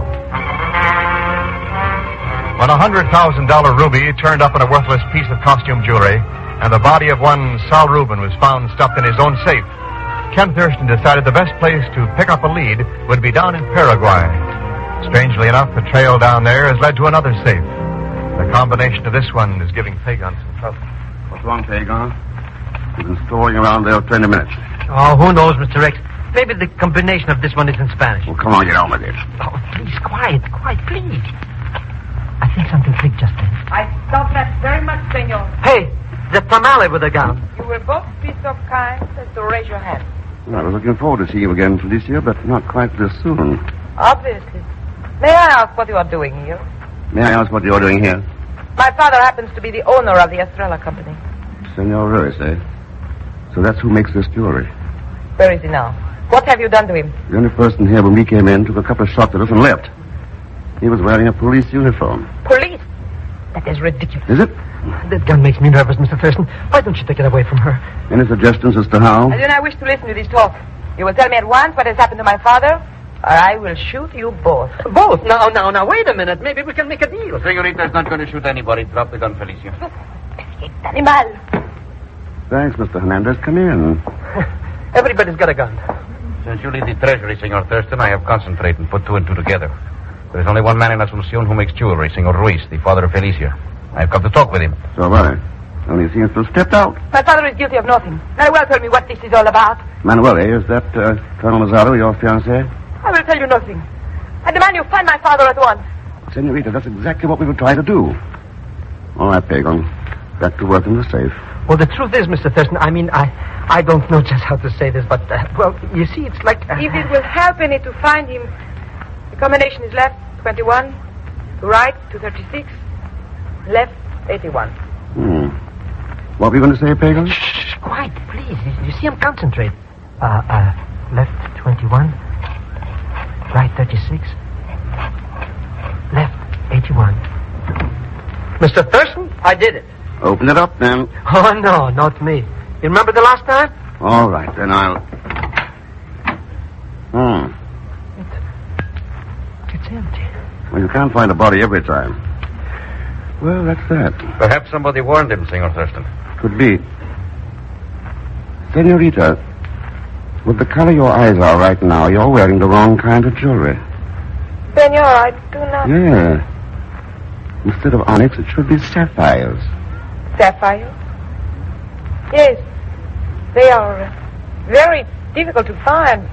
One would not know where to look. No, I suppose not. By the way, seen this before? A hotel key? No, senor, I have never seen it before now. Mr. Thurston, why don't we scrum out of this joint and find something to eat? Yes. Mr. Hernandez, why did you stick that gun in your pocket and we'll all four talk this thing over at the nearest cafe? Whatever you think best, Senor Thurston. There, but I really think we should do something. I was waiting for you to do that. Felicia! There she goes, Mr. Thurston. She escaped from us. Yeah. I kind of thought she would. What? But now she will rejoin her father. I doubt she'll get far. Asuncion's not a very big city. Shouldn't be too hard to block off the exits. Well, I shall notify the police immediately. Good idea. But maybe you'd better get some of your own men out, too. Don't forget who's in charge of the police. Oh, Colonel Macassar. I will give the orders at once, and I shall watch the airport myself. Good, and you may as well limit the search to Felicia. Never mind Senor Royce. But why not, Senor? Because he's lying dead over there behind that workbench in the corner.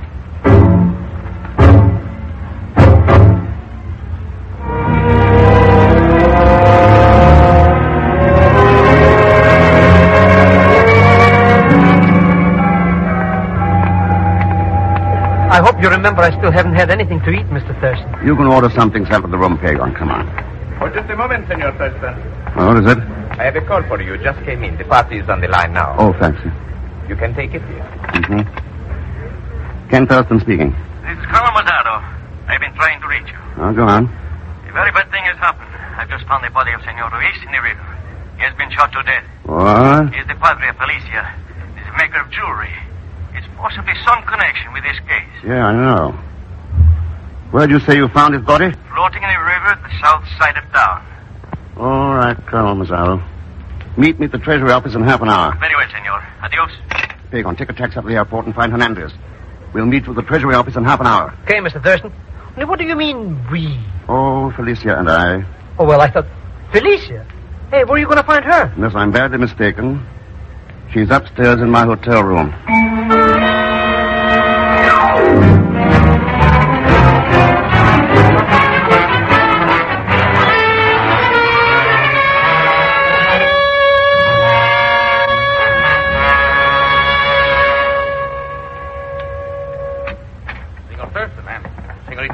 Hernandez, I hope we haven't kept you gentlemen waiting. You captured her. Felicia, what is it? Have you been placed under arrest? Oh, no, Colonel Mazzaro. Not yet, anyway. I at least have nothing to hide, Manuel. I am not afraid. All right. We're all here together, so let's take a quick look at the thing. In the first place, somebody here stole the Hermit Castle collection of gems and substituted imitations in the Treasury vault. I hope you're not implying... Then they worked out the scheme with Royce to get the real stones out of the country into the United States. Cannot understand how my father would ever do such a thing. He would make up cheap costume jewelry for shipment to a man named Rubin in New York.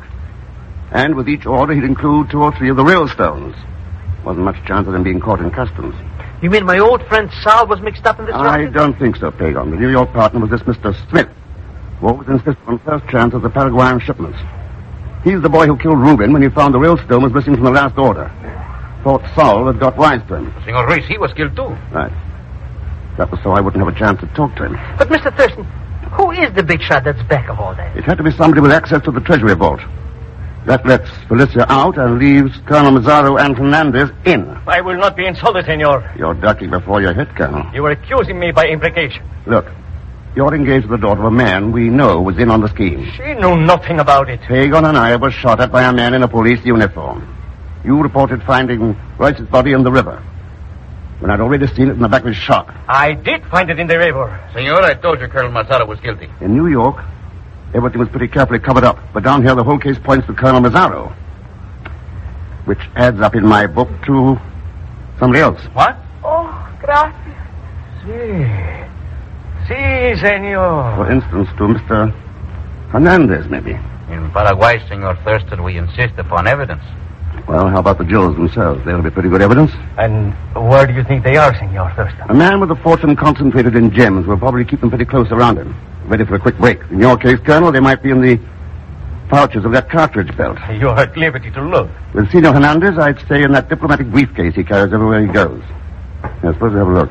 Open that case, I'm warning you. Watch him, Colonel. One move, Hernandez, and I shall kill you. Little leather bag here in the bottom. Suppose we just... Oh.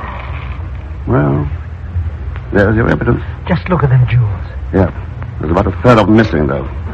Your partner in New York ought to do all right with them, Hernandez, since we don't know who he is. Senor Thurston, I'm well aware of the treatment I can expect from my old friend, Colonel Mazzaro. I have no desire that my partner should be free of the same difficulties. He is Martin N. Hill. You will find him at the Hotel Barstone in New York. Good. Then that winds it up. Well, wait a minute, Mr. Thurston. Hey, how did you know Felicia was going to be in your hotel room, huh? I sent her there, Pegon, by mentioning sapphires. Huh? Senor, in the language of James, a sapphire means escape from danger. And the hotel key told me where to go. You see? Yeah. Yeah, I get it now, all right. Okay, Mr. Thurston. Well, let's blow out of this town and get back to New York. I want to see Pearl. Oh, which has probably spent that $250 by now. Well, after all, Mr. Thurston, money isn't everything. Why, Pegon, coming from you. Sure, it isn't everything. But there are an awful lot of people who think it is, who'll sacrifice their countries, even the world, for it. We've stopped Hernandez, sure, but we're letting others a whole lot smarter go on running loose.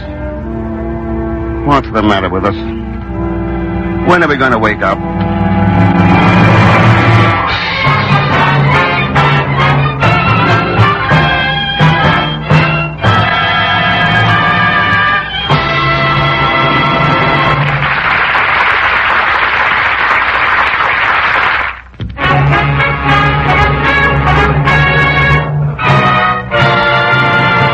Frigidaire star, Herbert Marshall. Ladies and gentlemen, America needs more steel. Scrap metal helps make steel, but it is very scarce. So look around your home, won't you, for scrap iron and steel. Turn it into your local scrap dealer or to your local scrap metal drive. And thanks for being with us. As usual, I'm sure you all know that Pegon Zellschmidt was played by Leon Belasco. Next week, ladies and gentlemen, a very special broadcast. One that I'm sure every one of you will want to hear. A little off the beaten track, but of vital importance to every one of us. So be sure to listen. And of course, join us, won't you, when next I return as the Man Called X. Good night.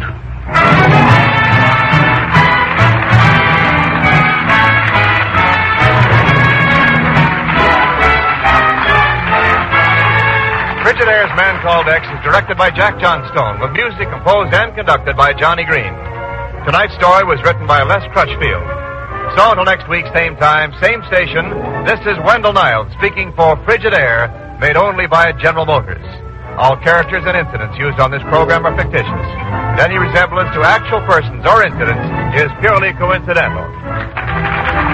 This is CBS, the Columbia Broadcasting System.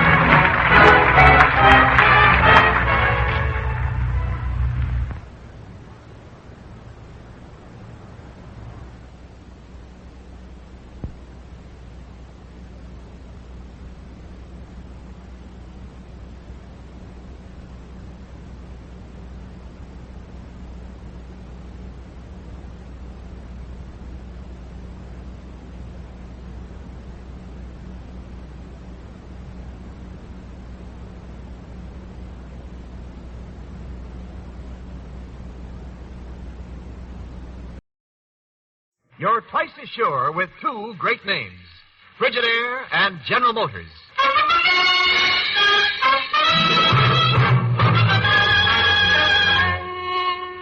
presents Herbert Marshall as the man called X. Wherever there is mystery, intrigue, romance, and all the strange and dangerous places of the world, there you will find the man called X.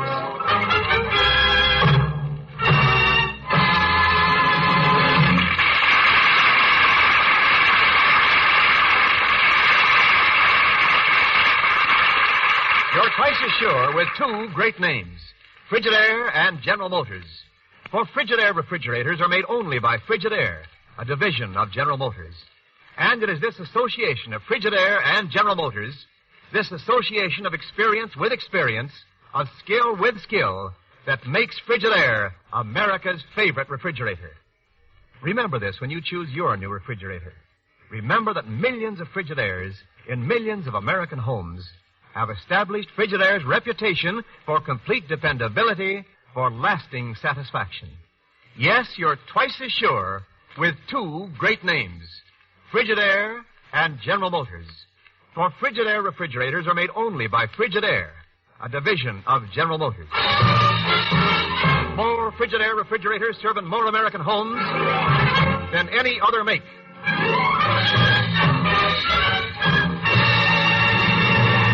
And now Frigidaire presents Herbert Marshall as Ken Thurston, the man called X.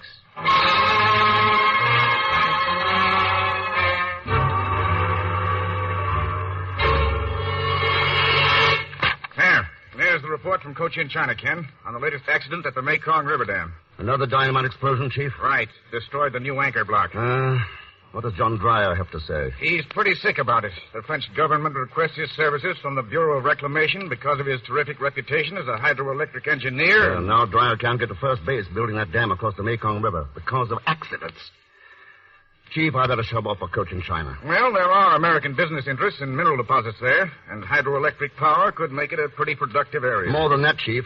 With that dam built, a couple 100,000 Annamite villagers won't be flooded out of their homes every year. They get a taste of decent living conditions for a change, of civilization. You're right, Ken. Let's see. The nearest town is Banam Bang. I'll have Miss Brooks get your passage and, Yes, Miss Brooks. A cablegram for Mr. Thurston, sir, from Banam Bang. Banam Bang? Yes, sir. Read it out to me, will you, please? Yes, sir. Have rooms ready for you at King Louis Hotel, Banam Bang. I'm making all arrangements for transportation to Mekong Dam. Best regards to the Chief and Miss Brooks. It's signed, Pegon Zellschmidt.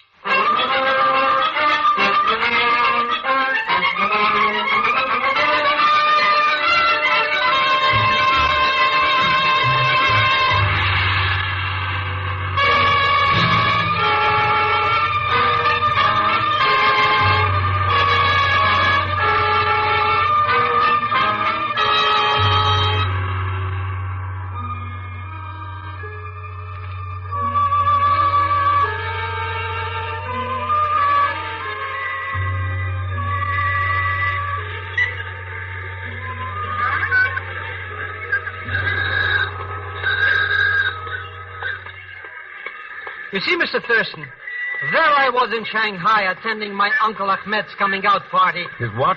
Coming out of the clink, you understand. When I read all about this Mekong Dam, so I stowed away.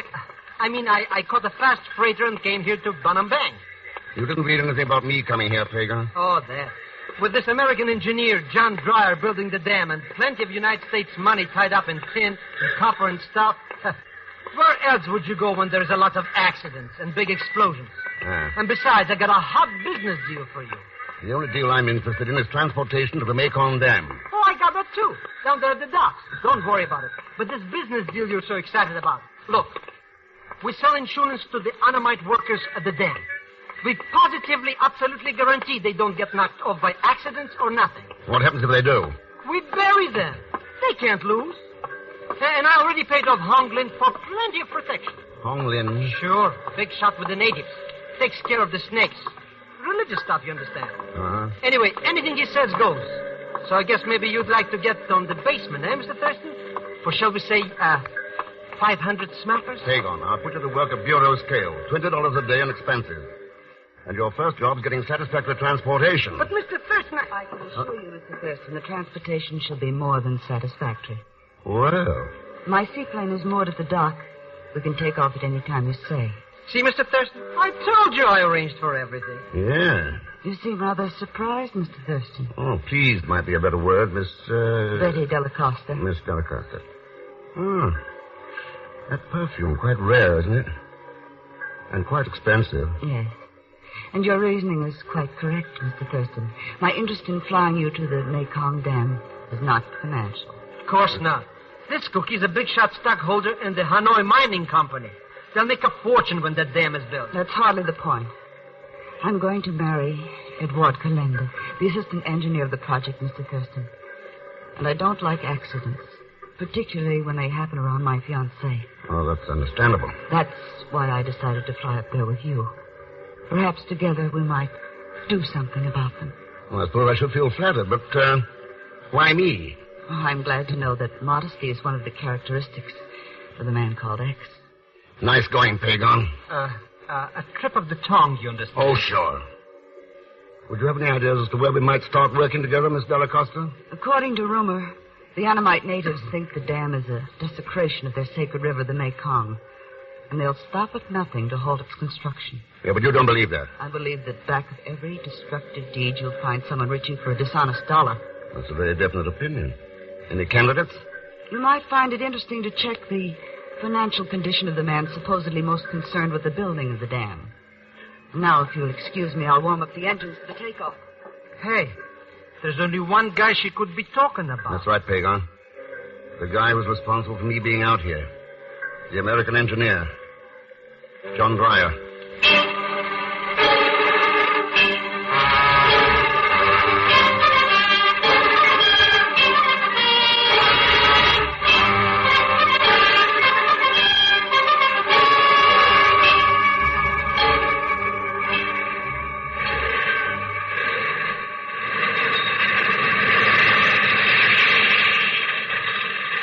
Probably find Mr. Dreyer in the construction office over there, Mr. Thurston.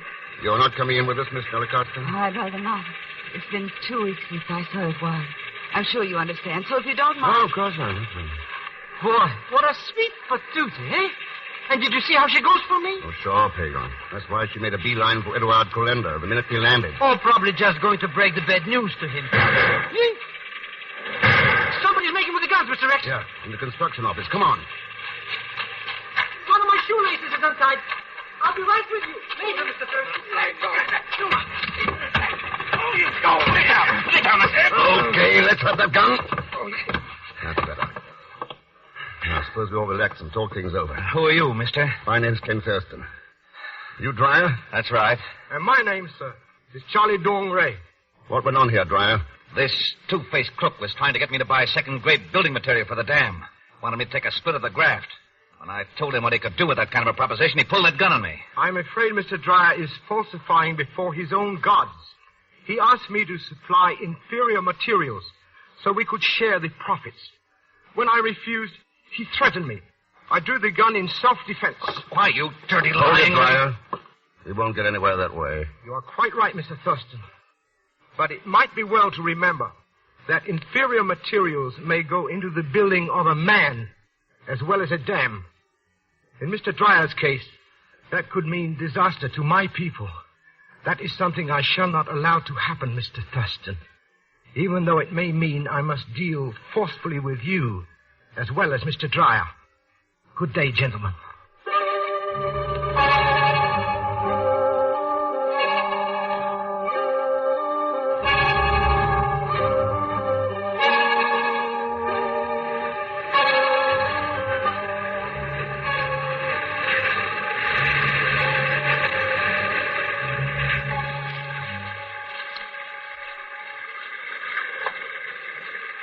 There she is, Thurston, the Mekong River, the baby we're going to tie down, if we have no more accidents. What about those accidents, Dreyer? Have you got a theory? I don't believe in theories, Thurston. I work on facts. That sounds like you have a few. I have. About the Annamites? About Ed Calenda, my assistant. Oh? He wanted the dam built 100 miles farther downstream. Because he thought it was a better location. That's what he said, but I understand he has an interest in rice plantations down there. I see. If you could sell his land as a site for the dam... He'd make a fortune. And ever since we started building here, he's been beeping about changing the site, saying the Annamites here won't ever let us finish it. Which brings us right back to those accidents, huh? Particularly the last one, the explosion. Calenda has charge of the dynamite stores in this job. Those enough facts for you? I think I might have a little talk with him. You'll find him in my tent. He's working on some reports in there tonight. I'm not certain that talk will be good enough, Mr. Thurston. Well, hello. Mamo, I thought I told you to stop hanging around here. Now get out before Wait a minute, Dryer. Who's this girl? Her name's Mamo. Brought up in the mission at Banham, but she's full of the same cockeyed superstition that all the others have. About the Mekong being a sacred I have river. never said that I believed in my people's superstitions, Mr. Dryer. I do, however, believe in their right to worship as they choose. I bring a message to you, Mr. Thurston, from Hong Lin. Hong Lin, that's the snake man, isn't it? Yes, and he speaks for my people. They ask that this desecration of the sacred Mekong cease at once. Now, you're an educated girl, Memo. You don't believe that the construction of the dam means that? I believe that whatever brings happiness and contentment to my people is good for them. Whatever brings them sorrow is evil. But that's why this is so important to them. It'll bring electric power for their farms, lights for their homes, modern civilization. You've got to make them understand that. I am afraid those things are not enough, Mr. Thurston. Not enough? What more do you want? My people's happiness, Mr. Dryer. What good is your modern civilization if it teaches them greed and destruction? Why give them electric lights to see by when all they will see is deceit and treachery?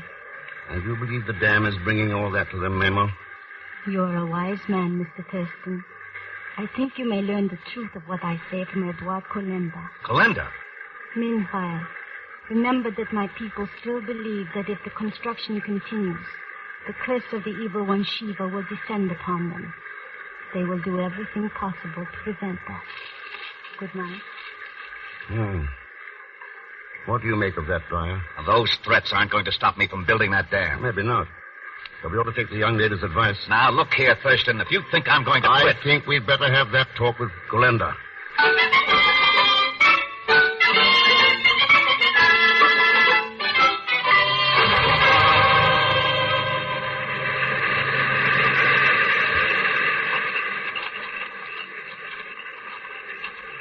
There's my tent, Thurston, the one with the lamp lighted inside.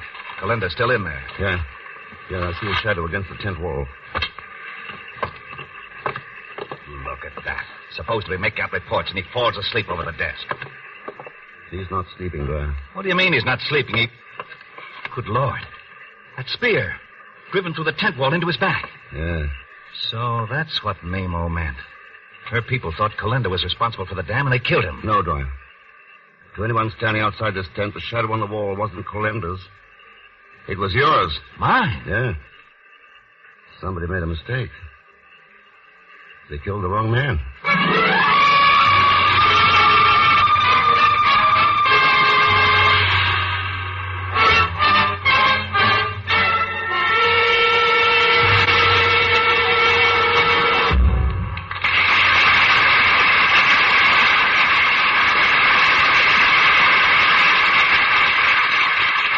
In just a moment, we'll continue with Frigidaire's Man Called X, created by J. Richard Kennedy. This is Wendell Niles speaking. Think how you have to crowd things into the refrigerator you're using now, and then think of this. New Frigidaire refrigerators give you up to 50% more food storage space in the same kitchen space. Yes, Frigidaire's completely new design gives you a refrigerator that's far bigger on the inside. So no matter what the size of your kitchen or how large your family, now you can have that extra refrigerator room you need. You get a refrigerator that matches your needs exactly, too, because Frigidaire offers you a wide variety of types and sizes, all with extra room for storing foods, all powered by the famous Meter Miser, simplest cold-making mechanism ever built. In addition, deluxe-type Frigidaire refrigerators, for example, give you such important features as a big, full-width super freezer chest for frozen foods, a handy sliding basket drawer for eggs and small packages, special cooling system for keeping all foods at their best, and many others. Remember all the advantages that Frigidaire puts into the refrigerators it makes for you. And always remember, too, ask to see the name Frigidaire when you ask to see a new refrigerator.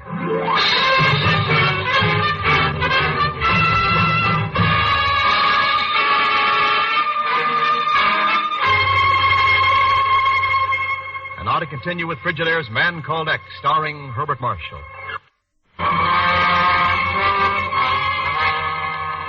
The giant dam being built across the Mekong River in Cochin, China, will bring the blessings of power and light of modern civilization to the long-suffering and backward Annamite peoples. But the Annamites have been told that the dam is a desecration of their sacred river. Edward Calenda, assistant engineer, lies dead with a native spear buried in his back. Now it's the following morning in the construction office. Ken faces John Dreyer, the engineer in charge, and Betty Della Costa, the dead man's fiancée.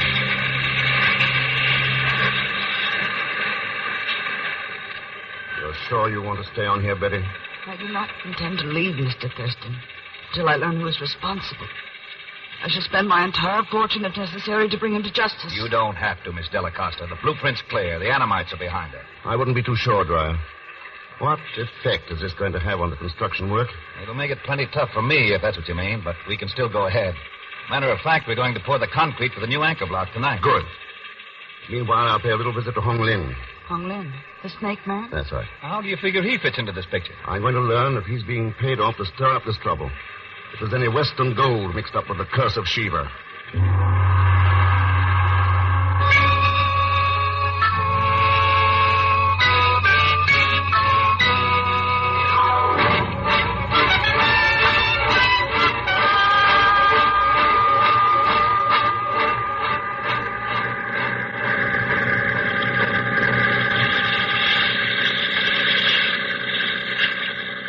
Here we are, Mr. X.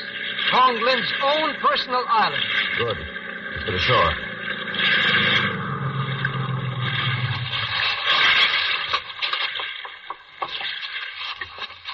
There's his hut, right up ahead there on the path. Yeah, I see it. Who else lives here with him, Pegon? Nobody, just him and his snakes. Got them all locked up in cages. Boy, what a screwball. Him and that Charlie Dong Bay. Dong Bay? You know that guy who tried to bump off Dreyer? One of his boys told me he visits with Hong Lin. Maybe they play chess or something. Uh-huh. Here's the hut.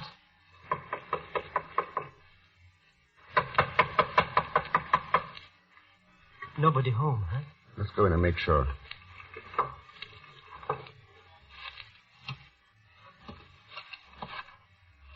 Boy, it's blacker in here than in my Uncle Ahmed's soul. Your eyes will get used to it in a minute. You, smell anything? How can I smell anything when I can't even see? And I got snakes in my brain so much I almost think there's a couple of crawling around. Look out, Pegon! Where's the door? Let me out of here! Let me out! Relax, you idiot. I got them. 2 beautiful king cobras. Cobras? Oh, they're even worse than rattlesnakes. Boy, what a close shave accident. Accident? Look at those snake pens. I think... Hey, somebody left them open. Yeah. Somebody expected us, Pegon. And left those snakes to welcome us.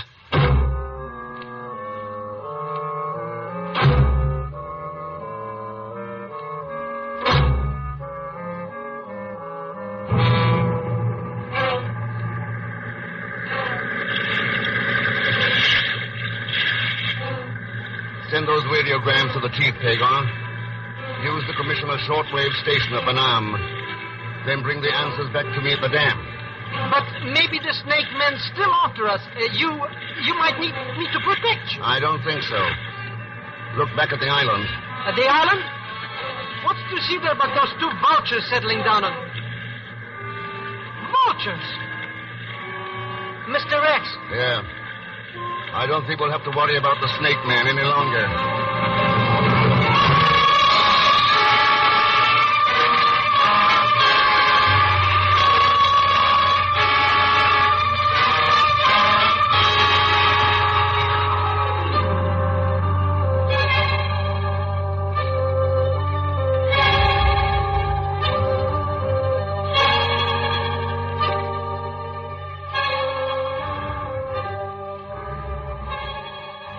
So you already knew that Hong Lin was dead, Dreyer? That's right, Thurston. This native girl, Mamo, she brought us the news, Ken. How did you know about it, Mamo? The word has spread like a wildfire through the village, Mr. Thurston. It is proof to my people that the curse of Shiva has fallen. Nothing can stop them now from seeking the destruction of the dam. Except maybe the truth. That Hong Lin was paid to spread that story. and was killed to stop him from telling me who paid him. It may be as you say, Mr. Thurston, but mere words cannot stop them now. Maybe not. But if you'll take me to your village, I'd like to try. I have but one objective in life, Mr. Thurston, to see that my people are made happy. Yes, I shall take you to my village. You're a fool if you go, Thurston. He's right, Ken. When I think of what happened to Edward. I'll take my chances. Dryer, get that concrete poured. Once that anchor block is up and no curses fall, we'll have proof of the Annamites. We'll start pouring at midnight, Thurston. Good. All right, Nemo. Hello, Mr. Thurston. Boy, have I got news for you. You got those answers from the chief? Have I got answers? You know what those radio messages say? Listen to this. Never one. mind, Pegon. I'll read them for myself. So that's it. All right, Nemo, Pegon, let's go. By the way, Dryer, the chief says you filed a petition in bankruptcy before coming out here. Yeah, that's right. I'm an engineer, not a businessman. I made a few bad investments. What's that got to do with you? Oh, nothing. Only I'd hate to see anything stop that concrete from being poured at midnight.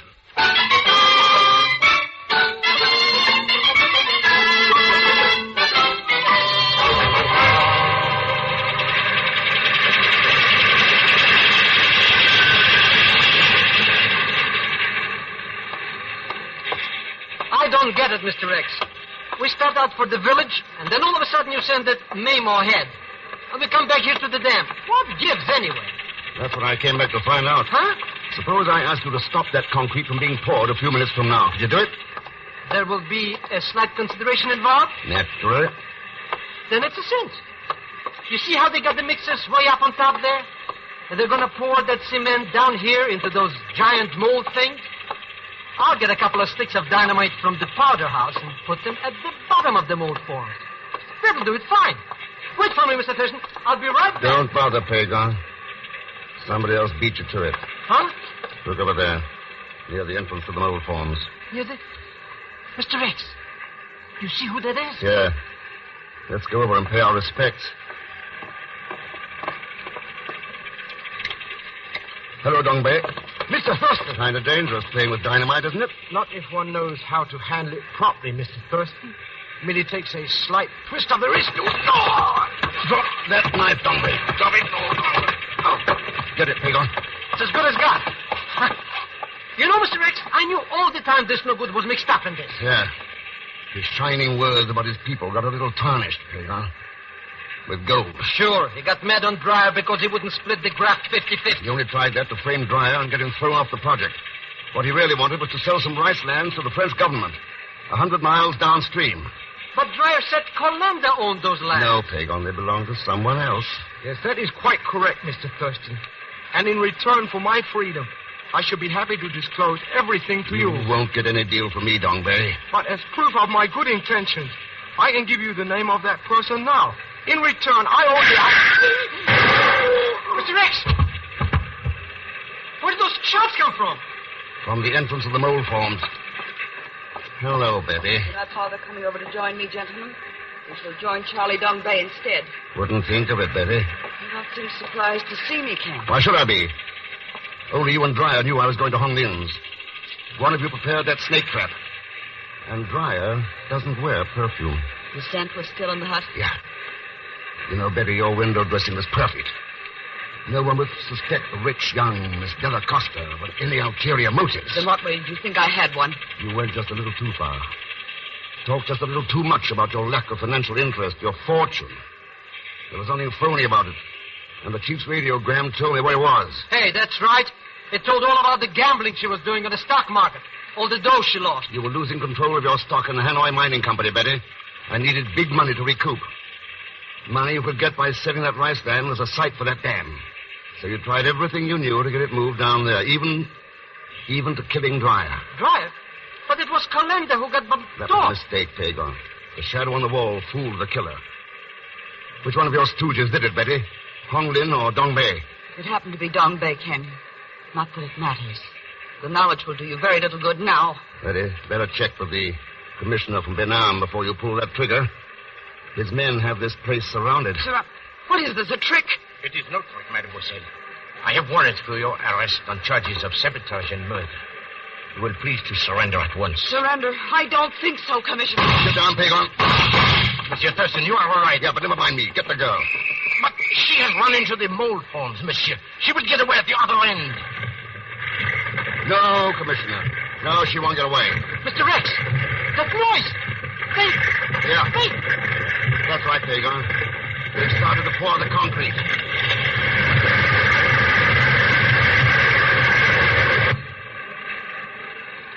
She's buried. Buried under all that concrete. So, Mr. Thurston. Yes, ma'am. You heard? Everything. As did the council from my village. My people and I. We shall never be able to thank you enough. Don't try. When that dam gets built, I'll have thanks enough. You need worry no longer, Mr. Thurston. Good night, and may God bless you and your nation for what you have done for us. Mr. X. Huh? That girl's really still alive. Of course she is, Pegon. Mama was reared humbly in the heart of Asia. And Betty Delacosta among the advantages of a modern world. But one thought only of her people. The other only of herself. Which one was really civilized? Sometimes it makes you wonder.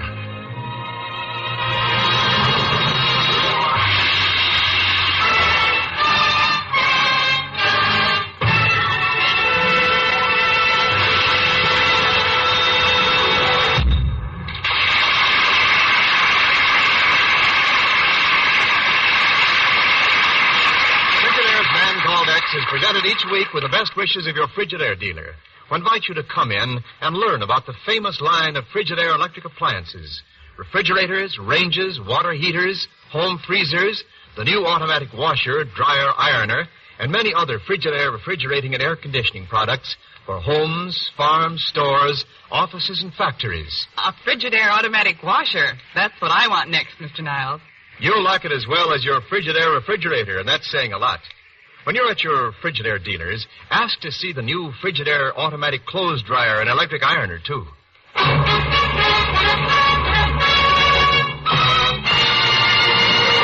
And our Frigidaire star, Herbert Marshall. Many people in Europe and elsewhere are desperately in need of food and clothing. If you would like to help, send $10 to the relief organization CARE, and a well-chosen package of food or clothing will be delivered in your name to some needy family in the country of your choice. That's CARE, spelled C-A-R-E, and the address is simply New York City. Thanks for being with us. Next week, The Girl Who Didn't Remember, a most unusual story filled with mystery and suspense about a $15 million theft and a secret locked in the mind. Oh, but why not listen to it and hear for yourself? As usual, Leon Belasco will be along as Pegon Zellschmidt. So join us, won't you, when next I return as the man called X. Good night.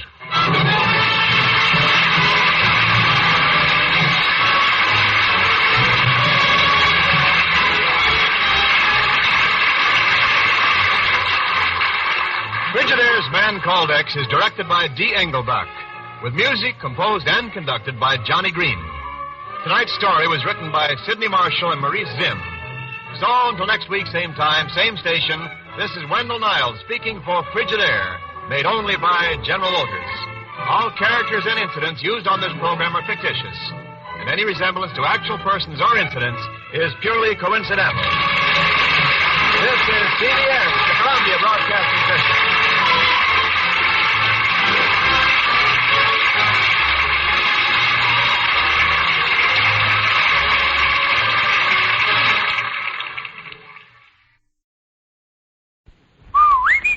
Well, listen to this. Introducing a new series. The Radio Memories Network is brought to you in part by Liberated Syndication, podcast publishing made easy. Libsyn.com. That's LIBSYN.com. The Radio Memories Network welcomes you to the earliest days of radio. All this is still ours today through the Radio Memories Network.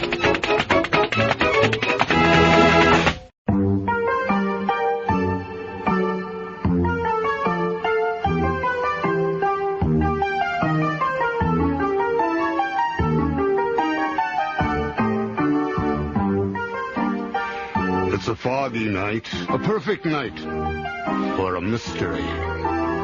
Tonight, Mystery Theater presents mystery thriller entitled Italian Art Collection, August 15th, 1948. You're twice as sure with two great names, Frigidaire and General Motors.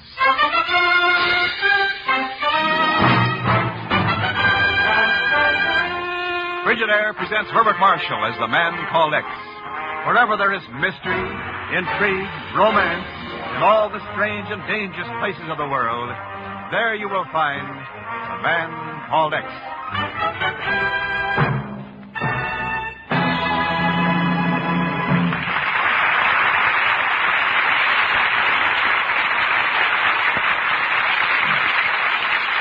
You're twice as sure with two great names, Frigidaire and General Motors. For Frigidaire refrigerators are made only by Frigidaire, a division of General Motors. And it is this association of Frigidaire and General Motors, this association of experience with experience, of skill with skill, that makes Frigidaire America's favorite refrigerator. Remember this when you choose your new refrigerator. Remember that millions of Frigidaires in millions of American homes have established Frigidaire's reputation for complete dependability, for lasting satisfaction. Yes, you're twice as sure with two great names, Frigidaire and General Motors. For Frigidaire refrigerators are made only by Frigidaire, a division of General Motors. More Frigidaire refrigerators serve in more American homes than any other make.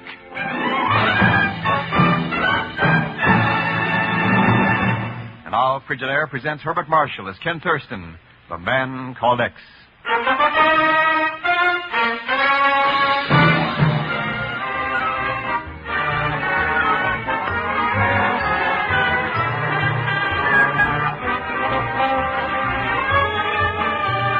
Ken Thurston first saw the girl in the lobby of a New York building in which the offices of the Bureau were located.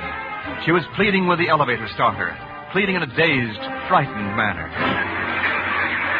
The man who is known as X, I must speak with him. It is about Maggiore, you understand?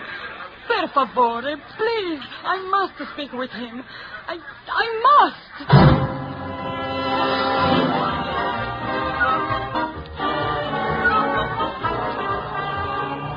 A few minutes later, the girl sits quietly, a little frightened, in a private office at the Bureau as Ken talks to her sympathetically. So you want to talk with this man called X? See, the man who is X. You know him, senor? I think I can help you find him, if you'll help me. Now, suppose you start by telling me your name. My name, senor? Yes, that's right. But I do not know my name. That is strange, is it not? I do not know my own name. Oh, it's not important. It'll come to you. Do you remember why you came here to see him? But I have told you, senor. It is about Maggiore. You understand, senor? About Maggiore. Maggiore? Oh, no, you do not understand. But this man who is X, he will know. See, he must know. Of course, but when we see him, you must tell me where you're from, what is troubling you. But I cannot do this, senor. I do not remember. I can remember nothing. Only that I must see the man called X. About Maggiore. Please, per favore, take me to him, senor. He must help me. Please, please. Yes, I'll take you to him. But first, you rest a bit. Now, here, come with me. Come this way. Miss Brooks, will you see that the signorina rests comfortably for a half hour or so? And get in touch with Dr. Bowman at the hospital. I want her placed in his care. Certainly, Mr. Thurston. Here, you come with me, dear. Now, everything will be all right. Gracias.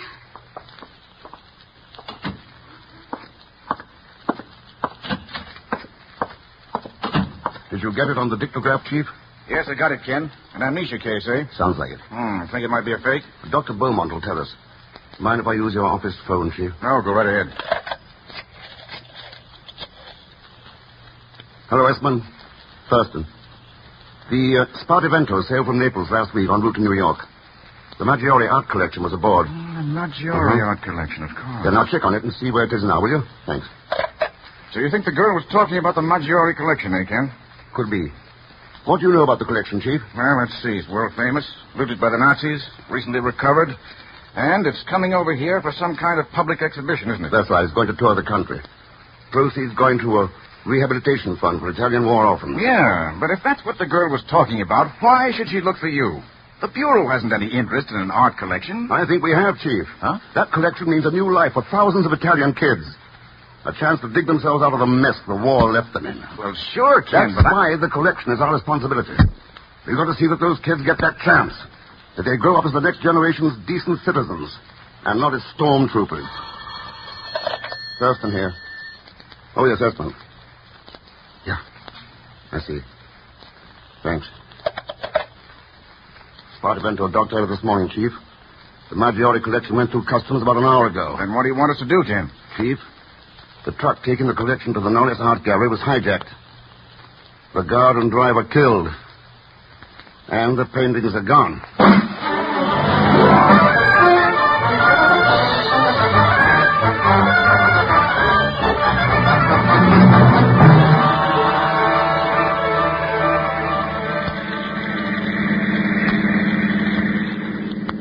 Where are we going anyways, Mr. Thurston? Well, I'm not sure you want to go, Pegon, but the chief thought you might do a little job for the Bureau. Mr. X, that's out. Definitely, positively out. I don't want no jobs with the Bureau. That's what I thought. Well, can I drop you anywhere before I get to the Norris Art Gallery? The Norris Art Gallery? Well, that's where the Maggiore collection is. That's where it was going to be, before it was stolen. Stolen? But that thing's worth $10 million. Yeah. I'll drop you at this corner, Pegon. 10 million simoleons. Should be a pretty good reward for getting that stuff back, eh? Oh, the insurance company will pay off pretty well, sure. But as long as you're not interested. Why should we be so hasty, Mr. X? Naturally, I don't want a job, but I'll be glad to help you out, yeah. Just for old lang time, you understand. And $20 a day in expenses, of course.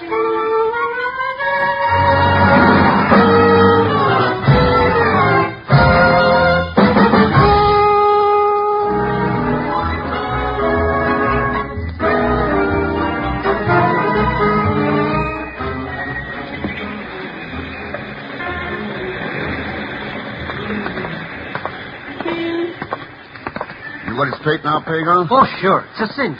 While you talk to the manager, I make like a big shot art expert. Good.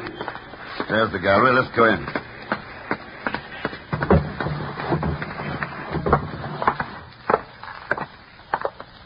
There's the office, Mr. Thurston. It says Muriel Bowen, manager. Yeah. Okay, Pegon. I'll see you back at the car. You understand, Miss Bowen, that I consider the loss of the Maggiore collection to be the result of unforgivable negligence on your part. I'm not particularly interested in your thoughts on the subject, Mr. Cameron. Well, as manager of this gallery, you should be.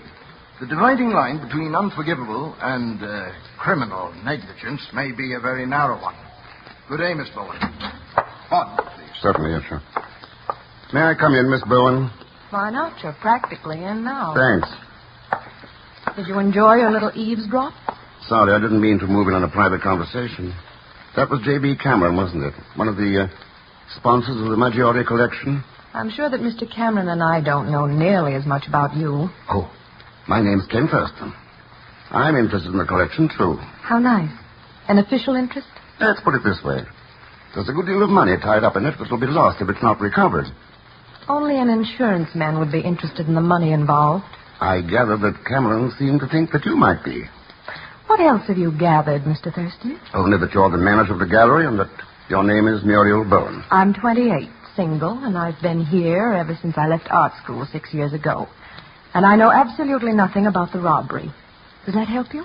It might, if I could rely on that information. You will have to decide that for yourself, Mr. Thurston. Miss Cruz, senor.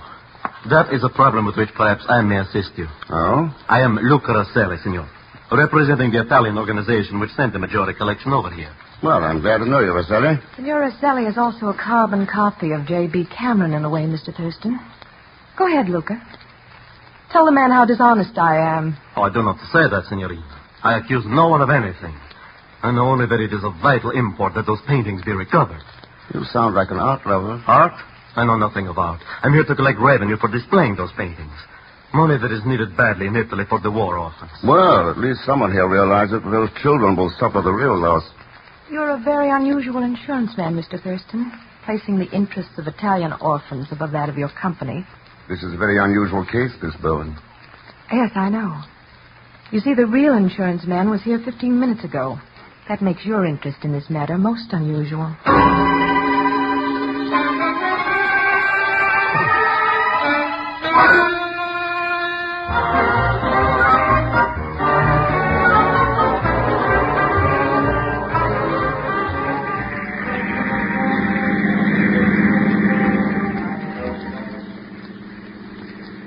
All right, Pegon, what luck did you have? Can always depend on the Zellschmidt. You know that Cameron guy? What about him? He thinks I'm a big shot art collector. You know, he's a collector himself. Specializes in Da Vinci painting. What's so important about that? Well, maybe I can pick up a bit of change. After all, I've got a friend who paints Da Vinci's even better than Da Vinci. I think you can make a better deal with Cameron. I can? How? Find the Maggiore collection for him. That's got 2 genuine Da Vinci's in it.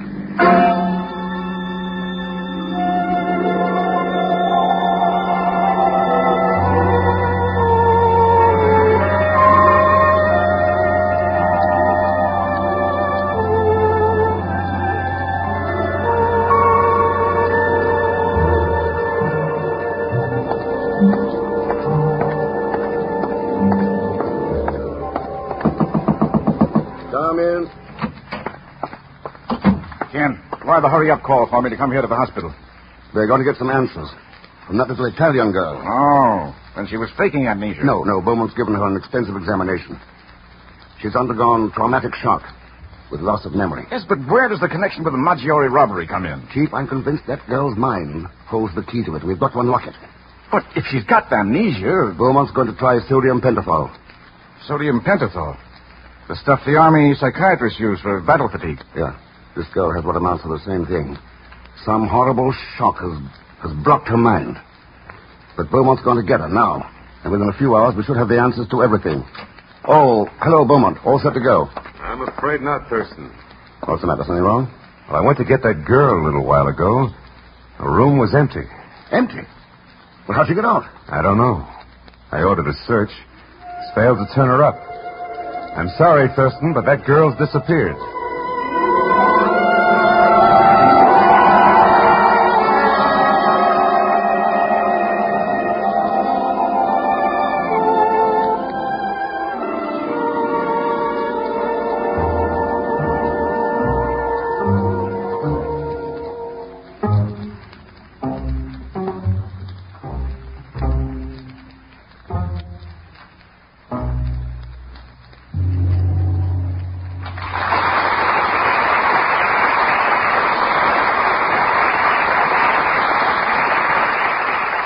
In just a moment, we continue with Frigidaire's Man Called X, created by J. Richard Kennedy.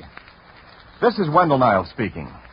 Here's something to remember about the new Frigidaire refrigerators. They're made to fit. Made to fit your kitchen. Made to fit your needs. Because, you see, Frigidaire offers you a wide variety of refrigerator types and sizes. There's a size for small apartment kitchens, a size for big farm families, and many different wonders in between.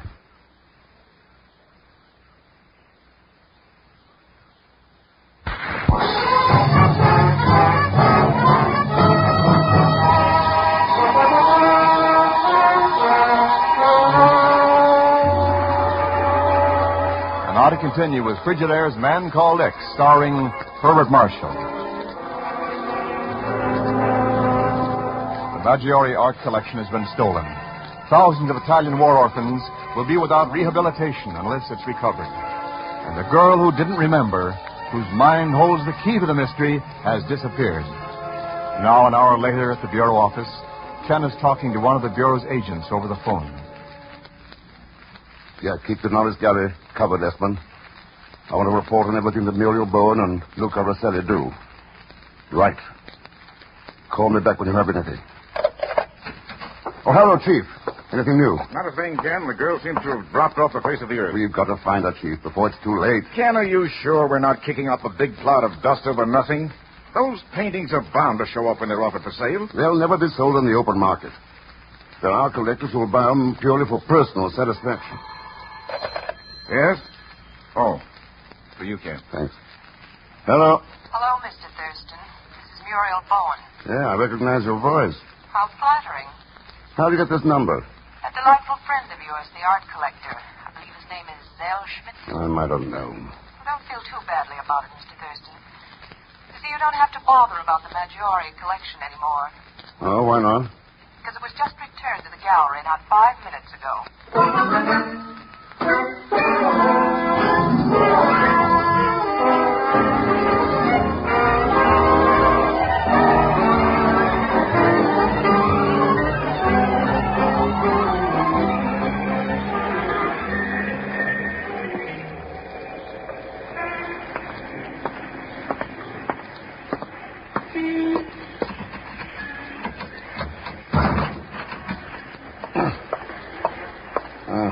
Don't bother trying to get into the gallery, Mr. Thurston. Nobody's home. What are you doing here, Pegon? Oh, I just came back to get Mr. Cameron's address. I got a painting to sell him. A brand new Da Vinci. Strictly a part of my job for the Bureau, you understand. Yeah, well, forget about it. Your job's over. Huh? The Maggiore paintings have been returned. They're in the gallery now. Oh, no, they're not. What do you mean? Oh, I was just inside there. By accident, the key I just happened to have in my pocket fitted the back door. And I know a Bellini or Da Vinci when I see one. And I didn't see one. Let's get to that rear door. Sure. It's right down in the back of this driveway. There it is, Mr. Thurston. Right where that big truck is parked. Yeah, let's take a look at that truck. So it's a truck, so what? A closed panel job. With a few bullet holes in it. Bullet holes? Mr. X. Yeah. This is the truck that was hijacked. Hey, then maybe the paintings are still in there. Well, Mr. X, are they? No, it's something else is. Huh? What? A bureau agent named Espen. With a bullet in his head.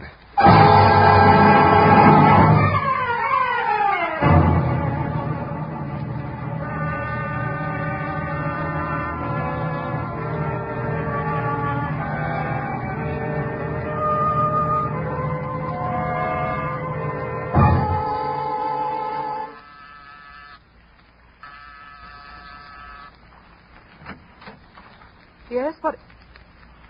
Well, Mr. Thurston. May I come in, Muriel? Why, of course, Mr. Thurston. I'm honored. Thanks. I suppose you stopped by about that telephone call. An explanation might help. It was merely a stupid mistake. One of the attendants told me the truck had been returned. I misunderstood, thinking he meant the paintings. I called you before I checked. Yeah, that could happen to anyone. You should have told me you were going to drop in. I'd have had the apartment more presentable. Or you wouldn't have been here at all. Why, Mr. Thurston, how can you say such things? Those suitcases and half-packed clothes said them first. Ah, the evil finger of suspicion. It moves, it writes, and still spells my name. Why not try erasing it? Never erase a line once drawn seeking perfection. The line may be improved, but the soul of art destroyed. My art teacher taught me that once. Art school, the Matisse and Picasso on your wall. Painting means a lot to you, doesn't it, Muriel? You've uncovered my scarlet secret, Mr. Thurston. Yes, it means almost everything. My job at the Norris Gallery. I wonder if you can understand how I feel about it. As though it were a sort of trust. I can understand that. Then can you understand how I felt when the Maggiore collection was stolen? The collection I was responsible for? You can't run away from responsibility, Muriel. There's no law that says a person is a criminal because he can't face his own conscience. No. But there is a law against kidnapping. Kidnapping? That and Lester's uniform on the Devonport. Too bad you didn't get it packed before I came in. Where's the girl, Muriel? In the bedroom? Yes, Ken. Yes, she is.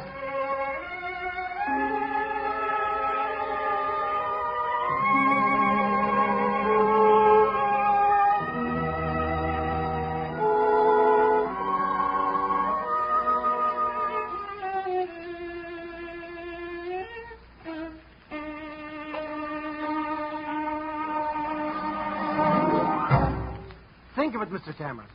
Where else could you pick up such a bargain? A genuine Da Vinci. And for only, shall we say, $5,000? That is quite a bargain, Mr. Zellschmidt. Why let it go so reasonably?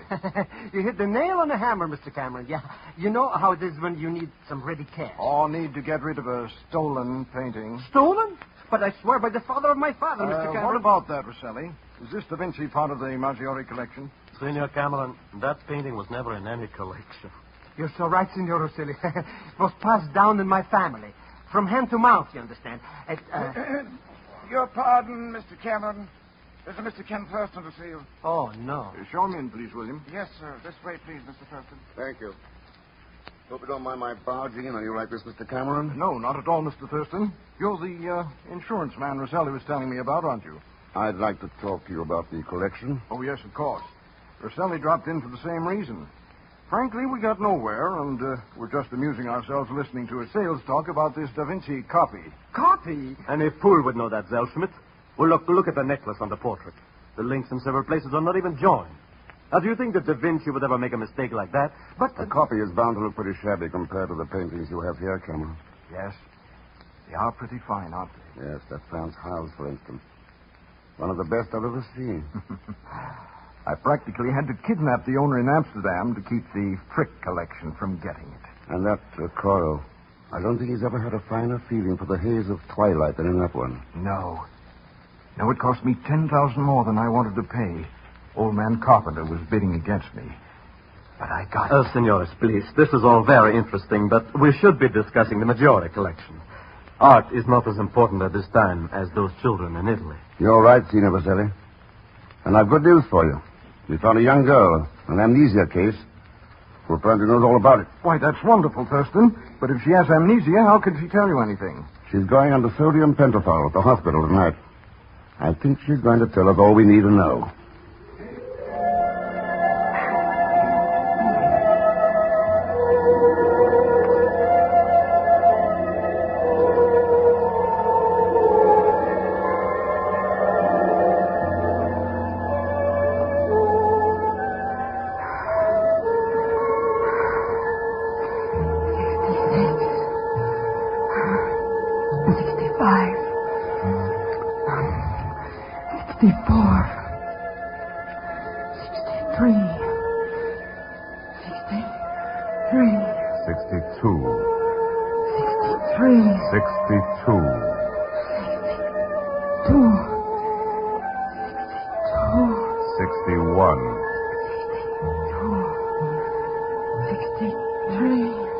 Please, nurse. All right, Thurston, she's ready. We can begin. Now, you understand the procedure? I think so, Doctor. We've got to make her face the thing that brought on the traumatic shock. Bring it out in the open. You're here because the man called X is the one thing she's clinging to. So when she talks directly to you, answer her. But when we reach the point where the trauma began, I'll take over and reconstruct the situation with her. I understand. Good. I'll ask her if she can hear you. Can you hear me, Signorina? This is the man called X. Can you hear me? I can hear Signor X.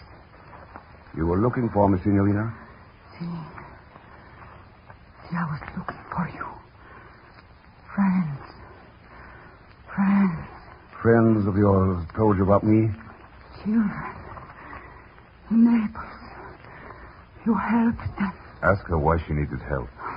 Why do you need help, Signorina? It is about Maggiore. About Maggiore. The Maggiore art collection. See, the paintings. I've come for the children. Nothing can happen. Nothing. You must help. You must help. Help with what? What help did you need? Where? The boat. The boat from Naples.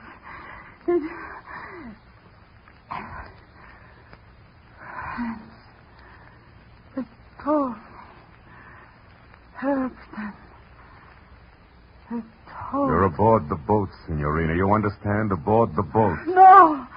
You're aboard the boat sailing from Naples to the United States. No! Aboard the boat with the Maggiore art collection. No! You cannot do it! You cannot do it! Why can't I do it? The children! Nothing can happen to them. Nothing. What do I care about the children? What do they mean to me? How can you say that? You, of all people. How can you say that? Those children mean nothing to me. Only those paintings matter. I do not believe you. No. After the war, what we've been through together, you cannot steal it. You cannot. I'm going to steal it. Do you hear me? I'm going to. You can't stop me. No, I will not let you. I will not let. What do you care whether I steal those paintings or not? How can you say that? How can you? What does it matter to you? Why do you care? Why do I care? Are we not? Are we not? Why do you care? Why do you care? How can you say that? Luca, mio fratello. Luca, my own brother. How can you say that? Bravo, sir. So the secret's out at last. Keep quiet, you fool. You'll endanger the patient's welfare. Do not endanger your own welfare by any foolish moves, Doctor. Luca, mio fratello. My own brother. Stealing. It's all right, Nina. It's all right. There's nothing to be afraid of. Quiet now. Everything's all right. Just wait. Just wait. No, do not move either, Thurston. I will not hesitate to use this gun. I know, Rossetti. Just like you used it on Esmond, when he caught you driving the truck back to the gallery to throw suspicion on Muriel. Now, see. It is unfortunate that you discovered my sister. Otherwise, you would have suspected only Signorina Boyne. No, Rossetti, you gave yourself away. By trying too hard to convince me you knew nothing about art. And were only concerned about money for the children. But you slipped when you told Pegon why his copy of Da Vinci was a fake. No amateur would have noticed. Muriel suspected you, too. Signorina Boyne? Yes. That's why she tried to get Nina out of town. She was afraid you'd find her and kill her to keep her from talking. And you would have, too, wouldn't you, Rossetti? She's a fool, senor. Why should I not kill her? Sure. What's a little murder compared to money? Esmond, your sister, thousands of kids in Italy whose future depends on those paintings. Well, you're not going to get away with it, Rossetti. Oh, great words, Senor Thirst. But words will not stop me from pulling this trigger and disposing of all of you. I figured that. Okay, Chief, turn on the lights. You bet, Ken. What? Hold those men. What's it, Chief? He's going to shoot. Nice going, Ken. Trap worked out perfectly. That's all the proof we need. Except one thing. He didn't tell us where the paintings are. I think we'll find the Camerons, Chief. Camerons? Yeah. In some secret gallery where he can sit and gloat over them. They didn't represent art to him any more than they did to Rossetti. To one, possession. The other, money. Then it's all over, eh, Ken? No, Chief, it's just beginning. For some thousands of kids in Italy. You know, those kids are like a blank canvas. And we're the painters. What we put into that canvas will determine its future. Maybe a masterpiece whose effect will be felt for generations. Maybe a worthless smear that will wind up in the junk pile of the world. I wonder which it's going to be.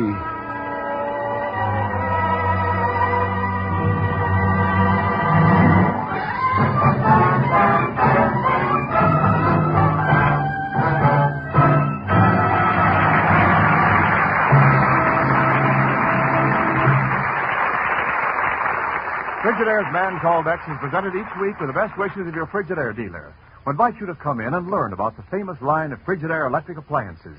Refrigerators, ranges, water heaters, home freezers, the new automatic washer, dryer, ironer, and many other Frigidaire refrigerating and air conditioning products for homes, farms, stores, offices, and factories. Mr. Niles, you mentioned Frigidaire electric ranges just now. Not only mentioned them, but invited you to visit your Frigidaire dealer and see for yourself how wonderful it is to cook with a fast, clean, fully automatic Frigidaire electric range.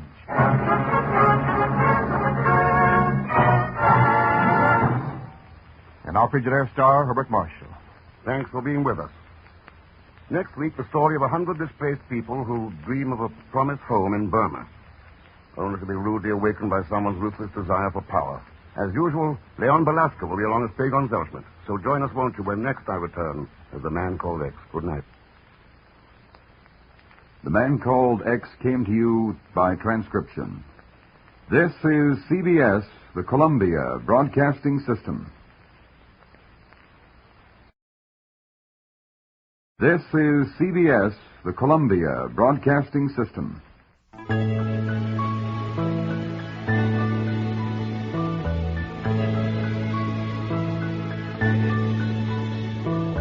Precious and few are the moments we two can share.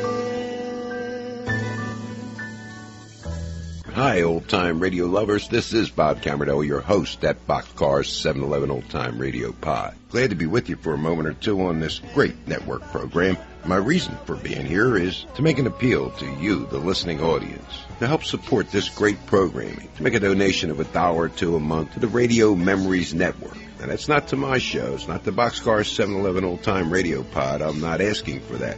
I'm asking you to support the network itself that offers so much more than my show. Great programming like La Jazz Affair, Big Band Serenade, Yesterday USA, the Radio Detective Story Hour, Just Old Time Radio, and Sci-Fi Friday, just to name a few. You can search the internet far and wide, and you may be able to accumulate some of these programs, but you're never going to find anything as unique as the Radio Memories Network, all under one roof and no cost to you. Now it's fundraising time, and I'm asking the listeners to these superb old-time radio programs to do their share. $1 or $2, the cost of a soda, will help to defer the cost of bandwidth and the cost of putting these programs together for your listening enjoyment.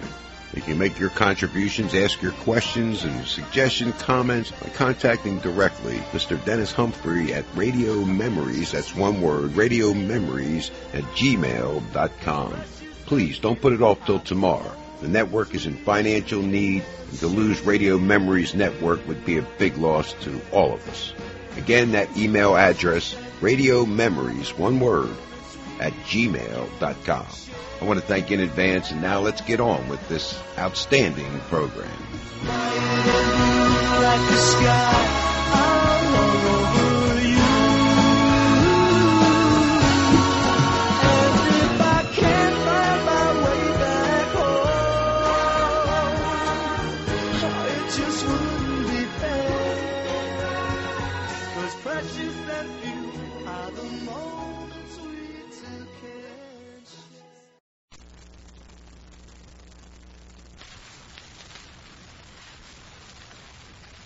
By transcription. You're twice as sure with two great names, Frigidaire and General Motors.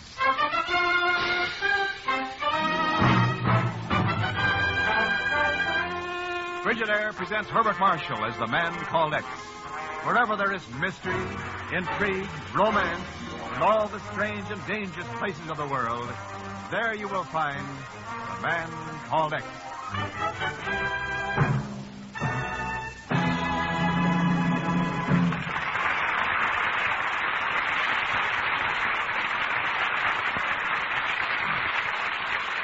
You're twice as sure with two great names, Frigidaire and General Motors.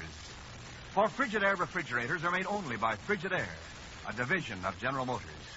And it is this association of Frigidaire and General Motors, this association of experience with experience, of skill with skill, that makes Frigidaire America's favorite refrigerator. Remember this when you choose your new refrigerator. Remember that millions of Frigidaires in millions of American homes have established Frigidaire's reputation for complete dependability, for lasting satisfaction. Yes, you're twice as sure with two great names, Frigidaire and General Motors. For Frigidaire refrigerators are made only by Frigidaire, a division of General Motors.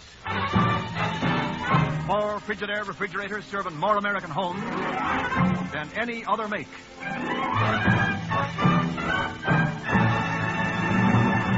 And now Frigidaire presents Herbert Marshall as Ken Thurston, the man called X.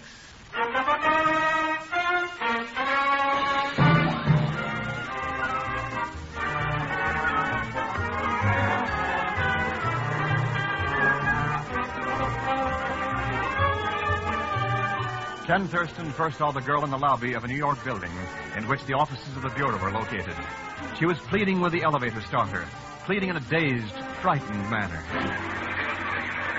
The man who is known as X, I must speak with him. It is about Maggiore, you understand? Per favore, please, I must speak with him. I must.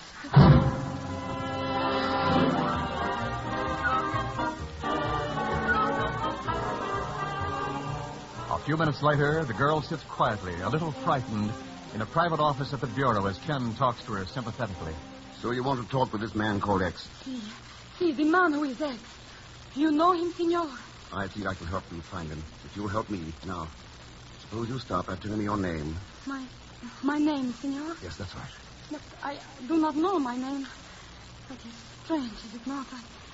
I do not know my own name. Oh, it's not important. It'll come to you. Do you remember why you came here to see him? But I have told you, senor. It is about Maggiore. You understand, senor? About Maggiore. Maggiore? Oh, no, you do not understand. But this man who is X, he will know. See, he must know. Of course, but when we see him, you must tell me where you're from, what is troubling you. But I cannot do this, senor. I do not remember. I can remember nothing. Only that I must see the man called X.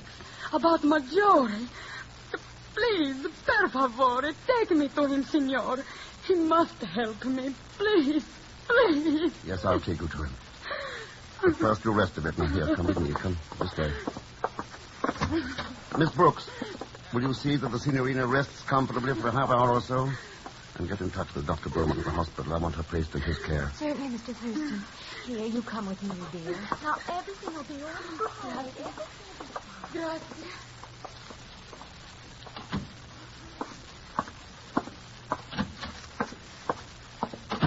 Did you get it on the dictograph, Chief? Yes, I got it, Ken. An amnesia case, eh? Sounds like it. Think it might be a fake? Dr. Beaumont will tell us. Mind if I use your office phone, Chief? No, go right ahead. Hello, Esmond. Thurston. The Spartivento sailed from Naples last week en route to New York. The Maggiore art collection was aboard. The Maggiore art collection, of course. Then I'll check on it and see where it is now, will you? Thanks. So you think the girl was talking about the Maggiore collection, eh, Ken? Could be. What do you know about the collection, Chief? Well, let's see. It's world famous, looted by the Nazis, recently recovered, and it's coming over here for some kind of public exhibition, isn't it? That's right. It's going to tour the country. Proceeds going to a rehabilitation fund for Italian war orphans. Yeah, but if that's what the girl was talking about, why should she look for you? The Bureau hasn't any interest in an art collection. I think we have, Chief. Huh? That collection means a new life for thousands of Italian kids. A chance to dig themselves out of the mess the war left them in. Well, sure, Ken, That's why the collection is our responsibility. We've got to see that those kids get that chance. That they grow up as the next generation's decent citizens and not as stormtroopers. Thurston here. Oh, yes, Esmond. Yeah, I see. Thanks. Spartivento docked out this morning, Chief. The Maggiore collection went through customs about an hour ago. Then what do you want us to do, Ken? Chief, the truck taking the collection to the Knowles Art Gallery was hijacked. The guard and driver killed. And the paintings are gone.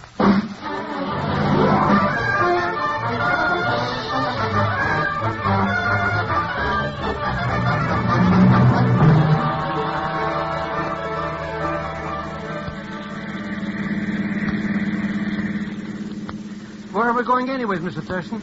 Well, I'm not sure you want to go, Pegon, but the chief thought you might do a little job for the Bureau. Mr. X, that's out. Definitely, positively out. I don't want no jobs with the Bureau. That's what I thought. Well, can I drop you anywhere before I get to the Norris Art Gallery? The Norris Art Gallery? Well, that's where the Maggiore collection is. That's where it was going to be, before it was stolen. Stolen? But that thing's worth $10 million. Yeah.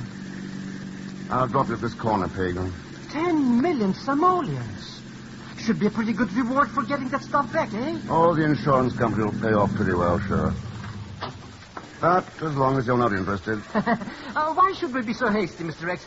Naturally, I don't want a job, but I'll be glad to help you out, yeah. Just for old lang time, you understand. And $20 a day in expenses, of course.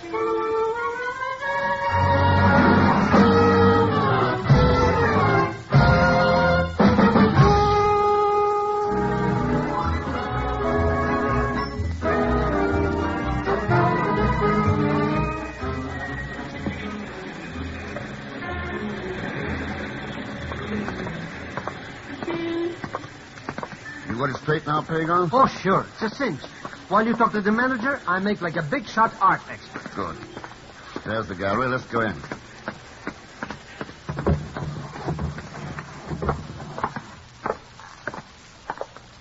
There's the office, Mr. Thurston. It says Muriel Bowen, manager.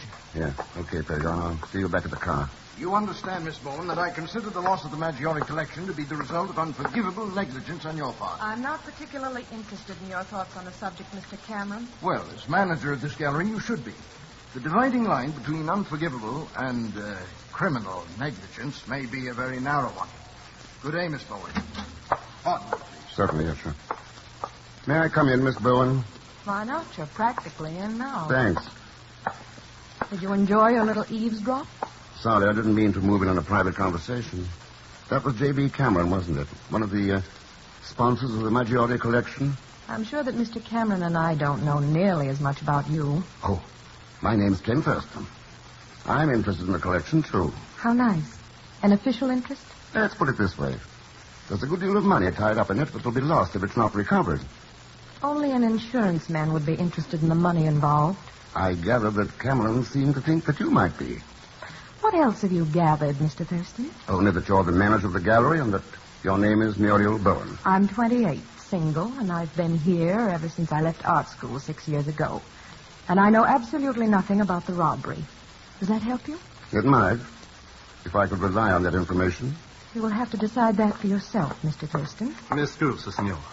That is a problem with which perhaps I may assist you. Oh? I am Luca Rosselli, senor, representing the Italian organization which sent the Maggiore collection over here. Well, I'm glad to know you, Rosselli. Your Rosselli is also a carbon copy of J.B. Cameron in a way, Mr. Thurston. Go ahead, Luca. Tell the man how dishonest I am. Oh, I do not say that, senorita. I accuse no one of anything. I know only that it is of vital import that those paintings be recovered. You sound like an art lover. Art? I know nothing of art. I'm here to collect revenue for displaying those paintings. Money that is needed badly in Italy for the war orphans. Well, at least someone here realizes that those children will suffer the real loss. You're a very unusual insurance man, Mr. Thurston, placing the interests of Italian orphans above that of your company. This is a very unusual case, Miss Bowen. Yes, I know. You see, the real insurance man was here 15 minutes ago. That makes your interest in this matter most unusual.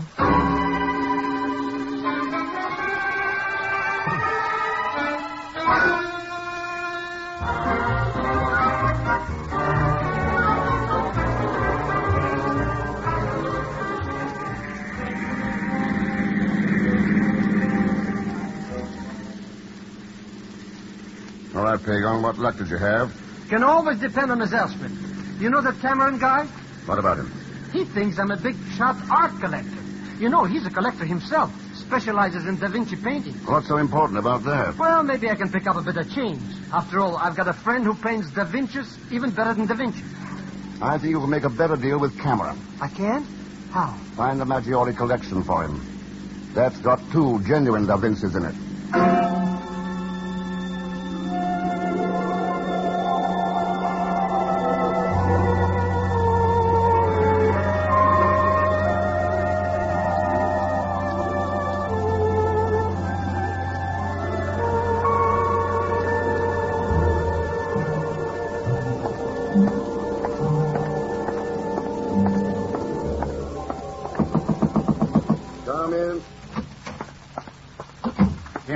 The hurry-up call for me to come here to the hospital. They're going to get some answers from that little Italian girl. Oh, when she was faking amnesia. No, Beaumont's given her an extensive examination. She's undergone traumatic shock with loss of memory. Yes, but where does the connection with the Maggiore robbery come in? Chief, I'm convinced that girl's mind holds the key to it. We've got to unlock it. But if she's got amnesia... Beaumont's going to try sodium pentothal. Sodium pentothal? The stuff the Army psychiatrists use for battle fatigue. Yeah. This girl has what amounts to the same thing. Some horrible shock has blocked her mind. But Beaumont's going to get her now. And within a few hours, we should have the answers to everything. Oh, hello, Beaumont. All set to go. I'm afraid not, Thurston. What's the matter? Something wrong? Well, I went to get that girl a little while ago. The room was empty. Empty? Well, how'd she get out? I don't know.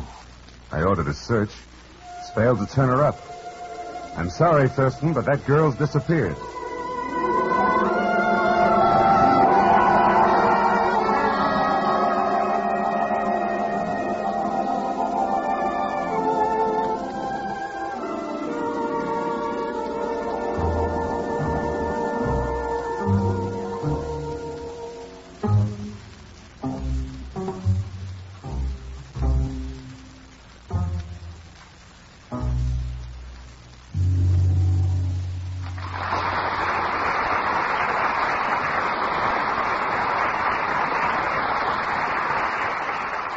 just a moment, we continue with Frigidaire's Man Called X, created by J. Richard Kennedy.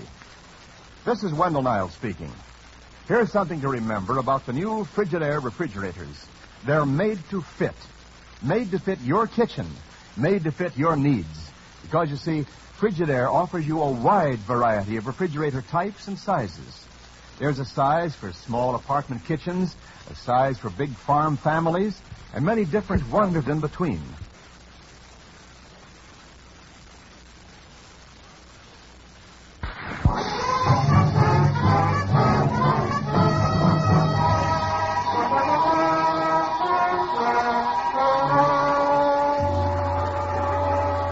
And now to continue with Frigidaire's Man Called X, starring Herbert Marshall. The Maggiore art collection has been stolen. Thousands of Italian war orphans will be without rehabilitation unless it's recovered. And the girl who didn't remember, whose mind holds the key to the mystery, has disappeared. Now, an hour later at the Bureau office, Ken is talking to one of the Bureau's agents over the phone. Yeah, keep the knowledge gallery covered, Esmond. I want to report on everything that Muriel Bowen and Luca Rosselli do. Right. Call me back when you have anything. Oh, hello, Chief.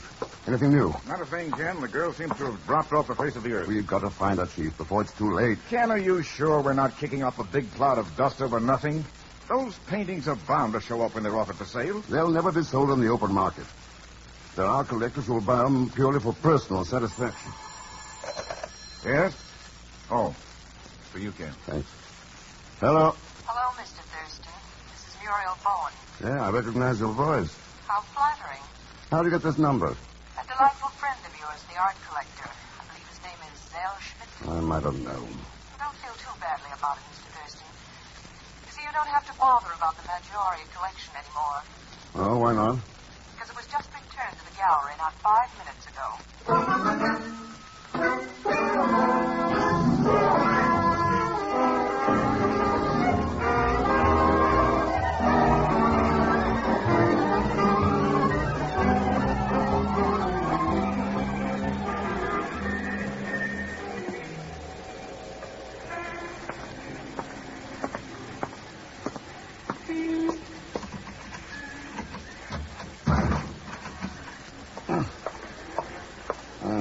Don't bother trying to get into the gallery, Mr. Thurston. Nobody's home.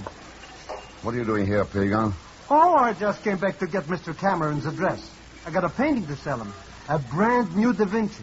Strictly a part of my job for the Bureau, you understand. Yeah, well, forget about it. Your job's over. Huh?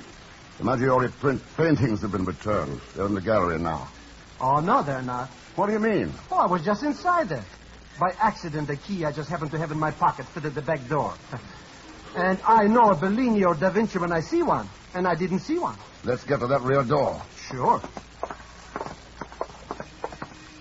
It's right down in the back of this driveway. There it is, Mr. Thurston. Right where that big truck is parked. Yeah, let's take a look at that truck. So it's a truck, so what? A closed panel job. With a few bullet holes in it. Bullet holes? Mr. X. Yeah. This is the truck that was hijacked. Hey, then maybe the paintings are still in there. Well, Mr. X, are they?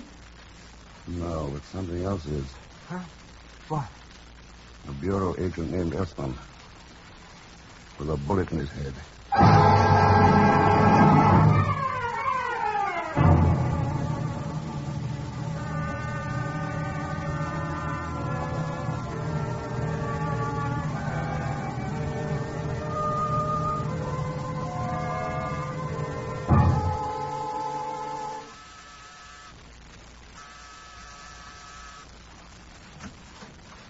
Yes, what?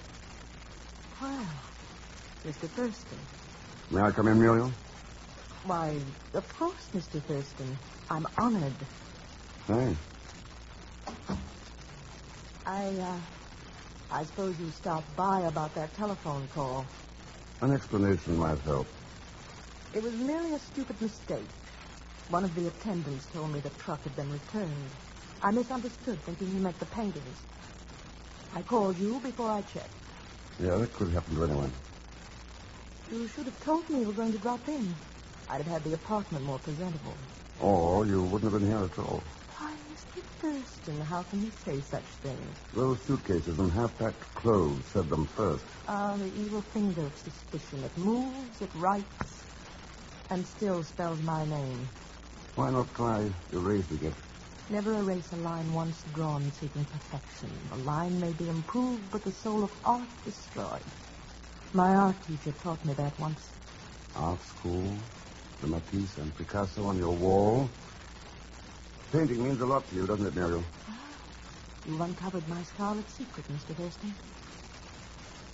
This means almost everything. Our job at the Norris Gallery. I wonder if you can understand how I feel about it. As though it were a sort of trust. I can understand that. Then can you understand how I felt when the Maggiore collection was stolen? The collection I was responsible for? You can't run away from responsibility, Muriel. There's no law that says a person is a criminal because he can't face his own conscience. No. But there is a law against kidnapping. Kidnapping? That nurse's uniform on the Devonport. Too bad you didn't get it packed before I came in. Where's the girl, Muriel? In the bedroom? Yes, Ken. Yes, she is.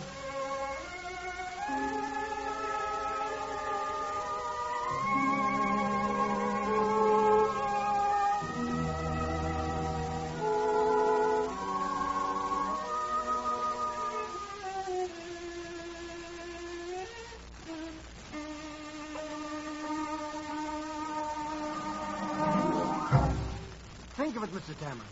Where else could you pick up such a bargain? A genuine Da Vinci. And for only, shall we say, $5,000?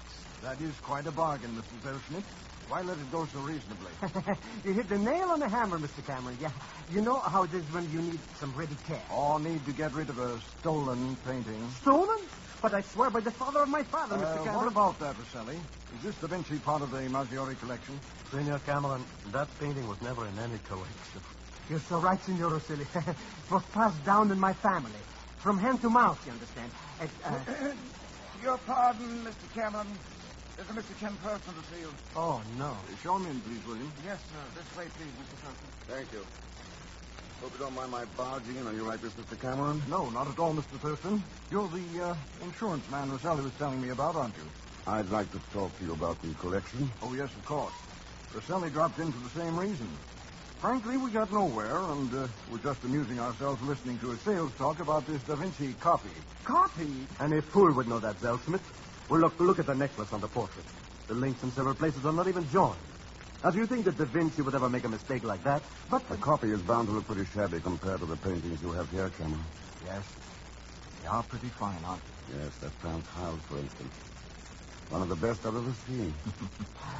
I practically had to kidnap the owner in Amsterdam to keep the Frick collection from getting it. And that Coro. I don't think he's ever had a finer feeling for the haze of twilight than in that one. No. No, it cost me $10,000 more than I wanted to pay. Old man Carpenter was bidding against me. But I got it. Oh, senores, please. This is all very interesting, but we should be discussing the Maggiore collection. Art is not as important at this time as those children in Italy. You're right, Signor Vaselli. And I've good news for you. We found a young girl, an amnesia case, who apparently knows all about it. Why, that's wonderful, Thurston. But if she has amnesia, how could she tell you anything? She's going under sodium pentothal at the hospital tonight. I think she's going to tell us all we need to know.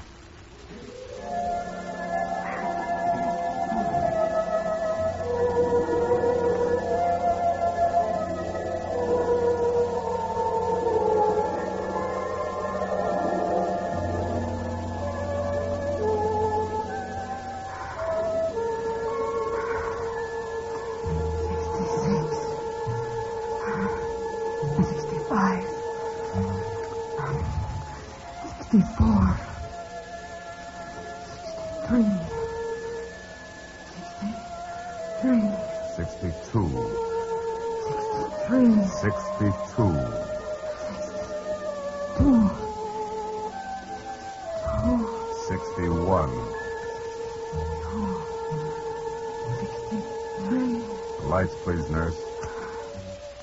All right, Thurston, she's ready. We can begin. Now, you understand the procedure? I think so, Doctor. We've got to make her face the thing that brought on the traumatic shock. Bring it out in the open.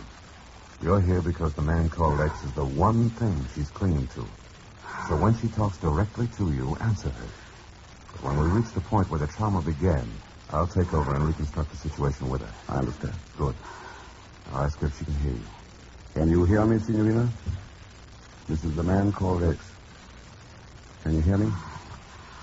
I can hear your X. You were looking for me, Signorina? See, I was looking for you. Friends. Friends of yours told you about me? Children. In Naples. You helped them. Ask her why she needed help. Why do you need help, Signorina? It is about Maggiore. About Maggiore. The Maggiore's art collection. See, the paintings. I've come for the children. Nothing can happen. Nothing. You must help. You must help. Help with what? What help did you need? Where? The boat. The boat from Naples.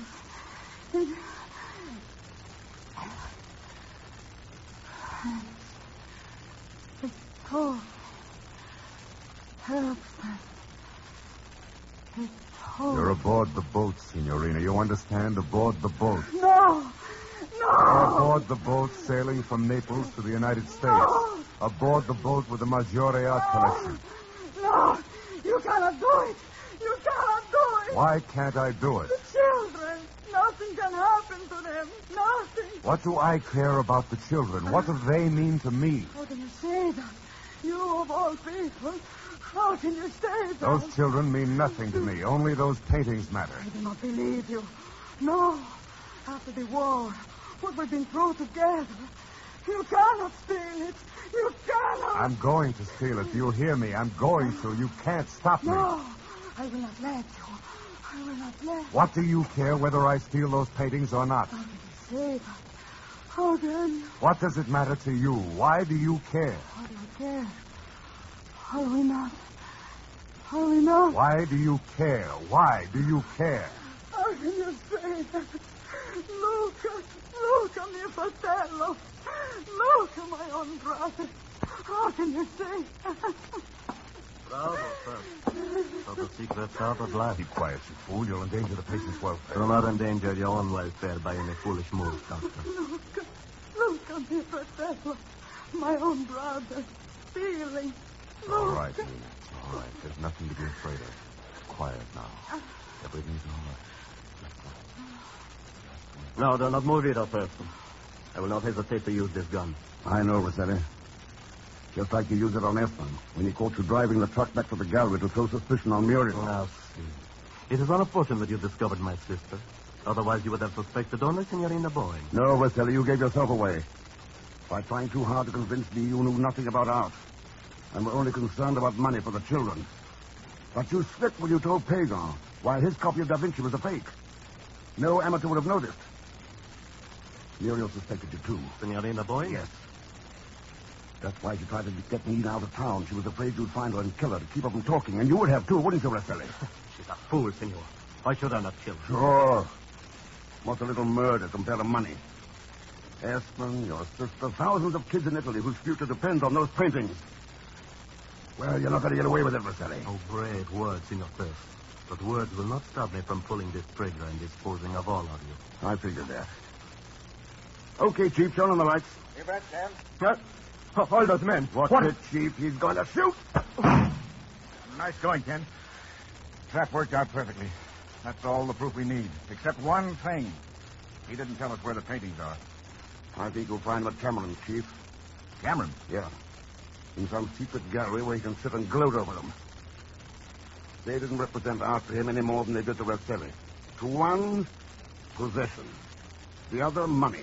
And it's all over, eh, Ken? No, Chief, it's just beginning. For some thousands of kids in Italy. You know, those kids are like a blank canvas. And we're the painters. What we put into that canvas will determine its future. Maybe a masterpiece whose effect will be felt for generations. Maybe a worthless smear that'll wind up in the junk pile of the world. I wonder which it's going to be.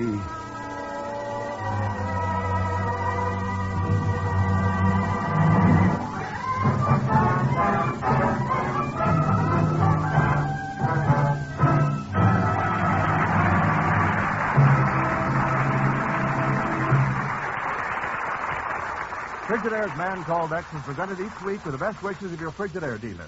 We invite you to come in and learn about the famous line of Frigidaire electric appliances.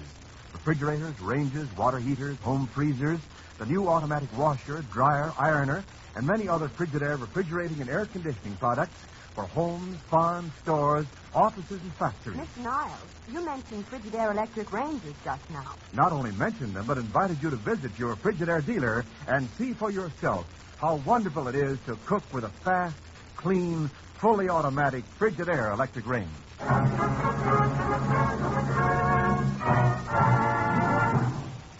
And our Frigidaire star, Herbert Marshall. Thanks for being with us. Next week, the story of 100 displaced people who dream of a promised home in Burma, only to be rudely awakened by someone's ruthless desire for power. As usual, Leon Belasco will be along as Pegon Zellschmidt. So join us, won't you, when next I return with The Man Called X. Good night. The Man Called X came to you by transcription. This is CBS, the Columbia Broadcasting System. You're twice as sure with two great names, Frigidaire and General Motors.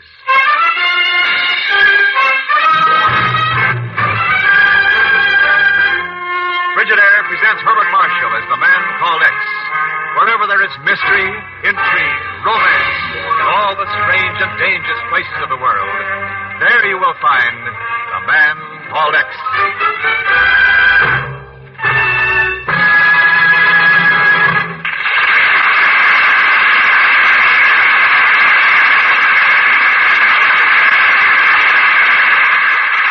You're twice as sure with two great names, Frigidaire and General Motors.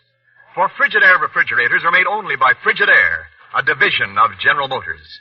And it is this association of Frigidaire and General Motors, this association of experience with experience, of skill with skill, that makes Frigidaire America's favorite refrigerator.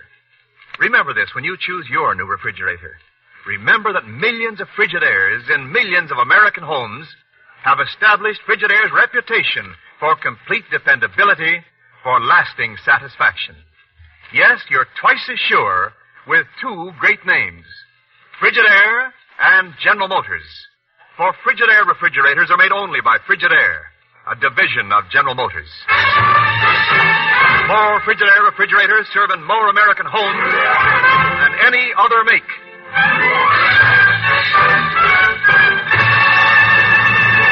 And our Frigidaire presents Herbert Marshall as Ken Thurston, The Man Called X.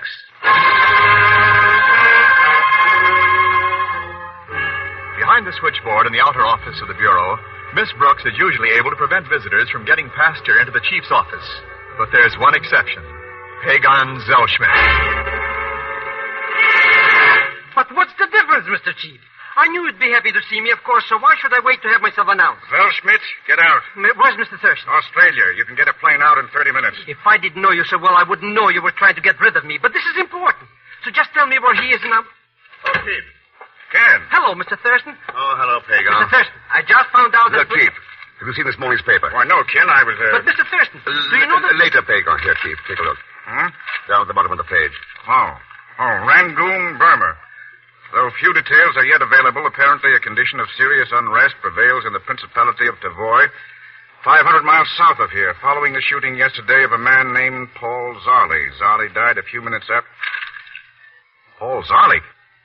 Ken, that's not the... That's right, Chief.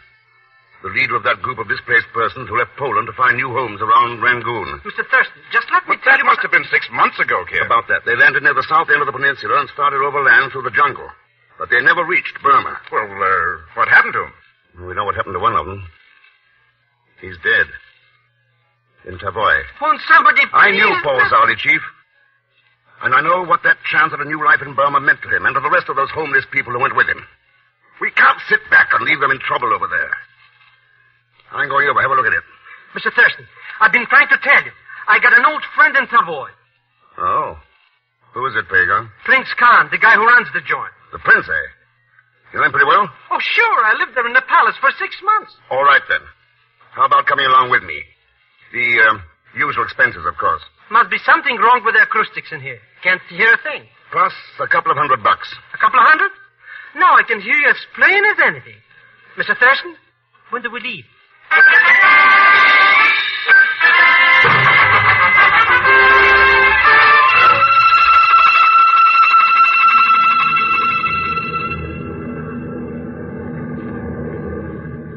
We'll have to land at the coast 40 miles from Tavoy. And the road's no good. They let everything run down during the war. Even tore up the railroad to Rangoon. Sounds as though Tavoy was pretty well isolated. Oh, it's clear off the map. Nothing new in 1,000 years. Well, there's at least one new thing. A gun. You know, I think some bandit probably bumped off Paul Zarley. The jungle is full of them, Mr. X. Then what's the matter with the prince? Can't he clean him out? Too lazy and don't like to be bothered. He's got the right idea of how to live, Mr. Thurston. Just loafs around all day, listens to music, and drinks champagne. While a stranger in his country, a man trying to take care of a group of homeless refugees, gets shot to death in the city streets. Oh, the prince probably doesn't even know about it yet. Trouble gets him all upset, so the only thing he... Hey, that's right. He's a sucker for stud poker. Maybe I can take this $200 and run it up into... Pegon? How did you meet this prince, anyway? Oh, I was loafing around Mandalay and heard he was looking for a jingoist. Huh? So I came down to Tavoy and spent 6 months learning him how to talk good English.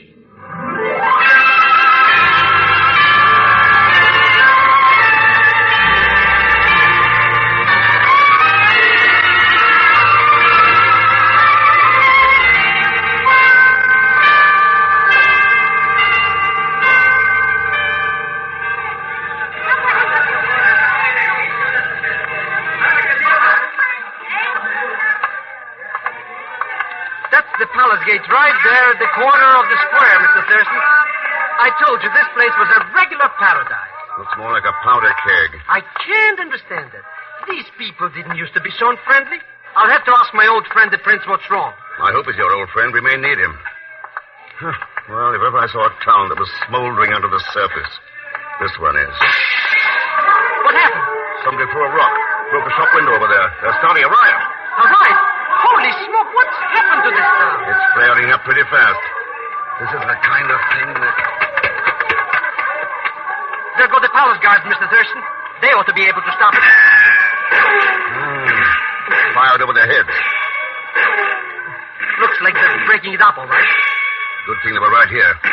If it once got out of hand, it's hard to tell what might have... What's wrong with you? Why did you not help? Huh? Why should you stand here with... Oh, you're not one of us. Who do you mean by us? I made a mistake. I beg your pardon. No, you wait. My name's Ken Thurston. I'm Helen Zarley. Zarley, that was Paul Zarley. He was my father. I'm sorry, Helen. About what happened to him. My father was shot in the back, Mr. Thurston. Here in this very square. He died not more than 20 feet from where we stand. You know who killed him? I know who had him killed. Neruda. Neruda? A Burmese native, sir. Leader of the sugar farmers here in Tavoy. Oh, Mr. Strong. Hope I'm not intruding, Helen. Oh, no, Mr. Strong. This is Mr. Thurston. How do you do? How do you do, eh? Are you one of this homeless group, Mr. Strong? No, I've made my home here in Tavoy for the last 2 years. I came here from Cuba. Mr. Strong has been the one friend we've had here. Had it not been for him, we should have starved. Unfortunately, one friend for 100 helpless people just isn't enough. I could certainly use an ally, Mr. Thurston. That means helping a group of people who never should have been kicked around in the first place.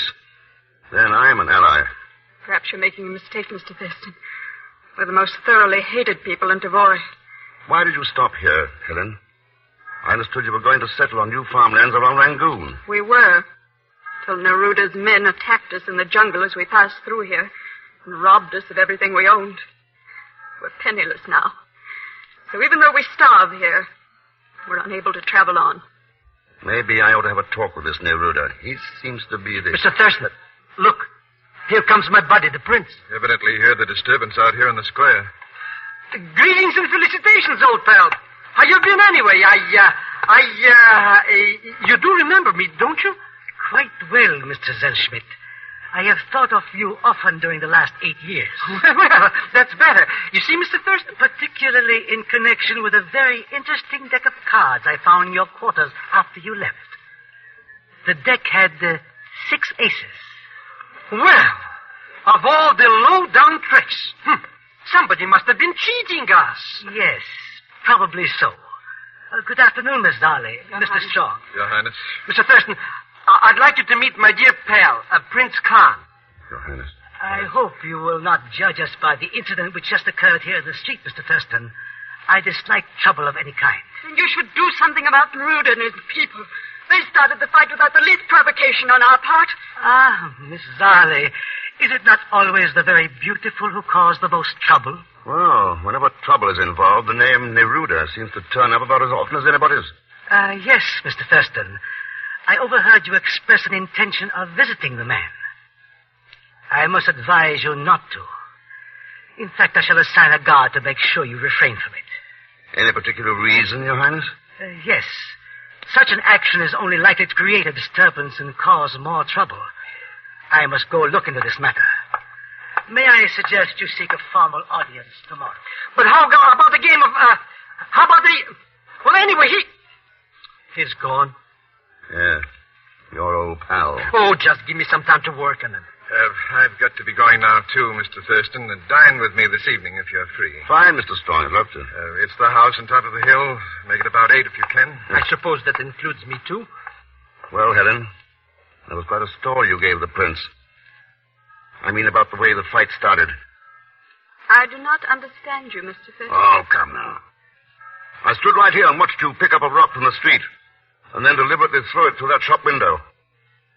Don't you think that's pretty strong provocation?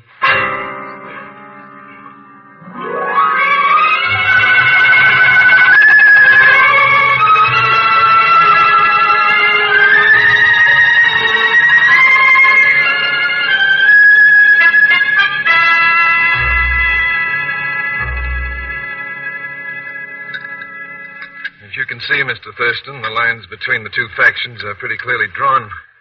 On one side, around 100 of these homeless people from Europe, led by Helen Zali, now that her father's dead.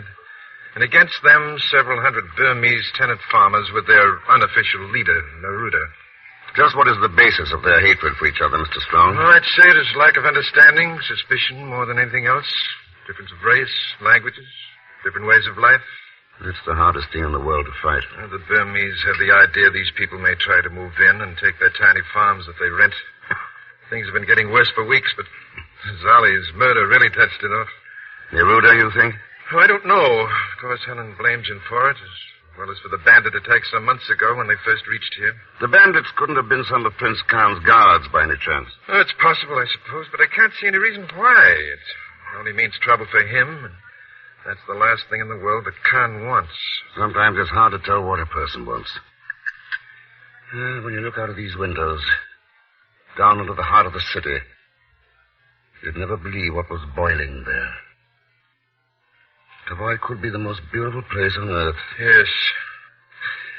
How have these people been able to live since they were robbed by the bandits? Charity. Helen has managed to get a little help from Prince Khan. And the rest from you? Well, yes, but what can one man do for 100 people? Yeah, it's pretty tough, isn't it? Yeah, a good deal tougher on them, poor devils. They're at the breaking point, and will be until they found some permanent solution. From what I've seen of Tavoy, they'd better get it no later than tomorrow.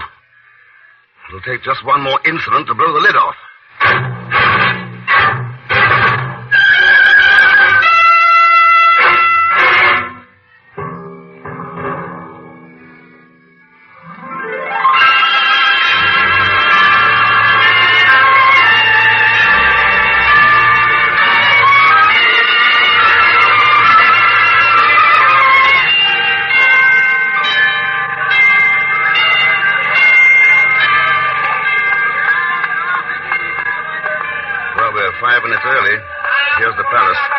He said about noon, Mr. Thurston. That's when he sent word for Neruda to come here. Still don't know how you did it. It wasn't easy. Took me till 3 o'clock this morning. Wonder where the palace guard is today. Nobody around the gate. Oh, probably eating lunch. Hey, get a load of this garden, Mr. Thurston. Yeah, it's beautiful, all right. That's the main entrance over there past the fountain. The Khan says the palace was built over... Hey, what's all this racket out there in the square? I don't know. Sounds as though something happened. Mr. Thurston! Oh, Mr. Thurston! Helen, what's wrong? Out there, somebody was just shot. Shot? Yes, the little girl. They're in the square outside the gate. Oh, come on, Pegon. That's funny. I didn't hear any shot, Mr. Thurston. All right. Boy, that crowd sure got out there in a hurry. Yes. Oh, there she is. Lying on the ground. Gee, Mr. Thurston, she's such a little girl. I know. No more than 5 or 6 years old. Is she? I mean... Yes, Helen. She's dead. It should not be necessary to ask such a question, Miss Arley. Oh, Neruda, My congratulations. Your assassin was an excellent shot. So you're Neruda, and the little girl. One of your people? Yes. And there will be 100 bodies in the street by noon tomorrow. But they will not be my people.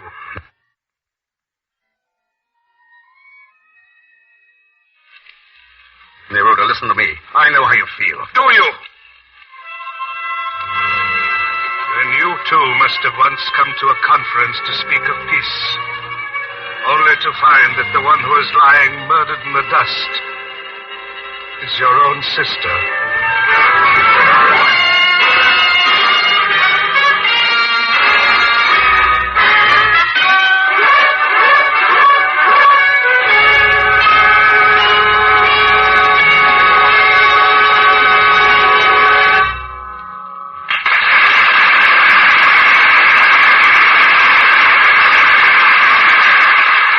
Just a moment, we continue with Frigidaire's Man Called X, created by J. Richard Kennedy.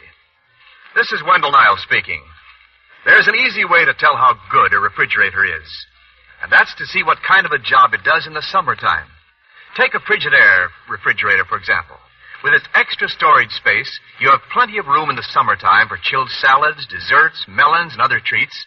Plenty of room all the year round for all the foods you want to keep refrigerated. There's lots of room for frozen foods that make meals so easy in the summer and in any season of the year. Big hydrators keep fruits and vegetables fresh as can be for days.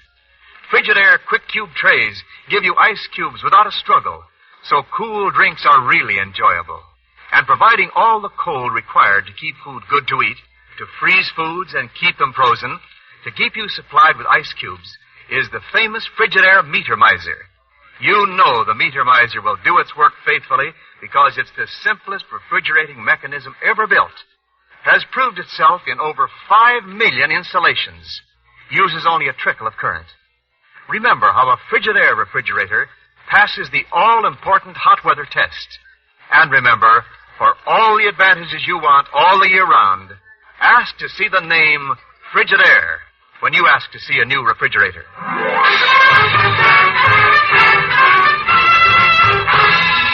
And now to continue with Frigidaire's Man Called X, starring Herbert Marshall.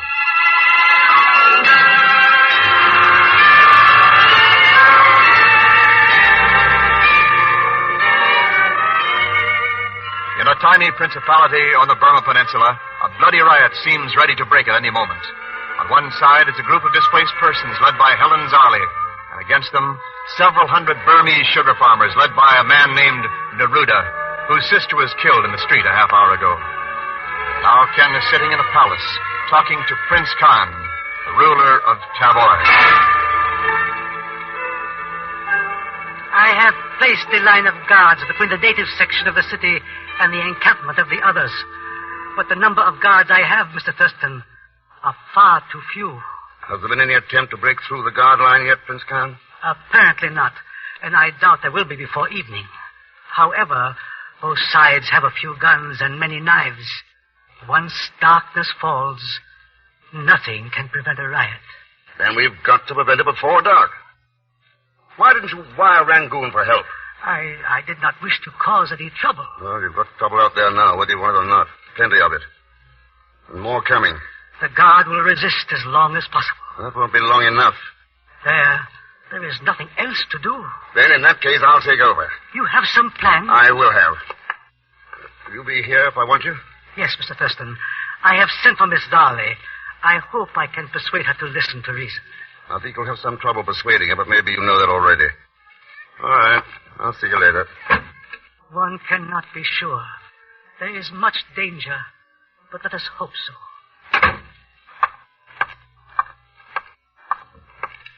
Well, Mr. Thurston, how'd you come out? Oh, hello, Pegon. Mr. Strong. That city outside there is like a sleeping volcano, Mr. Thurston. I don't see what can be done now. No, I at the moment. Mr. Strong, how well do you know the prince? So, why do you ask? Well enough to force your company on him for about an hour, stick with him, and keep him from shaking you off? I think so. If it's important, I'll manage it. One way or another. It's important, all right. Then here goes. May as well start right now. What are we going to do, Mr. Thurston? I've got a job for you, Pegon. Here's a list of the landowners these Burmese farmers rent from. I want you to look them up, ask each of them a couple of questions. Meet me there at the palace gate in an hour, and we'll start the next move. Sure. Anything you say. Well, this is a new reaction. Are you kidding, Mr. Thurston? I'm too scared even to bargain. What do you want me to ask these guys?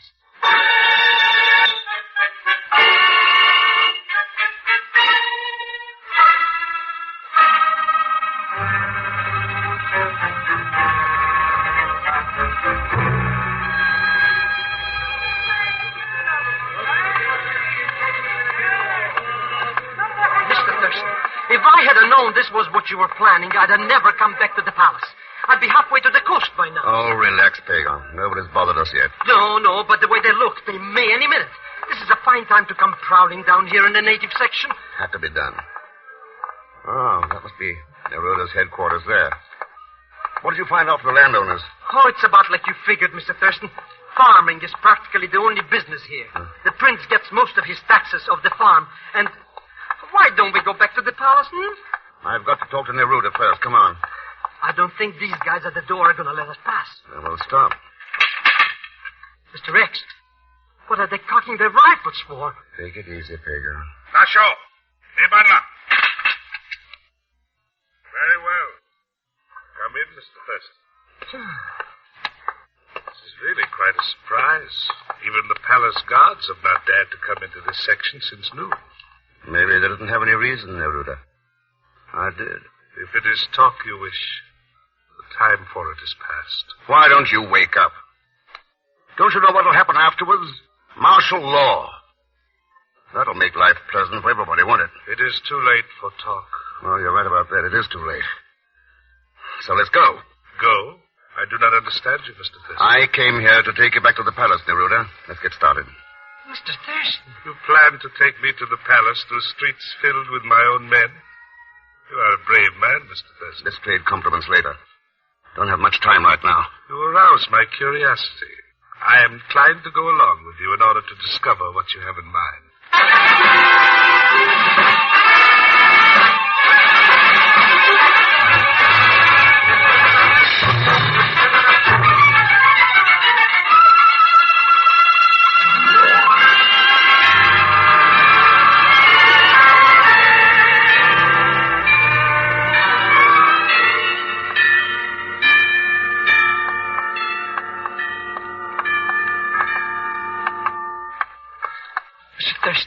I never thought we'd make it. Oh, good. Everyone's apparently gathered there at the palace gate. Come on. You display an amazing confidence, Mr. Thurston. You know, of course, what would have happened had I raised my hand at any time. I know, Neruda, but I was pretty sure you wouldn't. Mr. Thurston, if I had known where you were going, I'd been a lot more worried than I have been for the past hour. There wasn't any real danger, Mr. Strong. Oh, Helen, glad you're here. Thought I might have to send for you. Prince Khan here did send for me, though I've no idea why. And I did not expect me to kill her here. Are you claiming that I killed my own sister? It would not surprise me, Neruda. You would do anything to make it appear That's that enough. This kind of thing leads no place. It's not over a half hour until dark. You've got a lot to do. Not much time to do it.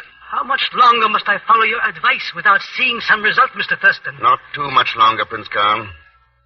Right now, I want you to detail 5 men from your palace guard to work under instructions from Pegon. Well, a bodyguard. I feel safer already. Neruda, Helen, I want both of you to send word to your people not to make any move until they hear from you personally. I'm not sure my men will obey, Mr. Thurston, but I shall do as you say. I can promise you that my people will do exactly what I tell them to. If you think for one Never moment... mind, just do it. Mr. Strong, is it all right if we meet at your house? It's the only neutral territory I know of. Yes, of course. Neutral territory? But why not my palace here, Mr. Thurston? No, Prince Khan. Not the palace. All right, get moving. Oh, this is most strange. Now, Pegon, here's what I want you to do.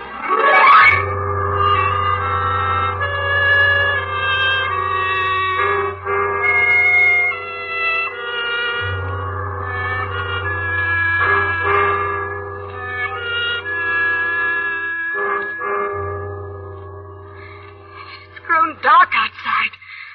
What is it you're planning, Mr. Thurston? Nothing, Helen. Until Pegon gets here. Now, let's have a window open. I never knew the city to be this quiet. Let's hope it stays this quiet for one more hour. Helen, why did you break that window and start a street fight yesterday? It was a bakery shop, Mr. Thurston. Have you ever been starving? And look through a window at loaves of bread? I know the feeling all right. And it's the same feeling that's behind this whole thing. Your people without enough food and without hope of getting any more. Neruda's people afraid you might try to take theirs. Hunger and fear. The powder keg combination. And in a country ruled by a man who dislikes trouble. Okay, Mr. Thurston. It's all fixed up. I got everything taken care of. Good work, Pegon. Set the box on the table. Okay? He wants 30 seconds to get clear after he puts it up. My curiosity is increasing, Mr. Thurston. Why, Neruda?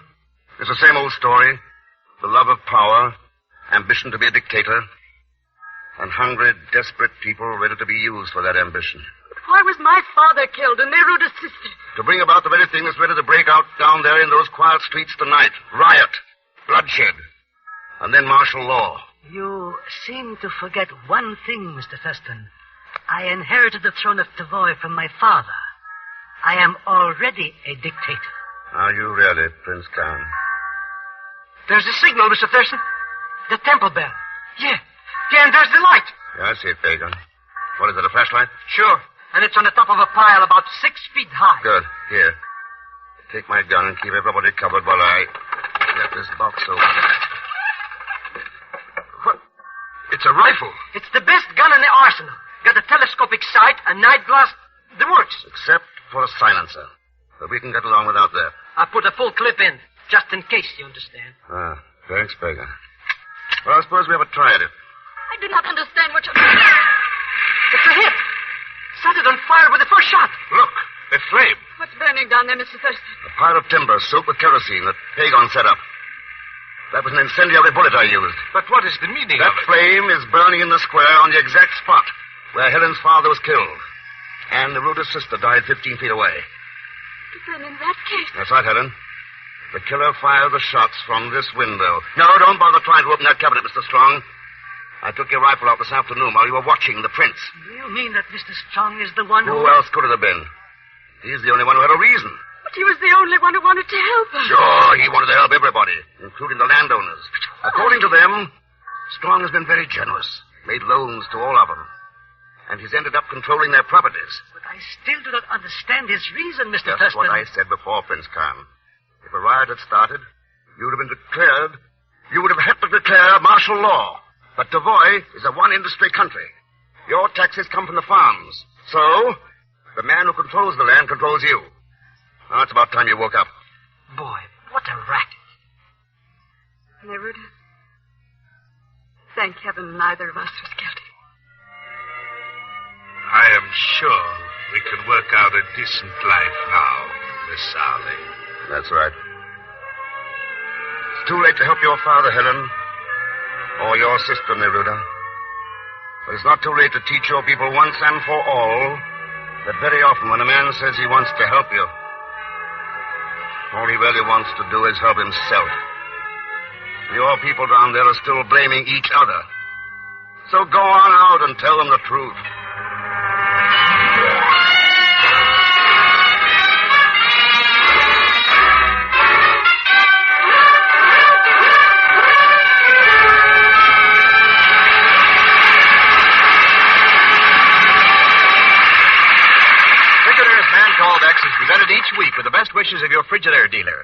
invite you to come in and learn about the famous line of Frigidaire electric appliances. Refrigerators, ranges, water heaters, home freezers, the new automatic washer, dryer, ironer, and many other Frigidaire refrigerating and air conditioning products for homes, farms, stores, offices, and factories. I'm glad to hear that Frigidaire makes home freezers, Mr. Niles. We've been wondering what kind to buy. Yes, you know you can depend on Frigidaire's years of experience and on the meter miser that makes the cold in a Frigidaire home freezer. And now, Frigidaire star Herbert Marshall. Thanks for being with us. Next week, a story called Contraband, in which the goodwill of two nations is threatened by one person's greed. As usual, Leon Belasco will be along as Pegon Zellschmidt. So join us, won't you, when next I return as the man called X. Good night. Wendell Niles speaking. This is CBS and Columbia Broadcasting System.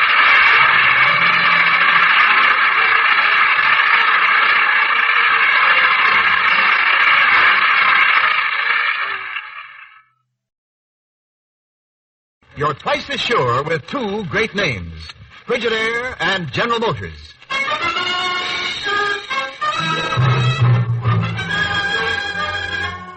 Frigidaire presents Herbert Marshall as the man called X. Wherever there is mystery, intrigue, romance, and all the strange and dangerous places of the world, there you will find the man called X.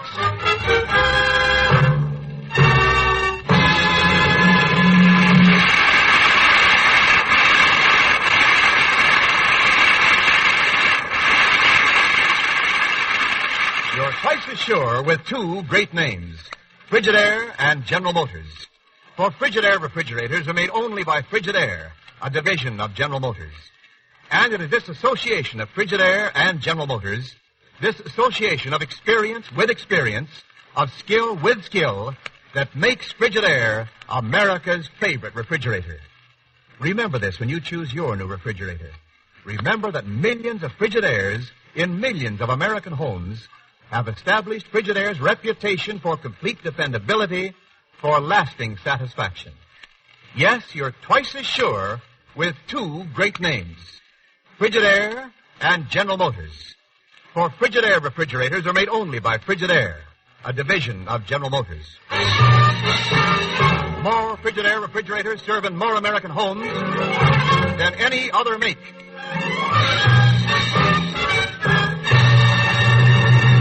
Now, Frigidaire presents Herbert Marshall as Ken Thurston, the man called X.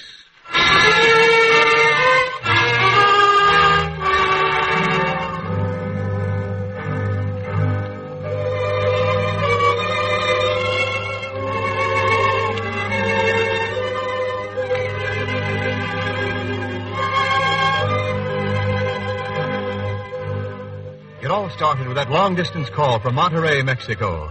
Pegon Zellschmidt was on the wire. After all, it's really nothing, Mr. Thurston. Just a small teensy favor. All you have to do is drop down here for a couple of days and get me out of jail.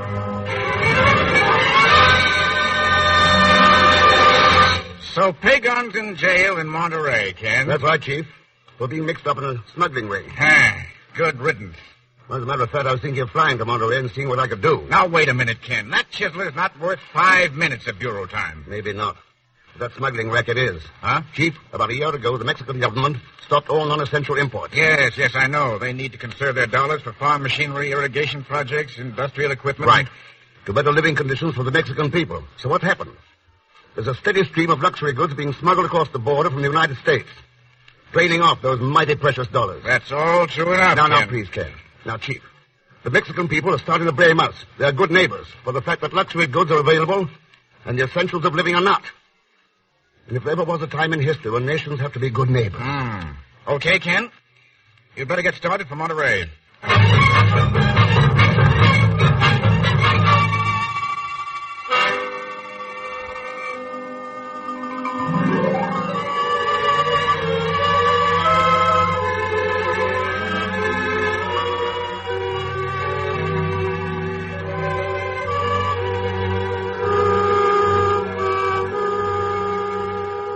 Naturally, with your credentials, Senor Thurston, we shall be happy to release Senor Zellschmidt into your custody. Thanks, Inspector Martinez, but how'd you happen to pick him up?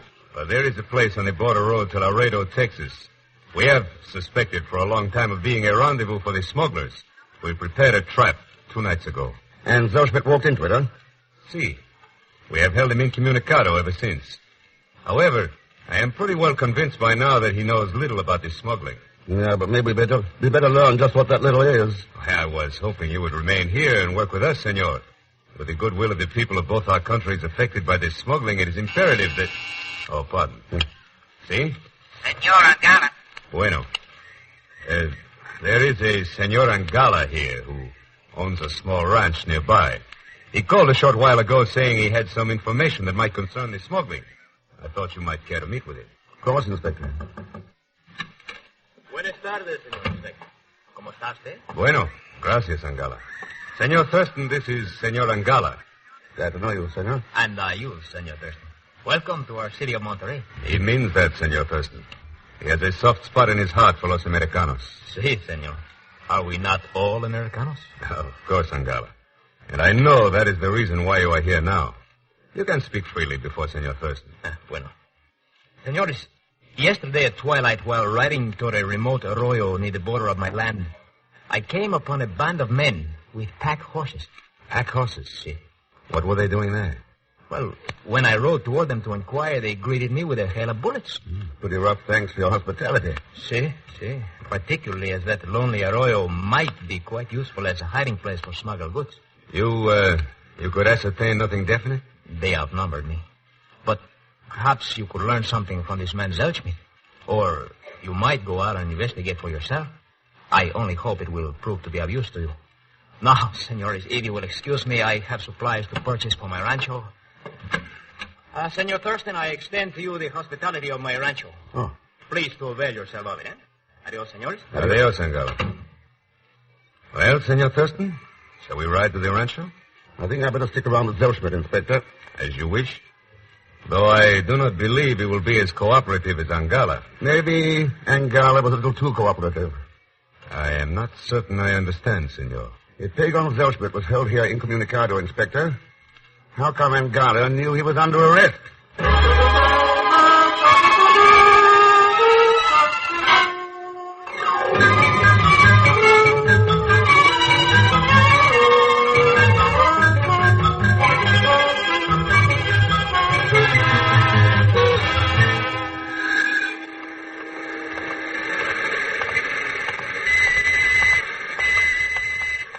But I swear to you, Mr. Thurston, it happened like I say. I was down here temporarily embarrassed for funds when this guy Carlos came up to me and gave me a C-note to carry an envelope to somebody on the border road. What was in that envelope, Pegon? Nothing. It was empty. And for this, that Martinez character tosses me into the clink. Some miscarriage of justice, huh, Mr. Thurston? I'll let you know when you turn up Carlos for me. Well, there's El Café del Oro where I met that joker. Maybe he's in there right now. Let's go in and see.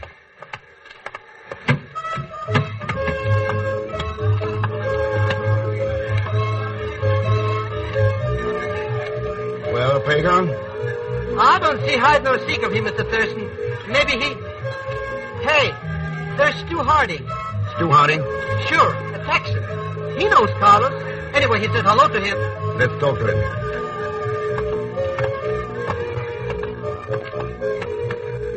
Hello, Mr. Harding, my amigo friend. Well, howdy, gents.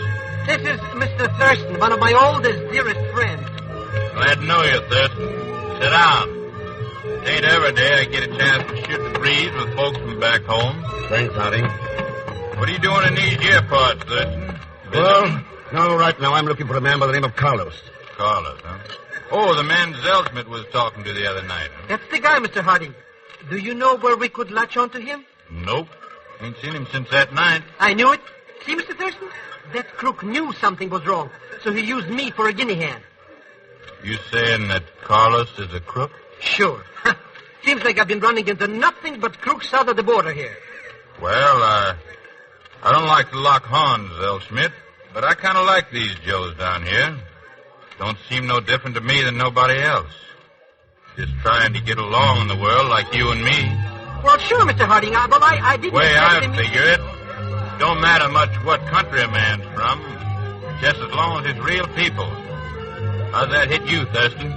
I'll string along, Harding, but that's not getting us any closer to Carlos. Yeah, that's right. But maybe Juanita could help you.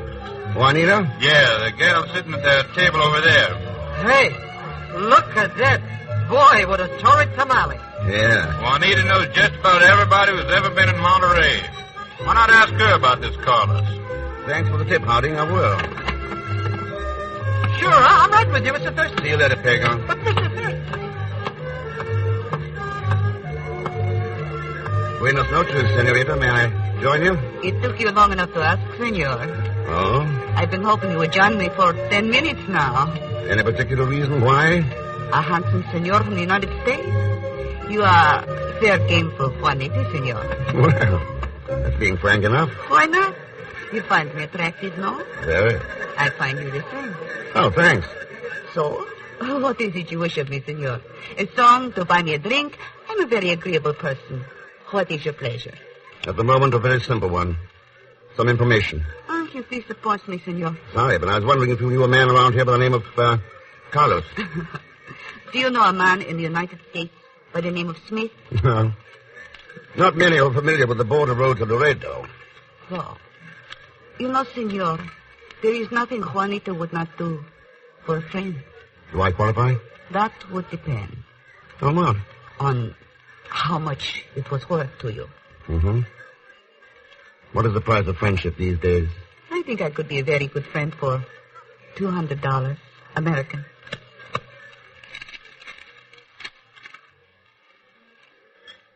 Happy? Gracias. You know El Mercado, senor?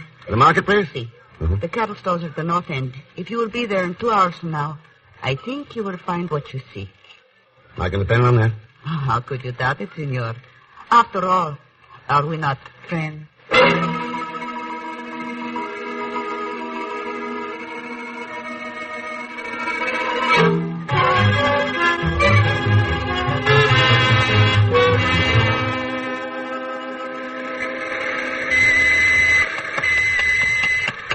1 minute, Senor Thurston, please. Oh, I beg your pardon, but it's important that I speak with you.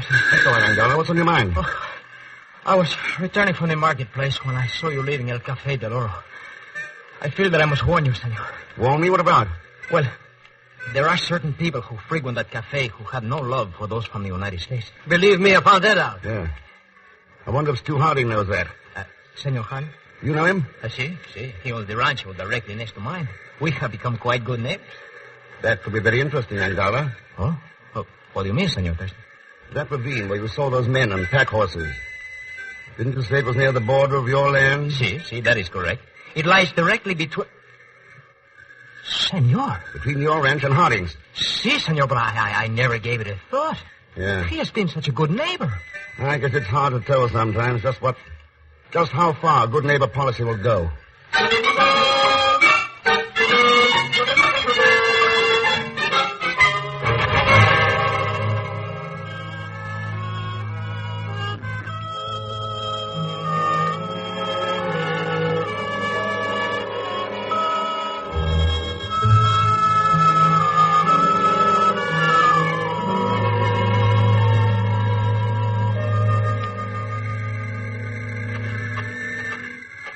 Mr. Thurston, why do I have to go with you to find this Carlos?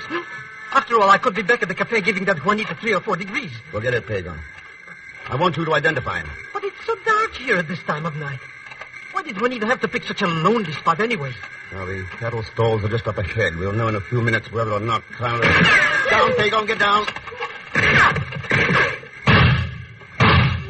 Good neighbors. Somebody's hurt up there, Pegon. Come on. But I'm perfectly happy here with the cars, Mr. Thurston. Come on. Hey, that's Carlos, Mr. X. Boy, you really got him. I didn't get him. He was shot in the back. In the back? Yeah. Carlos, can you hear me? Who shot you? Can't tell. Carlos, somebody double-crossed you to keep you from talking. Now, who did it? Who's back of this? Do not know. Then who do you get your orders from? Can you tell me that? Orders? Get orders from... Yes? Get orders from... Angola.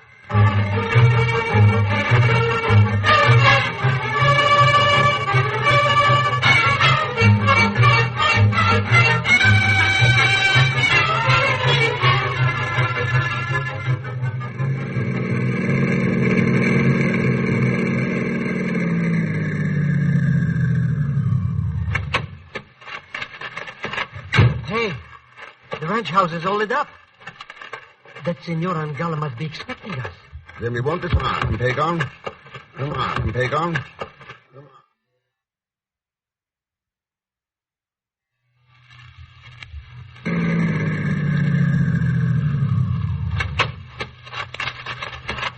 Hey, the ranch house is all lit up. That Senor Angala must be expecting us. Then we won't disappoint him, Pegon. Come on.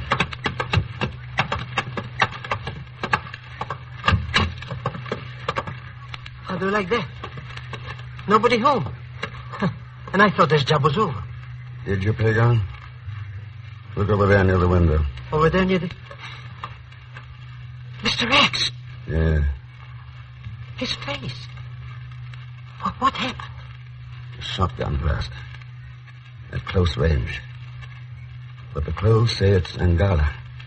Then what Carter's told us don't mean a thing. If this Angala's been murdered, there must be somebody else mixed up in this. Hey, maybe somebody who was giving him orders. Yeah. That's right, Pegon. This job isn't over. It's just begun.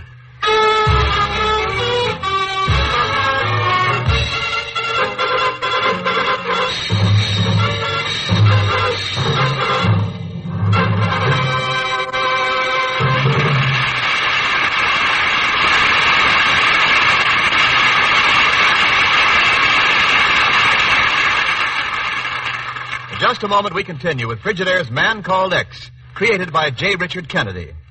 This is Wendell Niles speaking. Lots of people take one look at a Frigidaire refrigerator, notice all its extra storage space, generous room for frozen foods, and many other advantages, and say, that's the refrigerator for me, a Frigidaire. But if you would like to take a little longer to think about such an important purchase as a new refrigerator, then think about this. More Frigidaires serve in more American homes than any other refrigerator. So when you buy a Frigidaire refrigerator, you get extra refrigeration experience. Experience which costs nothing extra, but does assure extra satisfaction. Just one example. The famous Frigidaire Metermizer, a product of Frigidaire experience, is the simplest coal-making mechanism ever built. And think about this, too. Your Frigidaire dealer is a substantial member of your community, in business to stay. So you can depend on him to advise you correctly when you buy, to be at your service always. Yes, here are 3 things to think about when you buy a refrigerator. The refrigerator itself, the manufacturer who makes it, and the dealer who sells it to you. You'll be sure on all 3 counts if you follow this one simple rule. Ask to see the name Frigidaire when you ask to see a new refrigerator.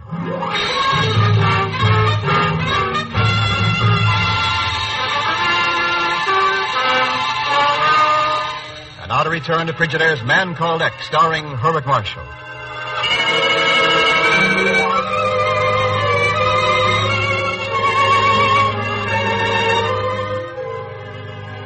The Mexican government has stopped non-essential imports in order to use its precious dollars for the betterment of living conditions among the people. But the smuggling of American luxury goods across the border threatens to drain away those precious dollars. That's why Ken Thurston flew to Monterey. Now, an hour after the discovery of a Senor Angala's body, Inspector Martinez has taken over, and Ken and Pegon are driving away from the ranch house.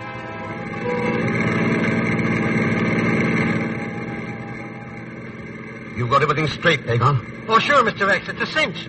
That baby will fall for me like a ton of lead. I'm not interested in that. Now, when you're through, report back to me at the hotel. Okay, but where are you going meanwhile? Pay a little call on Stu Hardy. The guy from Texas? What do you want to see him for? He's a neighbor of Angala's, Pegon. I just want to see how neighborly he can really be.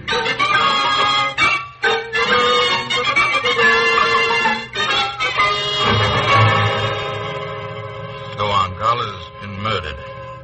Thurston, that's downright hard to take. I didn't know he was such a close friend of yours, Hardy. He wasn't. But I always figured him to be a right nice hombre. Uh-huh. Ever have any business dealings with him? Nope. Didn't even ship our cattle together. Kind of a shame, too. Why's that? Well, we both shipped to Laredo. Both got cattle in there right now, as a matter of fact. We saved money by sharing the same cattle trucks. Why didn't you? I didn't know these people were going to be so friendly-like when I bought this place a year ago. So I got my own. Yeah. Well, if nothing more, you can tell me I'll be on the way. By the way, Harding. Yeah? That's a can of gun oil on your table. You wouldn't have been cleaning a shotgun recently, would you? Matter of fact, I was, Thurston. Coyote was bothering my chickens. Just got the critter tonight. No harm in that, is there? No. Just as long as the coyote's name wasn't Angara. Good night, Harding.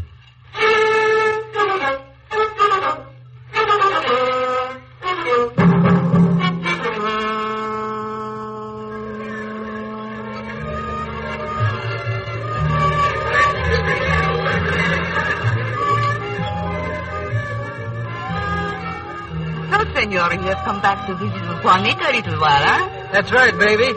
I thought maybe we could smooch over a couple of things or two. Anything Juanita can do for you, you have but to name and it shall be yours. Now you're talking, baby. For a price. Naturally, for it. Hey, who was talking about money? Unless you care to speak to Juanita with cold cash, senor. You're but wasting your time. Oh, now, baby. Adios, senor. Now, hey, wait a minute. Okay. Hey, how would you like a slice of 10,000 American simoleons? And where would you get 10,000, senor? I got inside information we can get as a reward. Now, look, baby. That Inspector Martinez and Mr. Thurston got a hunch that Stu Harding is mixed up in it. If you latch on to some evidence that'll help me pin it on him, we'll split the reward right up and down the middle. 60-40. You're a fool, Senor Zellschmidt. I know nothing of this. And if I did, I most certainly would not tell you. But, baby... I think perhaps you'd better leave now. But, Juanita... Before I have Pedro throw you out. Good night. But... Good night.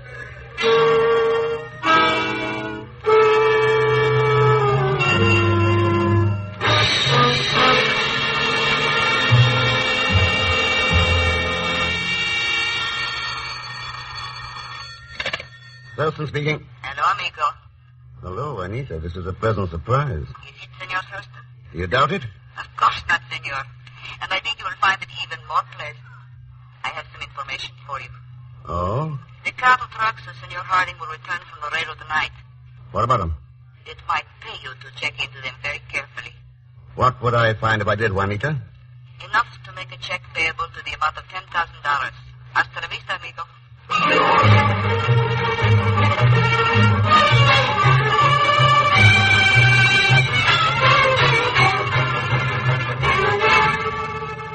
Everything set, Inspector Martinez? Si, Senor Thurston. My men have blocked the road from Laredo. Nothing can get by. Good. I only hope you know what you're doing, Senor. Don't worry, Inspector, I do. You see, I got the tip from a very good friend of mine.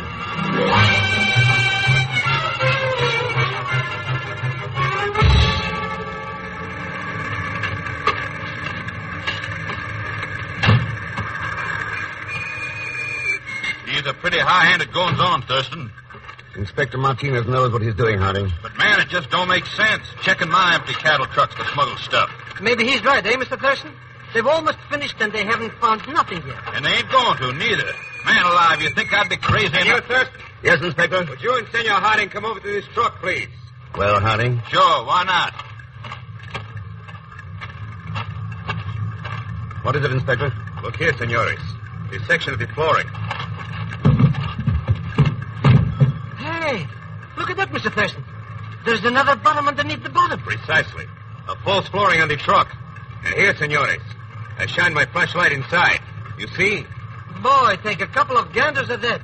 Radios, cameras, perfume. Yes, all contraband goods brought into Mexico in empty cattle trucks from Laredo. Well, Harding? There's something plenty wrong here, Thurston. That truck ain't mine. It belongs to the Angala Ranch. It won't wash, Harding. You told me yourself you never used Angala's trucks for your cattle. Inspector, you better put him under arrest.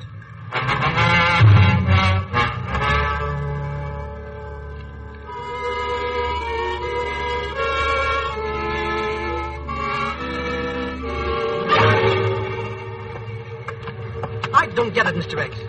We clean up this smuggling racket thanks to my invaluable services and start back for USA. Only instead of crossing the border, we stop at this jerk whistle hotel. Yeah, that's right, Pegon. Here's the elevator. 2, please.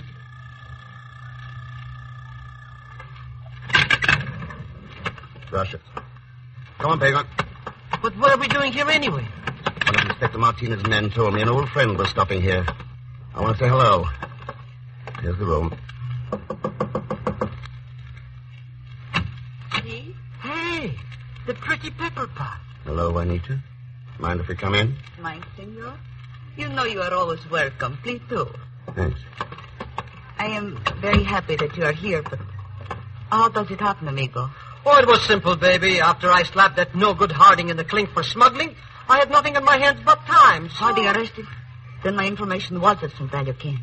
It helped, Juanita. Halfway, no. I'm so glad for your sake. And not for yours? Mine? I thought your only interest was in that little check. So you have come here merely to pay me. I must confess I'm a little disappointed. You'll be more than a little disappointed, Juanita. You're not getting any check. Not getting it? But if Senor Harding is under arrest... You didn't lead us to any evidence against him. Sure, you're joking. Did I not inform you to stop his tracks? That's right. And we found the one with false flooring and the contraband. Ah, then you admit I let you to the evidence. It's evidence, all right. But not against Harding. I know you're joking. Who else could it possibly be used against? Against the person we're really after, Juanita. Angala. Angala? Mr. Thurston, it must be this Mexican heat or something. That Angala character is dead. No, Pegon. He wanted us to think so because he was afraid we were closing in. That's why he killed Carlos and murdered one of his ranch hands with a shotgun so the man couldn't be recognized. Angala dressed the body in his clothes. So we jumped to the proper conclusions. Really, Ken, how can you possibly believe that? Because the same thing that started him smuggling, that made you work with him, gave you both away. Gold. Gold? What gold? The extra $10,000 I offered Juanita. It looked like a soft touch. $10,000 for pinning their crimes on someone else. So they tried to frame Harding by slipping one of Angala's trucks with his convoy. And just how did that give us away, Senor Thurston? Mr. Rex, it's Angala. Yeah. So you in the next room, Angala? You will answer my question, senor. Oh, I see the gun. I'll answer. Who else but you would have known about the false flooring in that truck? Or could have slipped it into Harding's convoy? And Juanita should never have made that telephone call to call you about it. Martinez had it traced. I see. Juanita, get behind me. Open the door into the hallway. See, Angala. You can't get out that way, Angala. Martinez and his man are out there. Martinez. He's bluffing. Open the door. But if he's not... Open the door. See. Angala! You're under arrest, Angala. Drop the gun. Get out of my way, you fool. What's it, Inspector?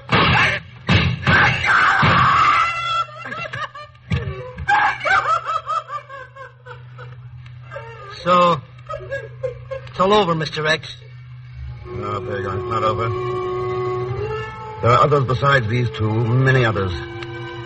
But they'll give themselves away someday, just as these two did. You see, Juanita and Angala thought of their neighbors only in terms of money, not as fellow men. They didn't know that man can't live without the faith and goodwill of others. Well, they've learned now, all right. Yes, they've learned that man can't live for gold alone.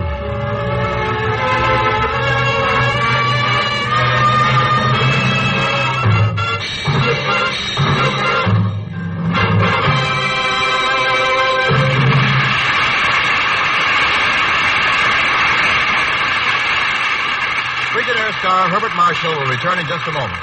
Frigidaire's Man Called X is presented each week with the best wishes of your Frigidaire dealer, who invites you to come in and learn about the famous line of Frigidaire electric appliances: refrigerators, ranges, water heaters, home freezers, the new automatic washer, dryer, ironer, and many other Frigidaire refrigerating and air conditioning products for homes, farms, stores, offices, and factories. Excuse me, Mr. Niles, but can you tell me something about Frigidaire electric ranges? I'd be glad to, but say, here's a better idea.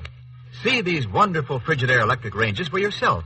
Learn all about them at your Frigidaire dealers. And